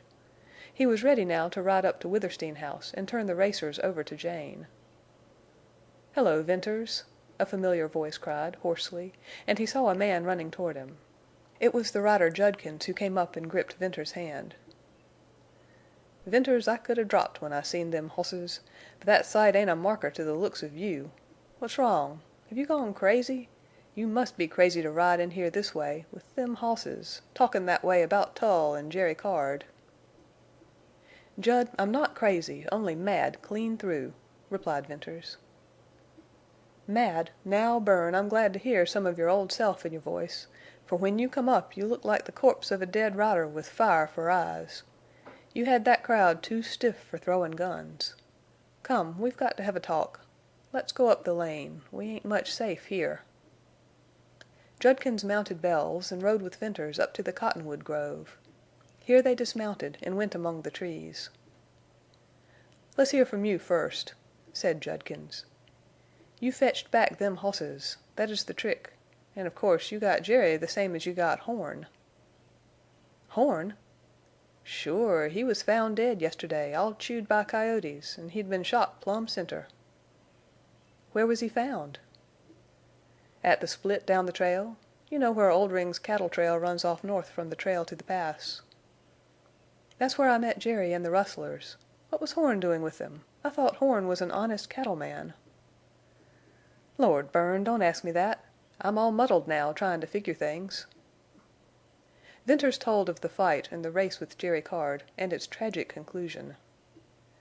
"I knowed it. I knowed all along that Wrangle was the best hoss," exclaimed Judkins, with his lean face working and his eyes lighting. "That was a race. Lord, I'd like to have seen Wrangle jump the cliff with Jerry. And that was good by to the grandest hoss and rider ever on the sage. But, Bern, after you got the hosses, why'd you want to bolt right in Tull's face?" "I want him to know. And if I can get to him I'll—" "You can't get near Tull," interrupted Judkins. "That vigilante bunch have taken to bein' bodyguard for Tull, and Dyer, too." "Hasn't Lassiter made a break yet?" inquired Venters, curiously. "Naw," replied Judkins scornfully. "Jane turned his head. He's mad in love over her, follers her like a dog. He ain't no more Lassiter. He's lost his nerve. He doesn't look like the same feller. It's village talk. Everybody knows it. He hasn't thrown a gun, and he won't." "Jud, I'll bet he does," replied Venters, earnestly. "Remember what I say. This Lassiter is something more than a gun man. Jud, he's big. He's great. I feel that in him. God help Tull and Dyer when Lassiter does go after them. For horses and riders and stone walls won't save them." "Well, have it your way, Bern. I hope you're right. Naturally, I've been some sore on Lassiter for gettin' soft. But I ain't denyin' his nerve, or whatever's great in him that sort of paralyzes people. No later'n this mornin' I seen him saunterin' down the lane, quiet en' slow, en' like his guns he comes black. Black, that's Lassiter. Well, the crowd on the corner never batted an eye, en' I'll gamble my hoss that there wasn't one who had a heartbeat till Lassiter got by. He went in Snell's saloon, en' as there wasn't no gun play I had to go in, too. And there, darn my pictures if Lassiter wasn't standin' to the bar, drinkin' en' talkin' with Oldrin'." "Oldring!" whispered Venters. His voice, as all fire and pulse within him, seemed to freeze. "Let go my arm!" exclaimed Judkins. "That's my bad arm. Sure it was Oldrin'. What the hell's wrong with you, anyway? Venters, I tell you somethin's wrong. You're whiter'n a sheet. You can't be scared of the rustler. I don't believe you've got a scare in you. Well, now, just let me talk. You know I like to talk, en' if I'm slow I'll allus get there sometime. As I said, Lassiter was talkin' chummy with Oldrin'. There wasn't no hard feelin's, en' the gang wasn't payin' no particular attention. But like a cat watchin' a mouse I had my eyes on them two fellers. It was strange to me, that confab. I'm gettin' to think a lot for a feller who doesn't know much. There's been some queer deals lately, an' this seemed to me the queerest. These men stood to the bar alone, an' so close their big gun hilts butted together. I seen Oldrin' was some surprised at first, an' Lassiter was cool as ice. They talked, an' presently at somethin' Lassiter said the rustler bawled out a curse, an' then he jest fell up against the bar an' sagged there. The gang in the saloon looked around an' laughed, an' that's about all. Finally Oldrin' turned, an' it was easy to see somethin' had shook him. Yes, sir, that big rustler—you know he's as broad as he is long, an' the powerfulest build of a man—yes, sir, the nerve had been taken out of him. Then, after a little, he began to talk, an' said a lot to Lassiter. An' by it didn't take much of an eye to see that Lassiter was gettin' hit hard. I never seen him any way but cooler'n ice, till then. He seemed to be hit harder'n Oldrin', only he didn't roar out that way. He jest kind of sunk in an' looked, an' he didn't see a livin' soul in that saloon. Then he sort of come to, an' shakin' hands—mind you, shakin' hands with Oldrin'—he went out. Couldn't help thinkin' how easy even a boy could have dropped the great gun man then. Wal, the rustler stood at the bar for a long time, an' he was seein' things far off, too. Then he come to an' roared for whiskey, an' gulped a drink that was big enough to drown me. "Is Oldring here now?" whispered Venters. He could not speak above a whisper. Judkins's story had been meaningless to him. "He's at Snell's yet. Bern, I haven't told you that the rustlers have been raisin' hell. They shot up Stone Bridge in Glaze, and for 3 days they've been here drinkin' and gamblin' and throwin' of gold. These rustlers have a pile of gold. If it was gold dust or nugget gold I'd have reason to think. But it's new coin gold, as if it had just come from the United States Treasury. And the coin's genuine. That's all been proved. The truth is Oldrin's on a rampage. A while back he lost his Masked Rider, and they say he's wild about that. I'm wonderin' if Lassiter could have told the rustler anything about that little masked, hard-ridin' devil. Ride? He was most as good as Jerry Card. And Bern, I've been wonderin' if you know—" "Judkins, you're a good fellow," interrupted Venters. "Some day I'll tell you a story. I've no time now. Take the horses to Jane." Judkins stared, and then, muttering to himself, he mounted Bells, and stared again at Venters, and then, leading the other horses, he rode into the grove and disappeared. Once, long before, on the night Venters had carried Bess through the cañon and up into Surprise Valley, he had experienced the strangeness of faculties singularly, tinglingly acute. And now the same sensation recurred. But it was different in that he felt cold, frozen, mechanical, incapable of free thought, and all about him seemed unreal, aloof, remote. He hid his rifle in the sage, marking its exact location with extreme care. Then he faced down the lane and strode toward the center of the village. Perceptions flashed upon him, the faint, cold touch of the breeze, a cold, silvery tinkle of flowing water, a cold sun shining out of a cold sky, song of birds and laugh of children coldly distant. Cold and intangible were all things in earth and heaven. Colder and tighter stretched the skin over his face. Colder and harder grew the polished butts of his guns. Colder and steadier became his hands as he wiped the clammy sweat from his face or reached low to his gun sheaths. Men meeting him in the walk gave him wide berth. In front of Bevin's store a crowd melted apart for his passage, and their faces and whispers were faces and whispers of a dream. He turned a corner to meet Tull face to face, eye to eye. As once before he had seen this man pale to a ghastly, livid white, so again he saw the change. Tull stopped in his tracks, with right hand raised and shaking. Suddenly it dropped, and he seemed to glide aside, to pass out of Venters's sight. Next he saw many horses with bridles down, all clean-limbed dark bays or blacks, rustlers' horses. Loud voices and boisterous laughter, rattle of dice and scrape of chair and clink of gold, burst in mingled din from an open doorway. He stepped inside. With the sight of smoke-hazed room and drinking, cursing, gambling, dark-visaged men, reality once more dawned upon Venters. His entrance had been unnoticed, and he bent his gaze upon the drinkers at the bar. Dark-clothed, dark-faced men they all were, burned by the sun, bow-legged as were most riders of the sage, but neither lean nor gaunt. Then Venters's gaze passed to the tables, and swiftly it swept over the hard-featured gamesters to alight upon the huge, shaggy, black head of the rustler chief. "Oldring!" he cried, and to him his voice seemed to split a bell in his ears. It stilled the din. That silence suddenly broke to the scrape and crash of Oldring's chair as he rose, and then while he passed, a great gloomy figure, again the thronged room stilled in silence yet deeper. "Oldring, a word with you," continued Venters. "Ho, what's this?" boomed Oldring in frowning scrutiny. "Come outside alone. A word for you from your masked rider." Oldring kicked a chair out of his way and lunged forward with a stamp of heavy boot that jarred the floor. He waved down his muttering, rising men. Venters backed out of the door and waited, hearing, as no sound had ever before struck into his soul, the rapid, heavy steps of the rustler.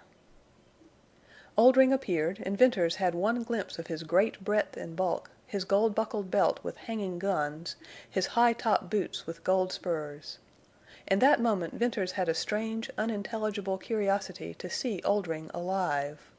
The rustler's broad brow, his large black eyes, his sweeping beard, as dark as the wing of a raven, his enormous width of shoulder and depth of chest, his whole splendid presence so wonderfully charged with vitality and force and strength, seemed to afford Venters an unutterable fiendish joy because for that magnificent manhood and life he meant cold and sudden death.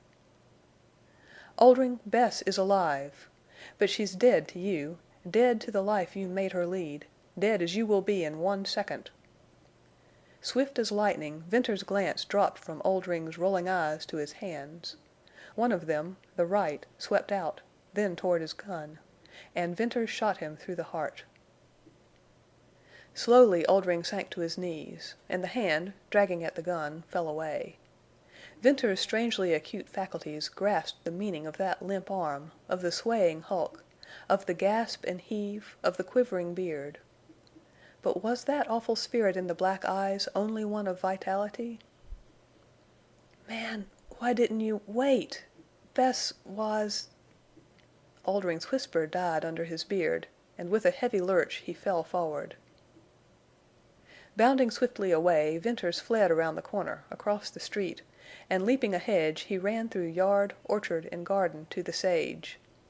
Here, under cover of the tall brush, he turned west and ran on to the place where he had hidden his rifle. Securing that, he again set out into a run, and, circling through the sage, came up behind Jane Withersteen's stable and corrals.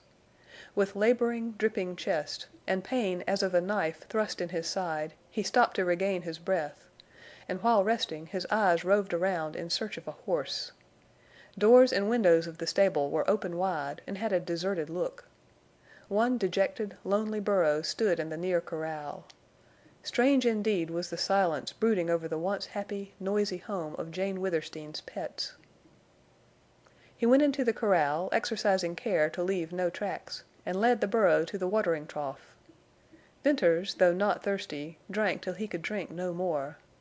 Then, leading the burro over hard ground, he struck into the sage and down the slope.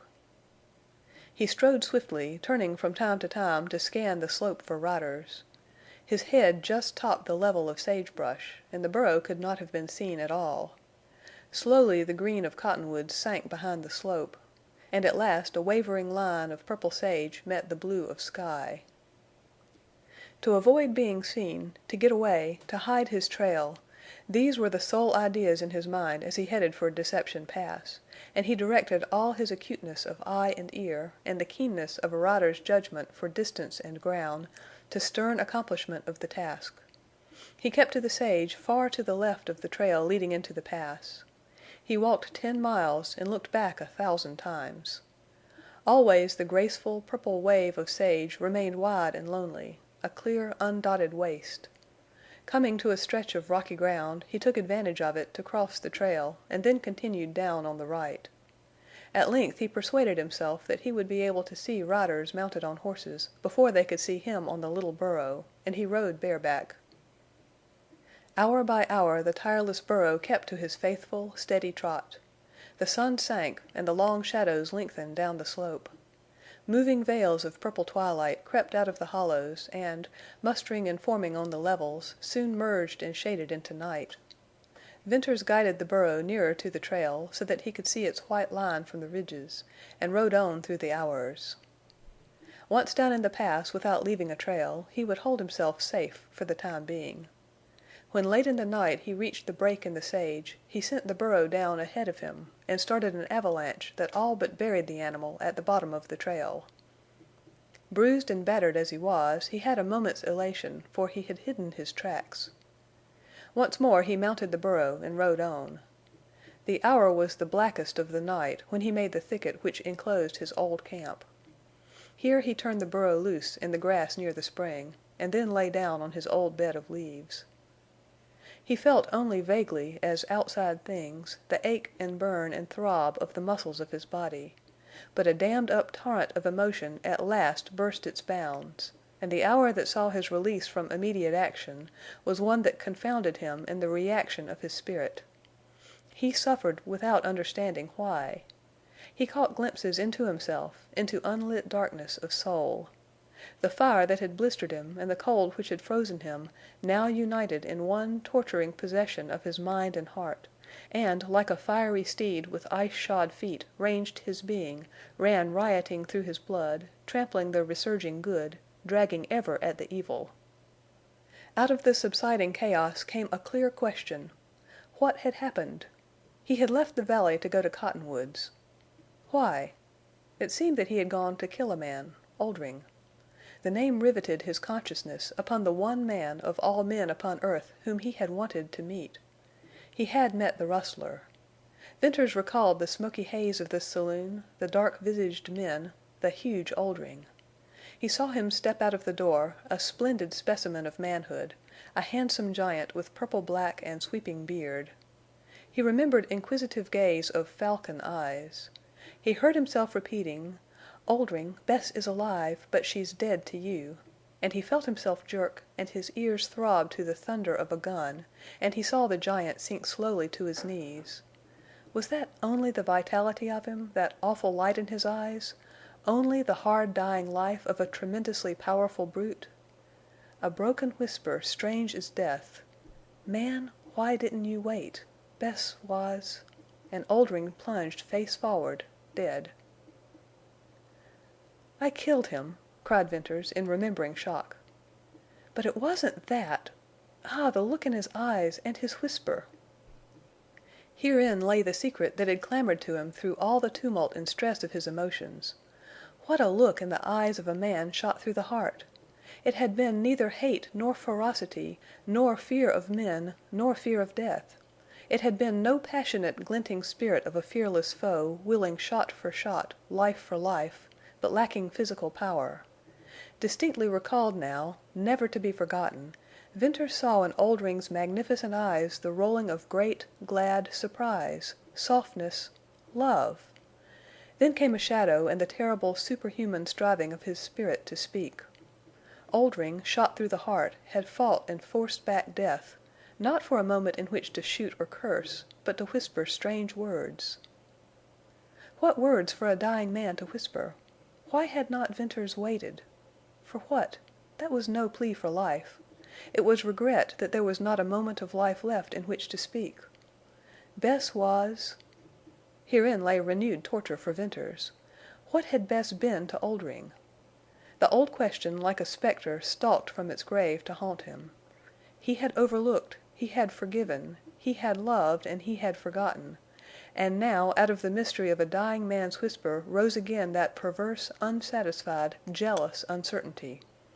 Bess had loved that splendid, black-crowned giant. By her own confession she had loved him. And in Venters's soul again flamed up the jealous hell. Then into the clamoring hell burst the shot that had killed Oldring, and it rang in a wild, fiendish gladness, a hateful, vengeful joy. That passed to the memory of the love and light in Oldring's eyes and the mystery in his whisper. So the changing, swaying emotions fluctuated in Venters's heart. This was the climax of his year of suffering and the crucial struggle of his life. And when the gray dawn came he rose, a gloomy, almost heart-broken man, but victor over evil passions.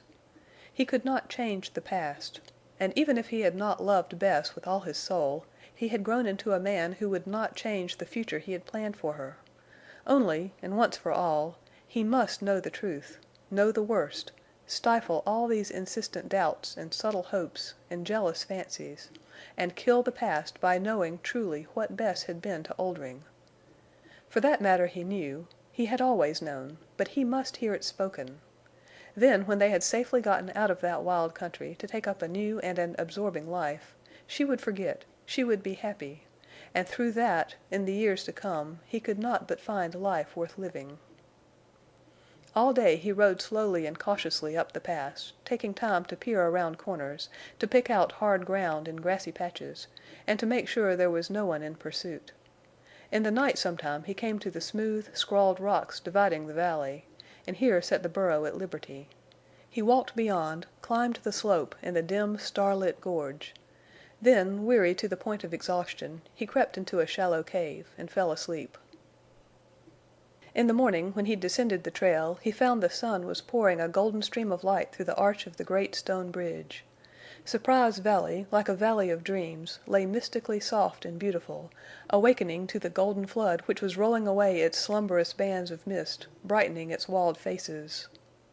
While yet far off he discerned Bess moving under the silver spruces, and soon the barking of the dogs told him that they had seen him. He heard the mockingbirds singing in the trees, and then the twittering of the quail. Ring and Whitie came bounding toward him, and behind them ran Bess, her hands outstretched. "Bern, you're back! You're back!" she cried, in joy that rang of her loneliness. "Yes, I'm back," he said, as she rushed to meet him. She had reached out for him when suddenly, as she saw him closely, something checked her, and as quickly all her joy fled, and with it her color, leaving her pale and trembling. "Oh, what's happened?" "A good deal has happened, Bess. I don't need to tell you what. And I'm played out. Worn out in mind more than body." "Dear, you look strange to me," faltered Bess. "Never mind that. I'm all right. There's nothing for you to be scared about. Things are going to turn out just as we have planned. As soon as I'm rested we'll make a break to get out of the country. Only now, right now, I must know the truth about you." "Truth about me?" echoed Bess, shrinkingly. She seemed to be casting back into her mind for a forgotten key. Venters himself, as he saw her, received a pang. "Yes, the truth. Bess, don't misunderstand. I haven't changed that way. I love you still. I'll love you more afterward. Life will be just as sweeter to us. We'll be married as soon as ever we can. We'll be happy, but there's a devil in me. A perverse, jealous devil. Then I've queer fancies. I forgot for a long time. Now all those fiendish little whispers of doubt and faith and fear and hope come torturing me again. I've got to kill them with the truth." "I'll tell you anything you want to know," she replied, frankly. "Then, by Heaven, we'll have it over and done with. Bess, did Oldring love you?" "Certainly he did." "Did you love him?" "Of course. I told you so." "How can you tell it so lightly?" cried Venters, passionately. "Haven't you any sense of—" He choked back speech. He felt the rush of pain and passion. He seized her in rude, strong hands and drew her close. He looked straight into her dark blue eyes. They were shadowing with the old wistful light, but they were as clear as the limpid water of the spring. They were earnest, solemn in unutterable love and faith and abnegation. Venters shivered. He knew he was looking into her soul. He knew she could not lie in that moment, but that she might tell the truth, looking at him with those eyes, almost killed his belief in purity. "What were you to Oldring?" he panted, fiercely. "I am his daughter," she replied instantly. Venters slowly let go of her. There was a violent break in the force of his feeling, then creeping blankness. "What was it you said?" he asked, in a kind of dull wonder. "I am his daughter." "Oldring's daughter?" queried Venters, with life gathering in his voice. "Yes." With a passionately awakening start he grasped her hands and drew her close. All the time you've been Oldring's daughter?" "Yes, of course all the time. Always." "But, Bess, you told me—you let me think—I made out you were so ashamed." "It is my shame," she said, with voice deep and full, and now the scarlet fired her cheek. "I told you I'm nothing, nameless, just Bess, Oldring's girl." "I know, I remember. But I never thought," he went on, hurriedly, huskily. "That time, when you lay dying, you prayed—somehow I got the idea you were bad." "Bad?" she asked, with a little laugh. She looked up with a faint smile of bewilderment and the absolute unconsciousness of a child. Venters gasped in the gathering might of the truth. She did not understand his meaning. "Bess! Bess!" He clasped her in his arms, hiding her eyes against his breast. She must not see his face in that moment. And he held her while he looked out across the valley. In his dim and blinded sight, in the blur of golden light and moving mist, he saw Oldring. She was the rustler's nameless daughter. Oldring had loved her. He had so guarded her, so kept her from women and men and knowledge of life, that her mind was as a child's. That was part of the secret, part of the mystery. That was the wonderful truth. Not only was she not bad, but good, pure, innocent above all innocence in the world, the innocence of lonely girlhood. He saw Oldring's magnificent eyes, inquisitive, searching, softening. He saw them flare in amaze, in gladness, with love, then suddenly strain in terrible effort of will. He heard Oldring whisper and saw him sway like a log and fall. Then a million bellowing, thundering voices, gunshots of conscience, thunderbolts of remorse, dinned horribly in his ears. He had killed Bess's father. Then a rushing wind filled his ears like a moan of wind in the cliffs, a knell indeed, Oldring's knell. He dropped to his knees and hid his face against Bess, and grasped her with the hands of a drowning man. "My God! My God! Oh, Bess, forgive me! Never mind what I've done, what I've thought. But forgive me. I'll give you my life. I'll live for you. I'll love you. Oh, I do love you as no man ever loved a woman. I want you to know—to remember that I fought a fight for you, however blind I was. I thought—never mind what I thought. But I loved you. I asked you to marry me. Let me have that to hug to my heart. Oh, Bess, I was driven. And I might have known. I could not rest nor sleep till I had this mystery solved. God, how things work out!" "Bern, you're weak, trembling. You talk wildly," cried Bess. "You've overdone your strength. There's nothing to forgive. There's no mystery except your love for me. You have come back to me." And she clasped his head tenderly in her arms and pressed it closely to her throbbing breast.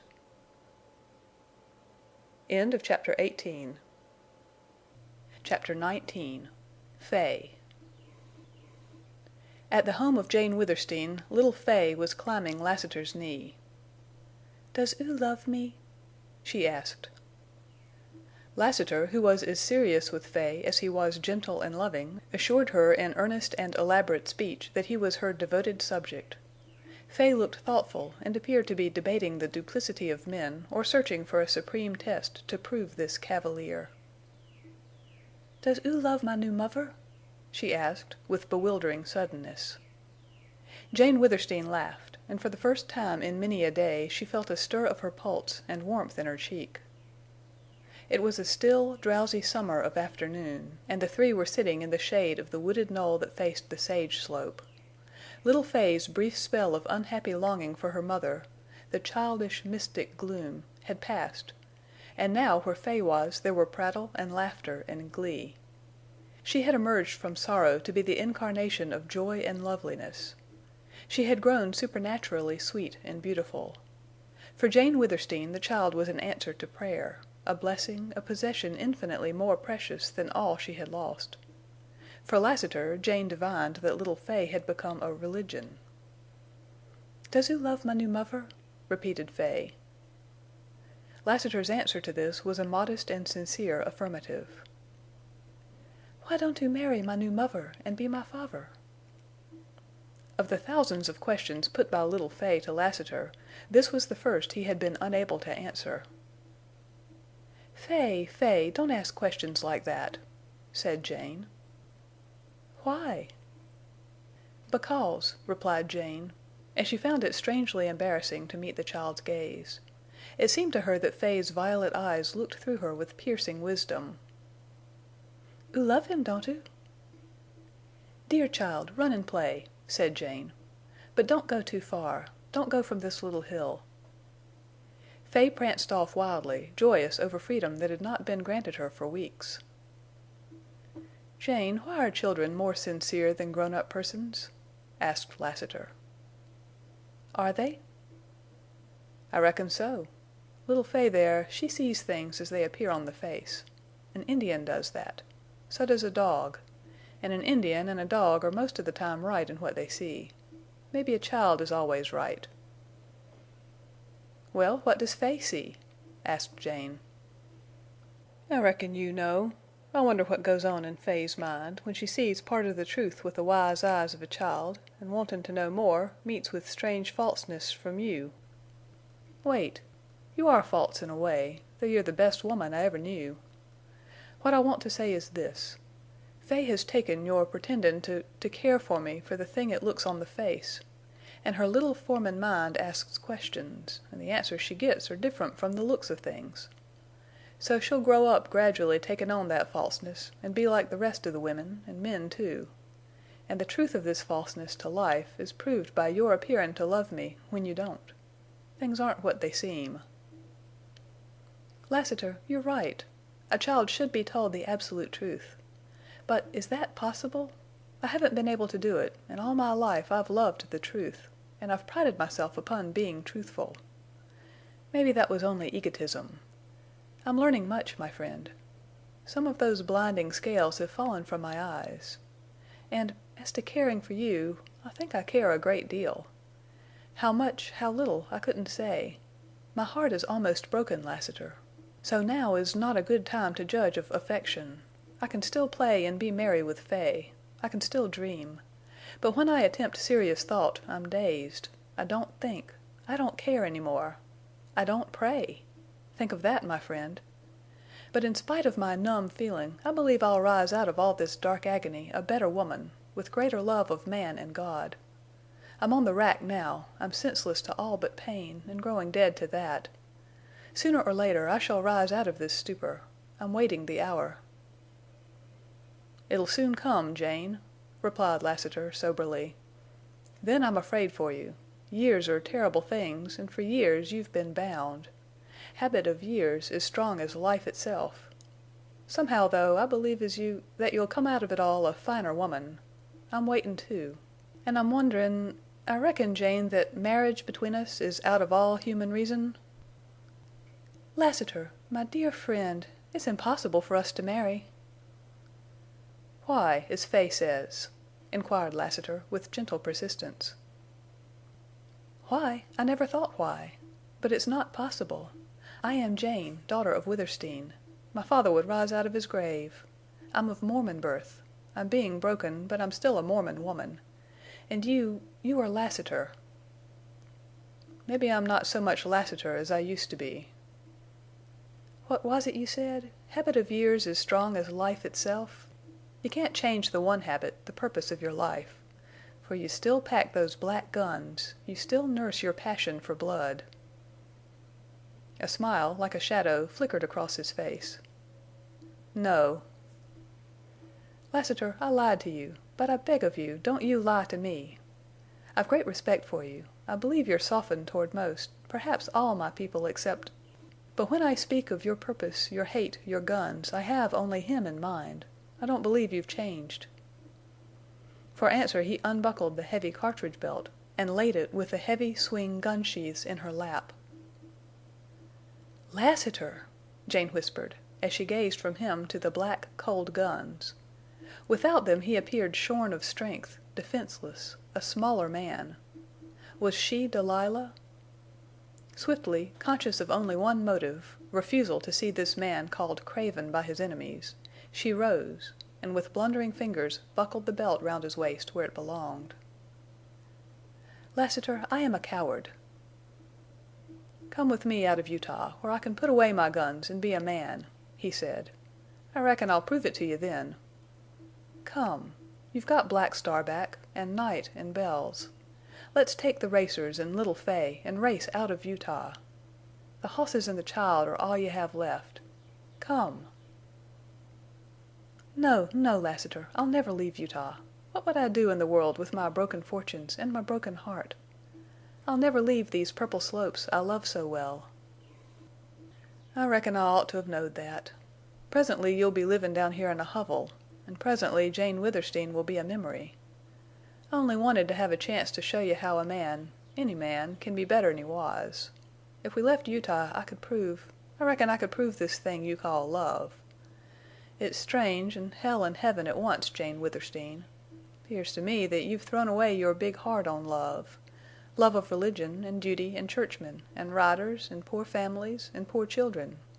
Yet you can't see what love is, how it changes a person. Listen, and in tellin' you Milly Erne's story I'll show you how love changed her. Milly and me was children when our family moved from Missouri to Texas, and we growed up in Texas ways, same as if we'd been born there. We had been poor, and there we prospered. In time the little village where we went became a town, and strangers and new families kept movin' in. Milly was the belle them days. I can see her now, a little girl no bigger'n a bird, and as pretty. She had the finest eyes, dark blue-black when she was excited, and beautiful all the time. You remember Milly's eyes. And she had light brown hair with streaks of gold, and a mouth that every feller wanted to kiss. And about the time Milly was the prettiest and the sweetest, along came a young minister who began to ride some of a race with the other fellers for Milly. And he won. Milly had always been strong on religion, and when she met Frank Erne she went in heart and soul for the salvation of souls. Fact was, Milly, through study of the Bible and attendin' church and revivals, went a little out of her head. It didn't worry the old folks none, and the only worry to me was Milly's everlastin' prayin' and workin' to save my soul. She never converted me, but we was the best of comrades, and I reckon no brother and sister ever loved each other better. Well, Frank Erne and me hit up a great friendship. He was a strappin' feller, good to look at, and had the most pleasin' ways. His religion never bothered me, for he could hunt and fish and ride and be a good feller. After buffalo once he came pretty near to savin' my life. We got to be thick as brothers, and he was the only man I ever seen who I thought was good enough for Milly. And the day they were married I got drunk for the only time in my life. Soon after that I left home. It seems Milly was the only one who could keep me home, and I went to the bad. As to prosperin', I saw some pretty hard life in the Panhandle, and then I went north. In them days Kansas and Nebraska was as bad, come to think of it, as these days right here on the border of Utah. I got to be pretty handy with guns, and there wasn't many riders as could beat me ridin'. And I can say all modest-like that I never seen the white man who could track a hoss or a steer or a man with me. Afore I knowed it 2 years slipped by, and all at once I got homesick, and purled a bridle south. Things at home had changed. I never got over that homecomin'. Mother was dead and in her grave. Father was a silent, broken man, killed already on his feet.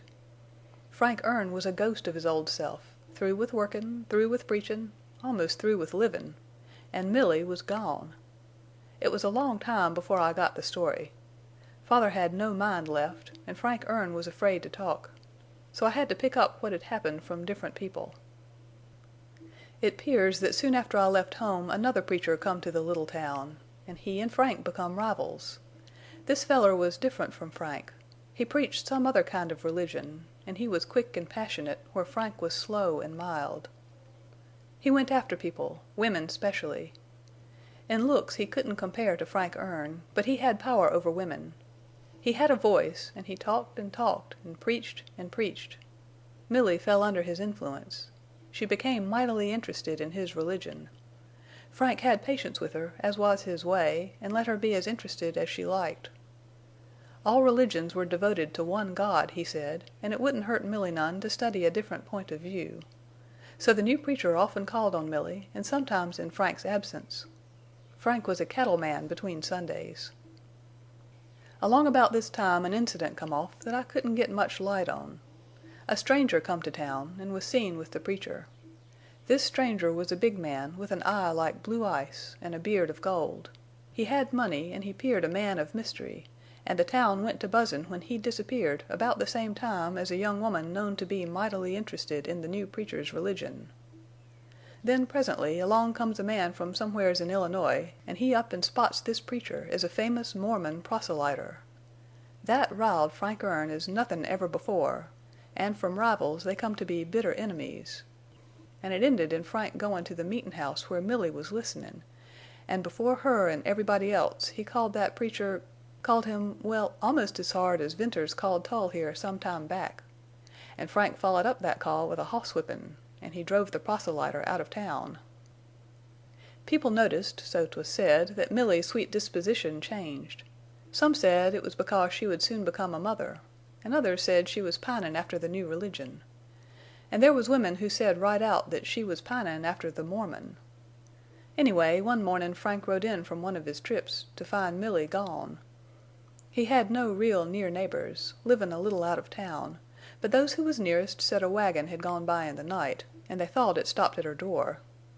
Well, tracks always tell, and there was the wagon tracks and hoss tracks and man tracks. The news spread like wildfire that Milly had run off from her husband. Everybody but Frank believed it, and wasn't slow in tellin' why she run off.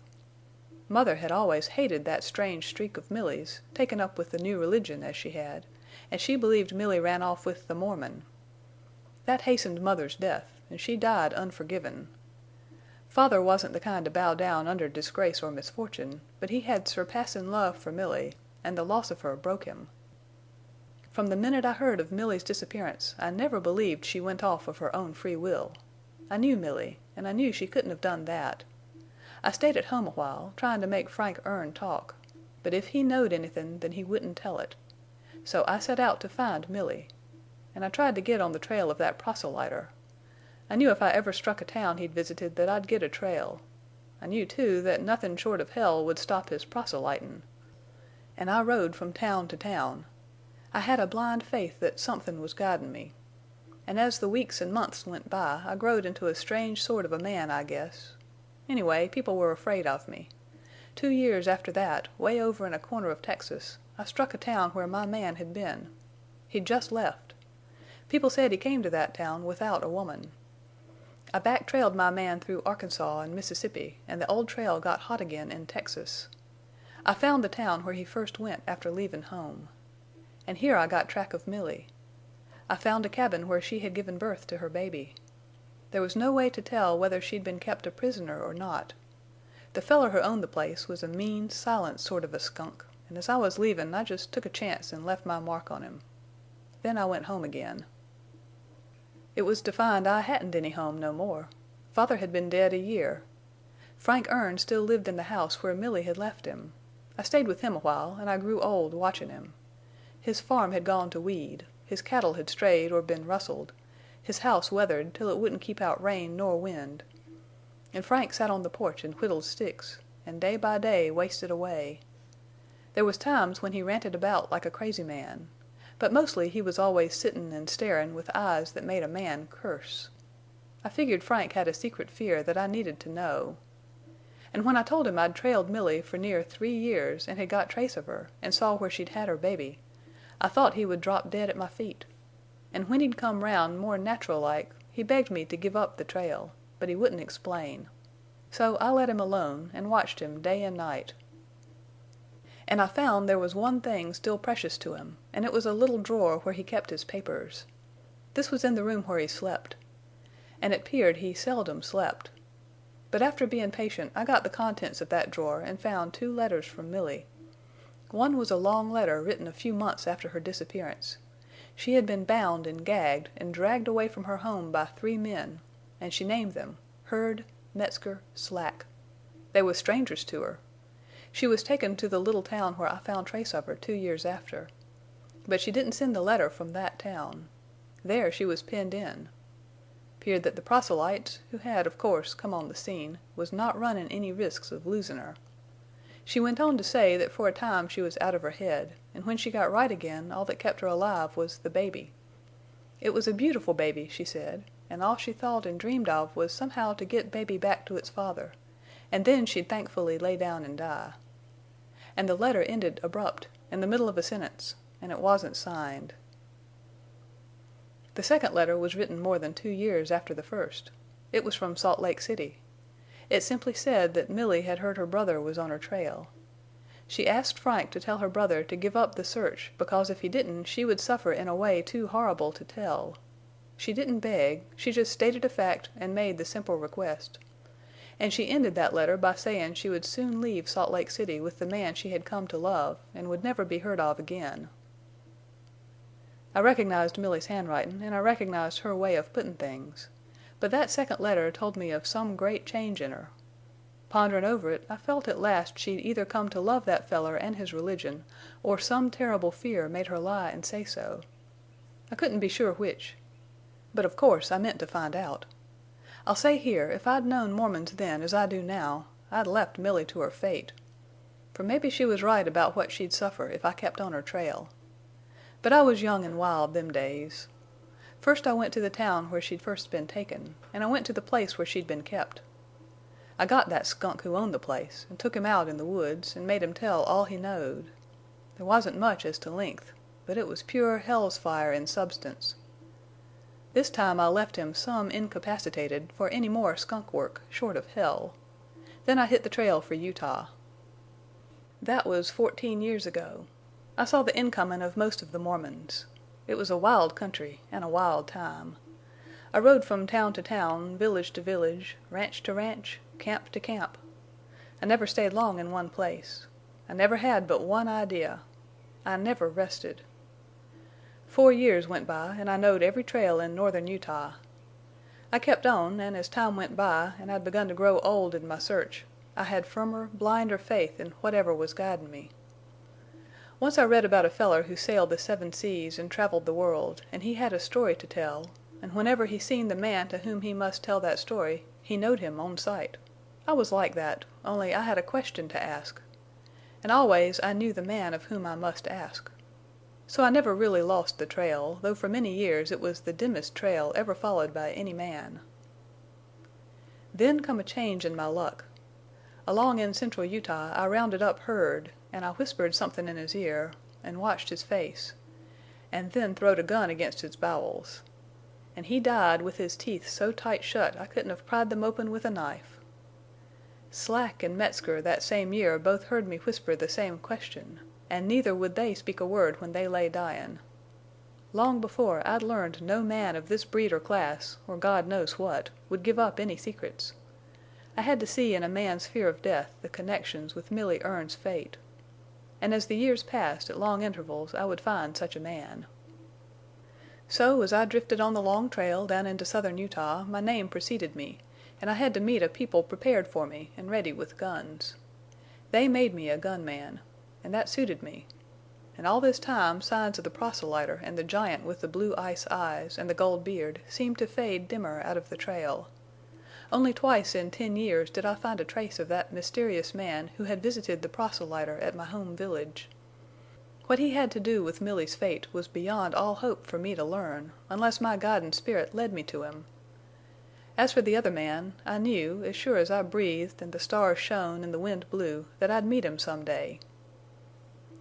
18 years I've been on the trail, and it led me to the last lonely villages of the Utah border.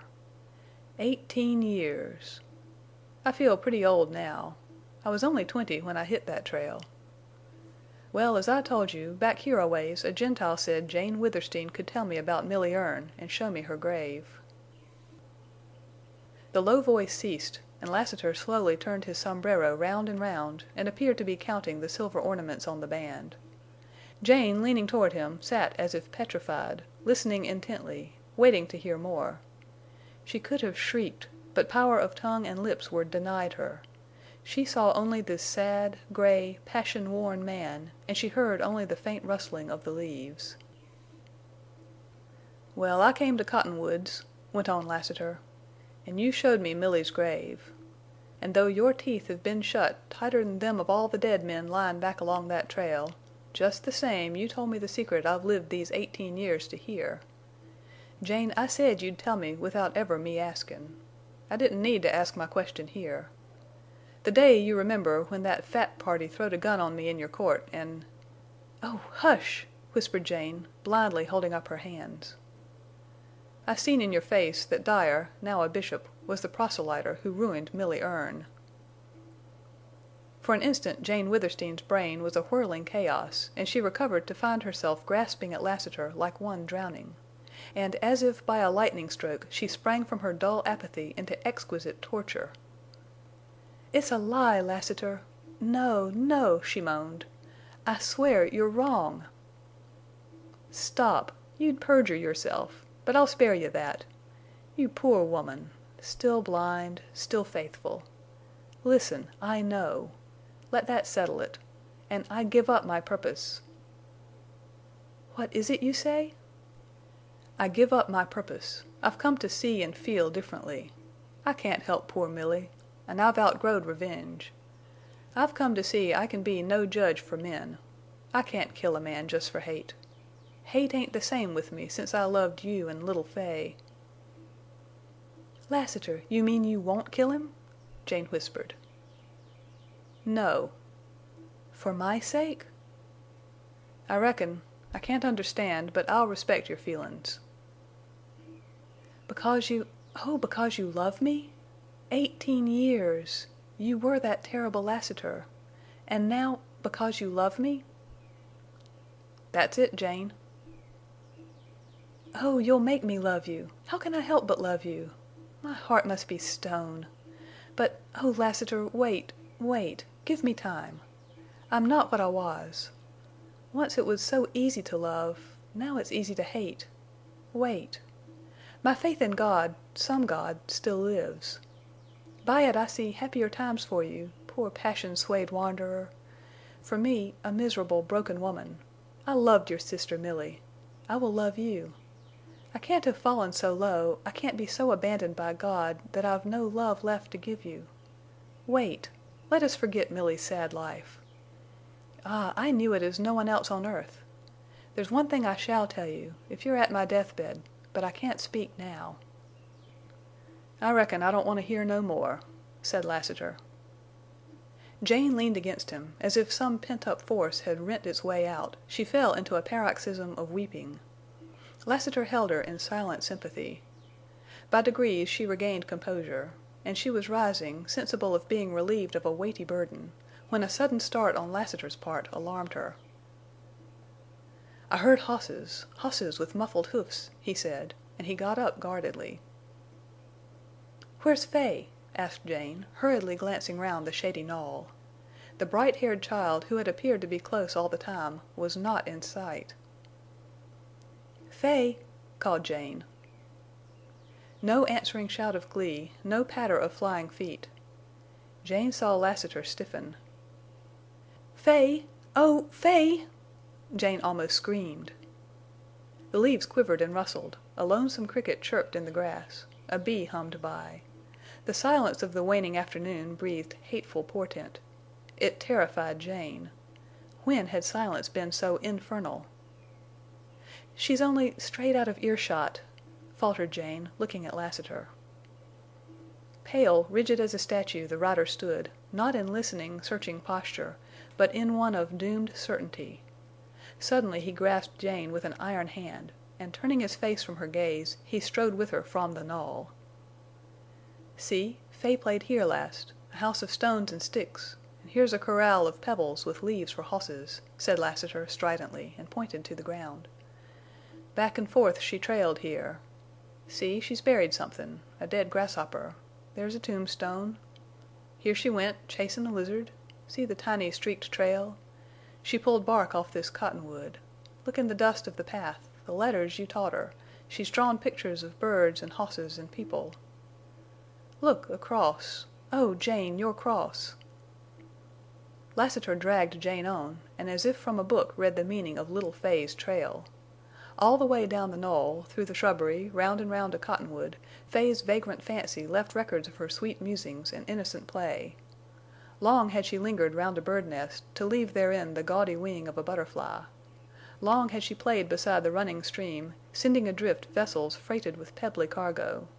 Then she had wandered through the deep grass, her tiny feet scarcely turning a fragile blade, and she had dreamed beside some old faded flowers. Thus her steps led her into the broad lane. The little dimpled imprints of her bare feet showed clean cut in the dust. They went a little way down the lane, and then, at a point where they stopped, the great tracks of a man led out from the shrubbery and returned. End of Chapter 19. Chapter 20. Lassiter's Way. Footprints told the story of little Fay's abduction. In anguish Jane Withersteen turned speechlessly to Lassiter, and, confirming her fears, she saw him gray-faced, aged all in a moment, stricken as if by a mortal blow. Then all her life seemed to fall about her in wreck and ruin. "It's all over," she heard her voice whisper. "It's ended. I'm going... "Where?"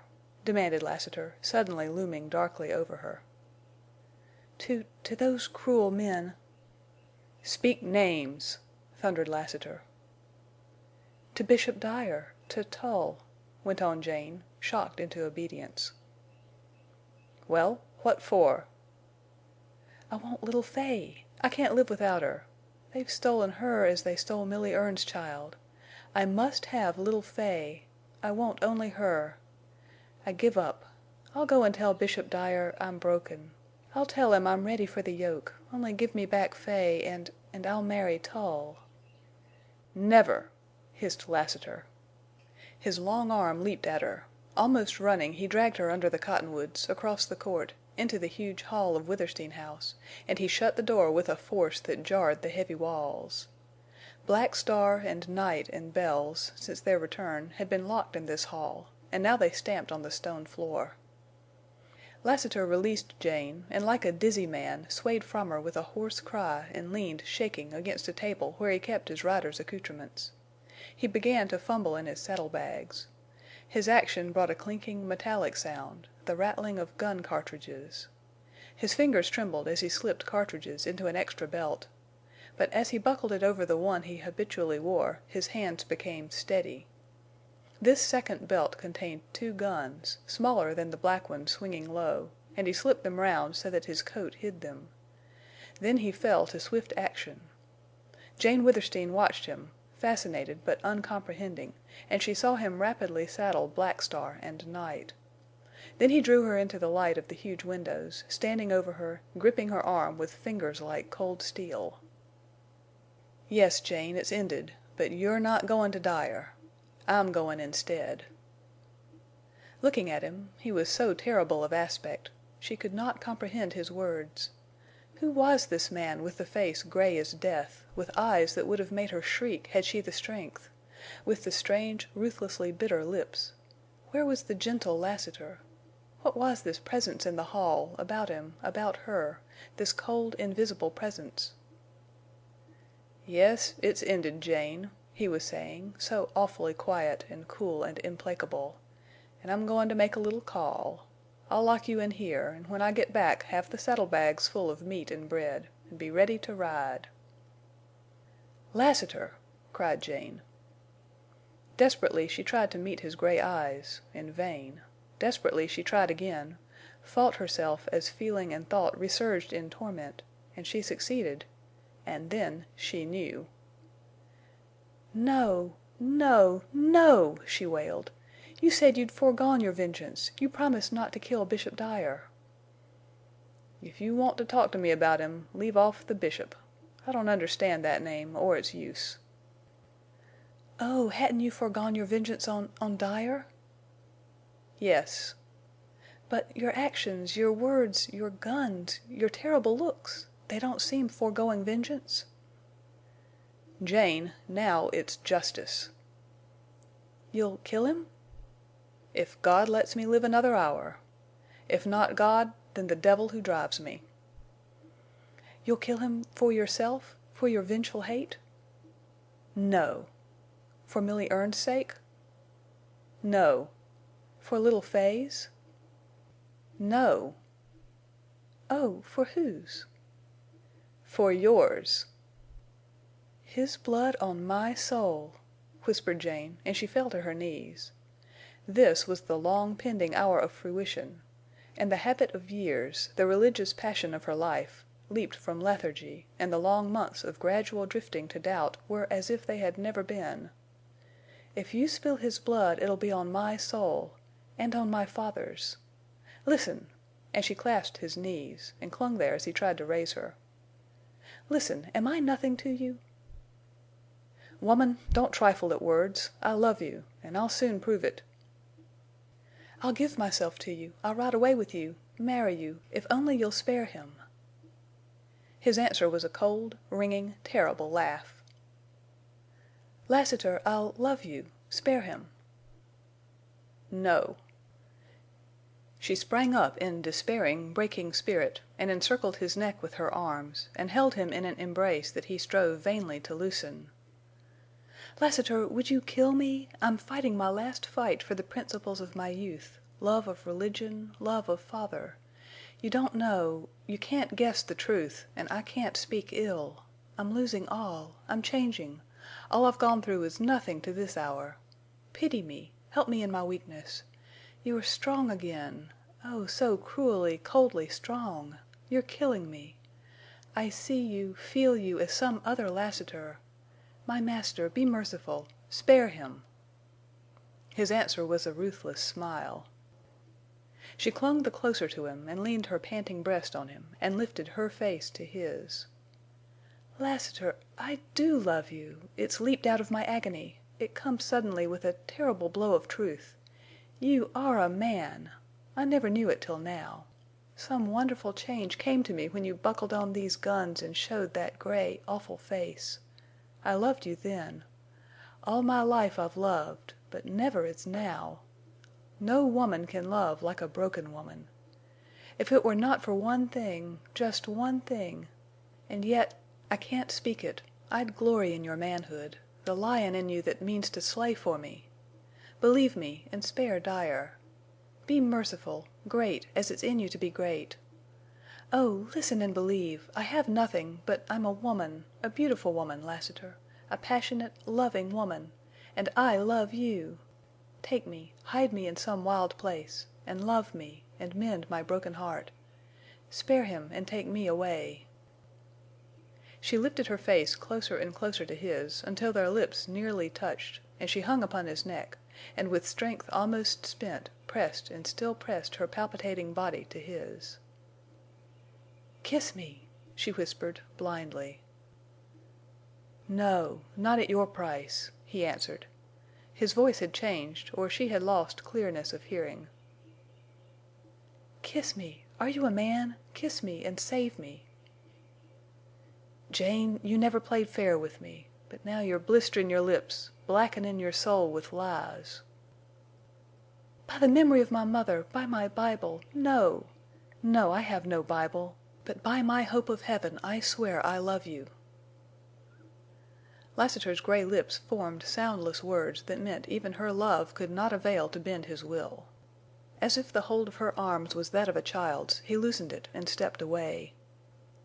"Wait! Don't go! Oh, hear a last word! May a more just and merciful God than the God I was taught to worship judge me, forgive me, save me. For I can no longer keep silent. Lassiter, in pleading for Dyer I've been pleading more for my father. My father was a Mormon master, close to the leaders of the church. It was my father who sent Dyer out to proselyte. It was my father who had the blue ice eye and the beard of gold. It was my father you got trace of in the past years. Truly, Dyer ruined Milly Erne, dragged her from her home to Utah, to Cottonwoods. But it was for my father. If Milly Erne was ever wife of a Mormon, that Mormon was my father. I never knew, never will know whether or not she was a wife.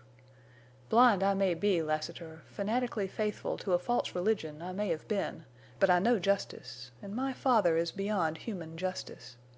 Surely he is meeting just punishment somewhere. Always it has appalled me, the thought of your killing Dyer for my father's sins. So I have prayed." "Jane, the past is dead. In my love for you I forgot the past. This thing I'm about to do ain't for myself or Milly or Fay. It's not because of anythin' that's happened in the past, but for what is happenin' right now. It's for you. An' listen. Since I was a boy I've never thanked God for anything. If there is a God, and I've come to believe it, I thank Him now for the years that made me Lassiter. I can reach down and feel these big guns, and know what I can do with them. And Jane, only one of the miracles Dyer professes to believe in, can save him." Again for Jane Withersteen came the spinning of her brain in darkness, and as she whirled in endless chaos she seemed to be falling at the feet of a luminous figure, a man, Lassiter, who had saved her from herself, who could not be changed, who would slay rightfully. Then she slipped into utter blackness. When she recovered from her faint she became aware that she was lying on a couch near the window in her sitting room. Her brow felt damp and cold and wet. Someone was chafing her hands. She recognized Judkins, and then saw that his lean, hard face wore the hue and look of excessive agitation. "Judkins!" Her voice broke weakly. "Oh, Miss Withersteen, you're comin' round fine. Now just lay still a little. You're all right. Everythin's all right." "Where is he?" "Who?" "Lassiter." "You needn't worry none about him." "Where is he? Tell me, instantly." "Well, he's in the other room patchin' up a few triflin' bullet holes." "Ah! Bishop Dyer?"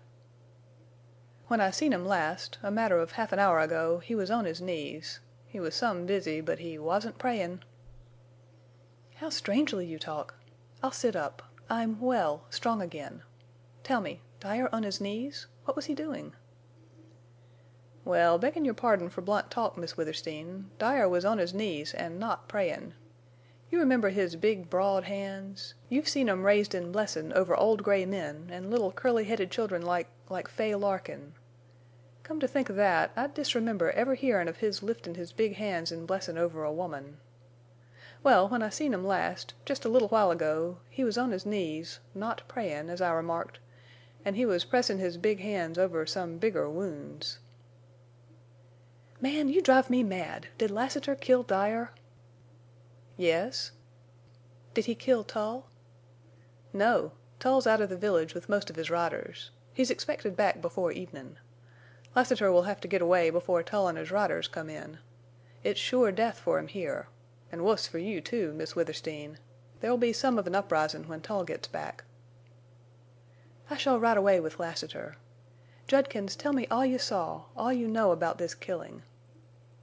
She realized, without wonder or amaze, how Judkins' one word, affirming the death of Dyer, that the catastrophe had fallen, had completed the change whereby she had been molded or beaten or broken into another woman. She felt calm, slightly cold, strong as she had not been strong since the first shadow fell upon her. "I jest saw about all of it, Miss Withersteen, and I'll be glad to tell you if you'll only have patience with me," said Judkins, earnestly. "You see, I've been peculiarly interested, and naturally I'm some excited, and I talk a lot that mebbe ain't necessary, but I can't help that. I was at the meeting house where Dyer was holdin' court. You know he allus acts as magistrate and judge when Tull's away. And the trial was for tryin' what's left of my boy riders, that helped me hold your cattle, for a lot of hatched-up things the boys never did. We're used to that, and the boys wouldn't have minded being locked up for a while, or havin' to dig ditches, or whatever the judge laid down. You see, I divided the gold you give me among all my boys, and they all hid it, and they all feel rich. Howsomever, court was adjourned before the judge passed sentence. Yes, ma'am, court was adjourned, some strange and quick, much as if lightnin' had struck the meetin' house. I had trouble attendin' the trial, but I got in. There was a good many people there, all my boys, and Judge Dyer with his several clerks. Also he had with him the 5 riders who've been guardin' him pretty close of late. They was Carter, Wright, Jengessen, and 2 new riders from Stone Bridge. I didn't hear their names, but I heard they was handy men with guns, and they looked more like rustlers than riders. Anyway, there they was, the 5 all in a row. Judge Dyer was tellin' Willie Kern, one of my best and steadiest boys, Dyer was tellin' him how there was a ditch opened near Willie's home lettin' water through his lot, where it hadn't ought to go. An' Willie was tryin' to get a word in to prove he wasn't at home all the day it happened, which was true, as I know. But Willie couldn't get a word in, and then Judge Dyer went on layin' down the law. And all to onct he happened to look down the long room. And if ever any man turned to stone, he was that man. Naturally, I looked back to see what had acted so powerful strange on the judge. And there, halfway up the room, in the middle of the wide aisle, stood Lassiter. All white and black he looked, and I can't think of anythin' he resembled, unless it's death. Venters made that same room some still and chilly when he called Tull, but this was different. I give my word, Miss Withersteen, that I went cold to my very marrow. I don't know why. But Lassiter had a way about him that's awful. He spoke a word, a name. I couldn't understand it, though he spoke clear as a bell. I was too excited, maybe. Judge Dyer must have understood it, and a lot more that was mystery to me, for he pitched forward out of his chair right onto the platform. Then them 5 riders, Dyer's bodyguards, they jumped up, and 2 of them that I found out afterwards were the strangers from Stone Bridge, they piled right out of a winder, so quick you couldn't catch your breath. It was plain they wasn't Mormons. Jengessen, Carter, and Wright eyed Lassiter for what must have been a second and seemed like an hour, and they went white and strung, but they didn't weaken nor lose their nerve. I had a good look at Lassiter. He stood sort of stiff, bending a little, and both his arms were crooked and his hands looked like a hawk's claws. But there ain't no tellin' how his eyes looked. I know this, though, and that is his eyes could read the mind of any man about to throw a gun. And in watchin' him, of course, I couldn't see the 3 men go for their guns. And though I was lookin' right at Lassiter, lookin' hard, I couldn't see how he drawed. He was quicker'n eyesight, that's all. But I seen the red spurtin' of his guns and heard his shots just the very littlest instant before I heard the shots of the riders. And when I turned, Wright and Carter was down, and Jengessen, who's tough like a steer, was pullin' the trigger of a wobblin' gun. But it was plain he was shot through, plumb center. And sudden he fell with a crash and his gun clattered on the floor. Then there was a hell of a silence. Nobody breathed. Certain I didn't, anyway. I saw Lassiter slip a smokin' gun back in a belt. But he hadn't throwed either of the big black guns, and I thought that strange. And all this was happenin' quick, you can't imagine how quick. There came a scrapin' on the floor, and Dyer got up, his face like lead. I wanted to watch Lassiter, but Dyer's face, onct I seen it like that, glued my eyes. I seen him go for his gun. Why, I could have done better, quicker. And then there was a thunderin' shot from Lassiter, and it hit Dyer's right arm, and his gun went off as it dropped. He looked at Lassiter like a cornered sage wolf, and sort of howled, and reached down for his gun. He'd just picked it off the floor and was raisin' it when another thunderin' shot almost tore that arm off, so it seemed to me. The gun dropped again, and he went down on his knees, kind of flounderin' after it. It was some strange and terrible to see his awful earnestness. Why would such a man cling so to life? Anyway, he got the gun with left hand and was raisin' it, pullin' trigger in his madness, when the third thunderin' shot hit his left arm and he dropped the gun again. But that left arm wasn't useless yet, for he grabbed up the gun, and with a shaken aim that would have been pitiful to me in any other man, he began to shoot. One wild bullet struck a man 20 feet from Lassiter, and it killed that man as I seen afterwards. Then came a bunch of thunderin' shots. 9 I calculated after, for they come so quick I couldn't count them, and I knew Lassiter had turned the black guns loose on Dyer. I'm tellin' you straight, Miss Withersteen, for I want you to know. Afterward you'll get over it. I seen some soul-rackin' scenes on this Utah border, but this was the awfulest. I remember I closed my eyes, and for a minute I thought of the strangest things, out of place there, such as you'd never dream would come to mind. I saw the sage, and runnin' hosses, and that's the beautifulest sight to me. And I saw dim things in the dark, and there was a kind of hummin' in my ears. And I remember distinctly, for it was what made all these things whirl out of my mind and open my eyes. I remember distinctly it was the smell of gunpowder. The court had about adjourned for that judge.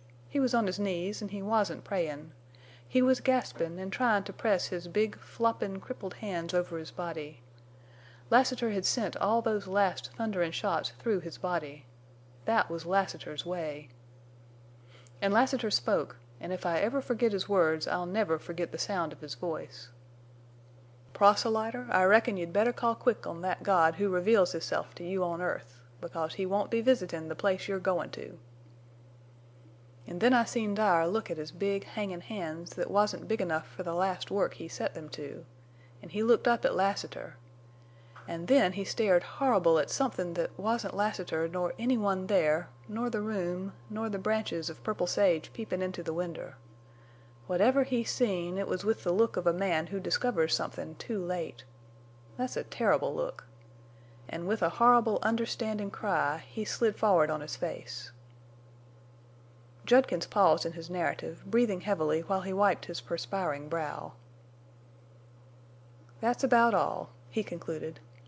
"Lassiter left the meetin' house, and I hurried to catch up with him. He was bleedin' from 3 gunshots, none of them much to bother him, and we come right up here. I found you layin' in the hall, and I had to work some over you." Jane Withersteen offered up no prayer for Dyer's soul. Lassiter's step sounded in the hall, the familiar soft, silver-clinking step, and she heard it with thrilling new emotions in which was a vague joy in her very fear of him.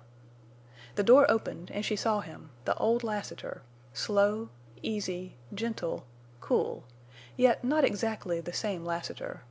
She rose, and for a moment her eyes blurred and swam in tears. "Are you all right?" she asked tremulously. "I reckon." "Lassiter, I'll ride away with you. Hide me till danger is past, till we are forgotten. Then take me where you will. Your people shall be my people, and your God my God."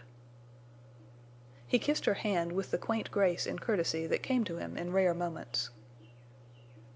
"Black Star and Night are ready," he said, simply. His quiet mention of the black racers spurred Jane to action. Hurrying to her room, she changed to her rider's suit, packed her jewelry and the gold that was left, and all the woman's apparel for which there was space in the saddlebags, and then returned to the hall. Black Star stamped his iron-shod hoofs and tossed his beautiful head, and eyed her with knowing eyes. "Judkins, I give Bells to you," said Jane. "I hope you will always keep him and be good to him." Judkins mumbled thanks that he could not speak fluently, and his eyes flashed. Lassiter strapped Jane's saddlebags upon Black Star and led the racers out into the court. "Judkins, you ride with Jane out into the sage. If you see any riders comin', shout quick twice. And Jane, don't look back. I'll catch up soon. We'll get to the break into the Pass before midnight, and then wait until mornin' to go down." Black Star bent his graceful neck and bowed his noble head, and his broad shoulders yielded as he knelt for Jane to mount. She rode out of the court beside Judkins, through the grove, across the wide lane into the sage, and she realized that she was leaving Withersteen House forever, and she did not look back. A strange, dreamy, calm peace pervaded her soul. Her doom had fallen upon her, but instead of finding life no longer worth living, she found it doubly significant, full of sweetness as the western breeze, beautiful and unknown as the sage slope stretching its purple sunset shadows before her. She became aware of Judkins' hand touching hers. She heard him speak a husky good-by. Then into the place of Bells shot the dead black, keen, racy nose of Night, and she knew Lassiter rode beside her. "Don't look back," he said, and his voice, too, was not clear. Facing straight ahead, seeing only the waving, shadowy sage, Jane held out her gauntleted hand to feel it enclosed in strong clasp. So she rode on without a backward glance at the beautiful grove of cottonwoods. She did not seem to think of the past of what she left forever, but of the color and mystery and wildness of the sage slope leading down to Deception Pass, and of the future. She watched the shadows lengthen down the slope. She felt the cool west wind sweeping by from the rear, and she wondered at low yellow clouds sailing swiftly over her and beyond. "Don't look back," said Lassiter. Thick driving belts of smoke traveled by on the wind, and with it came a strong, pungent odor of burning wood. Lassiter had fired Withersteen House. But Jane did not look back. A misty veil obscured the clear, searching gaze she had kept steadfastly upon the purple slope and the dim lines of cañons. It passed, as passed the rolling clouds of smoke, and she saw the valley deepening into the shades of twilight. Night came on, swift as the fleet racers, and stars peeped out to brighten and grow, and the huge, windy, eastern heave of sage level paled under a rising moon and turned to silver. Blanched in moonlight, the sage yet seemed to hold its hue of purple and was infinitely more wild and lonely. So the night hours wore on, and Jane Withersteen never once looked back. End of Chapter 20. Chapter 21. Black Star and Night. The time had come for Venters and Bess to leave their retreat. They were at great pains to choose the few things they would be able to carry with them on the journey out of Utah. "Bern, whatever kind of a pack's this, anyhow?" questioned Bess, rising from her work with reddened face. Venters, absorbed in his own task, did not look up at all, and in reply said he had brought so much from Cottonwoods that he did not recollect the half of it. "A woman packed this!" Bess exclaimed. He scarcely caught her meaning, but the peculiar tone of her voice caused him instantly to rise, and he saw Bess on her knees before an open pack which he recognized as the one given him by Jane. "By George!" he ejaculated, guiltily, and then at sight of Bess's face he laughed outright. "A woman packed this," she repeated, fixing woeful, tragic eyes on him. "Well, is that a crime?" "There is a woman, after all." "Now, Bess—" "You've lied to me!" Then and there Venters found it imperative to postpone work for the present. All her life Bess had been isolated, but she had inherited certain elements of the eternal feminine. "But there was a woman, and you did lie to me," she kept repeating, after he had explained. "What of that? Bess, I'll get angry at you in a moment. Remember, you've been pent up all your life. I venture to say that if you'd been out in the world you'd have had a dozen sweethearts and have told many a lie before this." "I wouldn't anything of the kind," declared Bess indignantly. "Well, perhaps not lie. But you'd have had the sweethearts. You couldn't have helped that, being so pretty." This remark appeared to be a very clever and fortunate one, and the work of selecting and then of stowing all the packs in the cave went on without further interruption. Venters closed up the opening of the cave with a thatch of willows and aspens so that not even a bird or a rat could get into the sacks of grain. And this work was in order with the precaution habitually observed by him. He might not be able to get out of Utah and have to return to the valley. But he owed it to Bess to make the attempt, and in case they were compelled to turn back he wanted to find that fine store of food and grain intact. The outfit of implements and utensils he packed away in another cave. "Bess, we have enough to live here all our lives," he said once, dreamily. "Shall I go roll Balancing Rock?" she asked, in light speech, but with deep blue fire in her eyes. "No, no." "Ah, you don't forget the gold and the world," she sighed. "Child, you forget the beautiful dresses and the travel and everything." "Oh, I want to go. But I want to stay." "I feel the same way." They let the 8 calves out of the corral and kept only 2 of the burros Venters had brought from Cottonwoods. These they intended to ride. Bess freed all her pets, the quail and rabbits and foxes. The last sunset and twilight and night were both the sweetest and saddest they had ever spent in Surprise Valley. Morning brought keen exhilaration and excitement. When Venters had saddled the 2 burros, strapped on the light packs and the 2 canteens, the sunlight was dispersing the lazy shadows from the valley. Taking a last look at the caves and the silver spruces, Venters and Bess made a reluctant start, leading the burros. Ring and Whitie looked keen and knowing. Something seemed to drag at Venters's feet, and he noticed Bess lagged behind. Never had the climb from terrace to bridge appeared so long. Not till they reached the opening of the gorge did they stop to rest and take one last look at the valley. The tremendous arch of stone curved clear and sharp in outline against the morning sky. And through it streaked the golden shaft. The valley seemed an enchanted circle of glorious veils of gold and wraiths of white and silver haze and dim, blue moving shade, beautiful and wild and unreal as a dream. "We can think of it, always remember," sobbed Bess. "Hush! Don't cry. Our valley has only fitted us for a better life somewhere. Come." They entered the gorge and he closed the willow gate. From rosy, golden morning light they passed into cool, dense gloom. The burros pattered up the trail with little hollow cracking steps. And the gorge widened to narrow outlet and the gloom lightened to gray. At the divide they halted for another rest. Venters' keen, remembering gaze searched Balancing Rock, and the long incline, and the cracked, toppling walls, but failed to note the slightest change. The dogs led the descent, then came Bess leading her burro, then Venters leading his. Bess kept her eyes bent downward. Venters, however, had an irresistible desire to look upward at Balancing Rock. It had always haunted him, and now he wondered if he were really to get through the outlet before the huge stone thundered down. He fancied that would be a miracle. Every few steps he answered to the strange, nervous fear and turned to make sure the rock still stood like a giant statue. And, as he descended, it grew dimmer in his sight. It changed form, it swayed, it nodded darkly, and at last, in his heightened fancy, he saw it heave and roll. As in a dream when he felt himself falling, yet knew he would never fall, so he saw this long-standing thunderbolt of the little stone men plunge down to close forever the outlet to Deception Pass. And while he was giving way to unaccountable dread imaginations the descent was accomplished without mishap. "I'm glad that's over," he said, breathing more freely.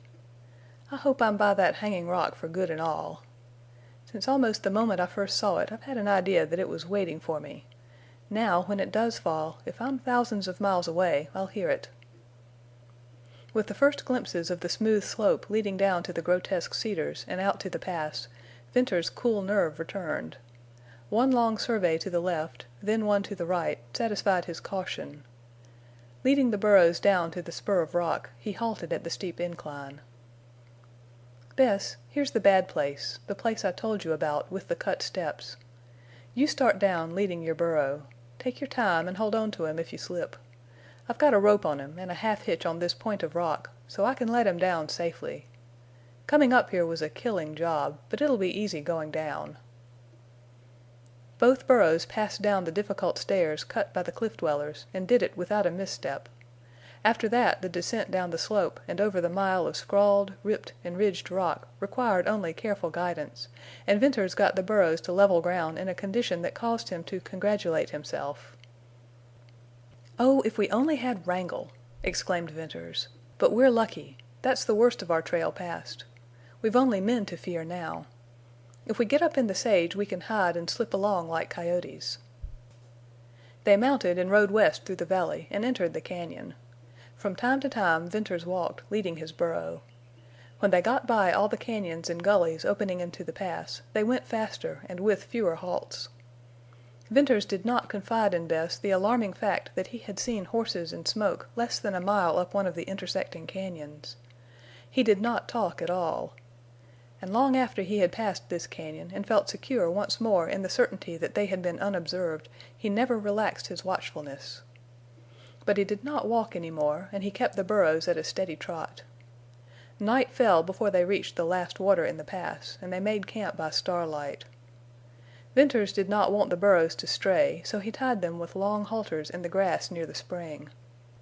Bess, tired out and silent, laid her head in a saddle and went to sleep between the two dogs. Venters did not close his eyes. The cañon silence appeared full of the low, continuous hum of insects. He listened until the hum grew into a roar, and then, breaking the spell, once more he heard it low and clear. He watched the stars and the moving shadows, and always his glance returned to the girl's dimly pale face.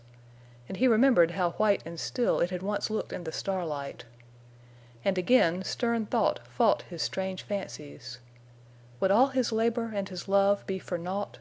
Would he lose her after all? What did the dark shadow around her portend? Did calamity lurk on that long upland trail through the sage? Why should his heart swell and throb with nameless fear? He listened to the silence and told himself that in the broad light of day he could dispel this leaden-weighted dread. At the first hint of gray over the eastern rim he awoke Bess, saddled the burros, and began the day's travel. He wanted to get out of the pass before there was any chance of riders coming down. They gained the break as the first red rays of the rising sun colored the rim.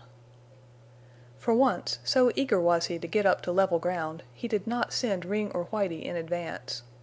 Encouraging Bess to hurry, pulling at his patient, plodding burro, he climbed the soft, steep trail. Brighter and brighter grew the light. He mounted the last broken edge of rim to have the sun-fired, purple sage slope burst upon him as a glory. Bess panted up to his side, tugging on the halter of her burro. "We're up!" he cried, joyously.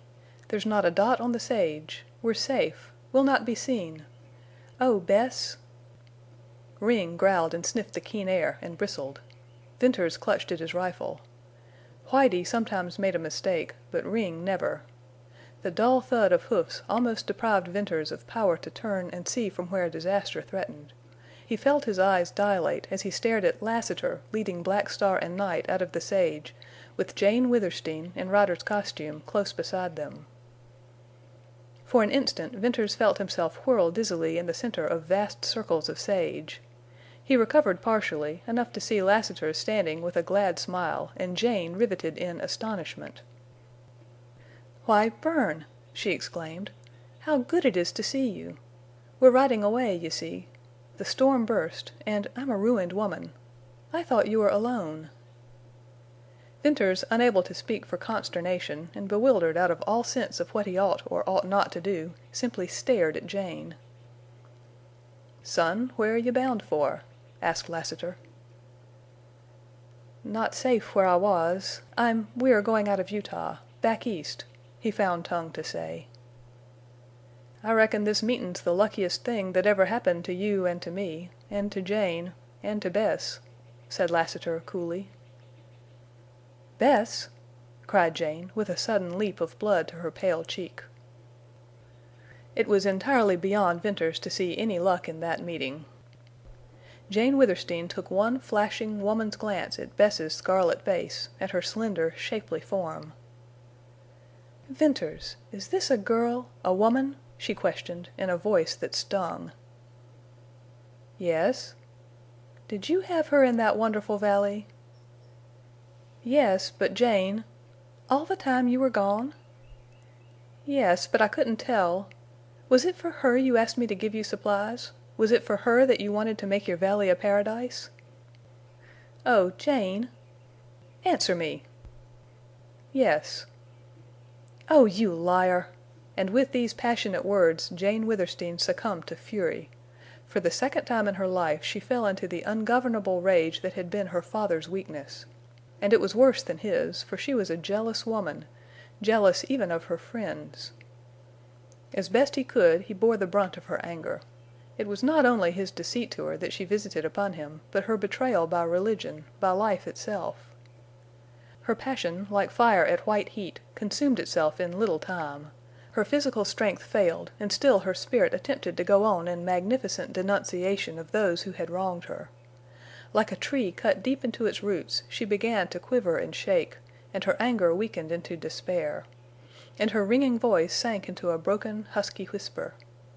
Then, spent and pitiable, upheld by Lassiter's arm, she turned and hid her face in Black Star's mane. Numb as Venters was, when at length Jane Withersteen lifted her head and looked at him, he yet suffered a pang. "Jane, the girl is innocent!" he cried. "Can you expect me to believe that?" she asked, with weary, bitter eyes. "I'm not that kind of a liar, and you know it. If I lied, if I kept silent when honor should have made me speak, it was to spare you. I came to Cottonwoods to tell you, but I couldn't add to your pain. I intended to tell you I had come to love this girl. But, Jane, I hadn't forgotten how good you were to me. I haven't changed at all towards you. I prize your friendship as I always have. But, however it may look to you, don't be unjust. The girl is innocent. Ask Lassiter." "Jane, she's just as sweet and innocent as little Fay," said Lassiter. There was a faint smile upon his face and a beautiful light. Venters saw, and knew that Lassiter saw, how Jane Withersteen's tortured soul wrestled with hate, and through it, with scorn, doubt, suspicion, and overcame all. "Bern, if in my misery I accused you unjustly, I crave forgiveness," she said. "I'm not what I once was. Tell me, who is this girl?" "Jane, she is Oldring's daughter, and his Masked Rider. Lassiter will tell you how I shot her for a rustler, saved her life—all the story. It's a strange story, Jane, as wild as the sage. But it's true as her innocence. That you must believe." "Oldring's Masked Rider! Oldring's daughter!" exclaimed Jane. "And she's innocent! You ask me to believe much. If this girl is what you say, how could she be going away with the man who killed her father?" "Why did you tell that?" cried Venters, passionately. Jane's question had roused Bess out of stupefaction. Her eyes suddenly darkened and dilated. She stepped toward Venters and held up both hands as if to ward off a blow. "Did you kill Oldring?" "I did, Bess, and I hate myself for it. But you know I never dreamed he was your father. I thought he'd wronged you. I killed him when I was madly jealous." For a moment Bess was shocked into silence. "But he was my father!" she broke out at last. "And now I must go back. I can't go with you. It's all over—that beautiful dream. Oh, I knew it couldn't come true. You can't take me now." "If you forgive me, Bess, it'll all come right in the end," implored Venters. "It can't be right. I'll go back. After all, I loved him. He was good to me. I can't forget that." "If you go back to Oldring's men I'll follow you, and then they'll kill me," said Venters, hoarsely.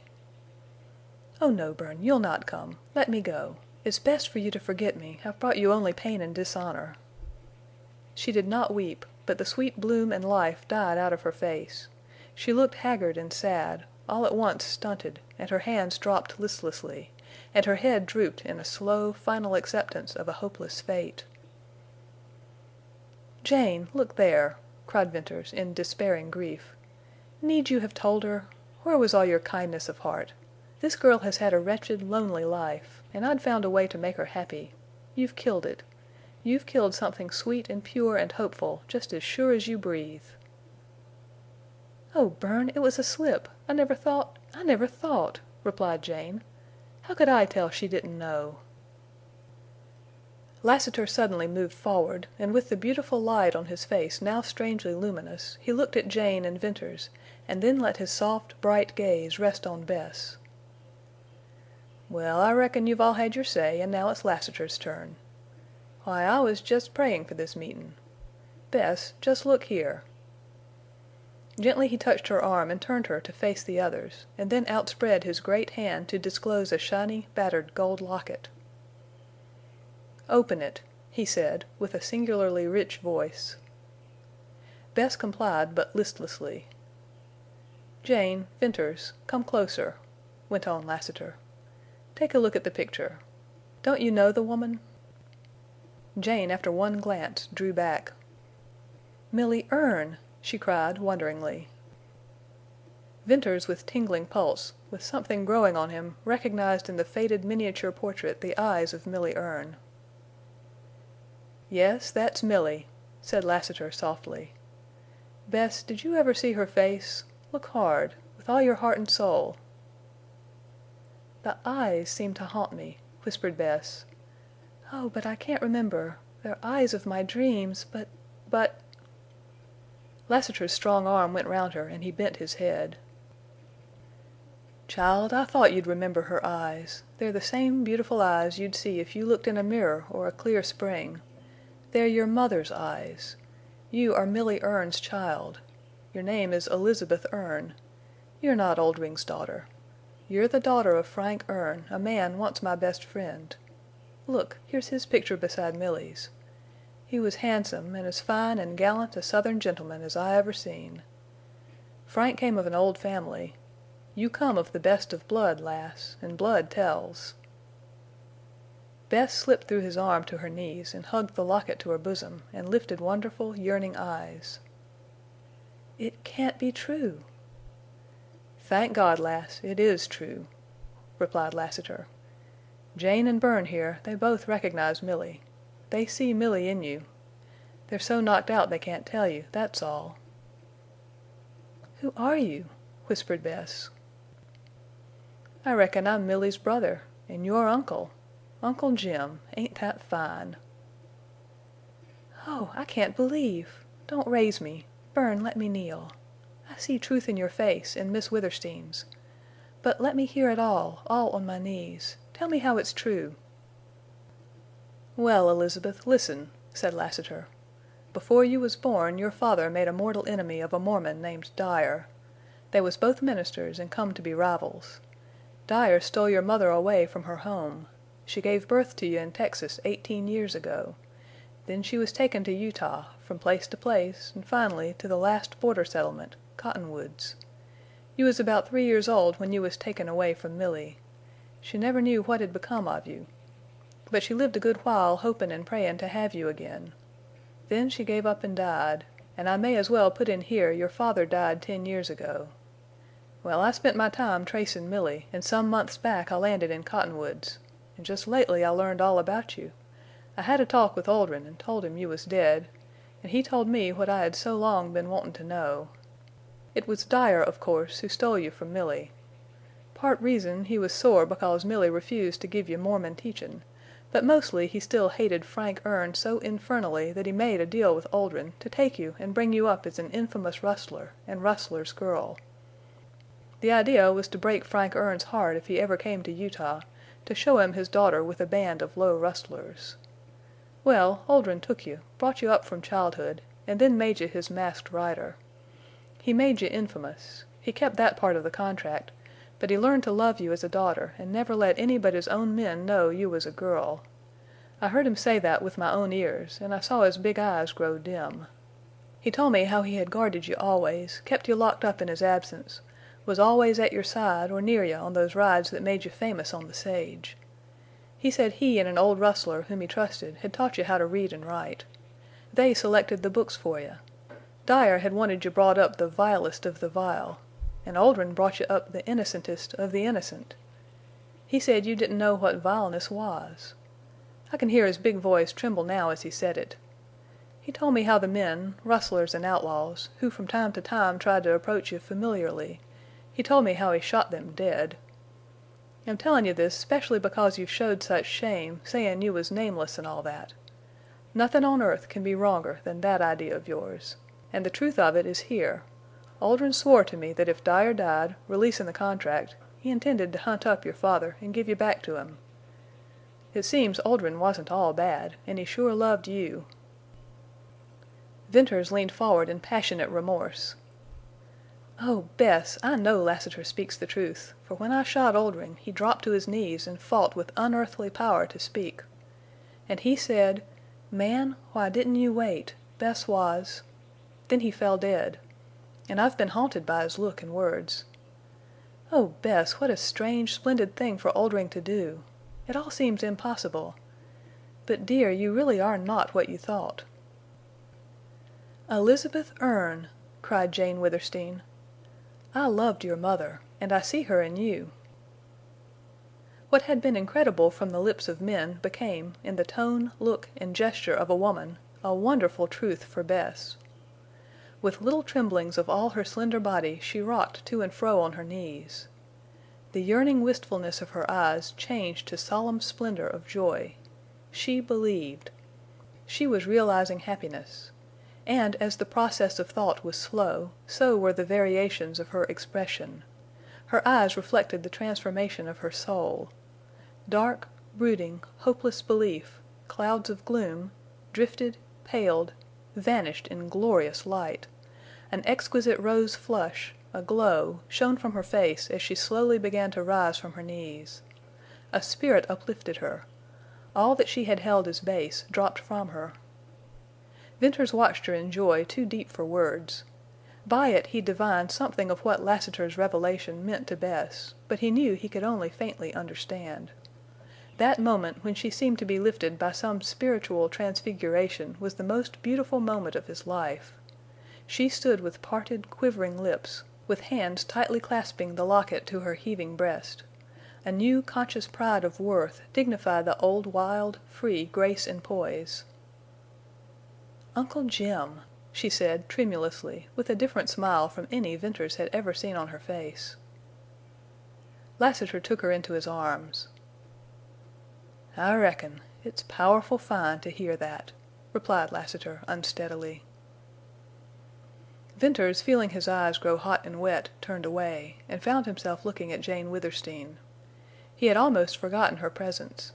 Tenderness and sympathy were fast hiding traces of her agitation. Venters read her mind, felt the reaction of her noble heart, saw the joy she was beginning to feel at the happiness of others. And suddenly blinded, choked by his emotions, he turned from her also. He knew what she would do presently. She would make some magnificent amend for her anger. She would give some manifestation of her love. Probably all in a moment, as she had loved Milly Erne, so would she love Elizabeth Erne. "'Pears to me, folks, that we'd better talk a little serious now," remarked Lassiter at length. "Time flies." "You're right," replied Venters instantly. "I'd forgotten time, place, danger. Lassiter, you're riding away. Jane's leaving Withersteen House?" "Forever," replied Jane. "I fired Withersteen House," said Lassiter. "Dyer?" questioned Venters, sharply. "I reckon where Dyer's gone there won't be any kidnapping of girls." "Ah, I knew it! I told Judkins. And Tull?" went on Venters, passionately. "Tull wasn't around when I broke loose. By now he's likely on our trail with his riders." "Lassiter, you're going into the Pass to hide till all this storm blows over?" "I reckon that's Jane's idea. I'm thinkin' the storm'll be a powerful long time blowin' over. I was comin' to join you in Surprise Valley. You'll go back now with me?" "No. I want to take Bess out of Utah. Lassiter, Bess found gold in the valley. We've a saddle-bag full of gold. If we can reach Sterling—" "Man, how're you ever going to do that? Sterlin' is 100 miles." "My plan is to ride on, keeping sharp lookout. Somewhere up the trail we'll take to the sage and go round Cottonwoods and then hit the trail again." "It's a bad plan. You'll kill the burros in 2 days." "Then we'll walk." "That's more bad and worse. Better go back down the Pass with me." "Lassiter, this girl has been hidden all her life in that lonely place," went on Venters. "Oldring's men are hunting me. We'd not be safe there any longer. Even if we would be, I'd take this chance to get her out. I want to marry her. She shall have some of the pleasures of life, see cities and people. We've gold. We'll be rich. Why, life opens sweet for both of us. And, by Heaven, I'll get her out or lose my life in the attempt." "I reckon if you go on with them burros you'll lose your life all right. Tull will have riders all over this sage. You can't get out on them burros. It's a fool idea. That's not doing best by the girl. Come with me and take chances on the rustlers." Lassiter's cool argument made Venters waver, not in determination to go, but in hope of success. "Bess, I want you to know. Lassiter says the trip's almost useless now. I'm afraid he's right. We've got about 1 chance in 100 to go through. Shall we take it? Shall we go on?" "We'll go on," replied Bess. "That settles it, Lassiter." Lassiter spread wide his hands, as if to signify he could do no more, and his face clouded. Venters felt a touch on his elbow. Jane stood beside him with a hand on his arm. She was smiling. Something radiated from her, and like an electric current accelerated the motion of his blood. "Bern, you'd be right to die rather than not take Elizabeth out of Utah, out of this wild country. You must do it. You'll show her the great world with all its wonders. Think how little she has seen. Think what delight is in store for her. You have gold. You will be free. You will make her happy. What a glorious prospect! I share it with you. I'll think of you, dream of you, pray for you." "Thank you, Jane," replied Venters, trying to steady his voice. "It does look bright. Oh, if we were only across that wide open waste of sage!" "Bern, the trip's as good as made. It'll be safe, easy. It'll be a glorious ride," she said, softly. Venters stared. Had Jane's troubles made her insane? Lassiter, too, acted queerly, all at once beginning to turn his sombrero round in hands that actually shook.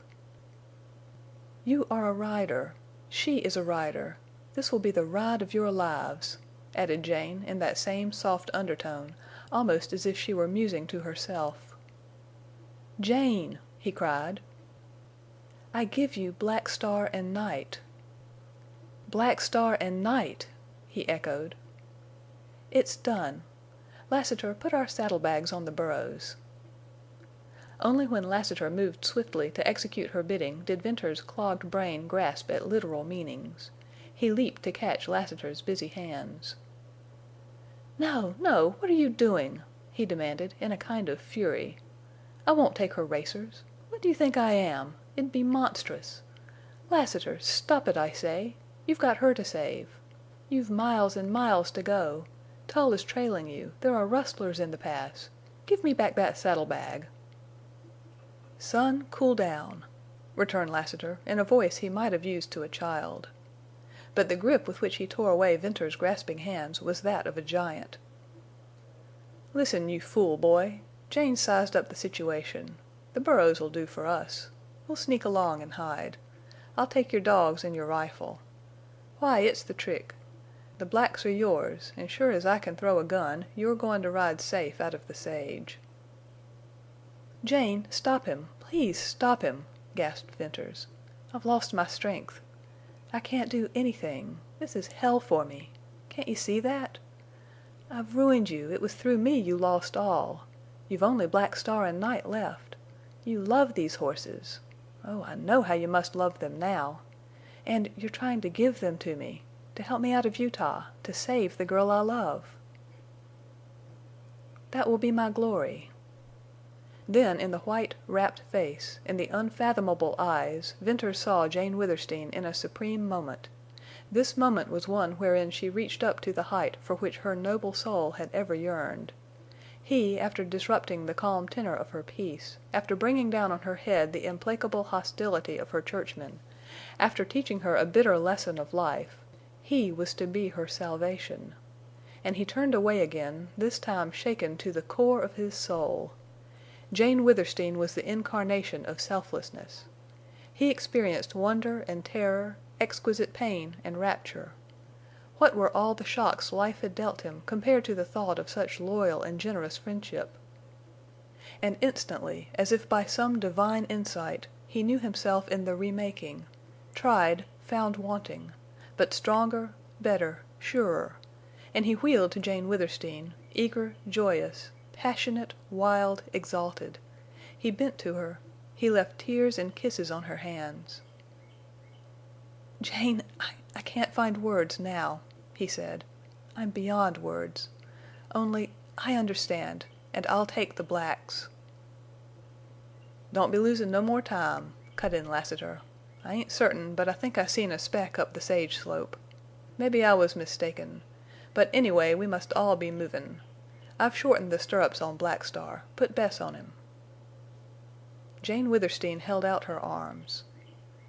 "Elizabeth Erne!" she cried, and Bess flew to her.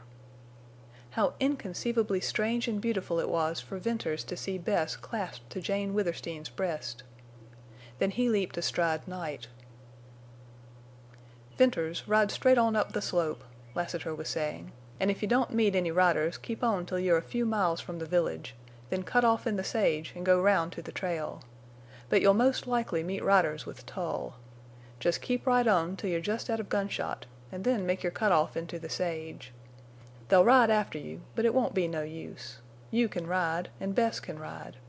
When you're out of reach, turn on round to the west and hit the trail somewhere. Save the hosses all you can, but don't be afraid. Black Star and Night are good for 100 miles before sundown if you have to push them. You can get to Sterlin' by night if you want. But better make it along about tomorrow mornin'. When you get through the notch on the Glaze trail, swing to the right. You'll be able to see both Glaze and Stone Bridge. Keep away from them villages. You won't run no risk of meetin' any of Oldrin's rustlers from Sterlin' on. You'll find water in them deep hollows north of the notch. There's an old trail there, not much used, and it leads to Sterlin'. That's your trail. And one thing more. if Tull pushes you, or keeps on persistent-like for a few miles, just let the blacks out and lose him and his riders." "Lassiter, may we meet again," said Venters in a deep voice. "Son, it ain't likely. It ain't likely. Well, Bess Oldrin', Masked Rider, Elizabeth Erne, now you climb on Black Star. I've heard you could ride. Well, every rider loves a good hoss. An', lass, there never was but one that could beat Black Star." "Ah, Lassiter, there never was any horse that could beat Black Star," said Jane, with the old pride. "I often wondered, mebbe Venters rode out that race when he brought back the blacks. Son, was Wrangle the best hoss?" "No, Lassiter," replied Venters. For this lie he had his reward in Jane's quick smile. "Well, well, my hoss sense ain't always right. An' here I'm talkin' a lot wastin' time. It ain't so easy to find an' lose a pretty niece all in 1 hour. Elizabeth, good by." "Oh, Uncle Jim, good by." "Elizabeth Erne, be happy. Good by," said Jane. "Good by. Oh, good by." In lithe, supple action Bess swung up to Black Star's saddle. "Jane Withersteen, good by," called Venters hoarsely. "Bern, Bess, riders of the Purple Sage, good by." Chapter 22. Riders of the Purple Sage. Black Star and Night, answering to spur, swept swiftly westward along the white, slow-rising, sage-bordered trail.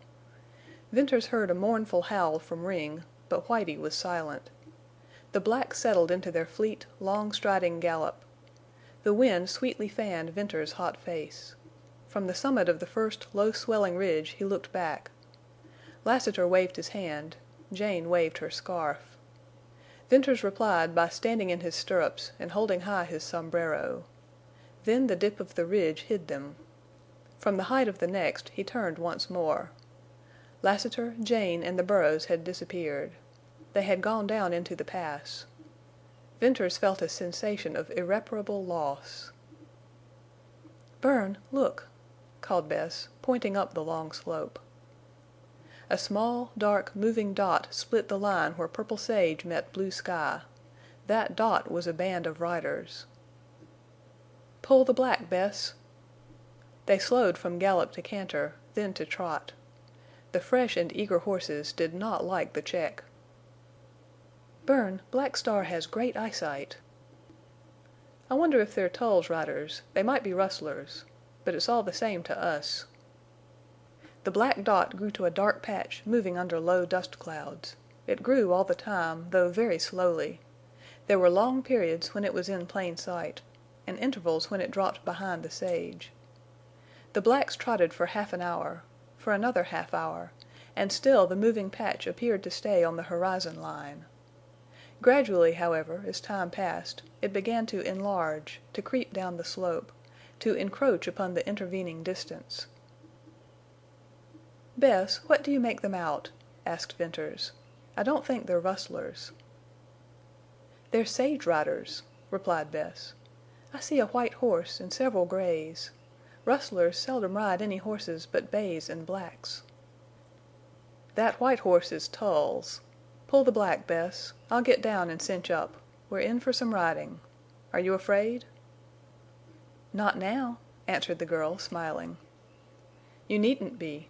Bess, you don't weigh enough to make Black Star know you're on him. I won't be able to stay with you. You'll leave Tull and his riders as if they were standing still." "How about you?" "Never fear. If I can't stay with you I can still laugh at Tull." "Look, Bern, they've stopped on that ridge. They see us." "Yes, but we're too far yet for them to make out who we are. They'll recognize the blacks first. We've passed most of the ridges and the thickest sage. Now, when I give the word, let Black Star go and ride." Venters calculated that a mile or more still intervened between them and the riders. They were approaching at a swift canter. Soon Venters recognized Tull's white horse and concluded that the riders had likewise recognized Black Star and Night. but it would be impossible for Tull yet to see that the blacks were not ridden by Lassiter and Jane. Venters noted that Tull and the line of horsemen, perhaps 10 or 12 in number, stopped several times and evidently looked hard down the slope. It must have been a puzzling circumstance for Tull. Venters laughed grimly at the thought of what Tull's rage would be when he finally discovered the trick.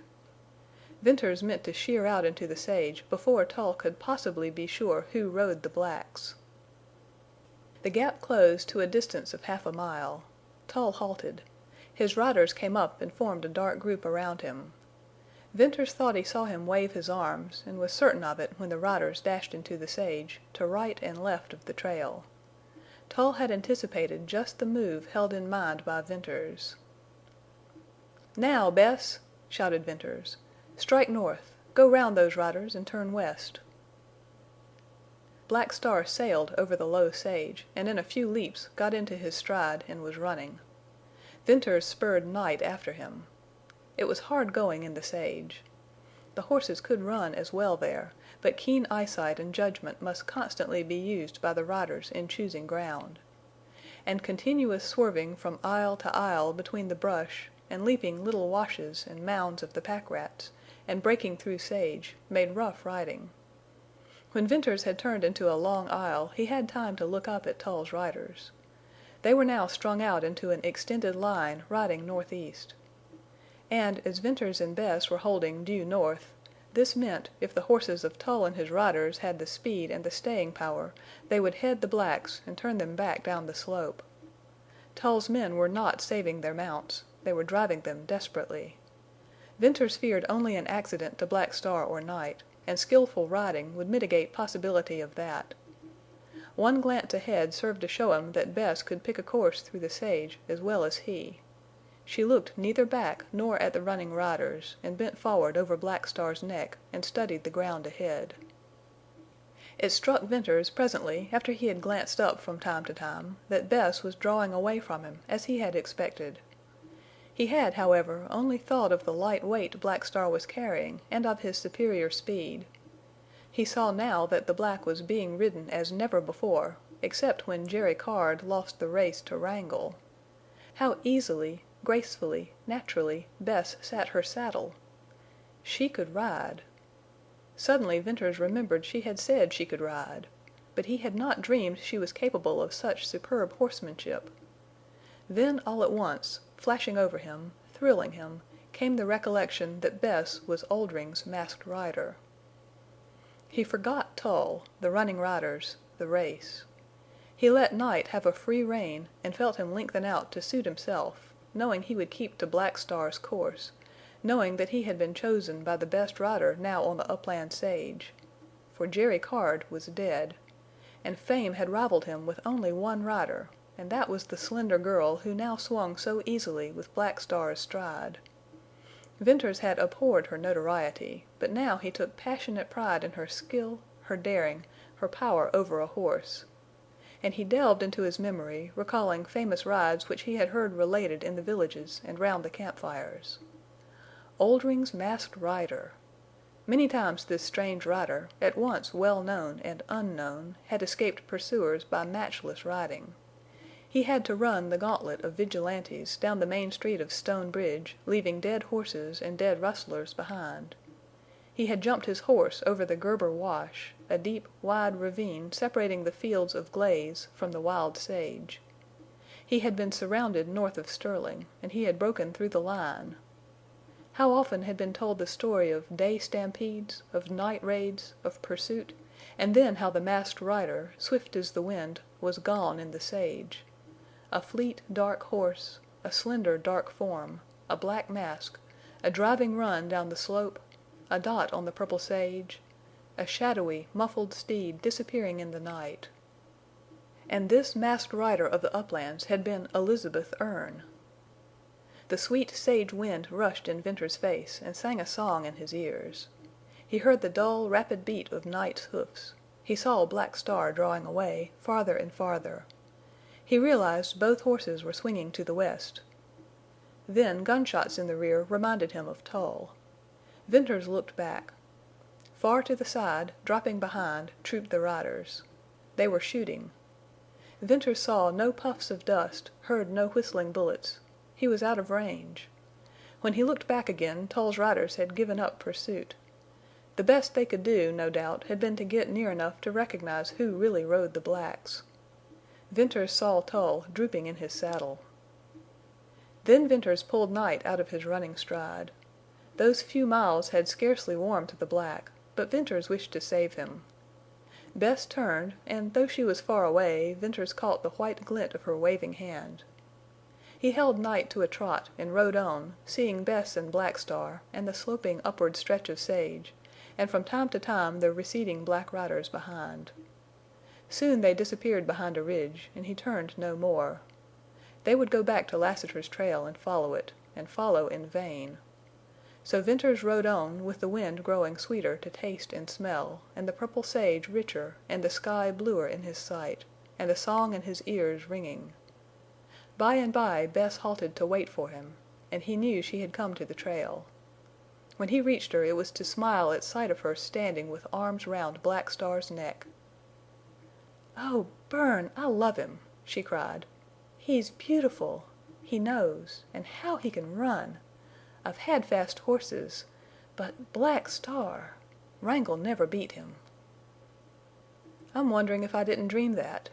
Bess, the blacks are grand. What it must have cost Jane! Ah! Well, when we get out of this wild country with Star and Night, back to my old home in Illinois, we'll buy a beautiful farm with meadows and springs and cool shade. There we'll turn the horses free to roam and browse and drink, never to feel a spur again, never to be ridden." "I would like that," said Bess. They rested.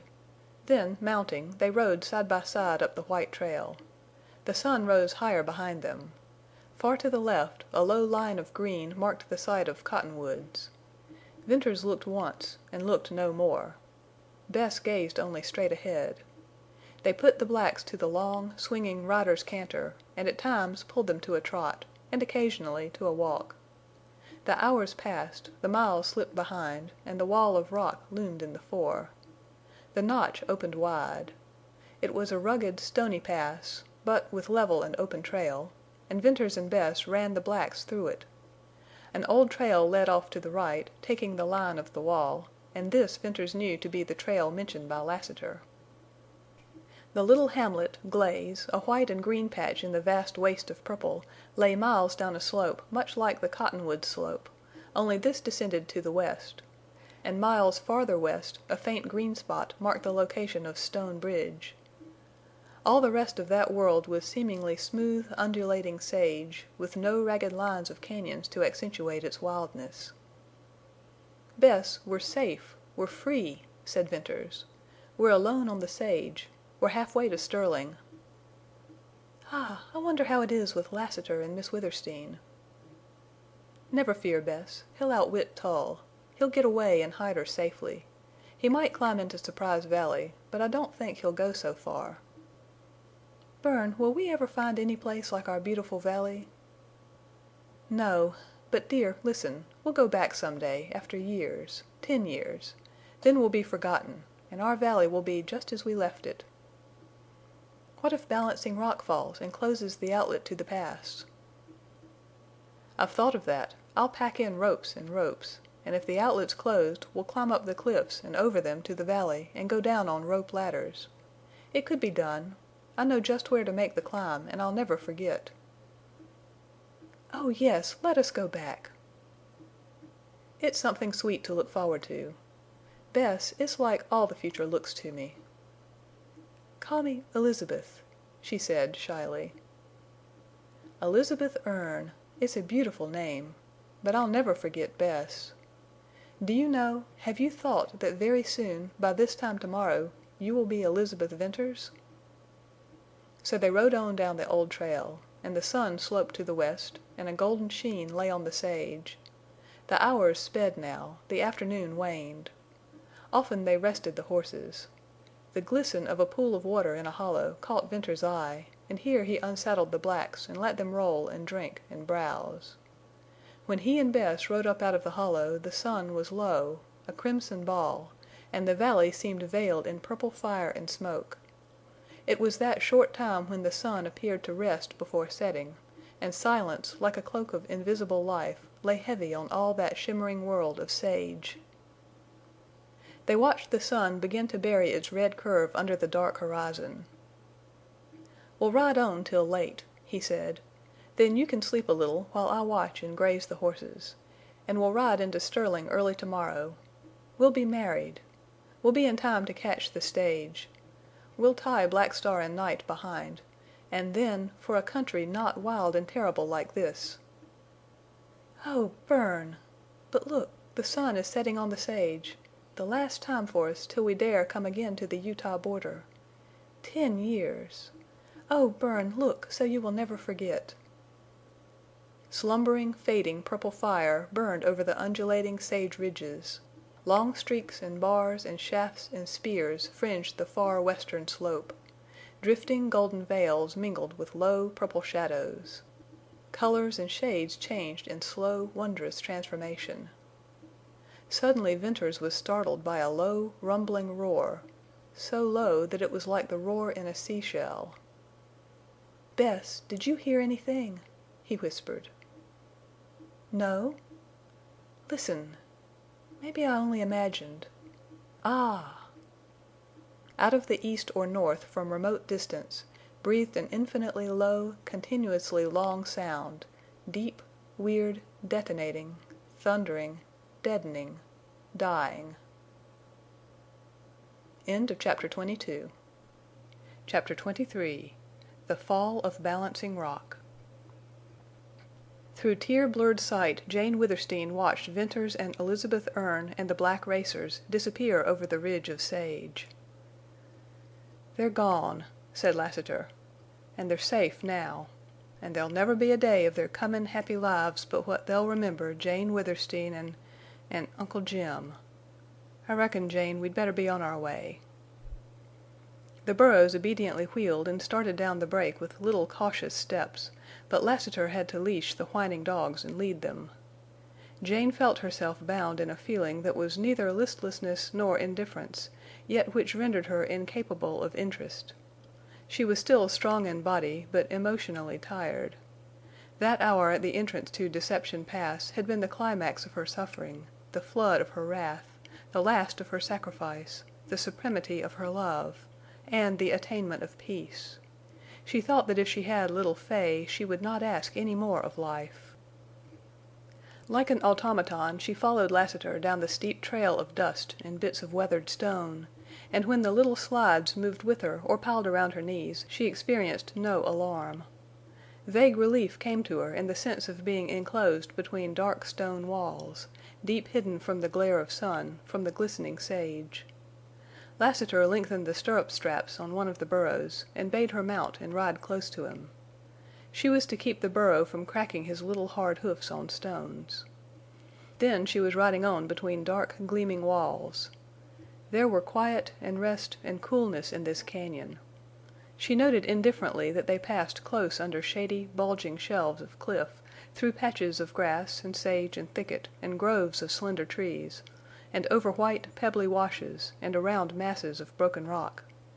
The burros trotted tirelessly.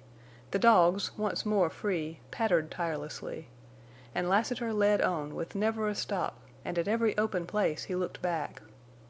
The shade under the walls gave place to sunlight. And presently they came to a dense thicket of slender trees, through which they passed to rich green grass and water.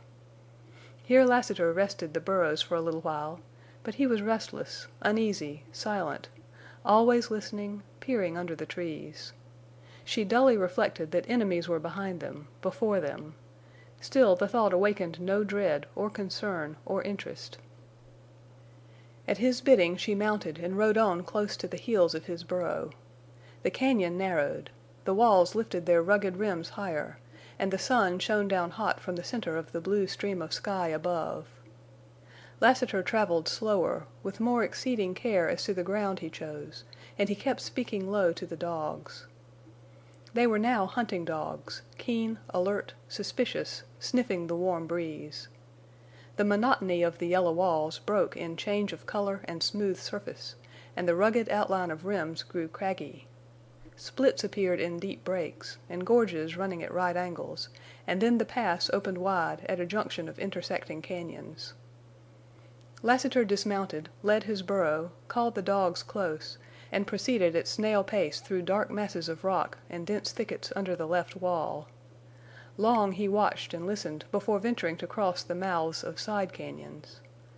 At length he halted, fled his burro, lifted a warning hand to Jane, and then slipped away among the boulders, and followed by the stealthy dogs, disappeared from sight. The time he remained absent was neither short nor long to Jane Withersteen. When he reached her side again he was pale, and his lips were set in a hard line, and his gray eyes glittered coldly. Bidding her dismount, he led the burros into a covert of stones and cedars, and tied them. "Jane, I've run into the fellers I've been lookin' for, and I'm goin' after them," he said. "Why?" she asked. "I reckon I won't take time to tell you." "Couldn't we slip by without being seen?" "Likely enough, but that ain't my game. And I'd like to know, in case I don't come back, what you'll do." "What can I do?" "I reckon you can go back to Tull, or stay in the Pass and be taken off by rustlers. Which'll you do?" "I don't know. I can't think very well. But I believe I'd rather be taken off by rustlers." Lassiter sat down, put his head in his hands, and remained for a few moments in what appeared to be deep and painful thought. When he lifted his face it was haggard, lined, cold as sculptured marble. "I'll go. I only mentioned that chance of my not comin' back. I'm pretty sure to come." "Need you risk so much? Must you fight more? Haven't you shed enough blood?" "I'd like to tell you why I'm goin'," he continued, in coldness he had seldom used to her. She remarked it, but it was the same to her as if he had spoken with his old gentle warmth. "But I reckon I won't. Only I'll say that mercy and goodness, such as in you, though they're the grand things in human nature, can't be lived up to on this Utah border. Life's hell out here. You think, or you used to think, that your religion made this life heaven. Maybe them scales on your eyes has dropped now. Jane, I wouldn't have you no different, and that's why I'm going to try to hide you somewhere in this Pass. I'd like to hide many more women, for I've come to see there are more like you among your people. And I'd like you to see just how hard and cruel this border life is. It's bloody. You'd think churches and churchmen would make it better. They make it worse. You give names to things—bishops, elders, ministers, Mormonism, duty, faith, glory. You dream, or you're driven mad. I'm a man, and I know.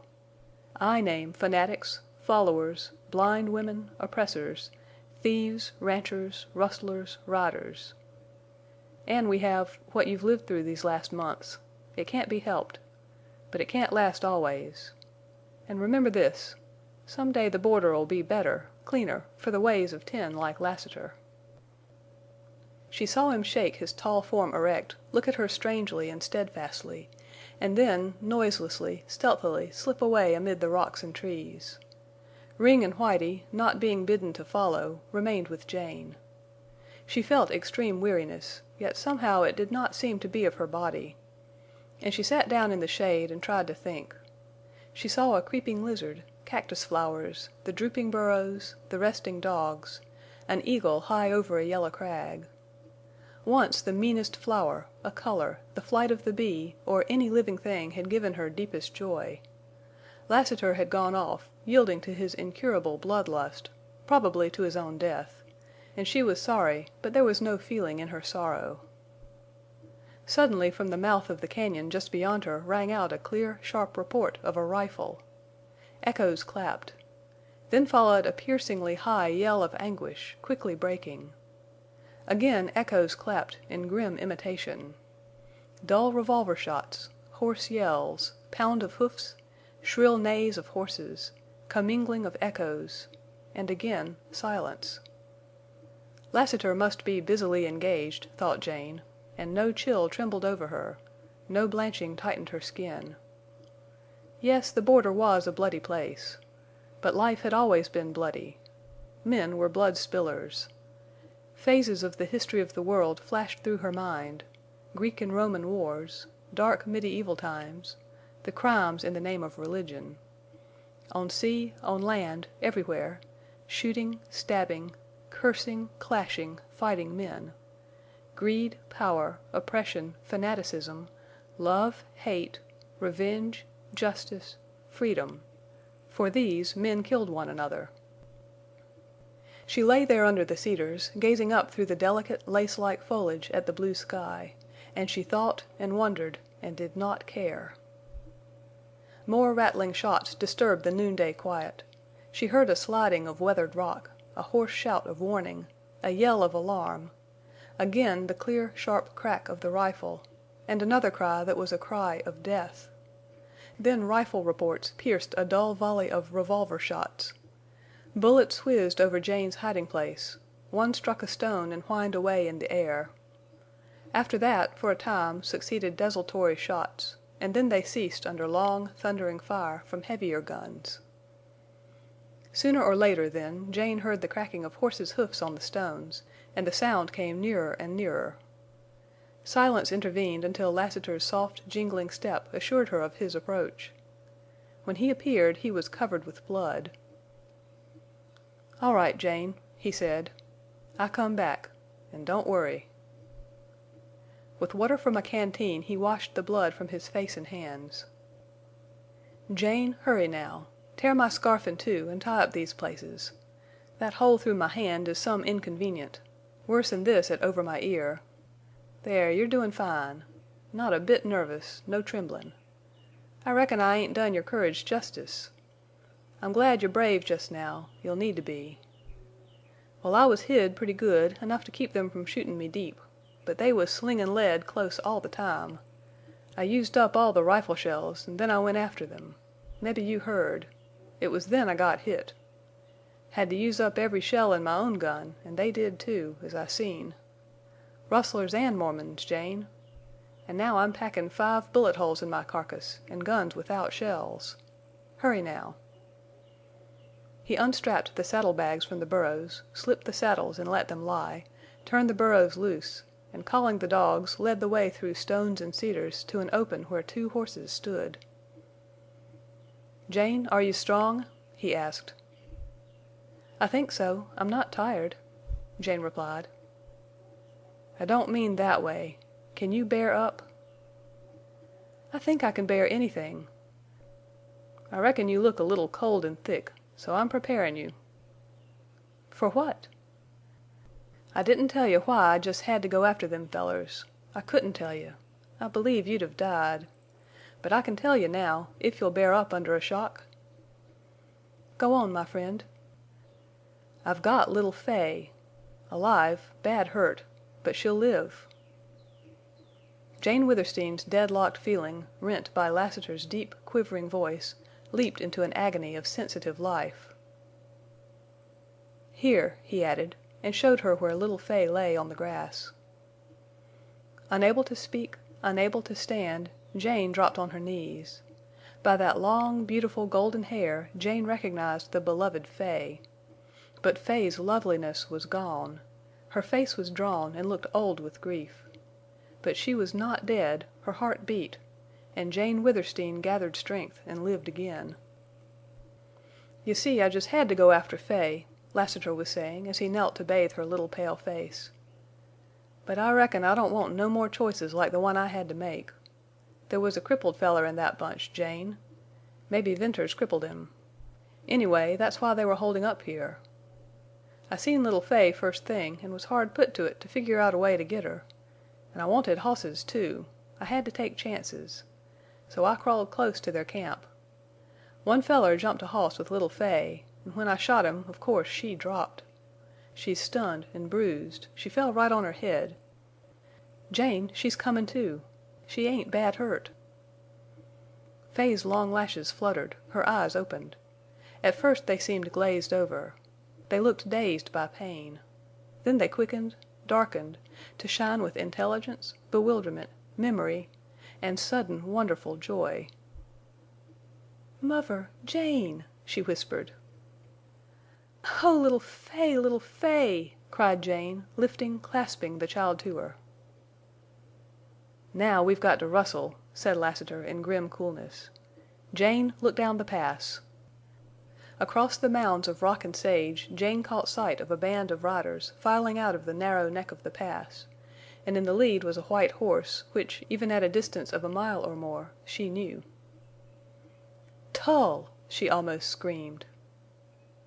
"I reckon. But, Jane, we've still got the game in our hands. They're ridin' tired hosses. Venters likely gave them a chase. He wouldn't forget that. An' we've fresh hosses." Hurriedly he strapped on the saddlebags, gave quick glance to girths and cinches and stirrups, then leaped astride.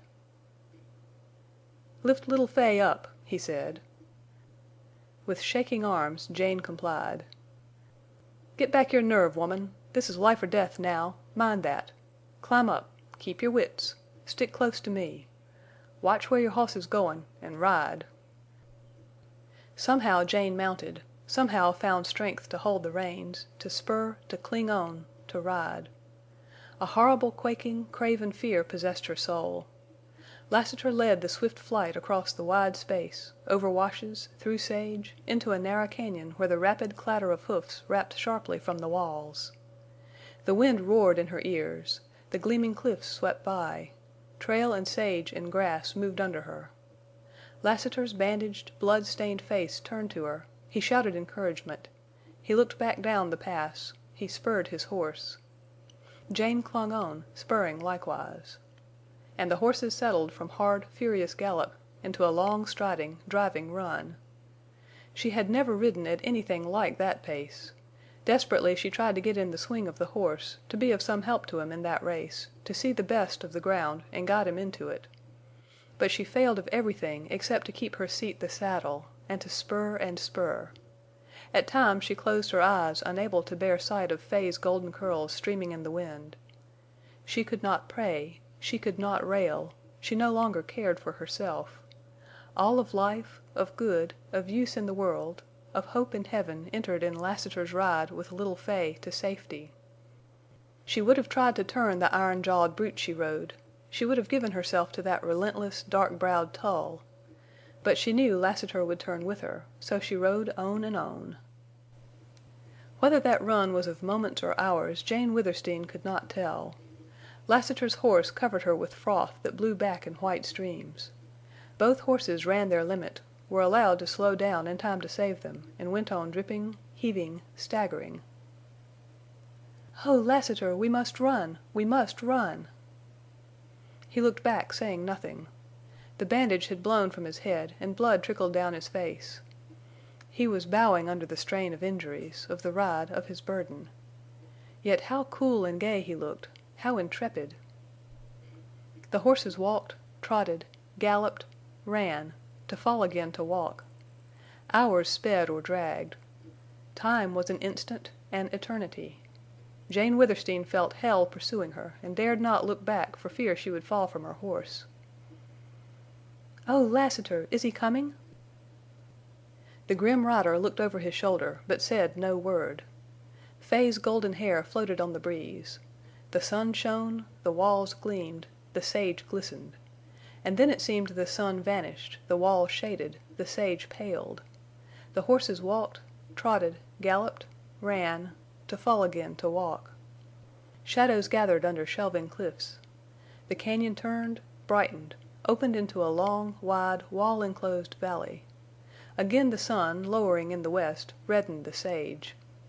Far ahead round, scrawled stone appeared to block the pass. "Bear up, Jane, bear up!" called Lassiter. "It's our game if you don't weaken." "Lassiter! Go on alone! Save little Fay!" "Only with you." "Oh, I'm a coward, a miserable coward. I can't fight or think or hope or pray. I'm lost. Oh, Lassiter, look back! Is he coming? I'll not hold out." "Keep your breath, woman, and ride not for yourself or for me, but for Fay." A last breaking run across the sage brought Lassiter's horse to a walk. "He's done," said the rider. "Oh, no, no!" moaned Jane. "Look back, Jane, look back. 3-4 miles we've come across this valley, and no Tull yet in sight. Only a few more miles. Jane looked back over the long stretch of sage and found the narrow gap in the wall out of which came a file of dark horses with a white horse in the lead. Sight of the riders acted upon Jane as a stimulant. The weight of cold, horrible terror lessened. And gazing forward at the dogs, at Lassiter's limping horse, at the blood on his face, at the rocks growing nearer, last at Fay's golden hair, the ice left her veins, and slowly, strangely, she gained hold of strength that she believed would see her to the safety Lassiter promised. And as she gazed, Lassiter's horse stumbled and fell. He swung his leg and slipped from the saddle. "Jane, take the child," he said, and lifted Fay up. Jane clasped her, arms suddenly strong. "They're gainin'," went on Lassiter as he watched the pursuing riders. "But we'll beat 'em yet." Turning with Jane's bridle in his hand, he was about to start when he saw the saddlebag on the fallen horse. "I've just about got time," he muttered, and with swift fingers that did not blunder or fumble he loosened the bag and threw it over his shoulder. Then he started to run, leading Jane's horse, and he ran and trotted and walked and ran again. Close ahead now Jane saw a rise of bare rock. Lassiter reached it, searched along the base, and finding a low place, dragged the weary horse up and over round, smooth stone. Looking backward, Jane saw Tull's white horse not a mile distant, with riders strung out in a long line behind him. Looking forward, she saw more valley to the right, and to the left a towering cliff. Lassiter pulled the horse and kept on. Little Fay lay in her arms with wide-open eyes which were still shadowed by pain, but no longer fixed, glazed in terror. The golden curls blew across Jane's lips. The little hands feebly clasped her arm. A ghost of a troubled, trustful smile hovered round the sweet lips. And Jane Withersteen awoke to the spirit of a lioness. Lassiter was leading the horse up a smooth slope toward cedar trees of twisted and bleached appearance. Among these he halted. "Jane, give me the girl and get down," he said. As if it wrenched him, he unbuckled the empty black guns with a strange air of finality. He then received Fay in his arms and stood a moment looking backward. Tull's white horse mounted the ridge of round stone, and several bays or blacks followed. "I wonder what he'll think when he sees them empty guns. Jane, bring your saddlebag and climb after me." A glistening, wonderful bare slope, with little holes, swelled up and up to lose itself in a frowning yellow cliff. Jane closely watched her steps and climbed behind Lassiter. He moved slowly. Perhaps he was only husbanding his strength. But she saw drops of blood on the stone, and then she knew. They climbed and climbed without looking back. Her breast labored. She began to feel as if little points of fiery steel were penetrating her side into her lungs. She heard the panting of Lassiter and the quicker panting of the dogs. "Wait here," he said. Before her rose a bulge of stone, nicked with little cut steps, and above that a corner of yellow wall, and overhanging that a vast, ponderous cliff. The dogs pattered up, disappeared round the corner. Lassiter mounted the steps with Fay, and he swayed like a drunken man, and he too disappeared. But instantly he returned alone, and half ran, half slipped down to her. Then from below pealed up hoarse shouts of angry men. Tull and several of his riders had reached the spot where Lassiter had parted with his guns. "You'll need that breath, mebbe," said Lassiter, facing downward with glittering eyes. "Now, Jane, the last pull," he went on. "Walk up them little steps. I'll follow and steady you. Don't think. Just go. Little Fay's above. Her eyes are open.